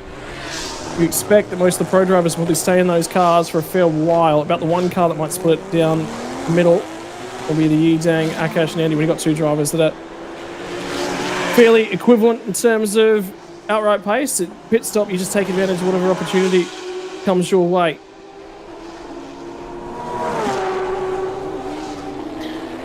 Okay, wait for it. In 3, 2, 1, the pit window is now open. For the next 10 minutes, opportunity to get into the pit lane, change your driver, take your extra time if you're a single driver entry.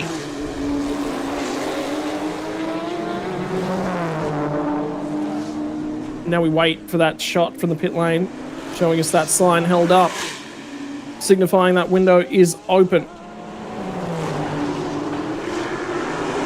I believe Simon Chant has already dived into the pit lane. Race control. No, its pit lane window has been opened indeed. There's Nadavude. And quick yet again this weekend. Not as quick as the Ferrari 296. One of the older drivers in the field as well. He's been in and around for a very long period of time. That is Fire Monkey Motorsports Porsche. So Simon Chan at a standstill for a couple of minutes here. Handing something to the mechanic there. I'm not sure what.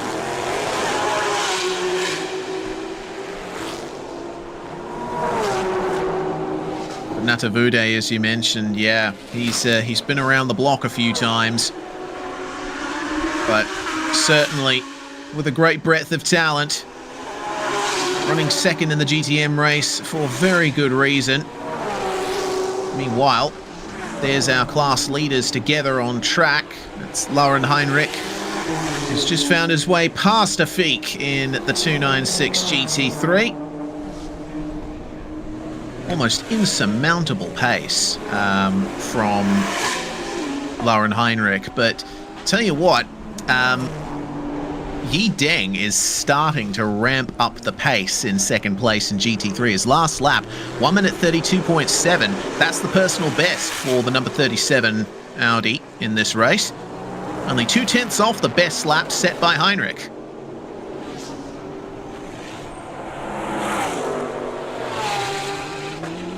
Yep, so at the moment, lap time's starting to come down. as fuel burning out of the car. So good response from Yideng in that lap time as well. But Laurent is now 13 seconds down the road in terms of the race lead, and we watch him wait. How deep into this window they'll take this pit stop. And the number 18 Porsche will continue on for at least one more lap. 7 minutes now on that pit lane window.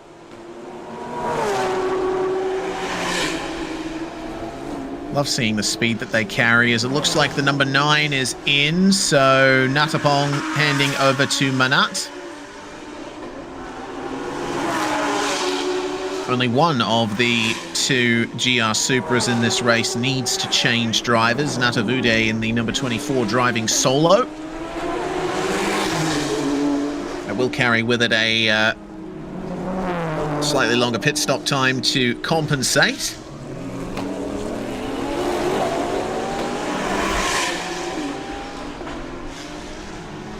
Start trickling in as we check back in with the Honda NSX GT3 in the hands of Kantasat Kasiri and Piti Birumbakti. Waiting for a pit stop from these two as well. I've almost lost sight of Chris van der Drift and Sandy Stuvik up ahead. About 8.5 seconds gap to the next car up, but still solid P5. So put it this way, Van der Drift's going to gain 15 seconds back at the pit stop. And we'll wait for it. They're more than 15 seconds back off the race lead. They're 21 seconds back off the race lead. So in theory, Gregory Bennett should come back about 5 seconds behind in that battle. 26 car will gain 14 seconds, and then more than that back off the race lead. So realistically, it'll come down to, I think, the pace of that 37 car when they do their driver stop. I think they actually are indeed in the pit right now. Rakesh Nandi to dive in. They are indeed. Yideng bringing it in just now.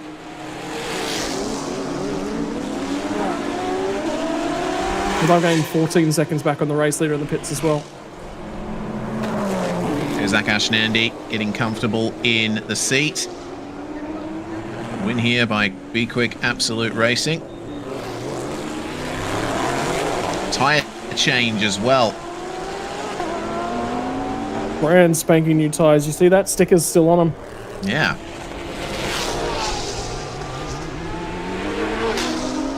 I've got to wonder if that's going to give them an advantage over Vutakorn and Heinrich as the second of the Toyota Gazoo Racing Supras comes in. It looks like a tyre change on the cards for Natavude.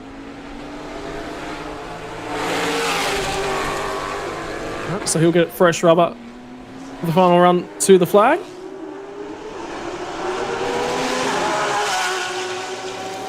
And Laurent's going to go for one more lap at least. 2 minutes and 50 seconds on the clock. He'll have 2 minutes on the clock when he next gets back to the start-finish line. In fact, he should have somewhere in the realm of what? 2 minutes and 10 seconds. He'd probably go 2 laps, you know. Yeah. There is more than enough time for you to go 2 laps further. Yeah, lap around here, about 1.5 minutes in the GT3 machinery, so it's well within the margin. 77, our leader in GTM in the pits too, as the pit stop is finally complete for Yideng and Akash Nandi. Akash brings it out. Driver swap down for the 77. Saravut jumping in to take over from Afik, and it looks like that's Natavude, who's just completed his stop, and away he'll go. Back out onto the racetrack for the number 37. This is going to be crucial for Akash Nandi. Although that car actually in investigation at the moment for pit lane entry line infringements. Oh dear. So I think we have seen one penalty. It's the third time that's popped up in our timing screens this weekend. I think we've only seen one penalty from previous 2. I believe it was only 5 seconds. was handed out in that case. So if there is an infringement, I expect that to be the penalty. And it'll be the white lines on pit lane entry. Simon Chan has already done his pit stop. There'll be no additional transits to the lane. We watch... Vanderdrift's caught up to Sandy Stuvik here. He has. The Stuvik's driven those tyres off a little bit. Vanderdrift's still come alive. Unless there's some other problem for the Porsche at the moment. This could be crucial in the battle for third place, potentially second place, depending on if that penalty follows through for the number 37. And just like that, I've seen it pop up on my timing screen. Car number 37's been given a 5-second time penalty for going over the pit entry lines. There'll be some work to do now for that 37 car, and it'll be up to Akash Nandi. That'll become a penalty given to him by his teammate.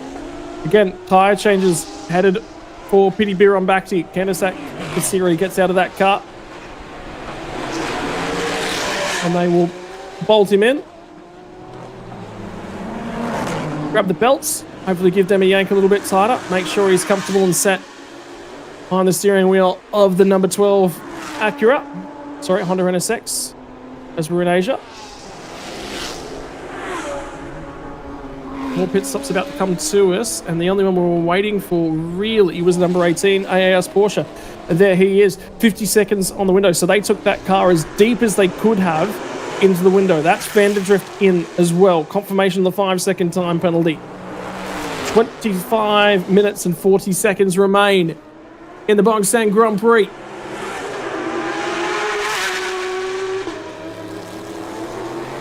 Who's going to get out of pit lane first as Stuvik and Vanderdrift find their way in?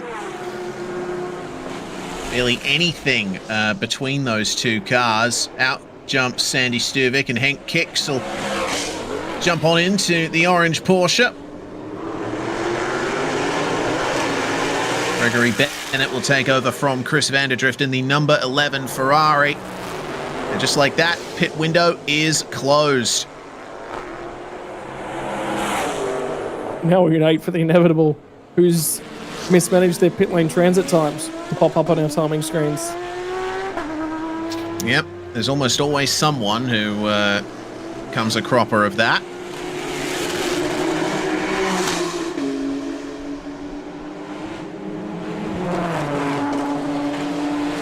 Number 89, Ferrari 296 finds its way out. Vorevud jumping in, taking over from Carlo Van Dam.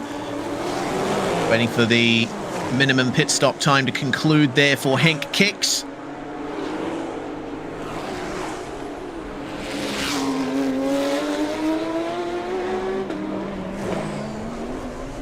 At the moment, that will be the last pit stop to leave will be Vudakorn. What he's capable of. Keep an eye on this 37 machine at the moment. I'm tracking it on the timing sheets behind the 12 of Pity Biron Bhakti. So Akash Nandi will have some work to do. So timing's going to skew in the middle of that pit stop cycle. There's the number 18 trundling down pit lane. It looks like Laurent might have done enough to get that car up in front of its competition. The big question will be, did they wait long enough in the pit lane? It's worthwhile giving up a second through the pit lane, because the penalty for going too far in the opposite direction is a transition back down pit lane and a 1-second stop and hold to clear the remaining time of your pit stop. Yeah, and it's an absolutely brutal penalty, really, because it's not just a case of the car just comes to a complete stop instantly for 1 second and then you're instantly back up to speed again. It doesn't work like that. You got to get into pit lane, stop in your box for 1 second, and then go out as, man, Henk Kicks is still getting used to the power of the Porsche out of turn 2. I guess you could say for Henk Kicks, there's a new pair of kicks on that car with the fresh tyres. Hey, there we go. Henk finds himself in second behind Vudakorn. And then the gap for the lead was at about 6.9 seconds when they were at the start-finish line last. 77, Ferrari, Sarabut at the wheels, still solidly leading the GTM category. 23.5 seconds over Natavude here in, we're looking at Manat here in the second of the Toyota Gazoo Racing Supras. It looks like the pit stop time did not go their way. They have given up third in GTM to Simon Chan. Still second in GTM Pro. All the same, bit of work to do. Yep, a little bit of work to do. 21 minutes and 50 seconds now on the clock. This next time by the start-finish line, our timing will normalise and we'll get that proper picture of exactly where everyone sits. Now that 18 car is up to speed, it is the race leader confidently. And they've gained a significant amount of time. There's an issue for Hank Kicks on that outlap.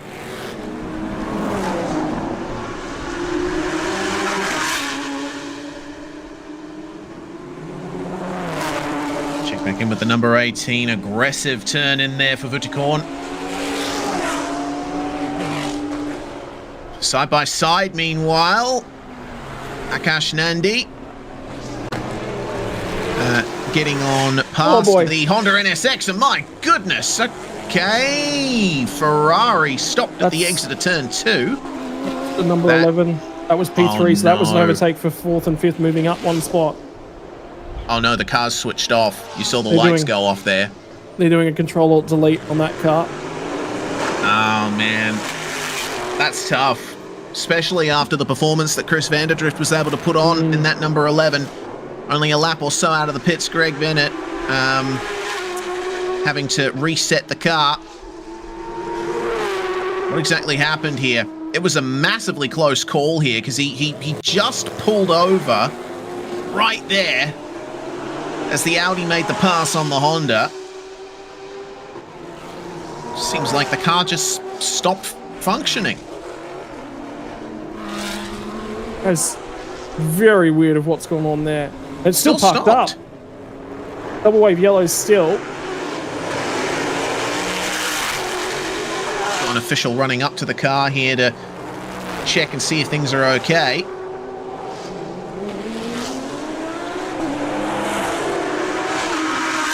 Driver's being warned of the obstruction at the moment. Warned to stay to the right. Double wave yellows in the area. They're giving the driver every opportunity to move that car. Albeit time's just ticking away. Gregory behind the wheel of that one, unfortunately.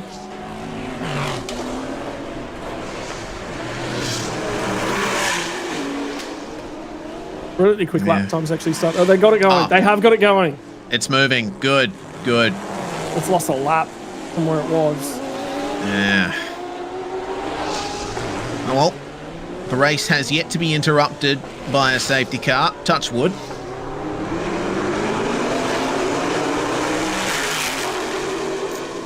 But the car is still going at a bit of a reduced pace around the racetrack. There might be further technical issues with that car. They're trying to check things out there in the garage.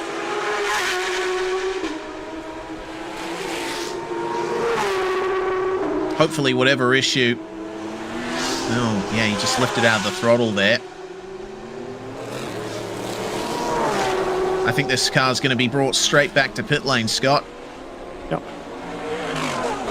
I'm confident of that one at the moment. Look at the lap times, though, for Akash Nandi, which is important. It's around a 35.050. He took 5 seconds out of 10 kicks ahead of him, so he is tracking that car down at the rate of knots. Yeah, very aggressive that car's indeed. got nothing. Yeah, nothing at all. It's just crawling at the moment. I think it might be in limp mode. Oh, it's going to be on the apex here. Oh, that's going to be nasty. Well, hopefully nothing eventuates from that. We cut to the opposite side of the circuit just in time to see Akash Nandi right on the back of Hank Kicks on the way up to turn 6. Yeah. And Akash Nandi just set at 1:34.7. Took 1.5 seconds out of our race leader as well. There is still time, but he'll need to get this pass done on Hank Kicks very, very quickly. if he can.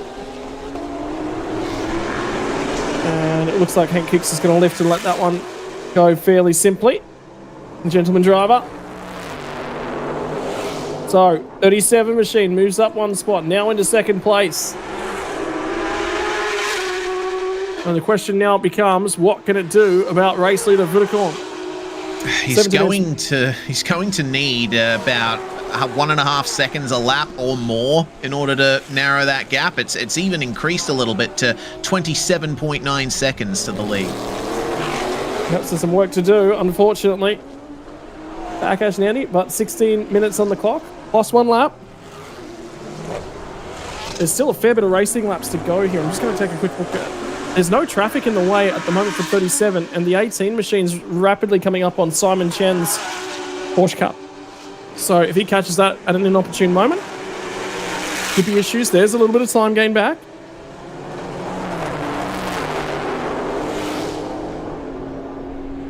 Those who are interested will be happy to know that Gregory Bennett did bring the number 11 Ferrari safely back into pit lane. And they're currently sat there. Whether or not they'll come back out, though, is another matter entirely. Meanwhile, Piti Bhirombhakdi, 4th place for the moment in the Honda NSX. And considering the pace that Hank Kicks is running, about 1 minute 40s or so, seems to be the quickest that he's gone. 3 seconds faster is Piti Bhirombhakdi. So, could be on for a podium here in the number 12 Honda. Certainly could be. He is beginning to track down. That Kicks that should be next lap, should be on him. There's the Ferrari back in pit lane.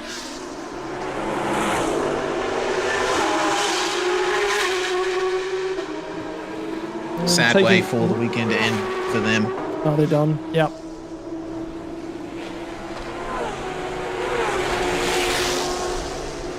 Still unclear exactly what the issue was. Something to do with the electronics.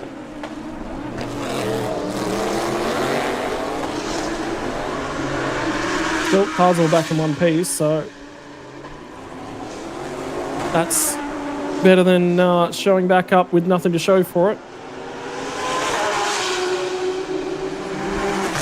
Exactly right.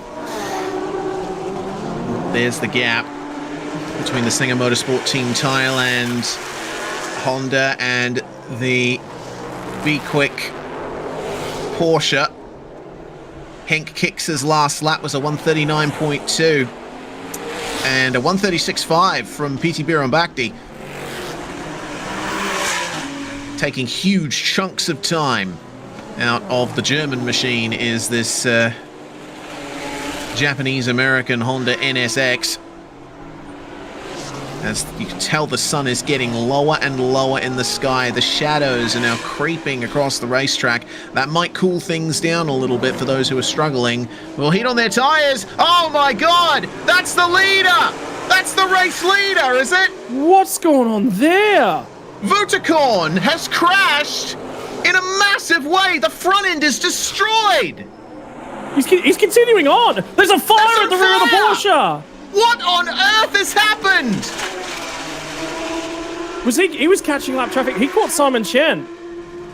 How's the Simon Chen Porsche in behind him? Has he gone through? That looks like it's hit the Tech Pro, not a barrier. He stopped right by a marshal's post, and somebody get a fire extinguisher to that race car. On the double, the AAS Motorsports Porsche is destroyed, and we were saying that car looked comfortable. There's the change for the race lead. There'll be a safety car for sure. Oh my Lord. Well, that flag's green, Marshall. You might want the yellow one. Yeah. Well, out of the car instantly there is Vutakorn. Wasted no time getting extricated. Oh man, Lauren Heinrich. You can tell the disappointment on his face there. He's still sweating from his time in the car. He did a perfect job in the lead of the race, but it's unclear exactly what happened. Fire. It's still on fire. It's unclear what happened, but all that hard work, look at the debris on the track there. That's out of the chicane. But he was still going at a huge amount of speed, Vutakorn. Yeah, and I'm perplexed that he came to a stop there with big damage onto the start-finish straight. He already had the damage when he was coming through turns 18 and 19. He could have gone into the pits. Oh no. Why didn't Vutakorn immediately... I mean, there's bodywork up in front of the windscreen. There's no way you couldn't know that. Well, he'd be thinking that the car's just had a few pieces. Look at the debris! Oh my god.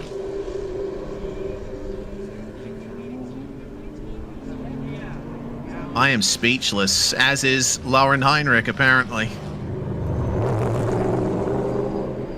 Vutakorn didn't need to push on in that car either. They were comfortable. No. Yeah. I don't know, maybe... I mean, the GT3 cars have anti-lock brakes as well, so surely it couldn't have been a brake lock-up. As he turned in early at the monument. Well, remember, he was right around Simon Chen as well. I wonder whether or not there was a miscommunication on the way in there about what they were going to do at the monument. Yeah.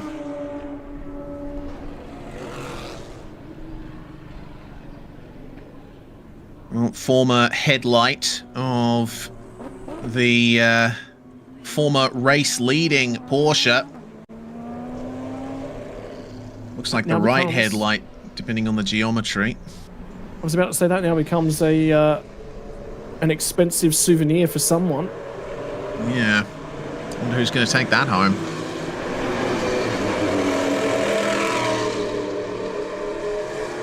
Wow. Very bizarre incident. Not only did we not see exactly what caused that crash, but for some reason Vutakorn continued on after that incident and brought it to a stop on the start-finish straight. I mean, maybe, potentially, he might have been aware that the car could have been on fire at that point, and maybe he wanted to try and not endanger anybody in pit lane. I'm just spitballing, really. But, yeah. It'd be rattling about at this point. Look Parts more flying debris. off. Yeah, and right here is pit entry. But he doesn't show any hint of even directing towards the pit lane. The car is literally falling apart and on fire at the point he passes pit entry. So the one thing I will say is if you have a look at all of that damage, how much of it's actually visible from the cockpit at that point in time? Because a lot of it's down over in the front end. It probably actually doesn't look too bad from inside the cockpit, and he's probably climbed out of it and gone, yeah, no, that's not going to go much further, never mind. Maybe. Still perplexes me a bit, because the front wheel arches, the entire front bodywork of the car was upright in front of the windscreen. There was a period there where Vutakorn would not have been able to see in front of him.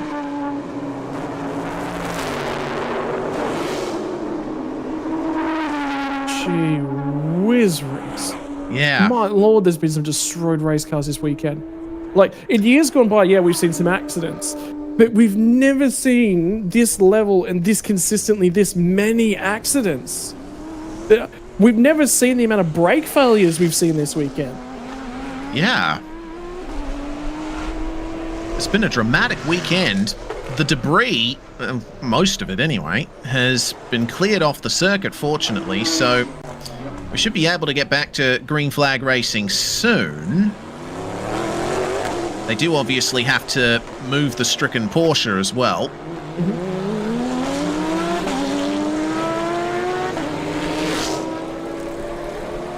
The question is, do they put it on the tow truck and bring it all the way back around to pit lane, or they just pull it into the wall opening and keep it there until the race is done? They might just do that, provided the fire's out. That'll be the big thing. There's kind of no point with 7 minutes to go sticking it on a tow truck.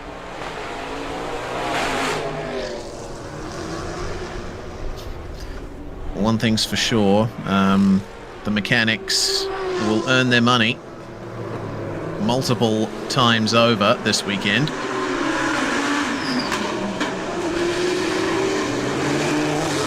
Bangsaen bites, and it bites hard. But it does.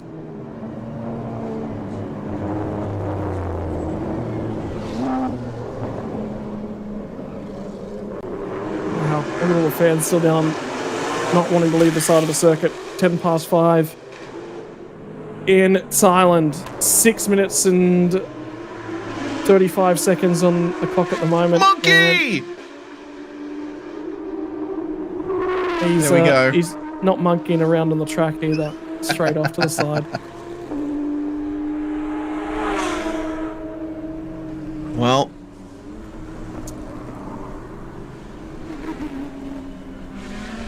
at this point, we're going to have around about 6 minutes to go, plus 1 lap in this race. Should be a short sprint to the finish if we can get back under green flag conditions until then.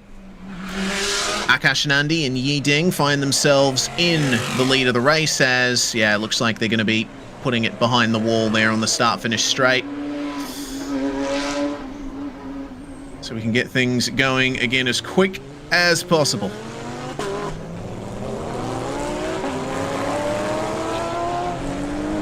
Speechless. I'm just speechless with just some of the carnage we've seen this weekend.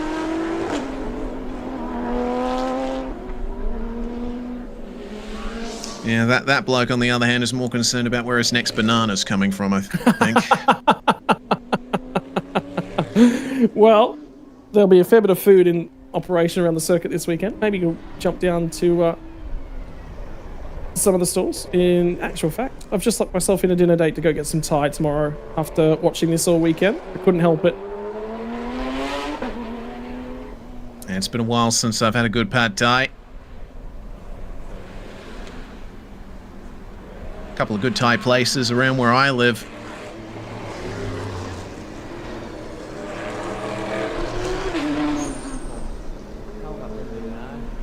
Well, safety car in this lap. Race control has just announced. We'll be getting back to green flag racing very shortly. Maximum of, I think, 4 or 5 laps that they'll be able to get out of this. Somebody get that monkey back on the line. There might be a driving seat available at some point in the near future.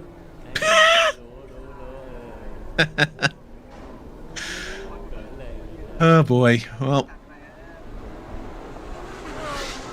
going through the back section of the lap here, and thanks to... Oh, there we go. The green flag's out. We're going to be getting going right here, right now. Akash Nandi going to lead us away as the GTM cars get up to speed, and it is on again here between Hank Kicks and Piti Bhirombhakdi for second. There's the run for the Honda NSX. Can he find his way through at turn 1? Side by side on the way in. The Honda's got the car ahead on the way to the corner, twitching under brakes, slightly offline, but pulls it up in time for the apex, up into P2. And now Piti Bhirombhakdi can see Akash Nandi up ahead of him. The gap was about 28 seconds when the safety car came out. That gap has vanished completely. Now we wait and see what kind of lap times they can put on in these final few minutes. Yeah, have a think about that Ferrari 296. Varavood Bhirombhakdi. Could we see 2 of the Team Singer Motorsports cars on the podium this weekend after a disastrous race 1? In fact, neither of them had a great race yesterday. Pit stop issues for the 89 car. They had to come back down the pit lane and serve a 1-second stop and hold. And Piti Bhirombhakdi making the error on track as well, demoting them away down the field. There's every opportunity for Bhirombhakdi as he enters his shot. Might start hunting down Porsche of Hank Kicks here in the very near future. Yeah, Hank's struggling to match the pace of those around him. As the glare off the tarmac assaults the lens of the camera. 3 minutes remain. And yeah, it looks like it'll be 3 laps to go, judging by that.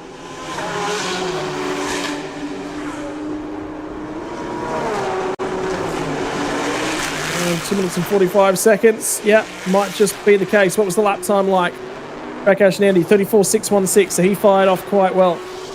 Started trying to get down the road.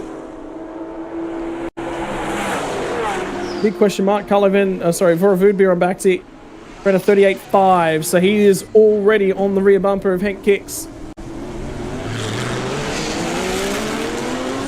That battle will surely get onto our screen in just a few moments.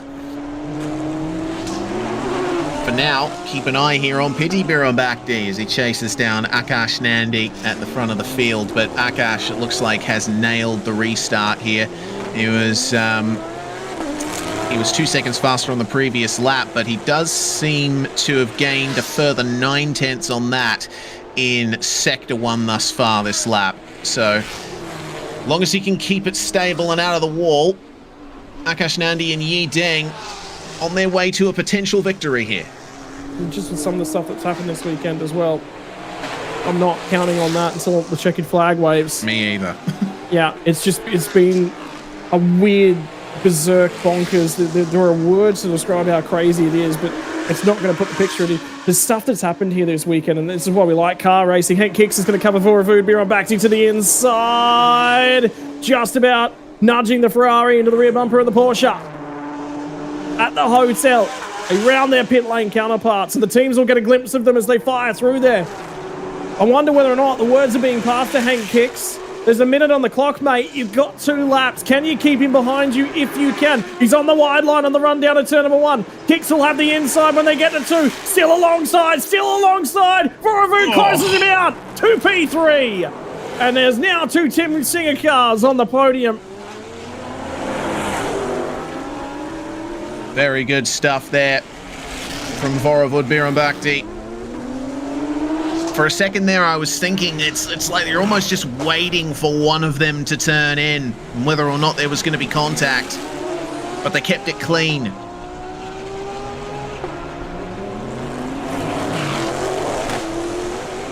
First time I've seen someone make a move on the outside into turn 2 as well.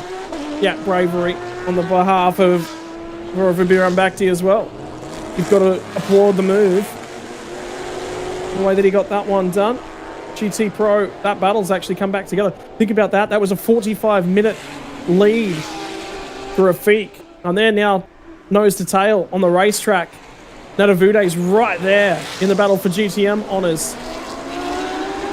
In the meantime, out of the final corner to the start-finish line. The final lap board will be displayed from the streets of Bangsaen for the final time in 2025. And it's Akash Nandi with a 9-second lead, who looks comfortable. The team will tell him there's no one in the rearview mirror. There's no pressure. Be accurate. Be smart. You want pressure, though. Have a look at this GTM lead battle. Saravut at the wheel of the 77 Ferrari, chased down by Natavude in the number 24. Oldest driver in the field, but see the power and the speed of the 296 GT3. Natavude is going to have to find some way through in the twisty bits. Yeah, that's where he's going to have to maximize it. 61 years of age. Natavude, a home legend in Thailand, with numerous titles to his name, still continues to enjoy his sports car racing.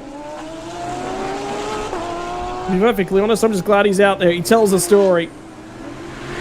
Goes back a long way in Thailand racing. For Natavude, he will have toured this circuit many more times than the rest of the competition in their series. He'll be the most experienced campaigner here. Could that be on his side? Apply some pressure when they get to the monument. For the meantime, though, the 37 car has one more braking zone to navigate. And on Super Sunday, it's Super Akash Nandi out of the final corner. Win here by Be Quick Absolute Racing. Win on Sunday in Bangsaen. And absolutely fantastic performance from Akash Nandi and Yi Deng as well. Bringing that car in, taking advantage when the leader crashed. Second place for Kantasak Kasiri and Piti Birabakhti in the number 12. And it's going to be a podium for Vorovud Birabakhti and Carlo Van Dam. Singer Motorsport Team Thailand getting 2 cars on the podium there in the GT3 category. Henk Kicks bringing the number 26 Porsche safely home in P4 as the win goes to the number 77 team in the Ferrari 296 Challenge car. Absolute rocket ship on the straights, and they played that to their advantage. Yeah, wait till that thing gets to rip and tear around Sepang in the Oh, coming yeah. months as well. That'll be supreme. You know what? That's actually going to cause problems for the GT3s, Sepang. Because it'll actually get an opportunity to stretch its legs over there, and it is going to be supreme in a straight line, running the combined category for the first time here in GT3. Normally they've been out on the circuit on their own. And there's your 4 GT3s enjoying a lovely cool-down lap and drive home with each other. I'm sure they'll be celebrating for the fans as well. What a weekend. You know, in 2025, I think there's only one name you can call this event. The Bangsaen Bash. Yeah. Because that's I just get about what behind it's been. Confirmation that Akash, Nandi, and Yi Dang win in the 37. Winnie Bobby, Quick Absolute Racing. Kennesack Kassiri, Peter Burrow, Baxi home in second. Carlo Van Dam and Voravu, Biron Bakti. First, second, and third. And over to GTM, Afik, Zid, Saravut. Home ahead of Nadavude and Simon Chen. In GTM, all 4 GTM cars making the finish line. Missing 3 GT3s of the 7 that started the race. Look, we've had some... Last year, there was obviously races where there was quite a fair bit of attrition, but just... Reese, a look at the sand and the surf out there, and there is a lot of teams with a lot of work to do walking away from this one. There is so many bent race cars. Yeah, you look at the beautiful waves out there and think, man, I would love to get in there. The fastest lap will still go to Lauren Heinrich there in the number 18, but unfortunately that car did not make it to the finish. Same for Gregory Bennett and Chris Vanderdrift, and then Sakan Dieter, the first of them out in the 786. But yeah, looking at the sun setting over the waves here in Western Thailand, yeah, you wanna have a break, you wanna have a swim, but they're going to have to get deep into those cars and fix them up, ready for the next weekend of the championship at Sepang in September. They've got some time to do it, but yeah, a lot of long nights ahead. And drivers getting back for post-race inspection as well. In the end of GT3 coverage, that is your race winner, and that will be in Parc Ferme as those boards are dropped on top of the car. It's a ride height check, actually, is what they're looking at. There you go. Got to run minimum ride heights, especially at the Nürburgring when these cars go racing for the 24-hour. And I believe that will be the Pirelli tyre technician getting in there for some tyre pressure checks as well, just to make sure that they're above minimum spec. Yeah, of course, Pirelli taking over as the official tyre supplier of the Supercar GT3 class now that the Stefan Rattel organization is involved with the GT3 category in the Thailand Super Series. Tell you what, Reese, I actually thoroughly enjoy getting down in amongst some of that technical stuff down in pit lane and watching them perform their checks, because that's really interesting how they go about scrutinizing the cars. Streets of Bangsaen will go quiet now in 2025. As much damage has been done to the barriers, the next objective for the team and the logistics around the circuit will tear it all down again before it starts to get built back up for July 2026. And I can tell you, a holiday to the Chonburi Principality is on the cards for me for 2026. Attempt to line it up for the first weekend in July. If you've enjoyed everything that you've seen over here, it might be time to book your holiday to Thailand to come see this event in person. Everything that we've been told about it is that it is the jewel and crown of the Thailand calendar for a reason, because they just go car mad over there. We saw some really interesting cars yesterday as part of the coverage. And the other thing is that on your Friday night, the welcoming ceremony happens, and there was 3 hours worth of teams mingling with fans in and around the race cars as well. So as we wrap up here in 2025, think about putting this one on the calendar for 2026.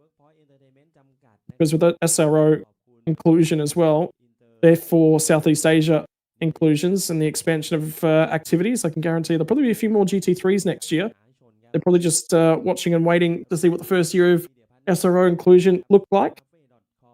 How cool is it to have Lauren Enrique over and participating in this series out of IMSA in the United States and a global name? We've had our German counterparts in the past, but new names to the series in 2025. Reese has been utterly awesome. Yeah, for sure it has. Some of the biggest names from international GT racing coming to race in Thailand.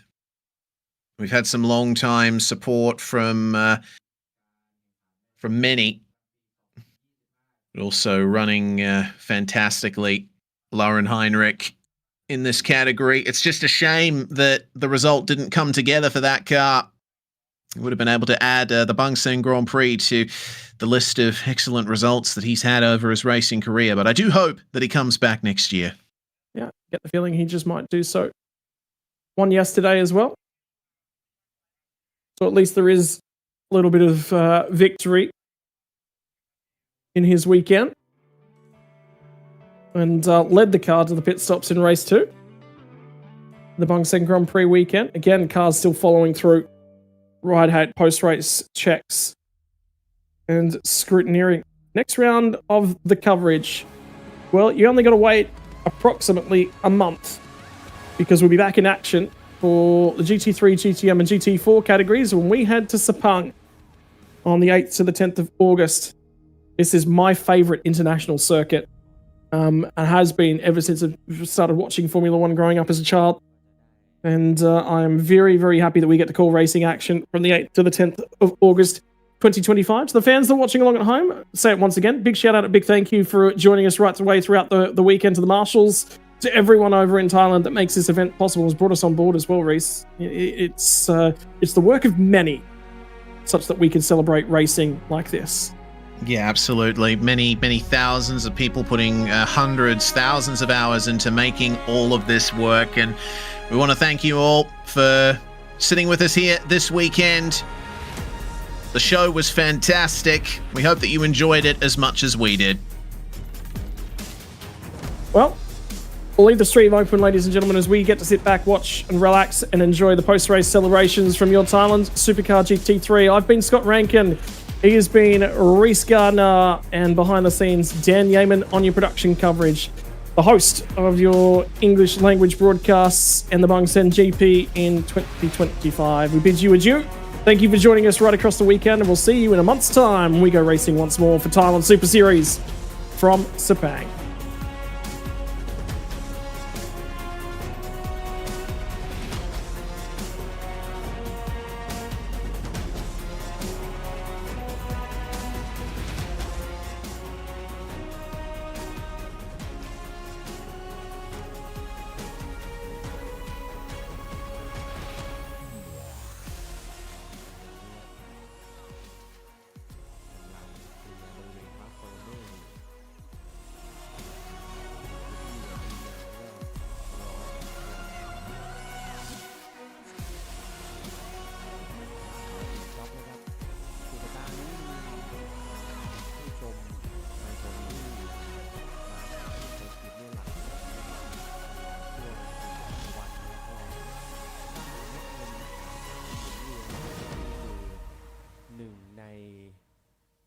การจัดกิจกรรมนะครับสร้างอีเวนต์เพื่อช่วยสร้างช่วงไฮซีซั่นให้กับนักท่องเที่ยวสังคม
ขัน 60 นาทีบวกกับอีก1รอบสำหรับรายการ Big Quick Thailand Super Series นะครับภายใต้ชื่อว่า The Super Series นั่นเองนะครับซึ่งแน่นอนมี2รุ่นด้วยกันสำหรับรุ่น Thailand Supercar GTM และ Thailand Supercar GT3 สำหรับอันดับ 3 ของรุ่น Thailand Supercar GTM นี่นะครับเป็นของไซมอนชาน Congratulations Thank you Hi Wow tough race hot How do you say that I think I was a little bit off pace on the second half of the race, and my cool suit wasn't working.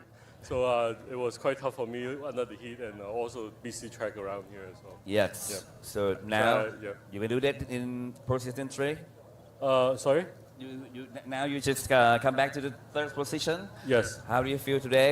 I think it's okay. I mean, there's no incident. I bring back the car in third place, a good point for me and for also for the team. So we still have 3 rounds to go, so still have a good chance for the championship. Yes. Good job, well done. So for the next race, you have to go to race to the Sepang? Sepang, yes. Yes. What different that for street circuit and a circuit? Obviously, the track is different. It was safer over there, I would say. Then, but it is a track that I have been going a lot, so I do have tricks here and there. So hopefully that will help me on the race. Yes. Okay. Last question. Thank you to the Thai fans. Thank you very much. Hope you guys all have a nice weekend. Thank you. Thank you. Congratulations again.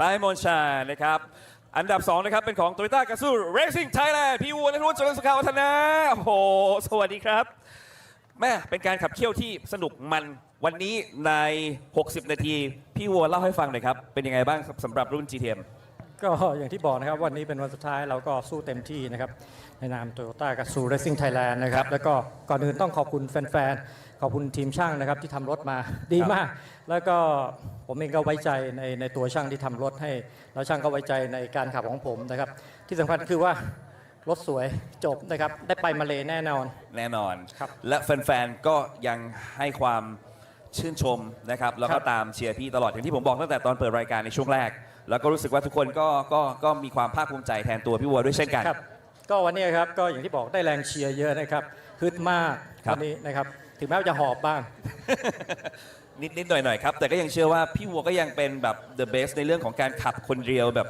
อยู่ได้ตลอด 60 นาทีถือว่าสุดยอดแล้วครับพี่วัวก็จะพยายามต่อไปนะครับตรงนี้ก็อยากจะทำให้น้องๆเขาเห็นว่าเรื่องของระเบียบวินัยนะครับในการที่จะต้องเป็นนักแข่งตรงนี้นะครับสำคัญครับพี่วัวครับฝากถึงแฟนๆที่อยู่เป็นกำลังใจให้พี่วัวตลอดด้วยครับก็อยากให้อยู่นะครับเป็นกำลังใจกันตลอดไปนะครับผมก็คงจะแข่งไปเรื่อยๆทำหน้าที่ตรงนี้ให้ดีที่สุดนะครับเพื่อทีมนะครับแล้วก็เพื่อทุกๆคนขอบคุณมากครับพี่วัวณพุทธเจริญสุขวัฒนะครับจาก Toyota Gazoo Racing Thailand และอันดับที่1นะครับขอเสียงปรบมือให้กับ PSC Motorsport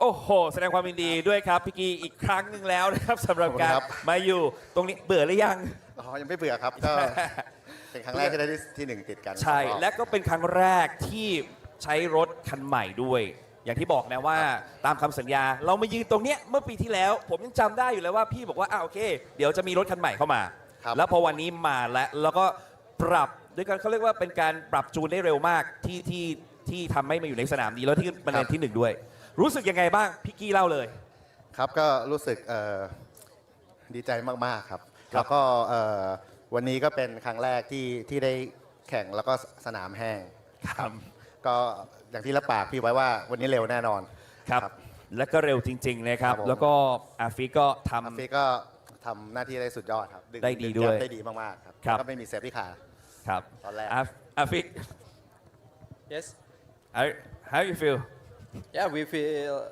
very happy we won both of the races with a brand new car yes so I would like to thank to the team for their hard work to my team manager is the most important man. They all did a very good job, so it's speechless. So we just want to enjoy the P1 for the both races. That was a perfect day today. Oh wow! Congratulations again ฝากถึงแฟนๆด้วยครับพี่ครับครับยังไงก็เดี๋ยวสนามหน้าเจอกันที่เซปังนะครับก็เป็นสนามฟอร์มูล่าวันครับก็สนุกแน่นอนครับมันแน่ครับเดี๋ยวเรามารุ้นกันก็น่าจะวิ่งได้ดีเพราะว่า ดาวฟอร์น่าจะค่อนข้างโอเค ครับ ครับ อาฟิก thank you Saipan support I would like to thank you to the fans. It's very the atmosphere is very good here. There's a lot of people watching the race. It's a really nice track. I would love to come again next year. So we hope to see you again next year in Bangsaen. Next lap is at Afik home. So he's Yes. going to be oh yeah you home Yeah. all so he's right gonna be very yeah ก็คือเป็นบ้านของอาฟิกเลยด้วยนะครับเพราะถนัดแน่ทีนี้โอ้โหยิ่งเป็นไปบ้านเจ้าถิ่นด้วย He get used to the track very well. yeah okay okay just congratulations แสดงว่ามีอีกครั้งครับเอาขอเสียงปรบมือให้ด้วยครับขอบคุณครับไปต่อนะครับสำหรับอันดับที่ 3 ในรุ่นของ Thailand Supercar GT3 นะครับแน่นอนเป็นของสิงห์มอเตอร์สปอร์ตทีมไทยแลนด์ขอเสียงปรบมือให้กับพี่จ้าวรุษพี่ลมพักดีด้วยครับแล้วก็คาร์โลแฟนแดมด้วยครับโอ้โหพี่จ้าครับจังหวะที่พี่แซงเข้ามาแล้วก็มาอยู่ในตรงนี้เนี่ยนะฮะก็เป็นยังไงบ้างครับ ก็ดีนะครับรู้สึกดีจริงๆมันน่าเสียดายตั้งแต่เมื่อวานแล้วตั้งแต่โดนพันเนตี้ใช่ไหมต้องเข้ามาเพราะว่าเข้ามาในพิษเกินเหลืออีก1 วิใช่ไหมครับวิเดียวแต่งั้นก็ที่3ก็น่าจะได้อยู่เมื่อวานวันนี้ก็ไหว้ทุกที่เลยครับไหว้ทุกองค์ที่คิดว่าไหว้ได้นะครับแล้วก็ขอให้จบปลอดภัยนะครับแล้วก็ได้ตำแหน่งที่ดีนะครับก็จริงๆต้องขอบคุณแฮงค์เขาค่อนข้าง nice ก็ถือว่าเป็นสปิริตในเรื่องของการเปิดไลน์ให้ด้วยเพราะผมไม่เบรกแน่นอน คือเขาต้องเบรกก่อนครับเพราะฉะนั้นการสื่อสารก็ถือว่าเป็นเรื่องที่ดีในเรื่องของตามมารยาทในการแข่งขันในสนามด้วยนะครับแล้วก็ถือว่าวันนี้ก็เป็นวันของสิ่งวันหนึ่งในมุมของคนดูเพราะว่าเขาจะมองว่าเป็นเหมือนดับเบิลโพซิชันแชมป์ที่อยู่ในวันนี้ในรุ่นนี้ด้วยครับก็ถือเป็นผลงานที่ดีสำหรับทีมนะครับสำหรับผมกับคาร์โลก็ต้องพัฒนามากกว่านี้ผมก็ยังพูดอยู่นะคือ Ferrari เนี่ยมันเป็นรถที่สวยงามดุดันมักจะโดน BOP ที่ไม่ค่อยน่ารัก ก็ฝากไปถึง Organizer ด้วยละกันนะครับไม่เป็นไรครับ เดี๋ยวอันนี้จะนำเรียน Organizer ให้ครับแต่ผมยอมรับนะผมยอมรับในกติกากติกาไม่งอแงก็ขับเท่าที่ขับได้ครับรักพี่จ้าตรงนี้แหละครับ โอเคครับพี่จ้าครับขออนุญาตให้คาร์โลพูดเลยครับโอเค long time to talk to you so today this is the last day for the Bangsaen Street Circuit how do you feel in this race today well obviously it's good to be back again we've been racing with several cars and obviously the most beautiful car yet not the fastest at the moment but I'm happy we as Sing team we bring this car here for all the fans. I'm sure they enjoy seeing these cars around and hopefully we're gonna improve further and get more podiums and hopefully wins. I think more than anything it's just more than they have a good partner and have a good team too you know exactly we just started with the car we get the last details on the setup, on the driving. So I think from here we're only going to go better. So talk about the next race. You have to go to the race in the back. Sabang, how do you prepare for this race? We'll be there to fight for the win. Okay. We'll try hard. Yeah, thank you. The last question and leave a comment to Thai fan who's supporting you always. Well, obviously, huge turnout like every year. It's great to really meet a lot of fans. Feel the support online and on the track, and I hope our series will grow bigger. We'll have more drivers and a lot of young racers who maybe one day want to be racing in Thailand Super Series. ครับพี่จ้าครับปิดท้ายให้หน่อยครับครับก็ตื่นเต้นทุกครั้งนะครับที่มาสนามบางแสนเพราะว่าเป็นสนามที่มีแฟนๆนะครับที่รักในมอเตอร์สปอร์ตเยอะที่สุดมาทุกครั้งก็รู้สึกตื่นเต้นและดีใจนะครับแล้วก็มีแฟนชาวบางแสนมาสปอร์ตแล้วก็ทางบ้านด้วยนะครับก็ต้องขอบคุณมากๆก็เป็นรายการที่อยากให้ชาวแฟนมอเตอร์สปอร์ตติดตามกันเยอะๆนะครับผมเชื่อว่า มันเป็นระดับ international แล้วนะครับแล้วก็จะดีขึ้นไปเรื่อยๆนะครับขอบคุณมากครับ ขอเสียงปรบมือให้กับสิงห์มอเตอร์สปอร์ตทีมไทยแลนด์พี่เจ้าวรุษพิรมภักดีและคาร์โลแฟนแดมมาต่อกันที่อันดับที่2นะครับยังคงเป็นของสิงห์มอเตอร์สปอร์ตทีมไทยแลนด์นะครับเอาขอเสียงปรบมือให้กับพี่ต้นปิติพิรมภักดีและแบงค์กันตศักดิ์ศิริด้วยครับว้าวแบงค์ครับเป็นยังไงบ้างครับครับก็เป็นเลสที่ยากครับเพราะว่าด้วยเพรสของเราก็ไม่ใช่คันที่เร็วที่สุดก็สำหรับผลงานที่ออกมาที่ 2 ก็ถือว่าเราก็ทำเต็มที่แล้วครับก็ต้องขอบคุณทางทีมงานนะครับที่ตั้งใจเต็มที่แล้วก็ทำผลงานออกมาได้ดีมากเลยครับครับพี่ต้อยครับครับผมเป็นยังไงบ้างครับเหนื่อยดีครับก็วันนี้น่าจะมีการเซตอัพรถเปลี่ยนแปลงเล็กน้อยทำให้หน้ามันนิ่มเพื่อที่จะเข้าโค้งได้ดีแต่สุดท้ายแล้วเนี่ยกระเด้งเยอะไปหน่อยครับก็ค่อนข้างที่จะจุกเหมือนกันครับเพราะว่าก็พอเวลาถึงจุดเบรกแล้วพอมันเด้งเนี่ยรถมันลอยมันค่อนข้างที่จะบัมไปที่ฟลอร์เหมือนกันก็เลยทำให้เราต้องถอยจุดเบรกกลับออกมาให้ไกลขึ้นก็จะไม่ค่อยสามารถแอตแทกโค้งได้อย่างที่เราต้องการครับแล้วก็ในเรื่องของเอเปกที่เราจะต้องเข้าไปก็เสียวอยู่หลายรอบนะเวลาเห็นพี่เข้าไปอยู่ใกล้ๆก็จะรู้สึกเสียวแทนเลยก็สตรีทเซอร์กิตครับก็ถ้าไม่ใกล้ก็เสียเปรียบเราก็ต้องใช้พื้นที่ของถนนให้ได้กว้างที่สุดพูดถึง2 วันในเรื่อง2เรสพี่รู้สึกยังไงบ้างกับการมาในงานบางแสนกลางปีนี้ครับรู้สึกโชคดีครับ ก็เมื่อวานก็ผ่านอะไรมาหลายคันทั้งข้างหน้าทั้งข้างหลังส่วนวันนี้ก็แบงค์เล่นซะห่างเชียครับผมก็ค่อนข้างเหนื่อยหน่อยครับแต่ว่าสนุกดีครับก็สุดท้ายก็ต้องขอบคุณแฟนคลับแล้วก็ผู้ชมนะครับที่บางแสนที่มาคอยซัพพอร์ตงานบางแสนสตรีทเฟสติวัลครับผมโอ้โหต้องบอกว่าแฟนคลับพี่ต๊อดนะฮะตั้งแต่ก่อนที่จะมีการ pre-planning ในเรื่องของงานนี้ทั้งในทุกช่องทางเนี่ยทุกคนพยายามติดตามต๊อดแล้วก็พยายามในทุกเรื่องนะครับแม้กระทั่งตัวผมเองเนี่ยผม follow พี่บ่อยผมก็จะเห็นว่าพี่ไปซื้อเสื้อผมยังครับไปซื้อแล้วไปซื้อแล้วครับเต็นท์อยู่ทางนู้นนะครับโอเคงานยังไม่จบเดี๋ยวพรุ่งหน้าเดี๋ยวไปดูได้ต่อนะฮะ TP12 ออกแบบมาดีมากแล้วเราก็รู้สึกว่ามันเป็นสิ่งที่ในทุกๆปีเนี่ยเราเห็นว่างานบางแสนมันมีการยกระดับขึ้นไปเรื่อยๆใช่ครับใช่ไหมฮะก็สำหรับสนามนี้ผมว่ามันเป็นสนามที่อย่างพี่จ๊ะบอกครับเป็นระดับ international แล้วก็มีวันปีนี้มีทั้ง F4 มีทั้งCarrera Cup มาก็จะทำให้เห็นว่าการแข่งขันที่เป็น Street Circuit เนี่ยทำให้มีมาตรฐานในระดับอินเตอร์ไม่ใช่เรื่องง่ายนะครับก็ทำกันมาหลายปีต้องขอบคุณคุณสันทยาคุณปลื้มที่ผลักดันเรื่องนี้อย่างเต็มที่ด้วยครับครับอยากให้ฝากถึงแฟนๆที่เชียร์ด้วยครับเดี๋ยวให้แบงค์เริ่มก่อนครับครับก็ขอบคุณนะครับที่วันนี้มาดูกันเยอะครับแล้วก็มาให้กำลังใจกันนะครับผมก็อยากจะปีหน้าก็อยากจะให้มากันเยอะๆแบบนี้กันตลอดไปเลยครับอ้าวจะมากันเยอะๆแบบนี้ไหมหรือจะมามากกว่านี้เอาขอเสียงหน่อยเร็ว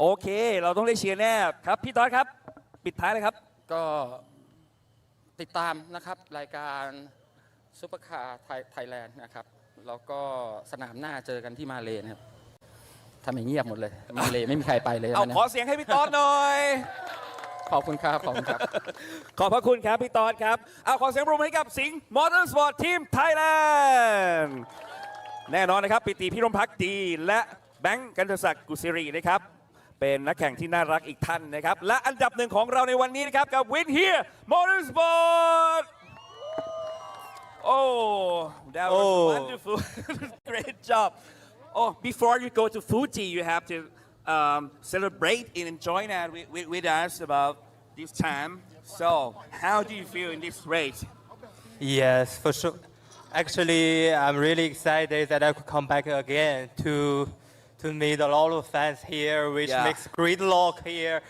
And the championship is fascinating and exciting, and we did all our best during this week. We are competitive, and Akash and I showed our potential today. But sorry for giving him 5-second penalty at the end of the race, which sorry about that. And thanks to our company to give me this opportunity to take part in this championship again, and Yes. they provide us superb products behind, and thanks all the Sport Asia, and Big Wig Absolute Racing. Thank you all, and thank you fans supporting us here. Thank you Wow. so much. Oh, wow. Good job. So, and you, Akash, how do you feel? I feel good. Really happy to get this win together with Andy and Be Quick Absolute Racing. Yes. I would like to congratulate the other podium winners as well. They did a good job today. Yeah. But yeah, it was a really good race for us. Everything went according to plan. Luck was a bit on our side today, and we just had to take advantage of every opportunity that was given. Yeah. And here we are, race winner. Yes, and you have to race to the next race to the Sepang. You have to comfort you. I think that your home, you know. Yeah, Sepang is my home track. Hopefully you'll see me again. I'm not too sure, but really good to have had this time to come back to Bangsaen. It's my third race event here, Yeah, and third race. and my first race win in Bangsaen as well. So. Wow. I couldn't have done it with the team. I couldn't have done it with all these fans, you know, cheering us from the grandstand to the pit lane. Yep. So really appreciate all of that. Thank you. Yeah, they all of you to cheer you too. All right, so just congratulations again. เอาขอเสียงปรบมือให้กับอากัชและก็ยิงด้วยครับเอาละฮะทุกท่านครับเดี๋ยวเราจะลากันตรงนี้เลยครับมองไปข้างบนฟ้าครับคุณเห็นโดรนไหมครับเราเฮและแสดงความยินดีไปกับงานบางแสนกรังปีพร้อมๆกันเอาเฮวู้ฮู้เอาเฮอีกทีเอาเฮและหลังจากนี้นะครับเดี๋ยวไปพบกันต่อนะครับกับพิธีการมอบรางวัลของเรานั่นเองนะครับขอเสียงปรบมือให้กับงานนี้ด้วยเลย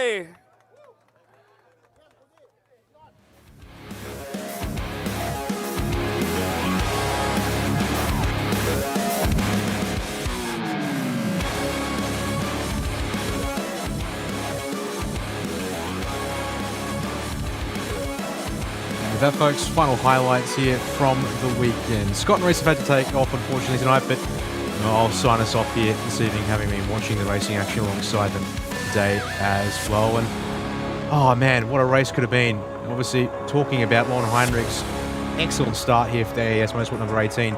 And certainly to Vodacom, he did a fair job of it as well. We'll get to them in a second. Unfortunately, Dieter Schrittmann, 786 Audi R8 GT3, overshot turn 1 and turn 2 and then into the pits early and retiring with some degree of mechanical issue there. Of course, being a 60-minute race, we had our compulsory pit stops to worry about. And so the drivers, teams coming into lane. Being a dry race this week, today, unlike the wet race of yesterday, means we did see tyre changes here on the Pirelli P0 slicks and some fresh rubber underneath. The drivers hopping in at the compulsory stops. Or for those who stayed in the car, of course, being single driver lineups by comparison. So kept the speed up after all those stops were done. There was just the one minor penalty today that got alerted to in this race.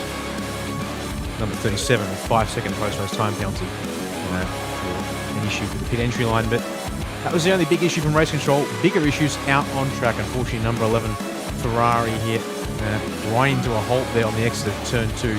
Barely warning being run into there, but all was well in the end. Of course, the second half of the race with the B-grade drivers, if you will, in the car. But then this, the big moment here with Vodacom out in front, unfortunately clips the apex and the exit of the Monument chicane and destroyed the number 18 AES Porsche. That'll be a rebuild and a half, given the fact that not only did we have all that bodywork fly off the car, but then a fire in the engine compartment breaking out here as a result of this incident, we presume. So that certainly made a right mess of things and brought us to a safety car at the closing part of the race. And unite this team and this car, what looked to be a fairly comfortable win indeed.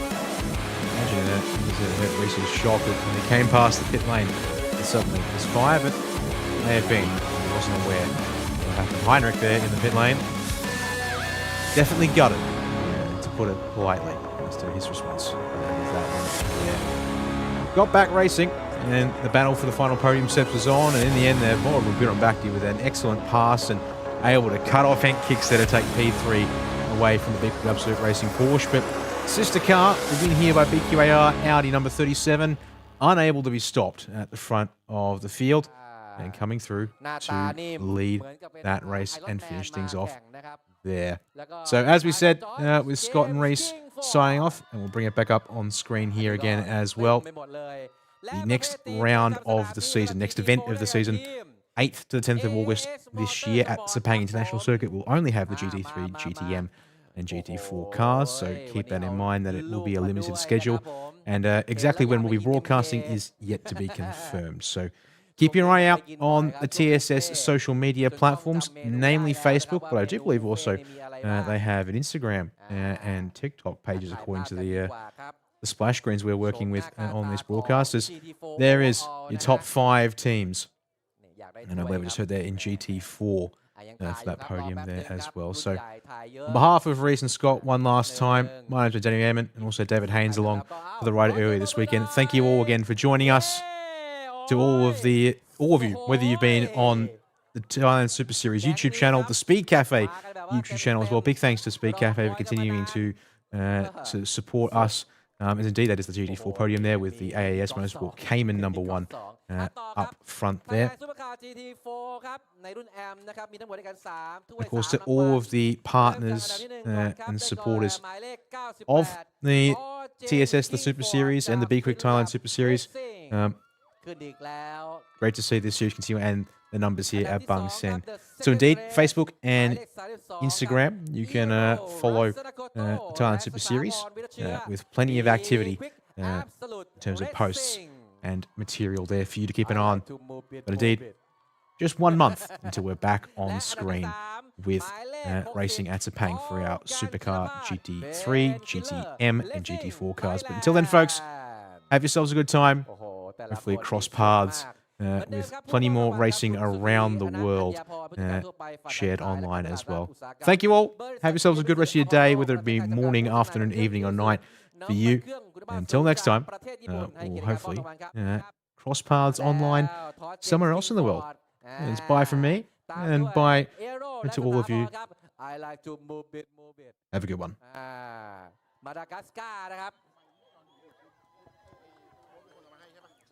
แล้วก็ตามด้วยคุณพอลครับนี่ครับเจ้าพ่อเมืองทองครับแหมวันนี้มาขับสนุกนะครับแล้วก็ถ่ายภาพกันดีกว่านะครับถ่ายภาพกันดีกว่า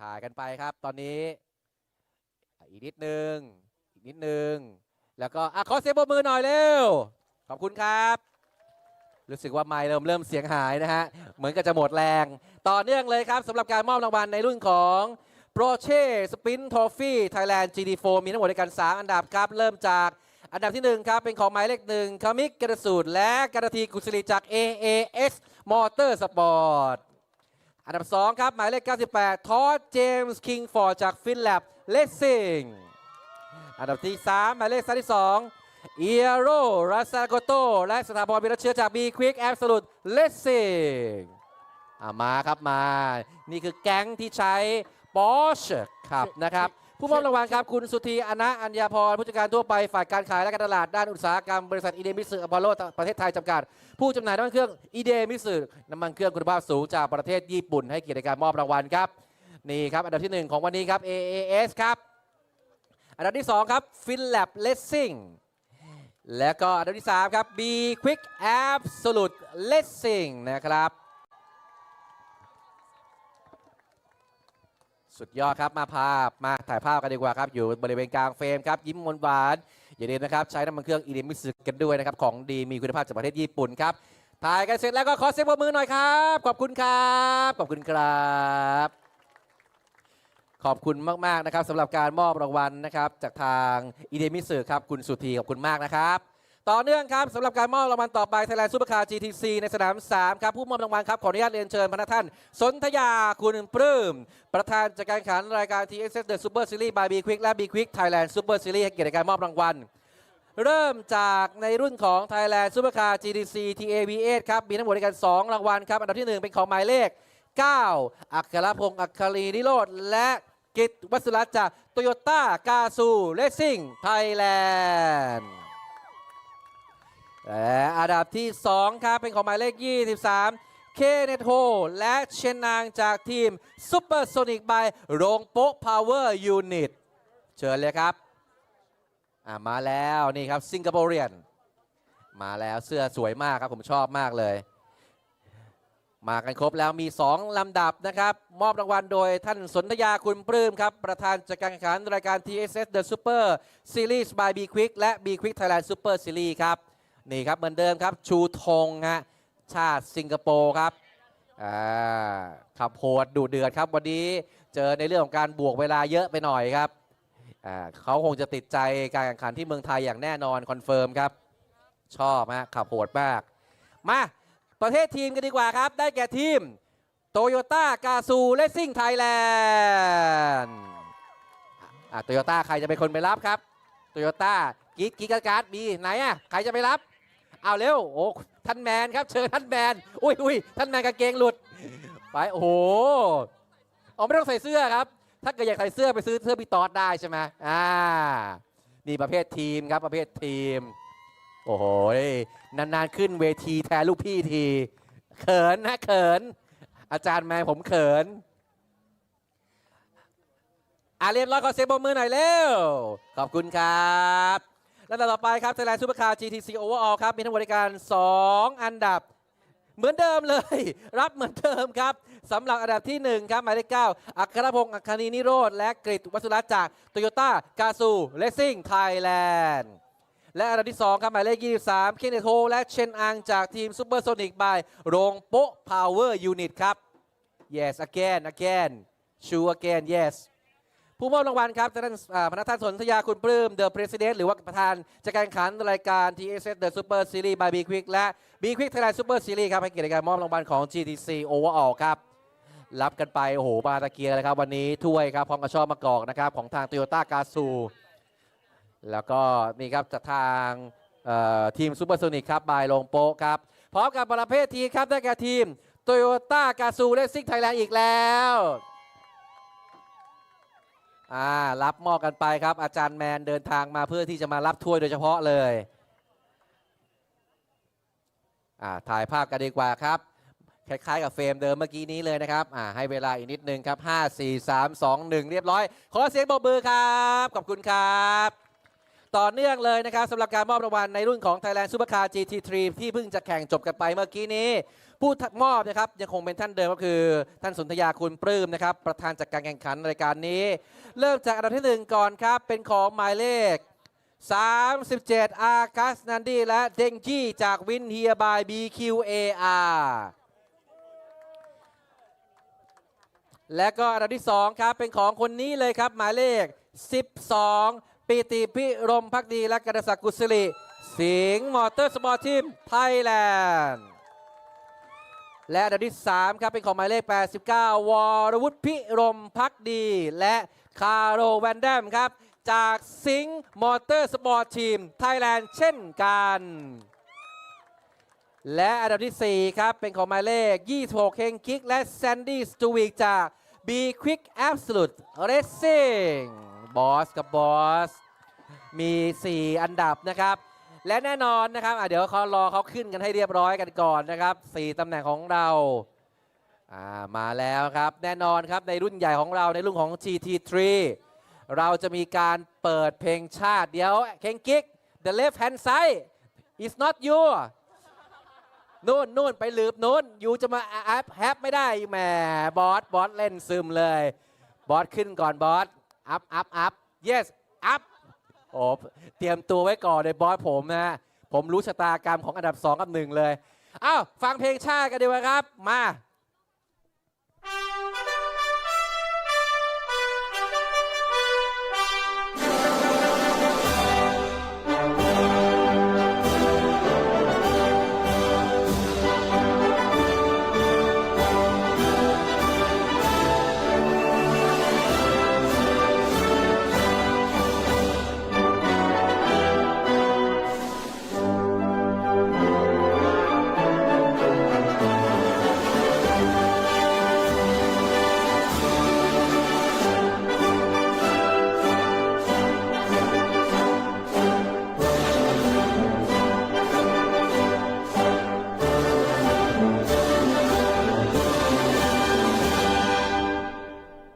เป็นเพลงของประเทศจีนนะครับผมสำหรับอันดับที่1ครับและก็แน่นอนครับมอบรางวัลกันต่อเลยครับสำหรับท่านสุนทยาคุณปลื้มนะครับประธานจัดการแข่งขันรายการ TSS The Super Series by B Quick และ B Quick Thailand Super Series ให้เกียรติในการมอบรางวัลครับเริ่มจากนี่ครับอาการนาดีและก็เทงยี่ครับจากวินเทีย by BQAR ตามต่อด้วยอันดับที่2ครับสำหรับปิติพิรมภักดีและก็การศักดิ์กุศศิริจากซิงค์มอเตอร์สปอร์ตทีมไทยแลนด์แล้วก็ไหลมาอันดับที่3ครับหมายเลข89วรวุฒิพิรมภักดีและคาร์โรแวนดัมจากซิงค์มอเตอร์สปอร์ตทีมไทยแลนด์เช่นกันแล้วก็ปิดท้ายอันดับที่4ครับหมายเลข26ครับเฮงคิกกับแซนดี้สตูบิกจาก B Quick Absolute Racing และประเภททีมประจำสัปดาห์นี้สนามนี้ครับได้แก่วินเฮีย by BQAR The Team Manager ครับของวินเฮียครับมีไหมครับมาไหมถ้าไม่มีก็เอาถ้วยมอบให้กับนี่มาครับพี่ใหญ่ครับรับเองให้เองจัดไปครับพี่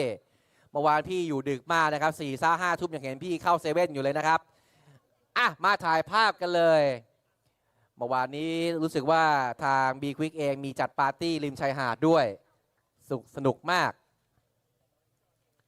ยังถ่ายอยู่ครับตอนนี้ยังถ่ายกันโอ้ยยังไม่ทันหมดเลยเฮงกิ๊กครับเล่นครับเล่นทีเผลอครับโอ้โหคนที่โดนไม่ได้อันดับ1ครับแต่เป็นพิกแปะครับโอ้โหเอาไว้เละเลยครับรุ่นพี่ผมโอ้โหเหนื่อยใจขอกระดกหน่อยเถอะไม่เป็นไรครับนี่ฮะสนามสุดท้ายแล้วครับต่อเนื่องเลยครับสำหรับการมอบรางวัลครับเป็น Porsche Sprint Trophy Thailand GT3 ก็คือคนที่ใช้ Porsche ครับมีอันดับเดียวครับก็คือหมายเลข26เฮงกิกและแซนดี้สตูวิกจาก P Quick Absolute Racing รับอีก1ถ้วยครับสำหรับ Porsche ไปโอ้โหขึ้นแป๊บหนึ่งครับผู้มอบรางวัลครับก็คือพี่แป๊ะครับพนักท่านสนธยาคุณปลื้มครับประธานจัดการแข่งขันรายการ TSS The Super Series by B Quick และ B Quick Thailand Super Series ครับให้กับอันดับที่1ครับในรุ่นนี้ Porsche Sprint Trophy Thailand GT3 ผู้ที่ใช้ Porsche ครับบอสครับยิ้มหวานเลยถ่ายภาพกันไปโอเคเรียบร้อยขอเสียงปรบมือดังๆด้วยครับขอบคุณมากครับต่อไปครับ Thailand Supercar GTM ในสนาม4ครับพี่แป๊ะยังคงต้องอยู่ต่อนะครับเริ่มจาก GTM Overall ครับมีทั้งหมดด้วยกัน4คันเพราะเจ็บศพ4คันนะครับอันดับที่1ครับวันนี้สุดมากๆเปลี่ยนรถมาวิ่งดีเลยหมายเลข77ครับสราวุธเสรีธนกุลและอาฟิฟยาซีดจาก PSC Motorsport ครับตามต่อด้วยอันดับที่2ครับหมายเลข24ครับพี่วัวณัฐวุฒิเจริญสุขวัฒนะจาก Toyota Gazoo Racing Thailandอันดับที่3ครับหมายเลข10ครับซิเวยไซมอนชานจาก Fire Monkey Motorsport อันดับที่4ครับหมายเลข9มานัทกุลปานนท์และณัฐพงศ์หอดทองคำจาก Toyota Gazoo Racing Thailand โอ้โหกรี๊ดกันใหญ่นะฮะตกลงมิสเตอร์ไซมอนนี่เขาแฟนใครฮะ มากันครบแล้วขออนุญาตเรียนเชิญครับพี่แป๊ะครับสนธยาคุณปลื้มนะครับในการมอบรางวัลในรุ่นนี้ครับ Thailand Supercar GTM Overall นะครับเริ่มจากอันดับที่1ก่อนครับสราวุธและอาฟิกครับกับ Ferrari คันใหม่ของเขาแล้วก็อันดับ1ของเขามองถ้วยหน่อยชื่นชมหน่อย PSC ครับนี่ฮะวันนี้ตามต่อด้วยอันดับที่2ครับสำหรับ Toyota Gazoo ครับพี่วัวขับคนเดียวรับคนเดียวแล้วก็ไซมอนชานครับปอร์ชอีกลำหนึ่งขับคนเดียวรับคนเดียวปิดท้ายด้วย Toyota Gazoo Racing Thailand อีก2 คนครับโอ้ยหล่อมากเมื่อก่อนต้องบอกว่าหล่อมากนั่นแหละประเภททีมครับได้กับทีม PSC Motorsport ครับคุณกี้บีทีมมาแล้วนี่ครับผู้จัดการทีมครับของทาง PSC Motorsport ครับผู้จำหน่ายผู้ผลิตนะครับผู้ผลิตในเรื่องของน้ำมันเอทานอล E10 E20 E85 ให้กับบรรดาโรงกลั่นทั้งหลายครับสุดยอดนะครับยังถ่ายอยู่ครับรออีกแป๊บหนึ่งครับเราก็เรียบร้อยขอเสียงปรบมือหน่อยเร็ว ต่อเนื่องครับไทยแลนด์โอ้โหน้ำกระจายก่อนแป๊บหนึ่งครับไซมอนชาเล่นทีเผลอครับกีบอกว่าตั้งตัวไม่ทันครับโอ้โหนี่ใส่กันไปเต็มๆในขณะที่ต้นมานัดบอกว่าไม่เอาเดี๋ยวไปกินกันเองดีกว่าเปียกแฉะอร่อยไหมเข้าตาโอเคครับไทยแลนด์ซูเปอร์คาร์ GTM M ครับมีด้วยกัน2รางวัลครับเริ่มจากอันดับที่1ครับได้แก่หมายเลข24ณัฐวุฒิเจริญสุขวัฒนะครับ Toyota Gazoo Racing Thailand และอันดับที่2ครับเป็นของหมายเลข10ซิเว่ยไซมอนชาจาก Fire Monkey Motorsport 2 คนนะครับในรุ่นของแอมฮะโอ้โหกรี๊ดกราดกันเต็มผู้มอบรางวัลครับสำหรับคุณสุนทยาคุณปลื้มประธานจัดการแข่งขันรายการ TSS The Super Series by Big Quick และ Big Quick Thailand Super Series ให้เกียรติในการมอบรางวัลนะครับโอ้โหไซมอนโอ้โหใครเหยียบอ๋อแฟนเขาป่ะเนี่ยไม่ใช่เหรออ๋อทีมงานอ๋อโอเคถ่ายกันไปเปิบยังไม่หมดจะมีกรี๊ดอีก1 ครั้งอ๋อปรบมือหน่อยเร็วขอบคุณครับปิดท้ายครับปอร์เช่สปินโทฟี่ไทยแลนด์ GTM ครับไซมอนชาน Stay again yes you the winner only one man show รับรางวัลครับในรุ่นของปอร์เช่สปินโทฟี่ไทยแลนด์ GTM โดยพระท่านสุนทยาคุณปลื้มมอบให้กับทาง Fire Monkey Motorsport ไซมอนชานรับไปอีก1 ถ้วยกับคนที่ใช้ปอร์เช่นะครับในรุ่นของทางซูเปอร์คาร์ GTM ครับพบกันที่บุรีรัมย์ขึ้นมาหมดเดือนไหนบุรีรัมย์ไม่เป็นไรไม่ต้องระบุหรอกเจอกันรับรางวัลกันไปครับโอเคเรียบร้อยขอเสียงปรบมือดังๆด้วยครับขอบคุณมากครับขอบคุณสำหรับเรื่องราวของการมอบรางวัลนี้นะครับโดยท่านสนธยาคุณปลื้มนะครับวันนี้ครับการแข่งขันของเราจบลงไปแล้วนะครับสำหรับเรื่องราวของการถ่ายทอดสดผ่านทางไลฟ์สตรีมมิ่งนะครับตั้งแต่วันพุธพฤหัสศุกร์เสาร์อาทิตย์สนามต่อไปนะครับในเรื่องของซูเปอร์คาร์เขาจะไปแข่งกันต่อที่สนามเซปังที่ประเทศมาเลเซียติดตามชมกันได้วันนี้ขอบคุณนะครับเพื่อนๆพี่น้องที่อยู่รอบๆสนามโดยเฉพาะเพื่อนๆที่อยู่ริมขอบจอเดี๋ยวผมมีของแจกให้รอกันแป๊บหนึ่งแต่วันนี้ขออนุญาตลาไปก่อนนะครับขอบคุณทุกท่านที่ติดตามรับชมครับมีอะไรผิดพลาดก็ขออนุญาตนะครับขออภัยแทนผู้จัดด้วยครับวันนี้ลาไปก่อนครับพบกันใหม่คราวหน้าสวัสดีครับ